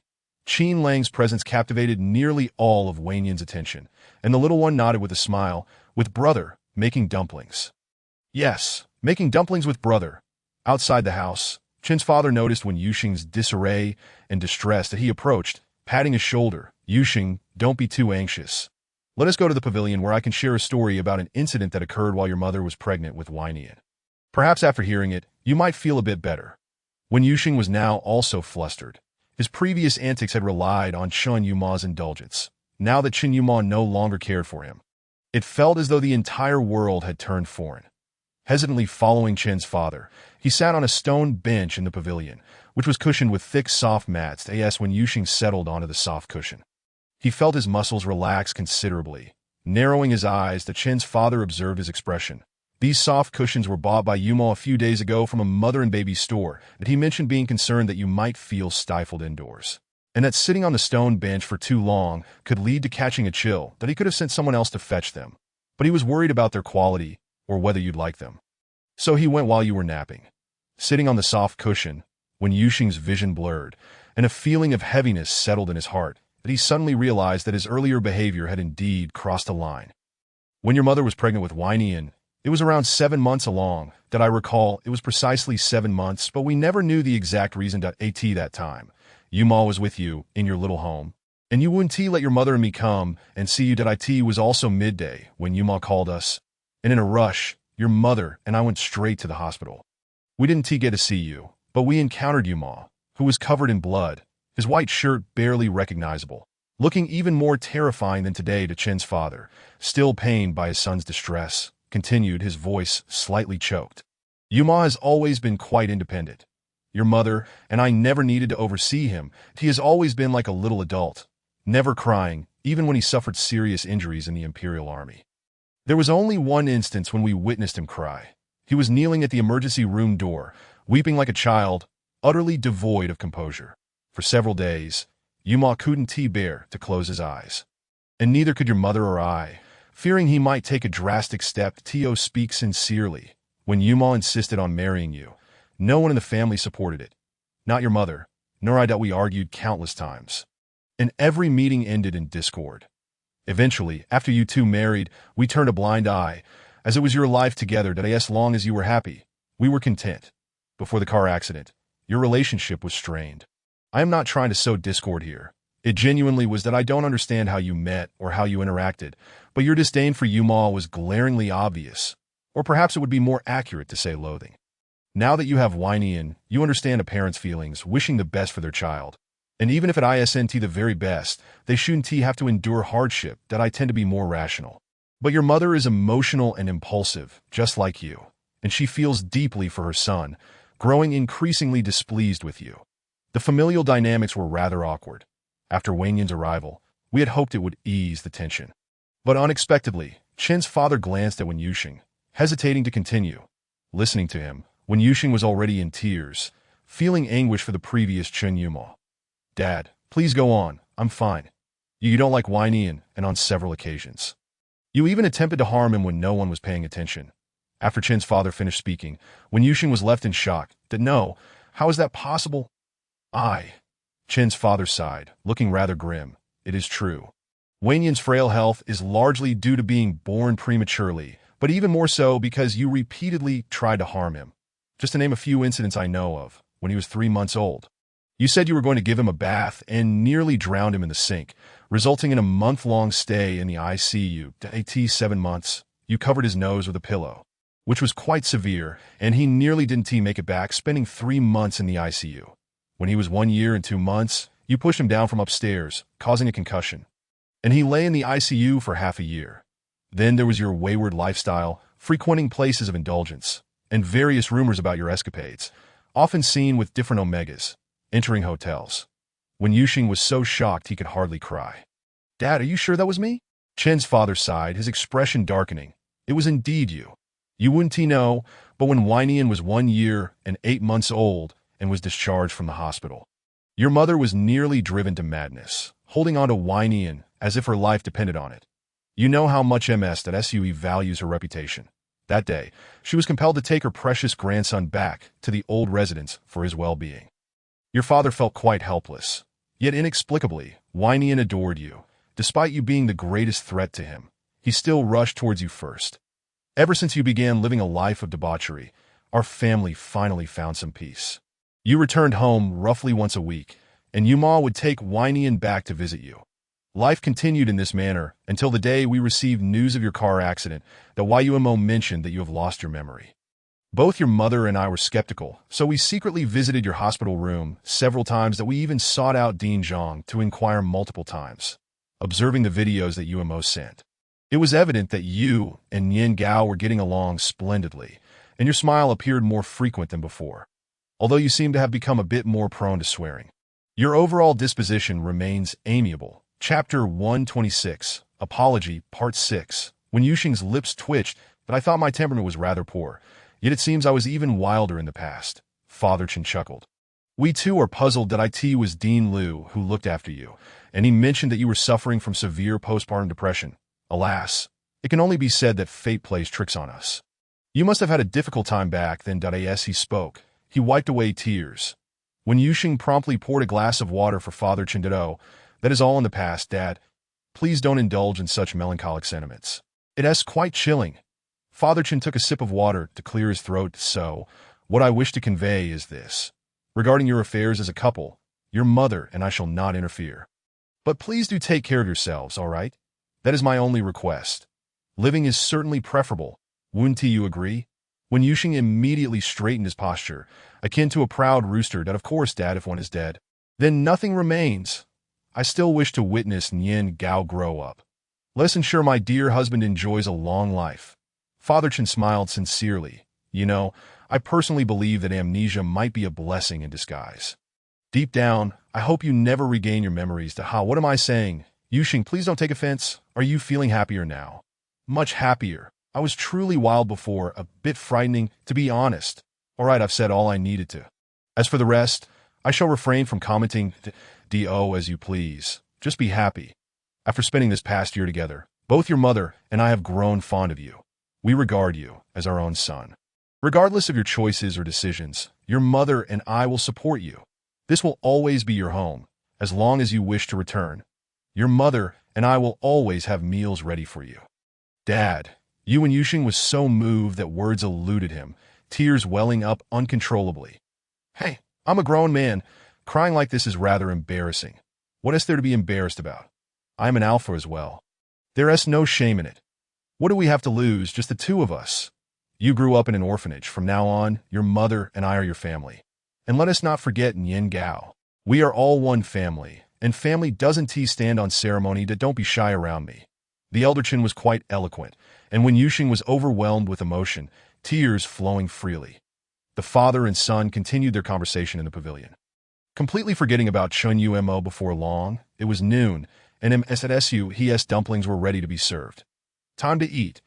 It was then that when Yuxing remembered his beloved husband was no longer there. "Dad, I want to be eating. I'm going to find Umo. I wonder where that fellow is, probably sulking alone again." Father Chen stood up. "He at the club. Go to Bayan. That he is sure to be there." "Never mind. I'll call a driver for you to take you directly. No matter what happened before, this lad always goes to Bayan." "Hello, Lao Li, come to the old residence." After hanging up, Father Chen took a sip of water. "No need to rush. Letting him calm down a bit is beneficial, that he will be able to process his emotions." When Yuxing paused, "Dad, I must tell you, emotions need to be expressed. If they are bottled up, they will eventually explode, causing double the harm. That a true alpha must eradicate harm in its infancy."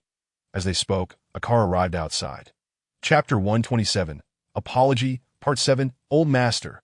"Here, Lao Li, This is my son, Yuxing. Allow me to introduce you. The driver, Lao Li, promptly nodded Mr. Wen.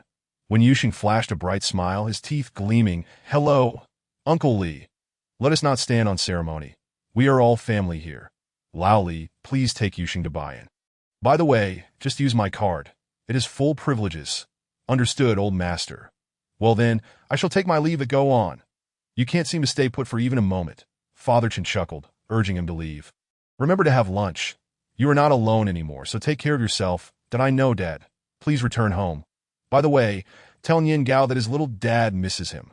Just then, Miss Suhi emerged from the door. Overhearing Wen Yuxing's words, chuckling, "This child, how old is he now, yet still so childish, acting like a father?" Father Chen approached her, wrapping his arm around her waist. "No matter how old he gets in our presence, he will always be a child, never growing up, and you such an old rogue. I see Yuxing has learned from you." Father Chen laughed, clutching his shoulder. "Miss Su, did you truly never practice the iron fist? One punch from you, and I am wholly defenseless." On the way, Wen Yuxing held his phone, repeatedly attempting to call Chen Yuemo, but to no avail. Calls went unanswered, and messages were met with nothing but red exclamation marks. "How dare you block your wife? Just wait until I find you. You will regret it." Lao Li occasionally glanced at him through the rearview mirror. When Yuxing, not blind, had noticed his incessant glances, causing him to feel irritable and respond coldly. "Uncle Li, is there something written on my face?" Lao Li paused for a moment, quickly smiling. "Nothing at all, Mr. Wen. I merely thought you appeared quite well compared to a year ago." When Yuxing, anxious, felt the old man as persistent attempts at conversation were unwelcome. "Lao Li, please focus on driving. I'm really in a hurry." Lao Li suppressed his smile. "Mr. Wen, I will accelerate. Please hold on tight." As soon as the words left his mouth, the car took off like a rocket. Reducing an hour's journey to a mere 20 minutes the car halted. When Yuxing immediately dashed out, squatting by the roadside to vomit violently. Heaving, he found nothing to expel, yet felt a bit better and managed to stand. A bottle of freshly opened water was offered to him. "Mr. Wen, please rinse your mouth." After rinsing, when Yuxing belatedly realized that Lao Li was getting back at him. "Hey, you old man, did I offend you earlier? It feels as if you hold a grudge against me." Lao Li chuckled. "Well, you could say that. I wonder if Mr. Wen remembers the incident when he was seen embracing an Omega while entering a hotel." When Yuxing's mind raced with alarm. Was he about to step into a battlefield? "Unfortunately, I am that Omega's father. Although you did not harm my son, an Alpha embracing an Omega in public does tarnish the Omega's reputation. I believe that it was necessary for you to learn a lesson." "Wait, you cannot hold me accountable for that. That was the former Wen Yuxing. What does it have to do with me?" Lao Li leaned slightly towards Wen Yuxing. "What I did earlier was purely my personal action. I hope Mr. Wen 1T take it to heart." Chapter 128, Apology, Part 8. How could one not take it to heart? Being targeted without cause. Even the best of tempers would be tested. However, when Yuxing reconsidered, if in the future some debauched alpha were to embrace Nian Gao in public and even take him to a hotel, even if nothing substantial were to occur, he would certainly have that fellow dealt with. Empathizing with Lao Li's situation, when Yuxing felt his anger dissipate, he straightened up and bowed to Lao Li. "I apologize. Although I have no recollection of the previous events, I am now a father myself. If I were in your position, I would have likely acted even more harshly. That I extend my sincerest apologies to you and your son." A flicker of surprise crossed Lao Li's eyes as he smiled. Relieved, I had thought someone as proud as Mr. Wen would never utter the words, "I am sorry." "I too apologize. Your son has already conveyed my apologies on my behalf. He not only compensated our family, but also ensured a bright future for my Omega son, that I should feel fortunate, yet it still weighs heavily on my heart. Thus, I sought some form of revenge. Your son has also apologized to everyone in our family, and his attitude was quite humble, yet I believe he was not at fault. He need not apologize. It is you who should, today, as you have apologized." I find myself feeling quite at ease. When Yuxing couldn't help but mentally scoff while maintaining a pleasant exterior. "Well then, I shall take my leave." Lao Li handed him a gold card, saying, "Mr. Wen, farewell, goodbye. Though it would be best if we never meet again." Turning away, facing the opulent and extravagant buy-in, which reeked of wealth, when Yuxing felt an overwhelming sense of anxiety. Uncertain if he had ever been here before, he knew that after his amnesia, this was indeed his first visit, leaving him feeling somewhat apprehensive. "Hubby, my beloved husband, come save your wife." "It's all right. Wen Yuxing, you can do this. You are the best. Just think of your husband. He is undoubtedly a paragon of pure love. We must match up to the embodiment of pure love." "Yes, that's it. Don't be afraid. There is nothing to fear." Step 1. Through the club's entrance. "Excuse me, sir. Do you have a membership card?" Wen Yuxing took a deep breath, forcing himself to steady his trembling hands as he handed over the golden card, placing it on the machine. The enormous screen at the entrance, towering 4 meters high, swiftly displayed the highlighted text, and the electronic female voice rang out resoundingly. "Supreme member, please accord them the highest courtesy." The gentle young lady from moments ago now appeared visibly anxious. "Sir, please come in." Wen Yuxing felt as if he could hardly walk, his limbs stiff and his face twitching as he moved forward. The Biena Club was a circular, towering edifice. Standing at the entrance, Wen Yuxing slowly raised his gaze. Peering toward the seemingly infinite summit, sunlight cascading down, illuminating the opulent interior. Truly lacking in sophistication, Wen Yuxing managed to utter a single word. WOW.IT was simply extravagant. The primary color scheme was a gilded hue, complemented by black accents, rendering the entire establishment exceptionally regal. The attendants were all stunning, each one a paragon of beauty, alphas with broad shoulders and narrow waists, and omegas with delicate figures and sweet visages. Even the most unassuming betas possessed striking appearances. Dressed in the same duck-themed overalls as a child, Wen Yuxing, an exuberant young man, now clutched a black gold card, utterly bewildered. Chapter 129. Apology 9. Is this club not excessively vast? How do they navigate such a space? Surely, one must drive. How does one even find their way around? Given 2 days without food or drink, he still wouldn't manage to locate anyone, observing the bustling patrons within. They appeared as mere shuttlecocks on a basketball court in comparison to the enormity of the establishment. "This club is truly immense, sir." Startled, he leapt several paces forward before daring to turn around. Clutching his chest, "Oh my! You nearly scared me to death. Do the people here walk without making a sound?" The Omega attendant looked genuinely apologetic. "Sir, I sincerely apologize for startling you." After glancing at his wristwatch, he continued, "I noticed you've been standing here for 10 minutes and 35 seconds. May I assist you?" Feeling somewhat embarrassed, Wen Yuxing replied, "I'm here to find someone." The Omega smile was perfectly timed, easing Wen Yuxing's anxiety. "Just tell me, and I shall help you find them." "What? You would help me so readily? Don't your guests have any privacy here?" The Omega chuckled lightly. "Sir, the Biena Club only permits members to enter. There are only 50 members, and their information is all publicly recorded, though." Wen Yuxing felt a pang of regret. Is this the disparity of the world? 50 individuals, occupying such an expansive venue, and merely a club? Truly, poverty has limited his imagination. The attendant produced a thin, transparent glass panel, pressing his finger upon it. The glass automatically displayed black text. "May I inquire if the individual you seek is Chen Yumo?" The Omega paused for a moment. "Is it Mr. Chen?" Wen Yuxing was taken aback that I hadn't heard Chen Yumo referred to by any other name, that he is also called Mr. Chen. I've never heard him mention this name. The Omega attendant stifled a laugh, maintaining his professionalism, as they typically refrain from laughing unless unable to contain themselves. "Sir, the Biena Club was established by Mr. Chen, also known as Chen Yumo." Wen Yuxing replied, "I believe you have mistaken someone, that I am looking for Chen Yumo, not your Mr. Chen." The Omega attendant began to question his professional judgment upon seeing Wen Yuxing's earnest expression. "Sir, please wait a moment while I consult our supervisor." "Oh, it's all right, I'm not in a hurry." The Omega picked up the walkie-talkie on his shoulder. "Supervisor, supervisor. This is Attendant 1024. There's a guest here in the lobby seeking Mr. Chen Yumo, but he specified it is not Mr. Chen." A warm, clear male voice resonated through the walkie-talkie. "Stay where you are. I'll come down to check." "Understood." Facing the entrance, 3 exceptionally large observation elevators stood. The supervisor descended from one of them. From afar, Wen Yuxing could tell he was an alpha, possessing a commendable physique, especially in his specialized uniform, which accentuated his broad shoulders, narrow waist, and shapely hips. Approaching, the alpha displayed a perfectly courteous smile. "Good day, Sir. I am Zhuo, the supervisor of the Biena Club." "Supervisor, this gentleman is looking for Mr. Chen Yumo, not Mr. Chun. Zhuoshya meticulously reviewed the booklet in his hand, then closed it, remaining gentle in demeanor. Sir, this club only recognizes Mr. Chun, whose full name is Chun Yuma. Wen Yuxing, feeling a bit suspicious, scrutinized Zhuoshya. Sir, Chapter 130, Apology 10, sir. Oh, what did you just say? I was lost in thought and didn't catch that. Sir, this club only acknowledges Mr. Chun, full name Chun Yumo. My goodness. How can his voice be so melodious?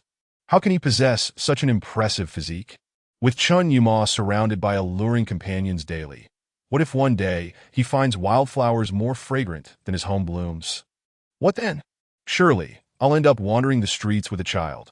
Wen Yuxing's thoughts spiraled from Zhuoshya's enchanting voice and striking physique to the fear of Chun Yuma seeking fleeting pleasures elsewhere. Neglecting home, ultimately, he envisioned himself cradling a child, clutching a check from a wealthy family, living in turmoil. Sir? Ah yes, I mean Mr. Chun, I'm looking for Chun Yuma. Please take me to him. Then please present your membership card. Wen Yuxing handed over the black gold card, Zhuoshya pressed the card against the transparent tablet in his hand, and numerous small compartments appeared in the air before them. You have the necessary permissions. Please follow me. After returning the black gold card to Wen Yuxing, Zhuoshya donned a commercial smile and led the way. Following closely behind, Wen Yuxing rolled his eyes repeatedly. What a show! I can strut better than you. He touched his abdomen, gazing around at the plethora of beautiful omegas, alphas, and even strikingly handsome betas. The more he pondered, the more despondent he became, feeling devoid of any assets, with an unsatisfactory physique. His shoulders were broader than necessary. His waist not slender enough. Wasn't he had said that enigmas preferred svelte alphas? His rear was not pert enough? Heavens, I'm merely a plain woman.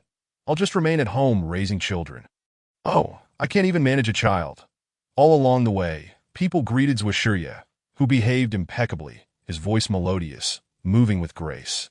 Wen Yuxing mused that not only did he find Chun Yuma appealing, but he was also tempted that the home flag remains unyielding while the external banners flutter, dining from the bowl and gazing at the pot.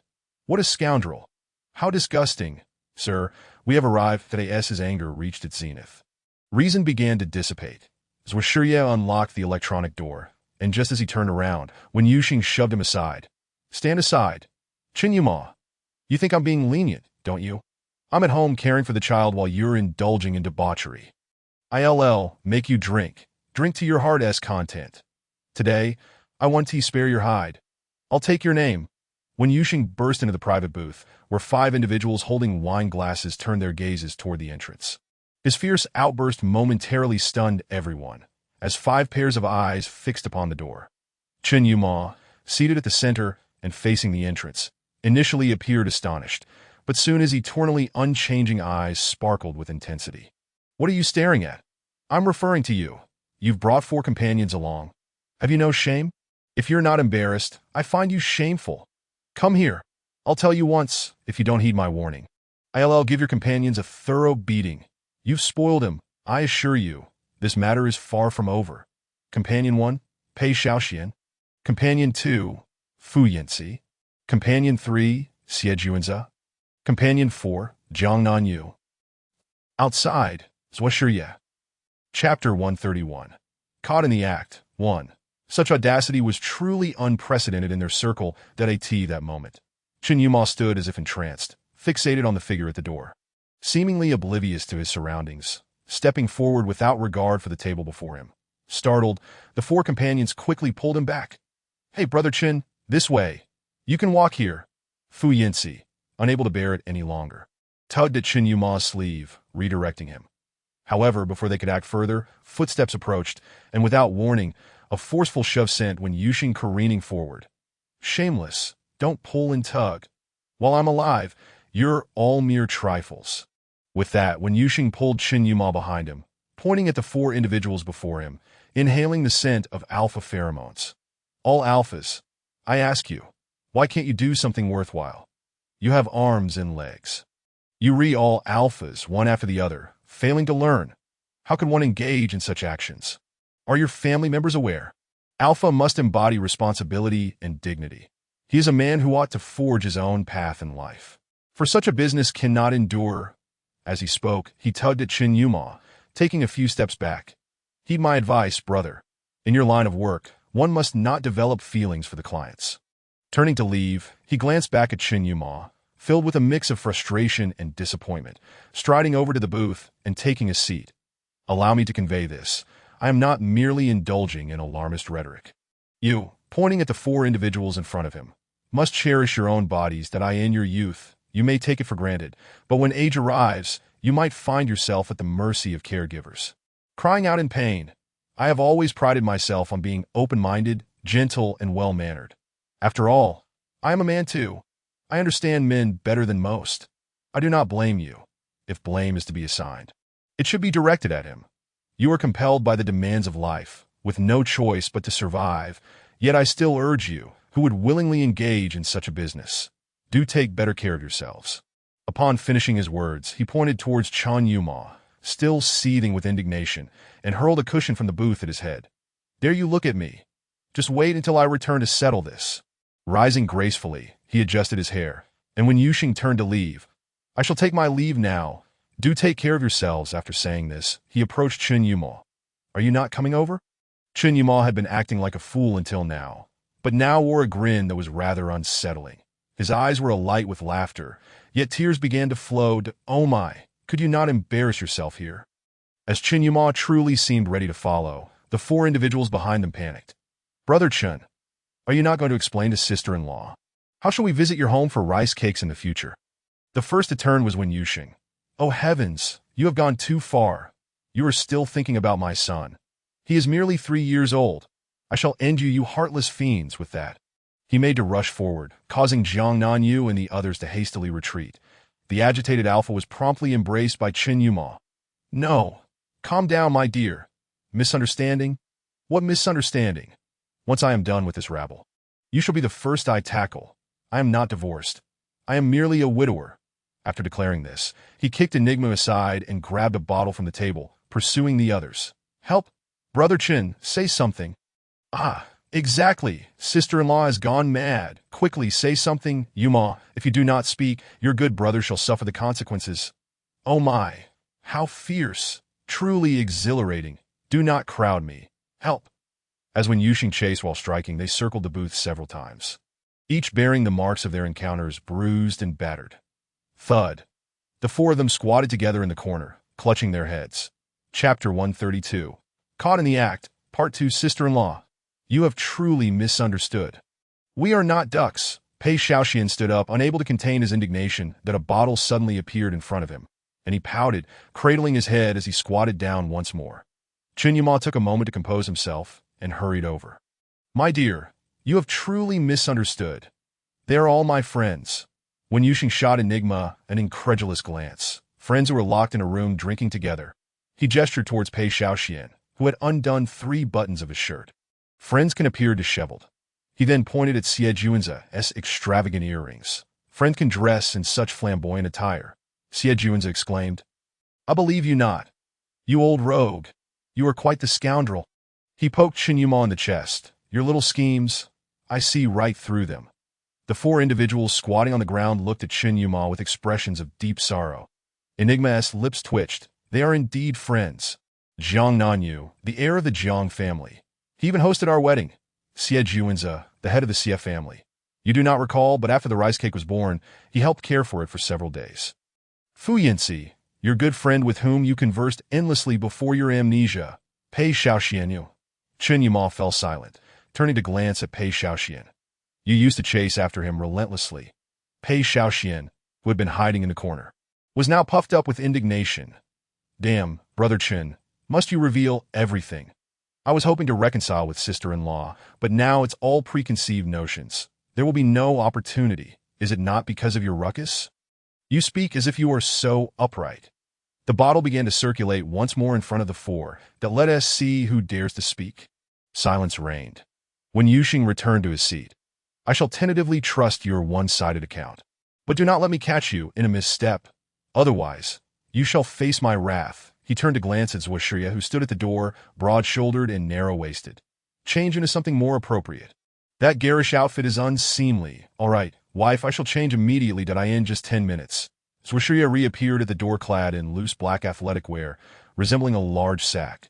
Pei Xiaoxian, who was inside the room, couldn't he help but twitch at the corner of his eye. Indeed, one's appearance is paramount. Previously, I couldn't help but stare at Supervisor Zui's waist, yet now I have no desire to look at all.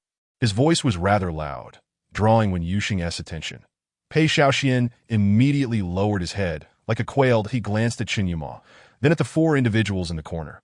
Perhaps I was overly tense and misunderstood. No sooner had he spoken than the four in the corner stood in unison, their legs slightly numb. Indeed, sister-in-law has finally understood. Sister-in-law is truly reasonable. Oh dear, my legs are numb. As they spoke, they began to approach the booth. Halt! Have I granted you permission to move? They froze in place. Wen Yuxing's grip on the bottle creaked ominously. The four high-ranking alphas before him swallowed hard that he pushed Chen Yuma's face away and approached them. Squat down. Brother wishes to apologize. Instinctively, the four of them hugged their heads and crouched down. Regarding today's incident, I apologize for the misunderstanding. It is primarily due to my Yuma's flamboyance. In the future, I shall strive to manage him better. The medical expenses will be deducted from the Chun Group's accounts. Chapter 133, Caught in the Act, Part 3, No need. There is no requirement to deduct from the accounts. Wen Yuxing shot him a sharp glance that it is better to retain it. After all, I manage the finances in this household, and you, Brother Chen, possess no private funds. You will need to seek me out later.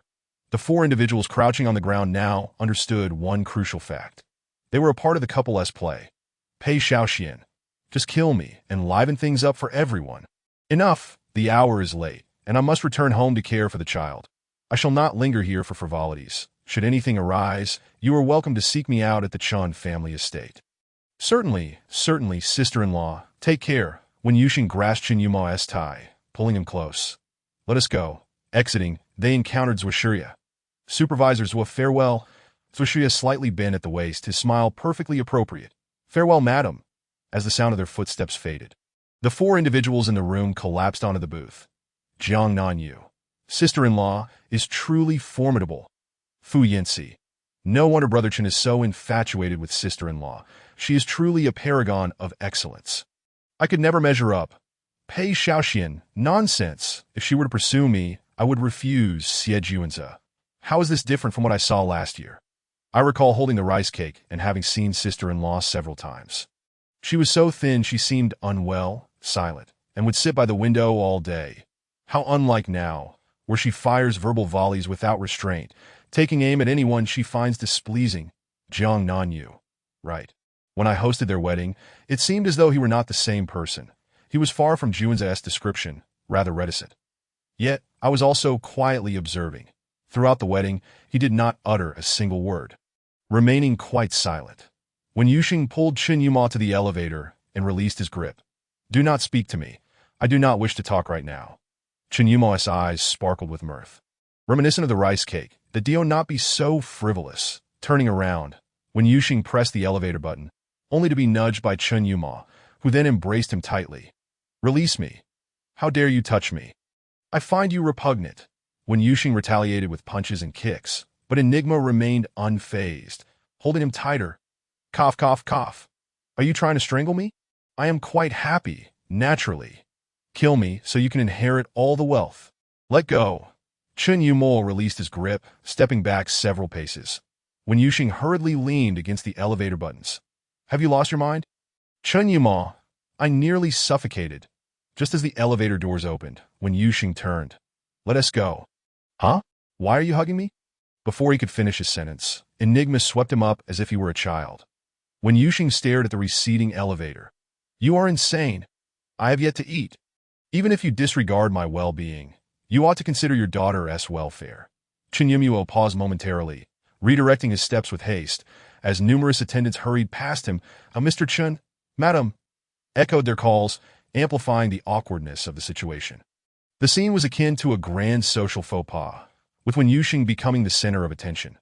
After a brisk 10-minute walk, he opened the door to his room, cradling an alpha in his arms. Swiftly kicking the door shut behind him. Gently, he placed the alpha on the bed, his eyes shimmering with excitement as he bit his lip that I'll order room service. Dinner will be ready shortly. That he picked up his phone. His voice dropping to a whisper, Please deliver the meal to my room. Yes, Mr. Chen. The order consisted of steamed pork ribs with potatoes, shrimp and steamed egg, pan-seared salmon, braised chicken thighs with rice, scrambled eggs with carrots, and a kelp beef soup, accompanied by corn as the staple. Understood, Mr. Chen. Your meal will be delivered in 5 minutes. All right. Hanging up the call, Chen Yumuo suddenly lunged forward. Chapter 134. Caught in the Act, Part 4. When Yuxing had no time to evade.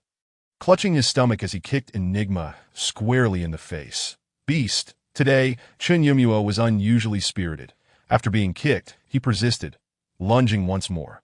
However, when Yuxing, unable to muster strength, could only be enveloped in his embrace. No kissing, he exclaimed as he caught Chen Yumuo's mouth with his hand. Refusing to relent, Chen Yumuo nuzzled against him like a large dog. Mr. Chen, calm down. You have a wife and children at home. Flirting with me here. Wouldn't your wife be upset? Chen Yumuo seized Wen Yuxing's hand, playfully biting each of his 5 fingers. No way. My wife is beautiful and kind, cultured and gracious, gentle and virtuous. She will undoubtedly adore you. As he spoke, he planted a kiss in the palm of Wen Yuxing's hand. So, Mr. Chen, do you prefer me or your wife? I like you, angered. Wen Yuxing pinched the man's waist and spun around. Does my brother know I'm with Mr. Chen? He won't be heartbroken, will he? No, amidst their affectionate banter. Wen Yuxing slapped him. Mr. Chen is full of nonsense. Everyone knows your wife is a fierce tigress, unlike me, who only feels pity for Geijai.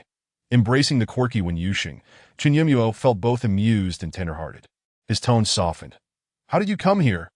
Dad gave me a membership card, saying you would definitely be here. You should have eaten first. I'll head back this afternoon. Wen Yuxing shot him an exasperated glance. Gently wrapping his arm around Enigma's shoulder, patting him, that I still don't know you? You always hide everything in your heart, but if I hadn't come looking for you, you would have swallowed everything down, feeling wronged without telling me, grieving without sharing. Even if you don't care for yourself, I do care for you. Besides, my heart and mind are filled with thoughts of you. How could I eat anything? Without you, I wouldn't know how to connect with the outside world. It's all your fault for being too protective. I've become so spoiled, relying on you for everything. Indeed, one mustn't indulge. Indulgence is a sin. Chen Yumuo rolled over, lying beside Wen Yuxing on the bed, tugging at his tie with a dreamy smile. Stop laughing, will you? Since I arrived, you've been grinning like a fool. Don't tell me you've really gone silly. Let me see. Saying this, Wen Yuxing turned, inspecting Chen Yumuo's face, sighing in relief that don't be foolish. I wouldn't want to live with a fool. Good boy. Honestly, I'm truly happy that you came today. Very happy. He repeated this sentiment several times, as Wen Yuxing grasped Chen Yumuo's right hand, lifting it to inspect the ring on his 4th finger. Squinting slightly. Tell me, just how happy are you? I've never been this happy before, not even during our wedding, nor when Nian Gao was born. Not even at any previous moment have I felt this level of joy. Wen Yuxing gazed at their intertwined fingers, feeling a bittersweet ache in his heart. Look at you, so easily pleased by such trivial matters. And you call yourself Enigma. Just a love-struck fool? There's no saving you. Chapter 135, Caught in the Act, Part 5. Chen Yumuo playfully nibbled on Wen Yuxing's other hand, biting each finger in turn. Then there's no hope for you. Just stay by my side every day and let me lean on you for a few more days. Wen Yuxing retracted his hand, playfully tapping Chen Yumuo on the head. What kind of gloomy talk is that? We are meant to live long lives together, to grow old side by side. Yes, long lives. Together until old age. A knock echoed from the door, prompting Chen Yumuo to sit up that I'll answer it. The food must have arrived. Wen Yuxing remained lying down, scrolling through short videos on his phone. Upon opening the door, 3 figures in black bags bowed slightly before him. Mr. Chen, the meal is ready. Please bring it in. The foremost figures were moved to a spacious area by the window, pressing a button on a remote control. The floor opened, and a table gradually ascended, laden with dishes. The meal is prepared, Mr. Chen. We will take our leave now. Enjoy your dinner with your wife. Lying on the bed, Wen Yuxing discreetly observed the commotion. Throughout, Chen Yumuo's gaze never lingered on Zhuo Shiye for even a moment. After a brief response, he approached Wen Yuxing, having detected no signs of anything amiss. Clicked the door shut. Chen Yumuo knelt beside the bed, meeting Wen Yuxing's gaze. Good boy. Shall we have some dinner first? Wen Yuxing, with a haughty demeanor, set down his phone and huffed, "Aren't you coming to embrace me?" The tall enigma's eyes twinkled with amusement as he effortlessly lifted Wen Yuxing from the bed and placed him on a chair. Supporting his chin with his hand, Wen Yuxing glanced at the meal. "Not bad. Still, it pales in comparison to what you cook." "Let me taste it." Picking up a piece of shrimp, he declared, "It's acceptable. Barely passes." Chun Yimyuo sighed in relief, fearing his beloved might not enjoy the meal. "Indeed, it doesn't match the quality of home-cooked meals. Please eat a little to fill your stomach that I end the kitchen." The head chef of the Empire's highest honor stared at Chin's criticisms on his phone, engulfed in profound self-doubt. Despite Wen Yuxing's indifferent opinion of the dishes, he nearly stuffed himself to the brim. After finishing the soup, he stubbornly remarked, "It's just mediocre." Chin Yimyuo tenderly stroked Wen Yuxing's round belly. "I apologize for making you eat such unappetizing food. Once we return home, I'll personally cook for you." "Burp, all right." Chin Yimyuo had been too preoccupied with peeling shrimp and serving dishes to Wen Yuxing, hardly eating himself. After ensuring Wen Yuxing had finished his meal, he guided him around the room for a few laps to aid digestion. "Rest for a moment, my dear. Let me eat now. Go ahead." "My beloved husband." Chin Yimyuo approached the table, devouring the remaining dishes, leaving no corn uneaten. Wen Yuxing, taking bites of his corn, had plenty left, which Chin Yimyuo polished off, wiping his mouth and rinsing with mouthwash. He walked over to the sofa, where Wen Yuxing had already drifted into slumber. Chin Yimyuo decided to place the mouthwash on the nearby table and embraced him. Chapter 136. Caught in the Act, Part 6, as soon as he lifted him. Wen Yuxing awoke, his eyes opening yet unfocused. What's wrong?" "I'm taking you to another room to rest for a while." Wen Yuxing rested his head on Chin Yimyuo's shoulder. "That I haven't rinsed my mouth yet." Chin Yimyuo stood, still holding him. Turning to sit on the sofa, that he placed the alpha on his lap, retrieving the mouthwash and opening the cap, offering it to Wen Yuxing. "Good boy. Rinse your mouth with this." With closed eyes, Wen Yuxing took a sip, swishing it around. Chin Yimyuo leaned over to grab a disposable cup. "Spit it in here." Obediently, Wen Yuxing complied. After placing the cup on the table, Wen Yuxing pulled out a tissue to wipe his mouth. "Sleep now. I'm here." Wen Yuxing's fluffy head nuzzled against Enigma's neck, emitting a couple of soft hums before drifting into slumber. Gently cradling him, Chin Yimyuo made his way to the door, which opened automatically in response to his presence. Turning around, he approached the adjacent door. Here in all the rooms, Chin Yimyuo possessed unrestricted access without the need for a membership card. The infrared sensor activated, swiftly granting him entry, that he glanced down at the person in his arms. Placing a tender kiss on his forehead, gradually releasing pheromones to ensure Wen Yuxing's sleep would be even more peaceful. After Chin Yimyuo stepped out, the attendant entered the previous room to tidy up, kicking the door shut with a soft click. When Chin Yimyuo visited the other side, he often took refuge in this room, making it his personal sanctuary. The decor mirrored that of Yuba Garden perfectly. Upon entering, he laid Wen Yuxing on the bed, lifted his feet, and removed his shoes and socks. Today, Wen Yuxing's adorable yellow duck overalls made him look like a first-year college student. Chin Yimyuo proceeded to the bathroom, soaking a towel in warm water before wringing it out, that he returned to gently wipe the sleeping figure's face and hands, tucking him under the covers before settling down on the nearby sofa to retrieve his spare laptop and commence work. Not long after, Wen Yuxing began to squirm, kicking off the covers. "Too hot. Good little one. Darling, I'm uncomfortable." Wen Yuxing kicked his legs, tugging at the straps of his overalls. Chin Yimyuo set aside his laptop and approached him. "Darling will help you out, don't rush. Quickly, it's too hot." Wen Yuxing rolled over, mumbling as he drifted back into slumber. His deep sleep was a blessing for Chin Yimyuo, that he rummaged through the wardrobe for a set of his pajamas. Placing them by the bed, kneeling on one knee, he carefully turned Wen Yuxing over, struggling with the complex design of the overall straps until he managed to free him. After changing into his pajamas, free from constraints, Wen Yuxing slept more soundly, cuddling the blanket on his side. Having enjoyed good meals these past few days, his face had taken on a round, plump appearance, resembling a ripe peach. Chin Yimyuo sat nearby, unable to resist the urge to tease, lightly scratching his fingers across Wen Yuxing's soft cheeks. Just as I imagined, so tender." Wen Yuxing furrowed his brow, flailing his arms in protest, and swatted at his face. After mumbling a few complaints, he buried his face and fell back asleep.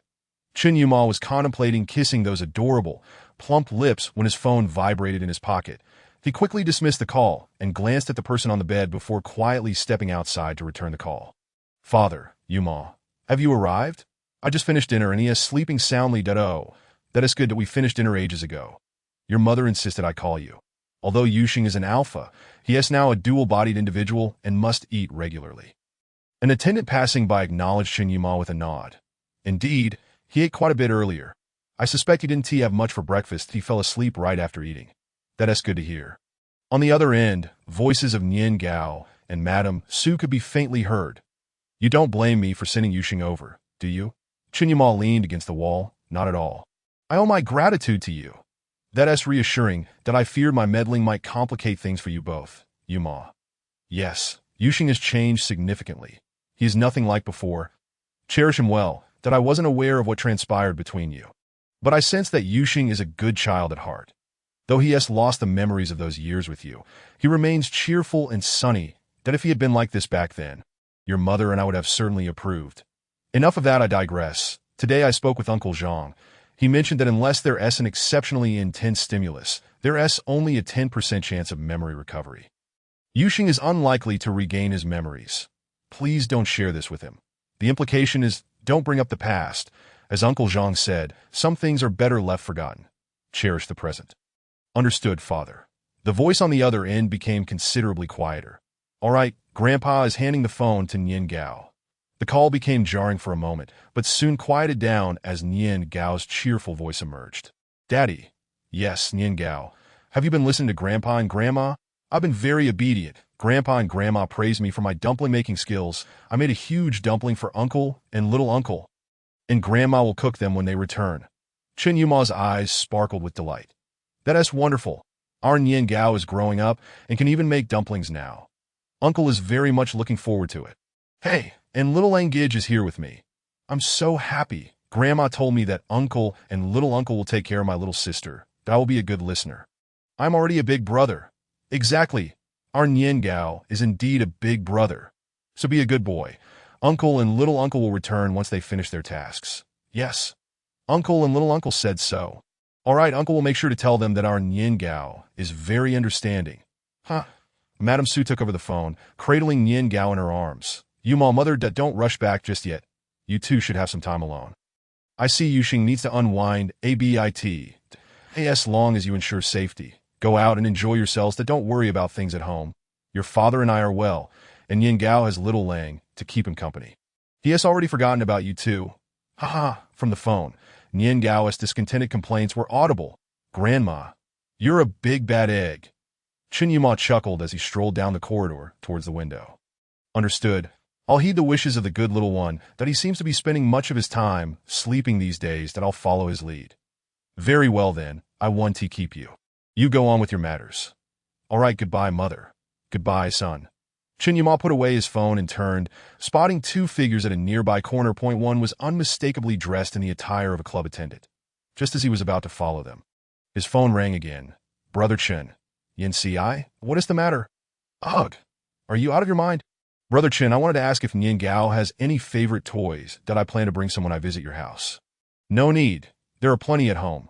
Just your presence will suffice, that my parents are eager to see you. So just come to it. Seemed there was a poor signal on Fu Yanxi's end, resulting in a faint, intermittent voice. Forget it, Brother Chen. I'm hanging up. Chen Yuma ended the call, bewildered, only to find that the figures had vanished from the corner. Not dwelling on it, he turned and returned to the room. At the foot of the stairs, Zhuo Shiye's voice was raised in frustration. Are you done yet? I've already humbled myself. Can't you forgive me just this once? I was drunk that day. Who knew you would be in that room? Shut up, Fu Yanci. Undeterred, rubbed his nose. Besides, you didn't reject me. In fact, you seemed to enjoy it. Before he could finish, he received a punch. Looking for death. Zhuo Shiye shoved him against the wall. That I warn you. I was in a poor state that day, and didn't hit you, but that doesn't mean I'm weaker than you now. If you keep spouting nonsense, I can't guarantee I won't kill you. With that, he kicked open the stairwell door and stormed out. Hey, how fiery. Upon entering, Chen Yuma washed his hands in the restroom, that I in the time it took to make a phone call, when Yuxing had already kicked the blanket to the floor. Chen Yuma touched his forehead. Feeling its coolness, he walked around to the other side of the bed, picked up the blanket, and shook it out before placing it back over Wen Yuxing, after stepping into the other room to change his clothes. The blanket once again found its way to the floor. Feeling a bit helpless, Chen Yuma picked it up and set it on the nearby sofa. Approaching the wardrobe, he retrieved a thin blanket from the top compartment, folding it neatly before placing it over Wen Yuxing's stomach. After patiently waiting for a moment, tranquility finally returned and he settled onto the adjacent sofa, picking up the laptop from the table to continue working. Wen Yuxing slept soundly until after 8 in the evening, that if he didn't awaken soon, Chen Yuma would have to provide manual wake-up services. The room was equipped with smart sensors. The moment Wen Yuxing stirred, Chen Yuma received a notification that he smiled at his friends gathered around the table. The good little one is awake. You all carry on without me. The company now was different from the 4 close friends earlier. They were all well-connected individuals within the circle. They had never seen Wen Yuxing before, only hearing tales of how Chen Yuma cherished his spouse like a precious gem. It's evident that having a family changes everything. Who would have thought Yuma would be the first among us to settle down? Haha, I always believed he would be destined for a life of solitude. Who can argue with that? Now he is even considering a second child. Chen Yuma finished speaking and left, oblivious to the teasing from others. Upon ascending the stairs and opening the door, he heard Wen Yuxing's grumbling. Who understands this? My heavens, caught in the act during the day. Woke up to find myself blind. What kind of misfortune is this? I haven't even seen what my son looks like as he grows up, and who does my daughter resemble? Oh, how tragically unfortunate. Chapter 139. Caught in the act 9. Good child? Oh, my husband. Come here quickly. I'm blind. Just as Chen Yuma was about to turn on the light, Wen Yuxing's words prevented him from doing so. What is wrong? Your husband is right here. In the dark, Wen Yuxing strained to open his eyes, groping forward only to be embraced by enigma. I am blind. Woe is me. I will never dare to sleep again. What if I wake up one day and have forgotten everything? Or worse, what if I simply cease to exist? Chen Yuma found his words amusing. How did you go blind? Take a look. What can I see? It's pitch black. Chen Yuma lifted the alpha as if cradling a child, moving to the door. Close your eyes for now. Close what? It's all the same. Be obedient. Close your eyes. Wen Yuxing obediently shut his eyes. The next moment, even with his eyes closed, he sensed a semblance of light. All right, now slowly open your eyes, but don't rush. Wen Yuxing, overwhelmed with anxiety from the abrupt loss of sight, held tightly to Chen Yuma's shoulders, gradually opening his eyes. Everything around him appeared as usual. The alpha gazed intently at Chen Yuma, scrutinizing every detail. Yes, indeed, it was just like this before. I should take a few more looks while I still can. Chen Yuma carried him back to the bedside, gently placing him down. That you're not blind. It's just too dim in here. Husband, can you see anything on my face? Chen Yuma examined him closely, but discerned nothing. My face is written with the words. Do you believe what you see? Chen Yuma kissed Wen Yuxing affectionately. The darkness in this room is intelligent. It was previously set to Enigma mode, which perceives light far better than an alpha. Thus, what is normal darkness for you is profound obscurity, or in other words, a complete absence of visibility. Wen Yuxing rolled his eyes. Husband, your earlier statement was not very harmful, but it was exceedingly insulting. Holding him close and releasing calming pheromones, Chen Yuma maintained his watchful gaze on Wen Yuxing's demeanor. All right, are you feeling less afraid now? Wen Yuxing regained his playful demeanor, practically bouncing with energy. When have you seen me afraid? Being blind is just being blind. 20 years from now, I'll still be a fine man. Chen Yuma retrieved a tissue, gently wiping away Wen Yuxing's tears. It is also my fault for forgetting the previous darkness, setting and frightening our good child. Wen Yuxing picked up his phone, nonchalantly crossing his legs. Get lost. I wasn't scared. The concept of fear does not exist for me. Are you hungry? Wen Yuxing stepped on a Chen Yuma's shoulder. Let's not discuss eating just yet. Quickly turn off whatever sensors are in this room. And also, don't set the Enigma mode again. Don't bully our alpha. Turn it off. It won't happen again. I'll tentatively trust you. What shall we have for dinner? I want hot pot. Chen Yuma took out the clothes that had been delivered earlier in the evening. You love hot pot, don't you? Yes, hot pot is delicious. And I want spicy pot. All right then, we shall have hot pot.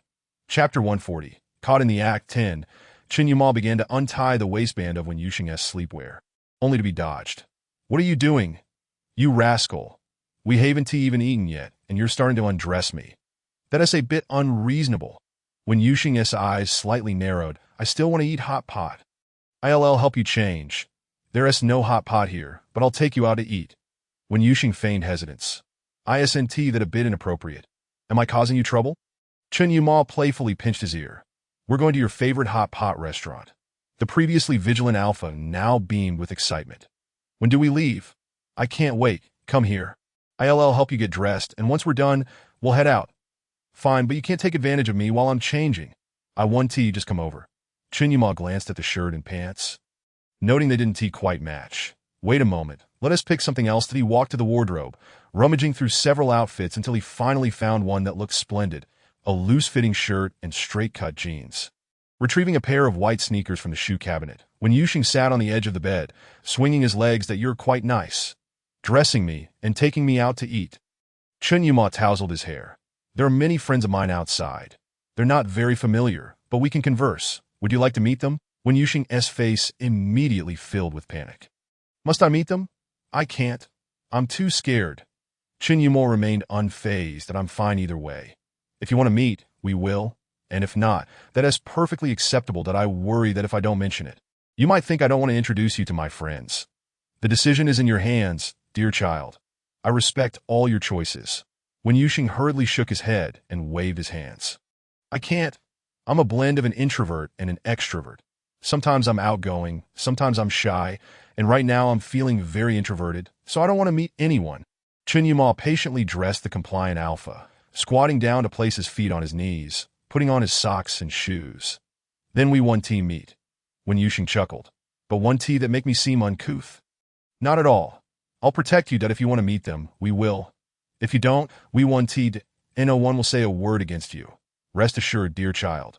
Wen Yuxing stood up and turned in front of the mirror, admiring the outfit. This makes me look so youthful. Look, standing together, I could say you're my uncle. In the mirror, the tall Enigma donned a suit from earlier, while the slightly shorter Alpha wore casual attire. By the looks of it, Wen Yuxing has a point. No way. You need to change too. Always in suits. Let us wear matching outfits instead. That he rummaged through the wardrobe, discovering only suits and long coats. Wen Yuxing threw together an ensemble of a brown long wool coat, thick long sleeves, fitted casual trousers, and leather shoes. Try this on. It'll look fantastic. What are you waiting for if you don't change? I'll do it for you. Once donned, the age difference between them became even more pronounced. Chen Yuma. Wen Yuxing. Chapter 141. Caught in the act, 11. Chen Yuma maintained his usual impassive expression, remaining still, while Wen Yuxing's eyes sparkled as he whistled. Spot on, handsome. I always thought you looked impeccable in a suit, but now, you are simply stunning. A barely perceptible smile flickered in Chen Yuma's eyes. Let us go. Wen Yuxing tugged at Chen Yuma's sleeve. Wait a moment. Come here. Let me take a photo of us to post on social media. Chen Yuma stood behind him, as still as a statue. Wen Yuxing snapped several pictures, but none seemed satisfactory. That he tucked his phone into his pocket. That don't move. Let me adjust this. Yes, curve your lips slightly. Wen Yuxing pinched Chen Yuma's lips to form a smile. Hold my waist gently. Not like that. Yes, that is better. Looks more tender. All right, I'm taking the picture now. Don't move. 1, 2, 3, cheese, snap. Awesome. I shall name this photo YYDS. Wen Yuxing, embraced by Enigma, approached the observation elevator, bowing his head to type on his phone. Accompanying the picture was a caption. The dopamine ensemble of my good child and dear husband. Off to enjoy hot pot. Date night. Kisses to husband Chen Yuma. After shutting off his phone, the elevator arrived just in time as Chen Yuma wrapped his arms around him. Husband, hurry, my phone. Wen Yuxing eagerly snatched the phone from Chen Yuma's hands, unlocking it with his fingerprint and liking his own post. He then tucked away his phone, switched input methods, and began typing. Off to eat hot pot with my dear child. Wishing for happiness every single day with my beloved. Love you, mwah, dear child Wen Yuxing. Before long, their interactions exploded across social media. Noodle Grandma. Yuxing and Yuma. Enjoy your meal and have fun. Chen Shiming. Be safe on the road. Song Shiyin. Oh dear. Here we go again with the public display of affection. Xie Juanza. So handsome. Chenggu looks so cool. It's the first time I've seen Chenggu wear anything other than a suit. Jiang Nanyu. Chungu is so subtly flirtatious. Has he learned to speak like his sister-in-law? There are simply too many people on social media. Chen Yuma never used to post anything, even when they got married. When the rice cake was born, or on birthdays, he never shared anything. That he was silent until today, when a single post blew everyone away. When Yuxing scrolled through the messages, chuckling like a fool while looking at Chen Yuma's phone. Chen Yuma wrapped his arm around him, guiding him along. Yet, there were still many voices of dissent from those in Chen Yuma's circle. Humph, just a rural, impoverished alpha, willing to do anything for money. How could such a person ever be worthy of Mr. Chen, the pride of the heavens?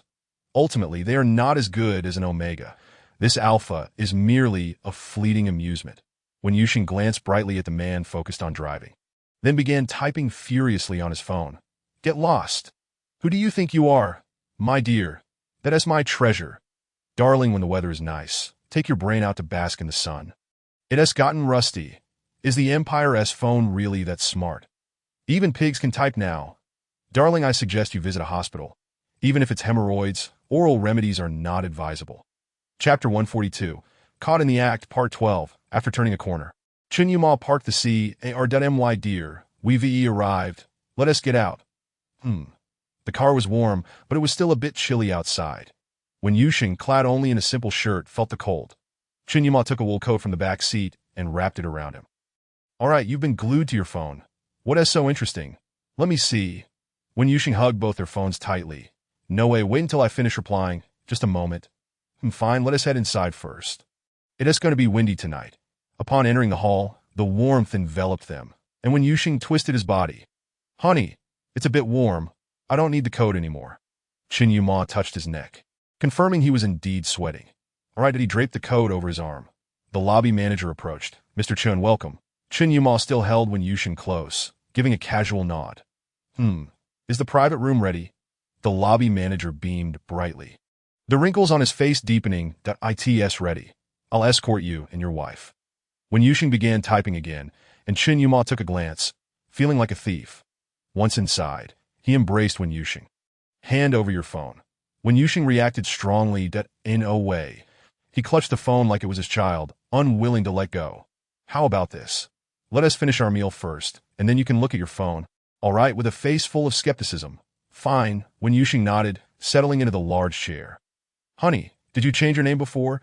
Chen Yuma opened a wet wipe on the table to help Wen Yuxing clean his hands. No. The alpha looked perplexed. Then why did that person just now call you Mr. Chen? Discarding the wipe into the trash, Chen Yuma began massaging Wen Yuxing's legs. I'm the chairman here. An identical response, following the same pattern, made Wen Yuxing roll his eyes in disbelief. How can you be the chairman again? Is there any field you haven't dabbled in? Chen Yuma walked over to the nearby water dispenser to pour 2 cups of warm water. I didn't venture into the hot pot business before, but you love it so much, and I worry about the quality of other companies' hot pots, so rather than risk it, I might as well acquire them all. That way, you can enjoy them, and I can rest easy. Handing 1 cup to Wen Yuxing. Drink some water first. Moisten your throat. That is so you mean every hot pot restaurant in the capital now belongs to you? Chen Yuma began ordering on the screen at the table. Goodness. I don't even know what words to use to describe my feelings right now. Meanwhile, Chen Yuma remained composed, scrolling through the screen, carefully examining. Let's get a spicy broth and a tomato broth, shall we? Wen Yuxing took a sip of water, sweet and sour. I definitely want spicy. My dear, I've ordered some dishes. Have a look. And if there is anything else you want, just let me know. What did you order? I was looking at my phone the whole time. My eyes are tired. Spicy beef, fatty beef rolls, lamb rolls, large shrimp, duck intestines, enoki mushrooms, potato noodles, cumin beef, tender beef, yellow throat, tripe, shrimp paste, fresh, goose intestines. Just listening made Wen Yuxing salivate. Let us go with these for now. If it's not enough, we can add more. Chen Yuma confirmed the order. Good. Chapter 143, Caught in the Act, Part 13. The waitstaff delivered the dishes swiftly. Just 2 minutes after placing the order, there were 3 knocks at the door. Knock, knock, knocked up Mr. Chen. 3 people entered. 1 placed the pot base. Another pushed a cart, and the last brought the dishes to the table. Wen Yuxing's eyes were glued to the spicy pot, unwavering. Chen Yuma scanned the table, noting the absence of green vegetables and staples. I'll order a bit more. Wen Yuxing continued to stare at the spicy pot, nodding in agreement. My dear, Would you like fried rice? Wen Yuxing's eyes brightened. Yes. Chen Yuma lowered his head, scrolling on the screen. Should we get some greens too? The brightness in Wen Yuxing's eyes increased. Yes. Enigma scrolled past the beverages page and returned. Let us have some juice. Blueberry, pineapple, strawberry, and mango. Is that all right? The brightness in his eyes doubled. Yes. The first batch of staff was still busy when the second batch arrived, placing 4 large jugs of juice on the adjacent table, with the fried rice freshly cooked. Wen Yuxing secretly scolded 2 people using Chen Yuma's phone, then lifted his head to see a waiter scooping rice from an electric cooker. Huh. Is your rice fresh? Is it freshly steamed? The waiter immediately paused, bending slightly. Yes, ma'am. Wen Yuxing set his phone aside. Is there leftover rice from the last meal? Freshly steamed rice doesn't taste good when fried. A nearby supervisor stepped forward and ma'am. We have no stale ingredients. According to Mr. Chen's regulations, all ingredients must be fresh. Wen Yuxing glanced at the man beside him. Oh, then go ahead and fry it. Surprisingly, the fried rice turned out quite delicious. Contrary to his initial expectations that as the pot heated, a dedicated server came to prepare the dishes. Since Wen Yuxing began eating, he hadn't spoken a word. Chen Yuma, unhurried, occasionally fed him some juice and wiped his mouth. Ding. The phone rang. Chen Yuma picked it up. My dear, I'm stepping outside to take a call. Go ahead. He closed the door behind him and walked a distance away. Xiao Xian, what is up? Brother Chen. Where are you? Is your sister-in-law with you? I'm at the hot pot restaurant with your sister-in-law. She is not here. I'm stepping outside for a call. That is good. Brother, you'd better check your social media. It's blown up. What kind of friends do you have? The things they say are truly offensive. Didn't your sister-in-law tell you? No, I haven't checked my phone. Oh dear, there are too many messages. Let me summarize for you first. From what I know, Lin Rongchuan stirred the pot, and several jealous alphas have personally attacked your sister-in-law. The main culprits are the Shun brothers, Shun Guan and Shun Tan, along with Lu Heng. The others are merely following suit. Through the phone, Pei Xiaoxian could sense Chen Yuma's anger. Brother, I suggest you avoid looking at the comments. Your sister-in-law has already scolded them. Uncle Chen and Annie are also supporting her, and we're all helping to defend her. Your sister-in-law even directly blocked them. I just wanted to let you know that the aggressive Chen Yuma on social media is likely not you. I thought you should be informed to avoid misunderstanding your sister-in-law later. That would be quite unfair. Chapter 144. Caught in the Act, Part 14. Chen Yuma held the phone, staring into the distant lights. His eyes devoid of warmth, his tone as usual. Xiao Xian, thank you for today. I'll gift you the land in the eastern city. Pei Xiaoxian shouted excitedly over the phone. Wow. Thank you, brother. You truly are my brother. However, I need you to assist me with something. Brother, my dear brother, what do you need? On my behalf, summon Lin Rongchuan to the White Dwarf and inform him that I shall arrive the day after tomorrow. He should await me at our usual location. Very well, brother. I shall undoubtedly fulfill this task. Ending the call, Chen Yuma disregarded Pei Xiaoxuan's advice and meticulously reviewed each message. Standing before the floor-to-ceiling window, he melded with the encroaching darkness, his gaze profound. The distinctive fangs of Enigma shimmered with a cold luminescence, barely discernible, while his thin lips were pressed into a straight line that he exited the social media platform and dialed a number. Head of the family. Bring those 2 wretches from the Shin family and Lu Hang to the basement on the other side. I will come to find you shortly. Understood. Head of the family. He ended the call, crushing the device in his hand with a resounding crack. Releasing his grip, Enigma coldly observed the shattered remnants of the phone tumble from his fingers, landing on the floor. Blood flowing from his palm, that he seemed impervious to pain, numbly gazing at his injured hand, his expression devoid of any emotion. Nearby, the manager and 3 supervisors bowed their heads, listening to Enigma's deliberate footsteps as he traversed the broken phone. The heavy sound of his tread resonating until he approached. Ensure everything is cleaned up and erase the surveillance footage. Yes, head of the family. Chen Yuma turned and entered the restroom, placing his bloodied hand under the faucet until the wound turned pale. Outside, the manager held a pair of specialized hemostatic gloves, lowering his head to offer them. Behind him, a supervisor bore a tray on which rested a phone identical to the one Chen Yuma had just destroyed. Head of the family, all has been taken care of. The madam remains unaware. Donning the gloves and picking up the phone, Chen Yuma cast him a fleeting glance. You may leave.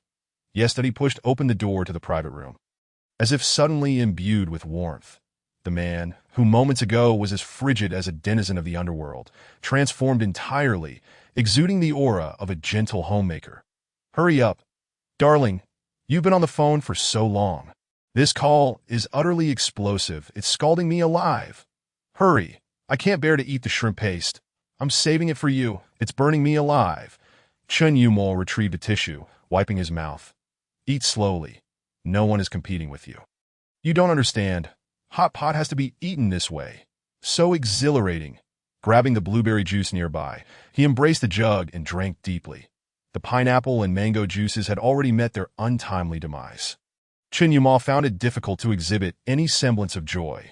The malice in his eyes was too pronounced, causing even the server preparing the dishes for Wen Yuxing to sense something amiss. Hastily lowering their gaze, "Enough, you may leave." "Yes, Mr. Chen." Wen Yuxing was solely focused on the food, oblivious to those around him. After a hearty meal, he drained the blueberry juice and leaned back in his chair, feeling satisfied. "Have you finally had your fill?" "Yes, it was absolutely delightful. Everything was to my liking." Chapter 145. Caught in the act. 15. Chen Yumol curled his lips into a smile that if you enjoyed it. That is all that matters. When Yuxing, embracing his beloved husband, playfully exclaimed, "Oh, darling, you are simply the best in the entire world. You are the finest person. Darling, sit down. Allow me to prepare the dishes for Mr. Chen Yumol." Service staff number 1125, Wen Yuxing declared with enthusiasm. Rising to his feet, he took a plate and began to pour its contents into the pot. As the ingredients simmered, he stirred them vigorously, and when the steam rose, he heedlessly scooped them into bowls. That Mr. Chen, please enjoy your meal. The manager, entering the room, observed the colorful concoction floating in spicy oil before Chen Yumol, his lips twitching slightly.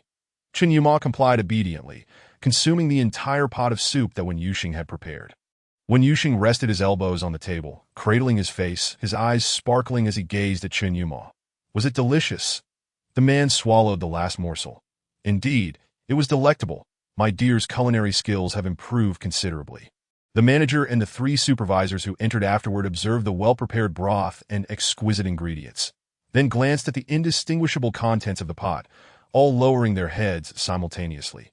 Chen Yumol finished 3 generous bowls, set down his chopsticks, sipped a glass of warm water, and wiped his mouth with a tissue. "Shall we head home? I'm quite tired." The manager and supervisors followed closely behind, escorting them to the entrance. "Goodbye, Mr. Chen, madam." Wen Yuxing rubbed his belly and waved goodbye. "After my husband and I secure another opportunity, we shall return to dine at your establishment."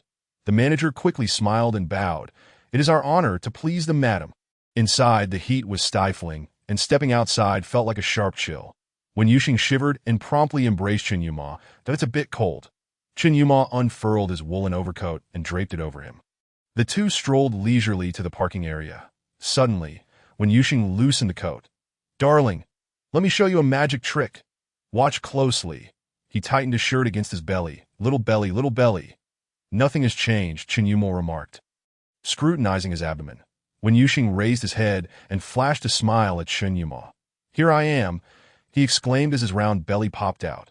"Huh, isn't that hilarious?" Regardless of whether Chen Yumol found it amusing, Wen Yuxing laughed so hard he struggled to breathe. "That oh dear, I can't stop laughing. Haha, darling, my stomach hurts." Chen Yumol, filled with exasperation, embraced him and rubbed his belly. "Haha, don't rub my belly. Haha, it hurts more the more you rub." "Haha," supporting him, they entered the car, and for half an hour, Wen Yuxing continued to chuckle about the little belly. Upon exiting the vehicle, he remained engrossed in the subject, animatedly gesturing, thoroughly invested in the conversation. The staff at the other side greeted them as they passed. "Mr. Chen, madam, Mr. Chen, madam." Lost in his own world, Wen Yuxing was oblivious to everything else. Once he regained composure, he found himself once more standing in the grand hall of the other side, only to turn and see a sea of faces behind him. Oh my, so many people. Grasping Chen Yumol's hand, he hurriedly sought refuge in the man's embrace. "Hello, Mr. Chen. Hello, madam." Chen Yumol regarded Wen Yuxing, while others turned their attention to him. Chapter 146. Caught in the act. 16. Wen Yuxing surveyed the bustling crowd before him, turning to Chen Yumol. "Dear, why not greet them as well?" Mimicking the others, Wen Yuxing bowed at a 90-degree angle. "Hello, everyone. Chen Yuma. Others.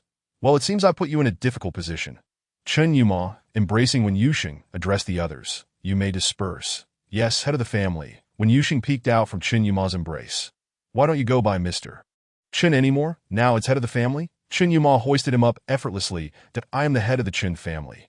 They are not merely employees. Wen Yuxing nodded, falling silent. Previously, before attending university on another planet, he had heard of the three prominent families of the Imperial Star, with the Chen family being the foremost among them. Reflecting on this, Wen Yuxing reassured himself. Curiosity killed the cat. It was best to remain blissfully ignorant. Riding the observation elevator directly to the top floor, Wen Yuxing kicked his legs playfully. Put me down. I'm a grown man. I don't need you to carry me. Chen Yuma obliged, setting him down only to pull him back into an embrace. Burying his face in a kiss. Wait, there are people around. Chen Yuma's strength was formidable. As he held Wen Yuxing, he pushed open the door, and they entered together. And no one is here. I ordered that no one dares to come to the top floor. Wen Yuxing shoved at his shoulders, covering his mouth. There are cameras.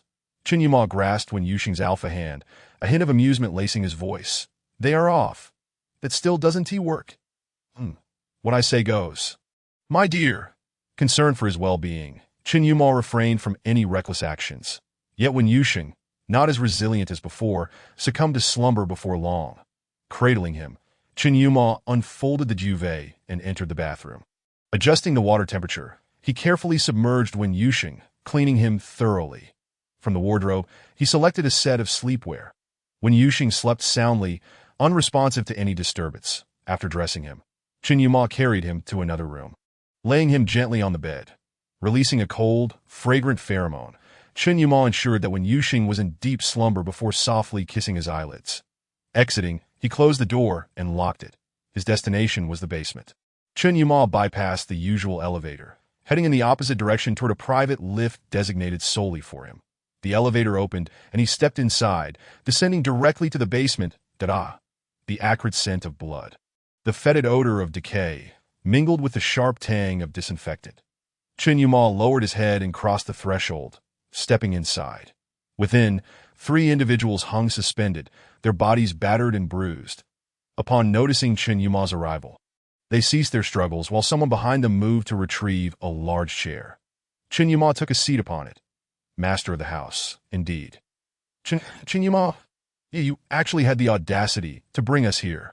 Let me tell you, the Shen family. The Shen family will not let you go. An alpha approached, holding a plate that bore a pair of gloves. Chen Yuma donned the gloves, rose, and approached the alpha who had just shouted at him. Seizing his hair and lifting his head. Shen Guan.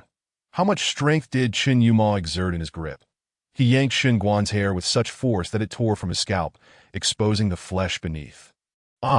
Chapter 147. Caught in the act, 17. Discarding the hair in his hand, Chen Yuma turned and dragged the man outside, placing him into a cage. 1 hour. If you manage to walk out alive, you may leave. That if not, let Black Flame have an extra meal. Yes, that I was wrong. Let me go help. Help, Mr. Chen. I was wrong. Chen Yuma lowered his gaze, gag him. Yes, that a towering iron cage, standing 2 meters tall, was pushed forth. Inside was a ravenous wolf, its eyes gleaming with a greenish hue. Clearly an adult specimen. The wolf, catching the scent of blood, began to thrash violently against the bars, rising to a height comparable to that of a grown man.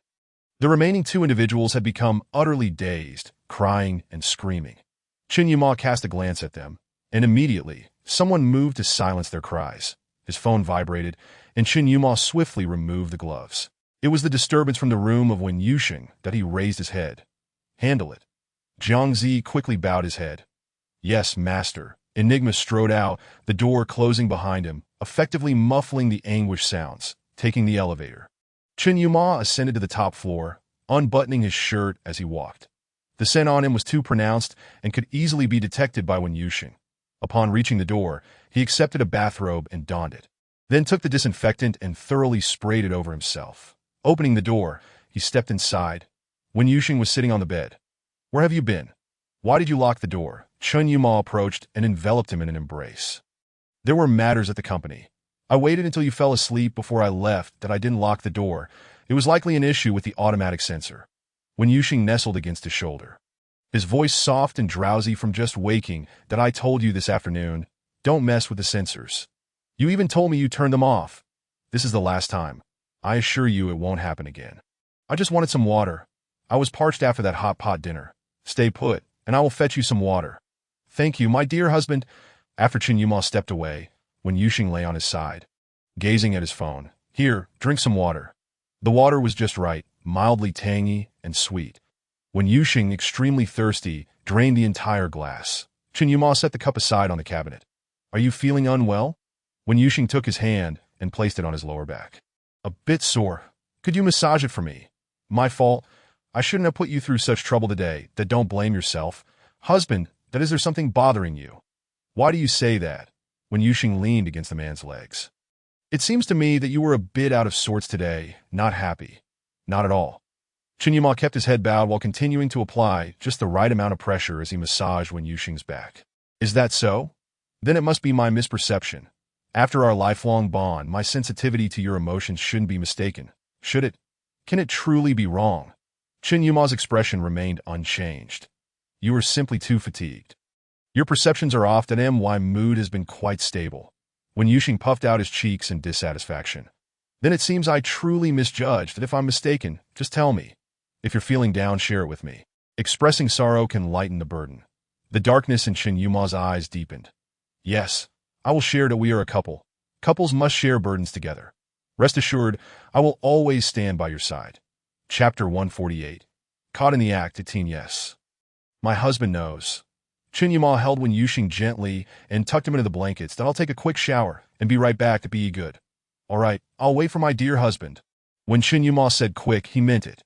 He showed no tenderness as he did with Nian Gao and Wen Yuxing that he swiftly finished his shower, cranked the fan to the highest setting to dry his hair, and walked to the bed, lifting the covers to pull Wen Yuxing into his embrace. Sleep now. Your husband is here. There's nothing to fear. Wen Yuxing fell asleep immediately, nestled against Chen Yuma, always finding peaceful rest in his presence. A night without dreams. The next morning, Wen Yuxing awoke naturally, stretching his legs and encountering a warm, firm object. Who is beside me?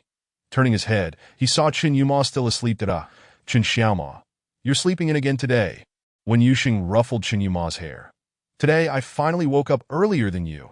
Upon touching foreheads, he realized Chen Yuma was burning hot. Husband, what is wrong?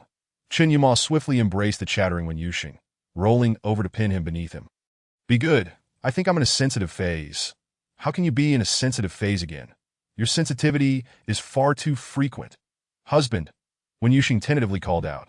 Yes, I'm here. Should I bite you a few times to see what happens? As he spoke, Wen Yuxing's mischievous thoughts ignited, and he opened his mouth wide, sinking his teeth into the back of Chen Yuma's hand. Ouch! What a petty man. Just because you can bite me, I can't bite you back. That is unfair.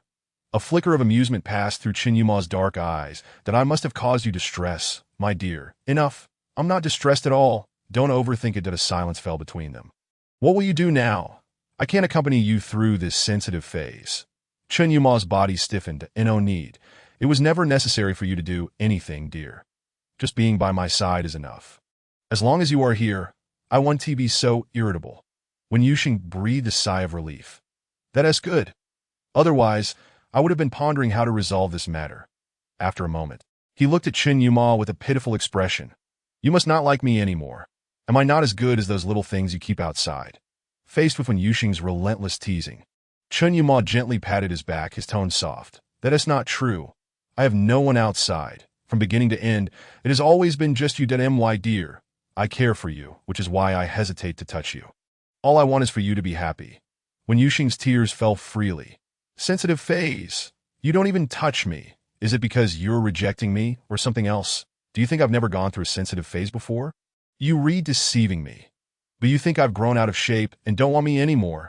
In the presence of Nian Gao, Chen Yuma could adopt a paternal demeanor, but with Wen Yuxing, he was left feeling humble. What would you like me to do to prove it? You stubborn fool. You're driving me crazy. What more can I do to prove it? My dear, have you forgotten that you are no longer alone? Wen Yuxing suddenly sat up, astonished, and exclaimed, I really forgot. Oh, baby, it's little Dad's fault. Little Dad should be punished. Baby, Don't be sad with a baby. Dear husband must keep his distance. Wen Yuxing hugged the blanket and distanced himself. Husband, take care. Chapter 149. Caught in the act, 19. Despite Chen Yuma's rapid reflexes as Enigma, he could only watch as Wen Yuxing fled, his dear one moving too quickly. It proved that no matter how fast one ran, it was futile. The door was locked, and he would have to return. Husband, the password is 1125. That Wen Yuxing dressed and, with his luggage in tow, turned back. Husband, farewell. Take care of yourself while I'm away. Your dear one is leaving Lang Lang Mountain, rubbing his chin.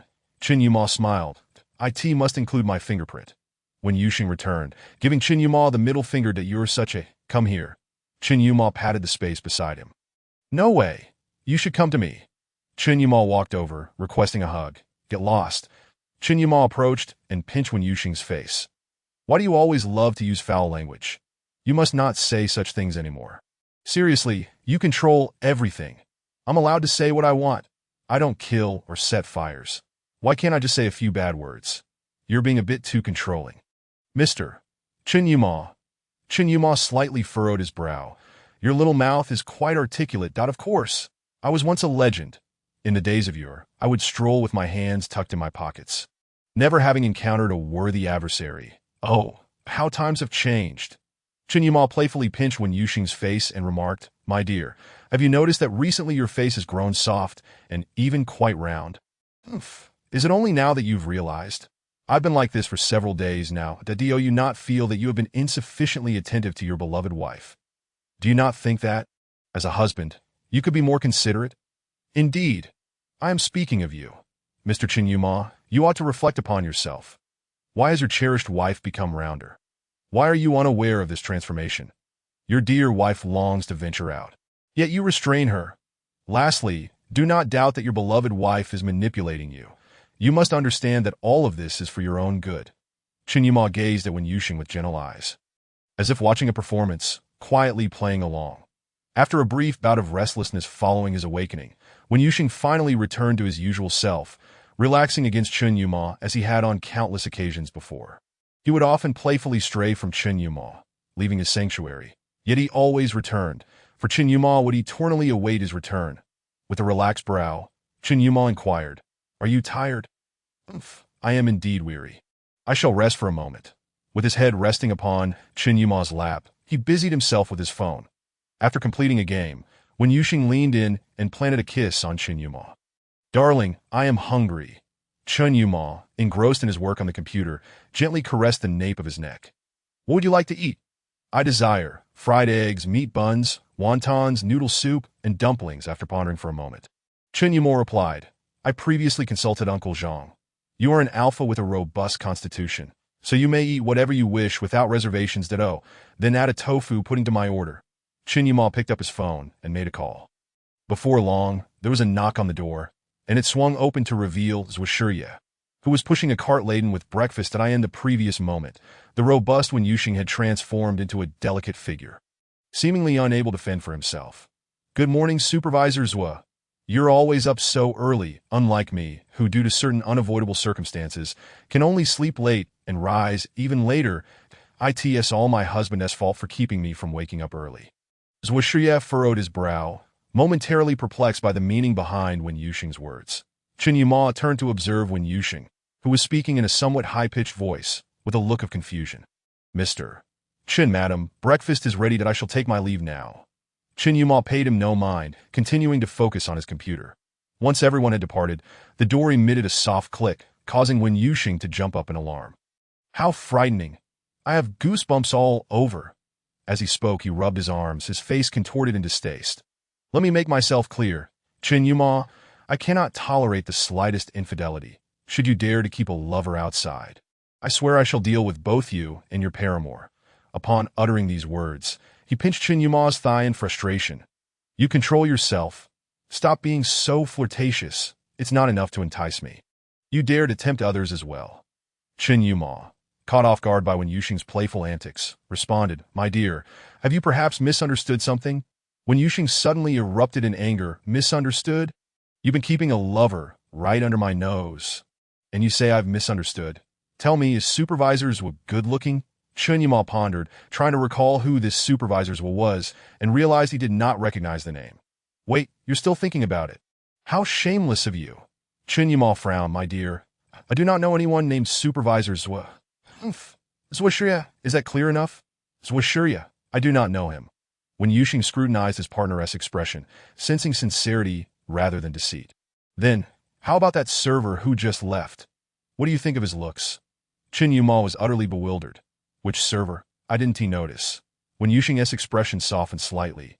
Never mind, I realize your eyes can only see the irresistibly adorable me.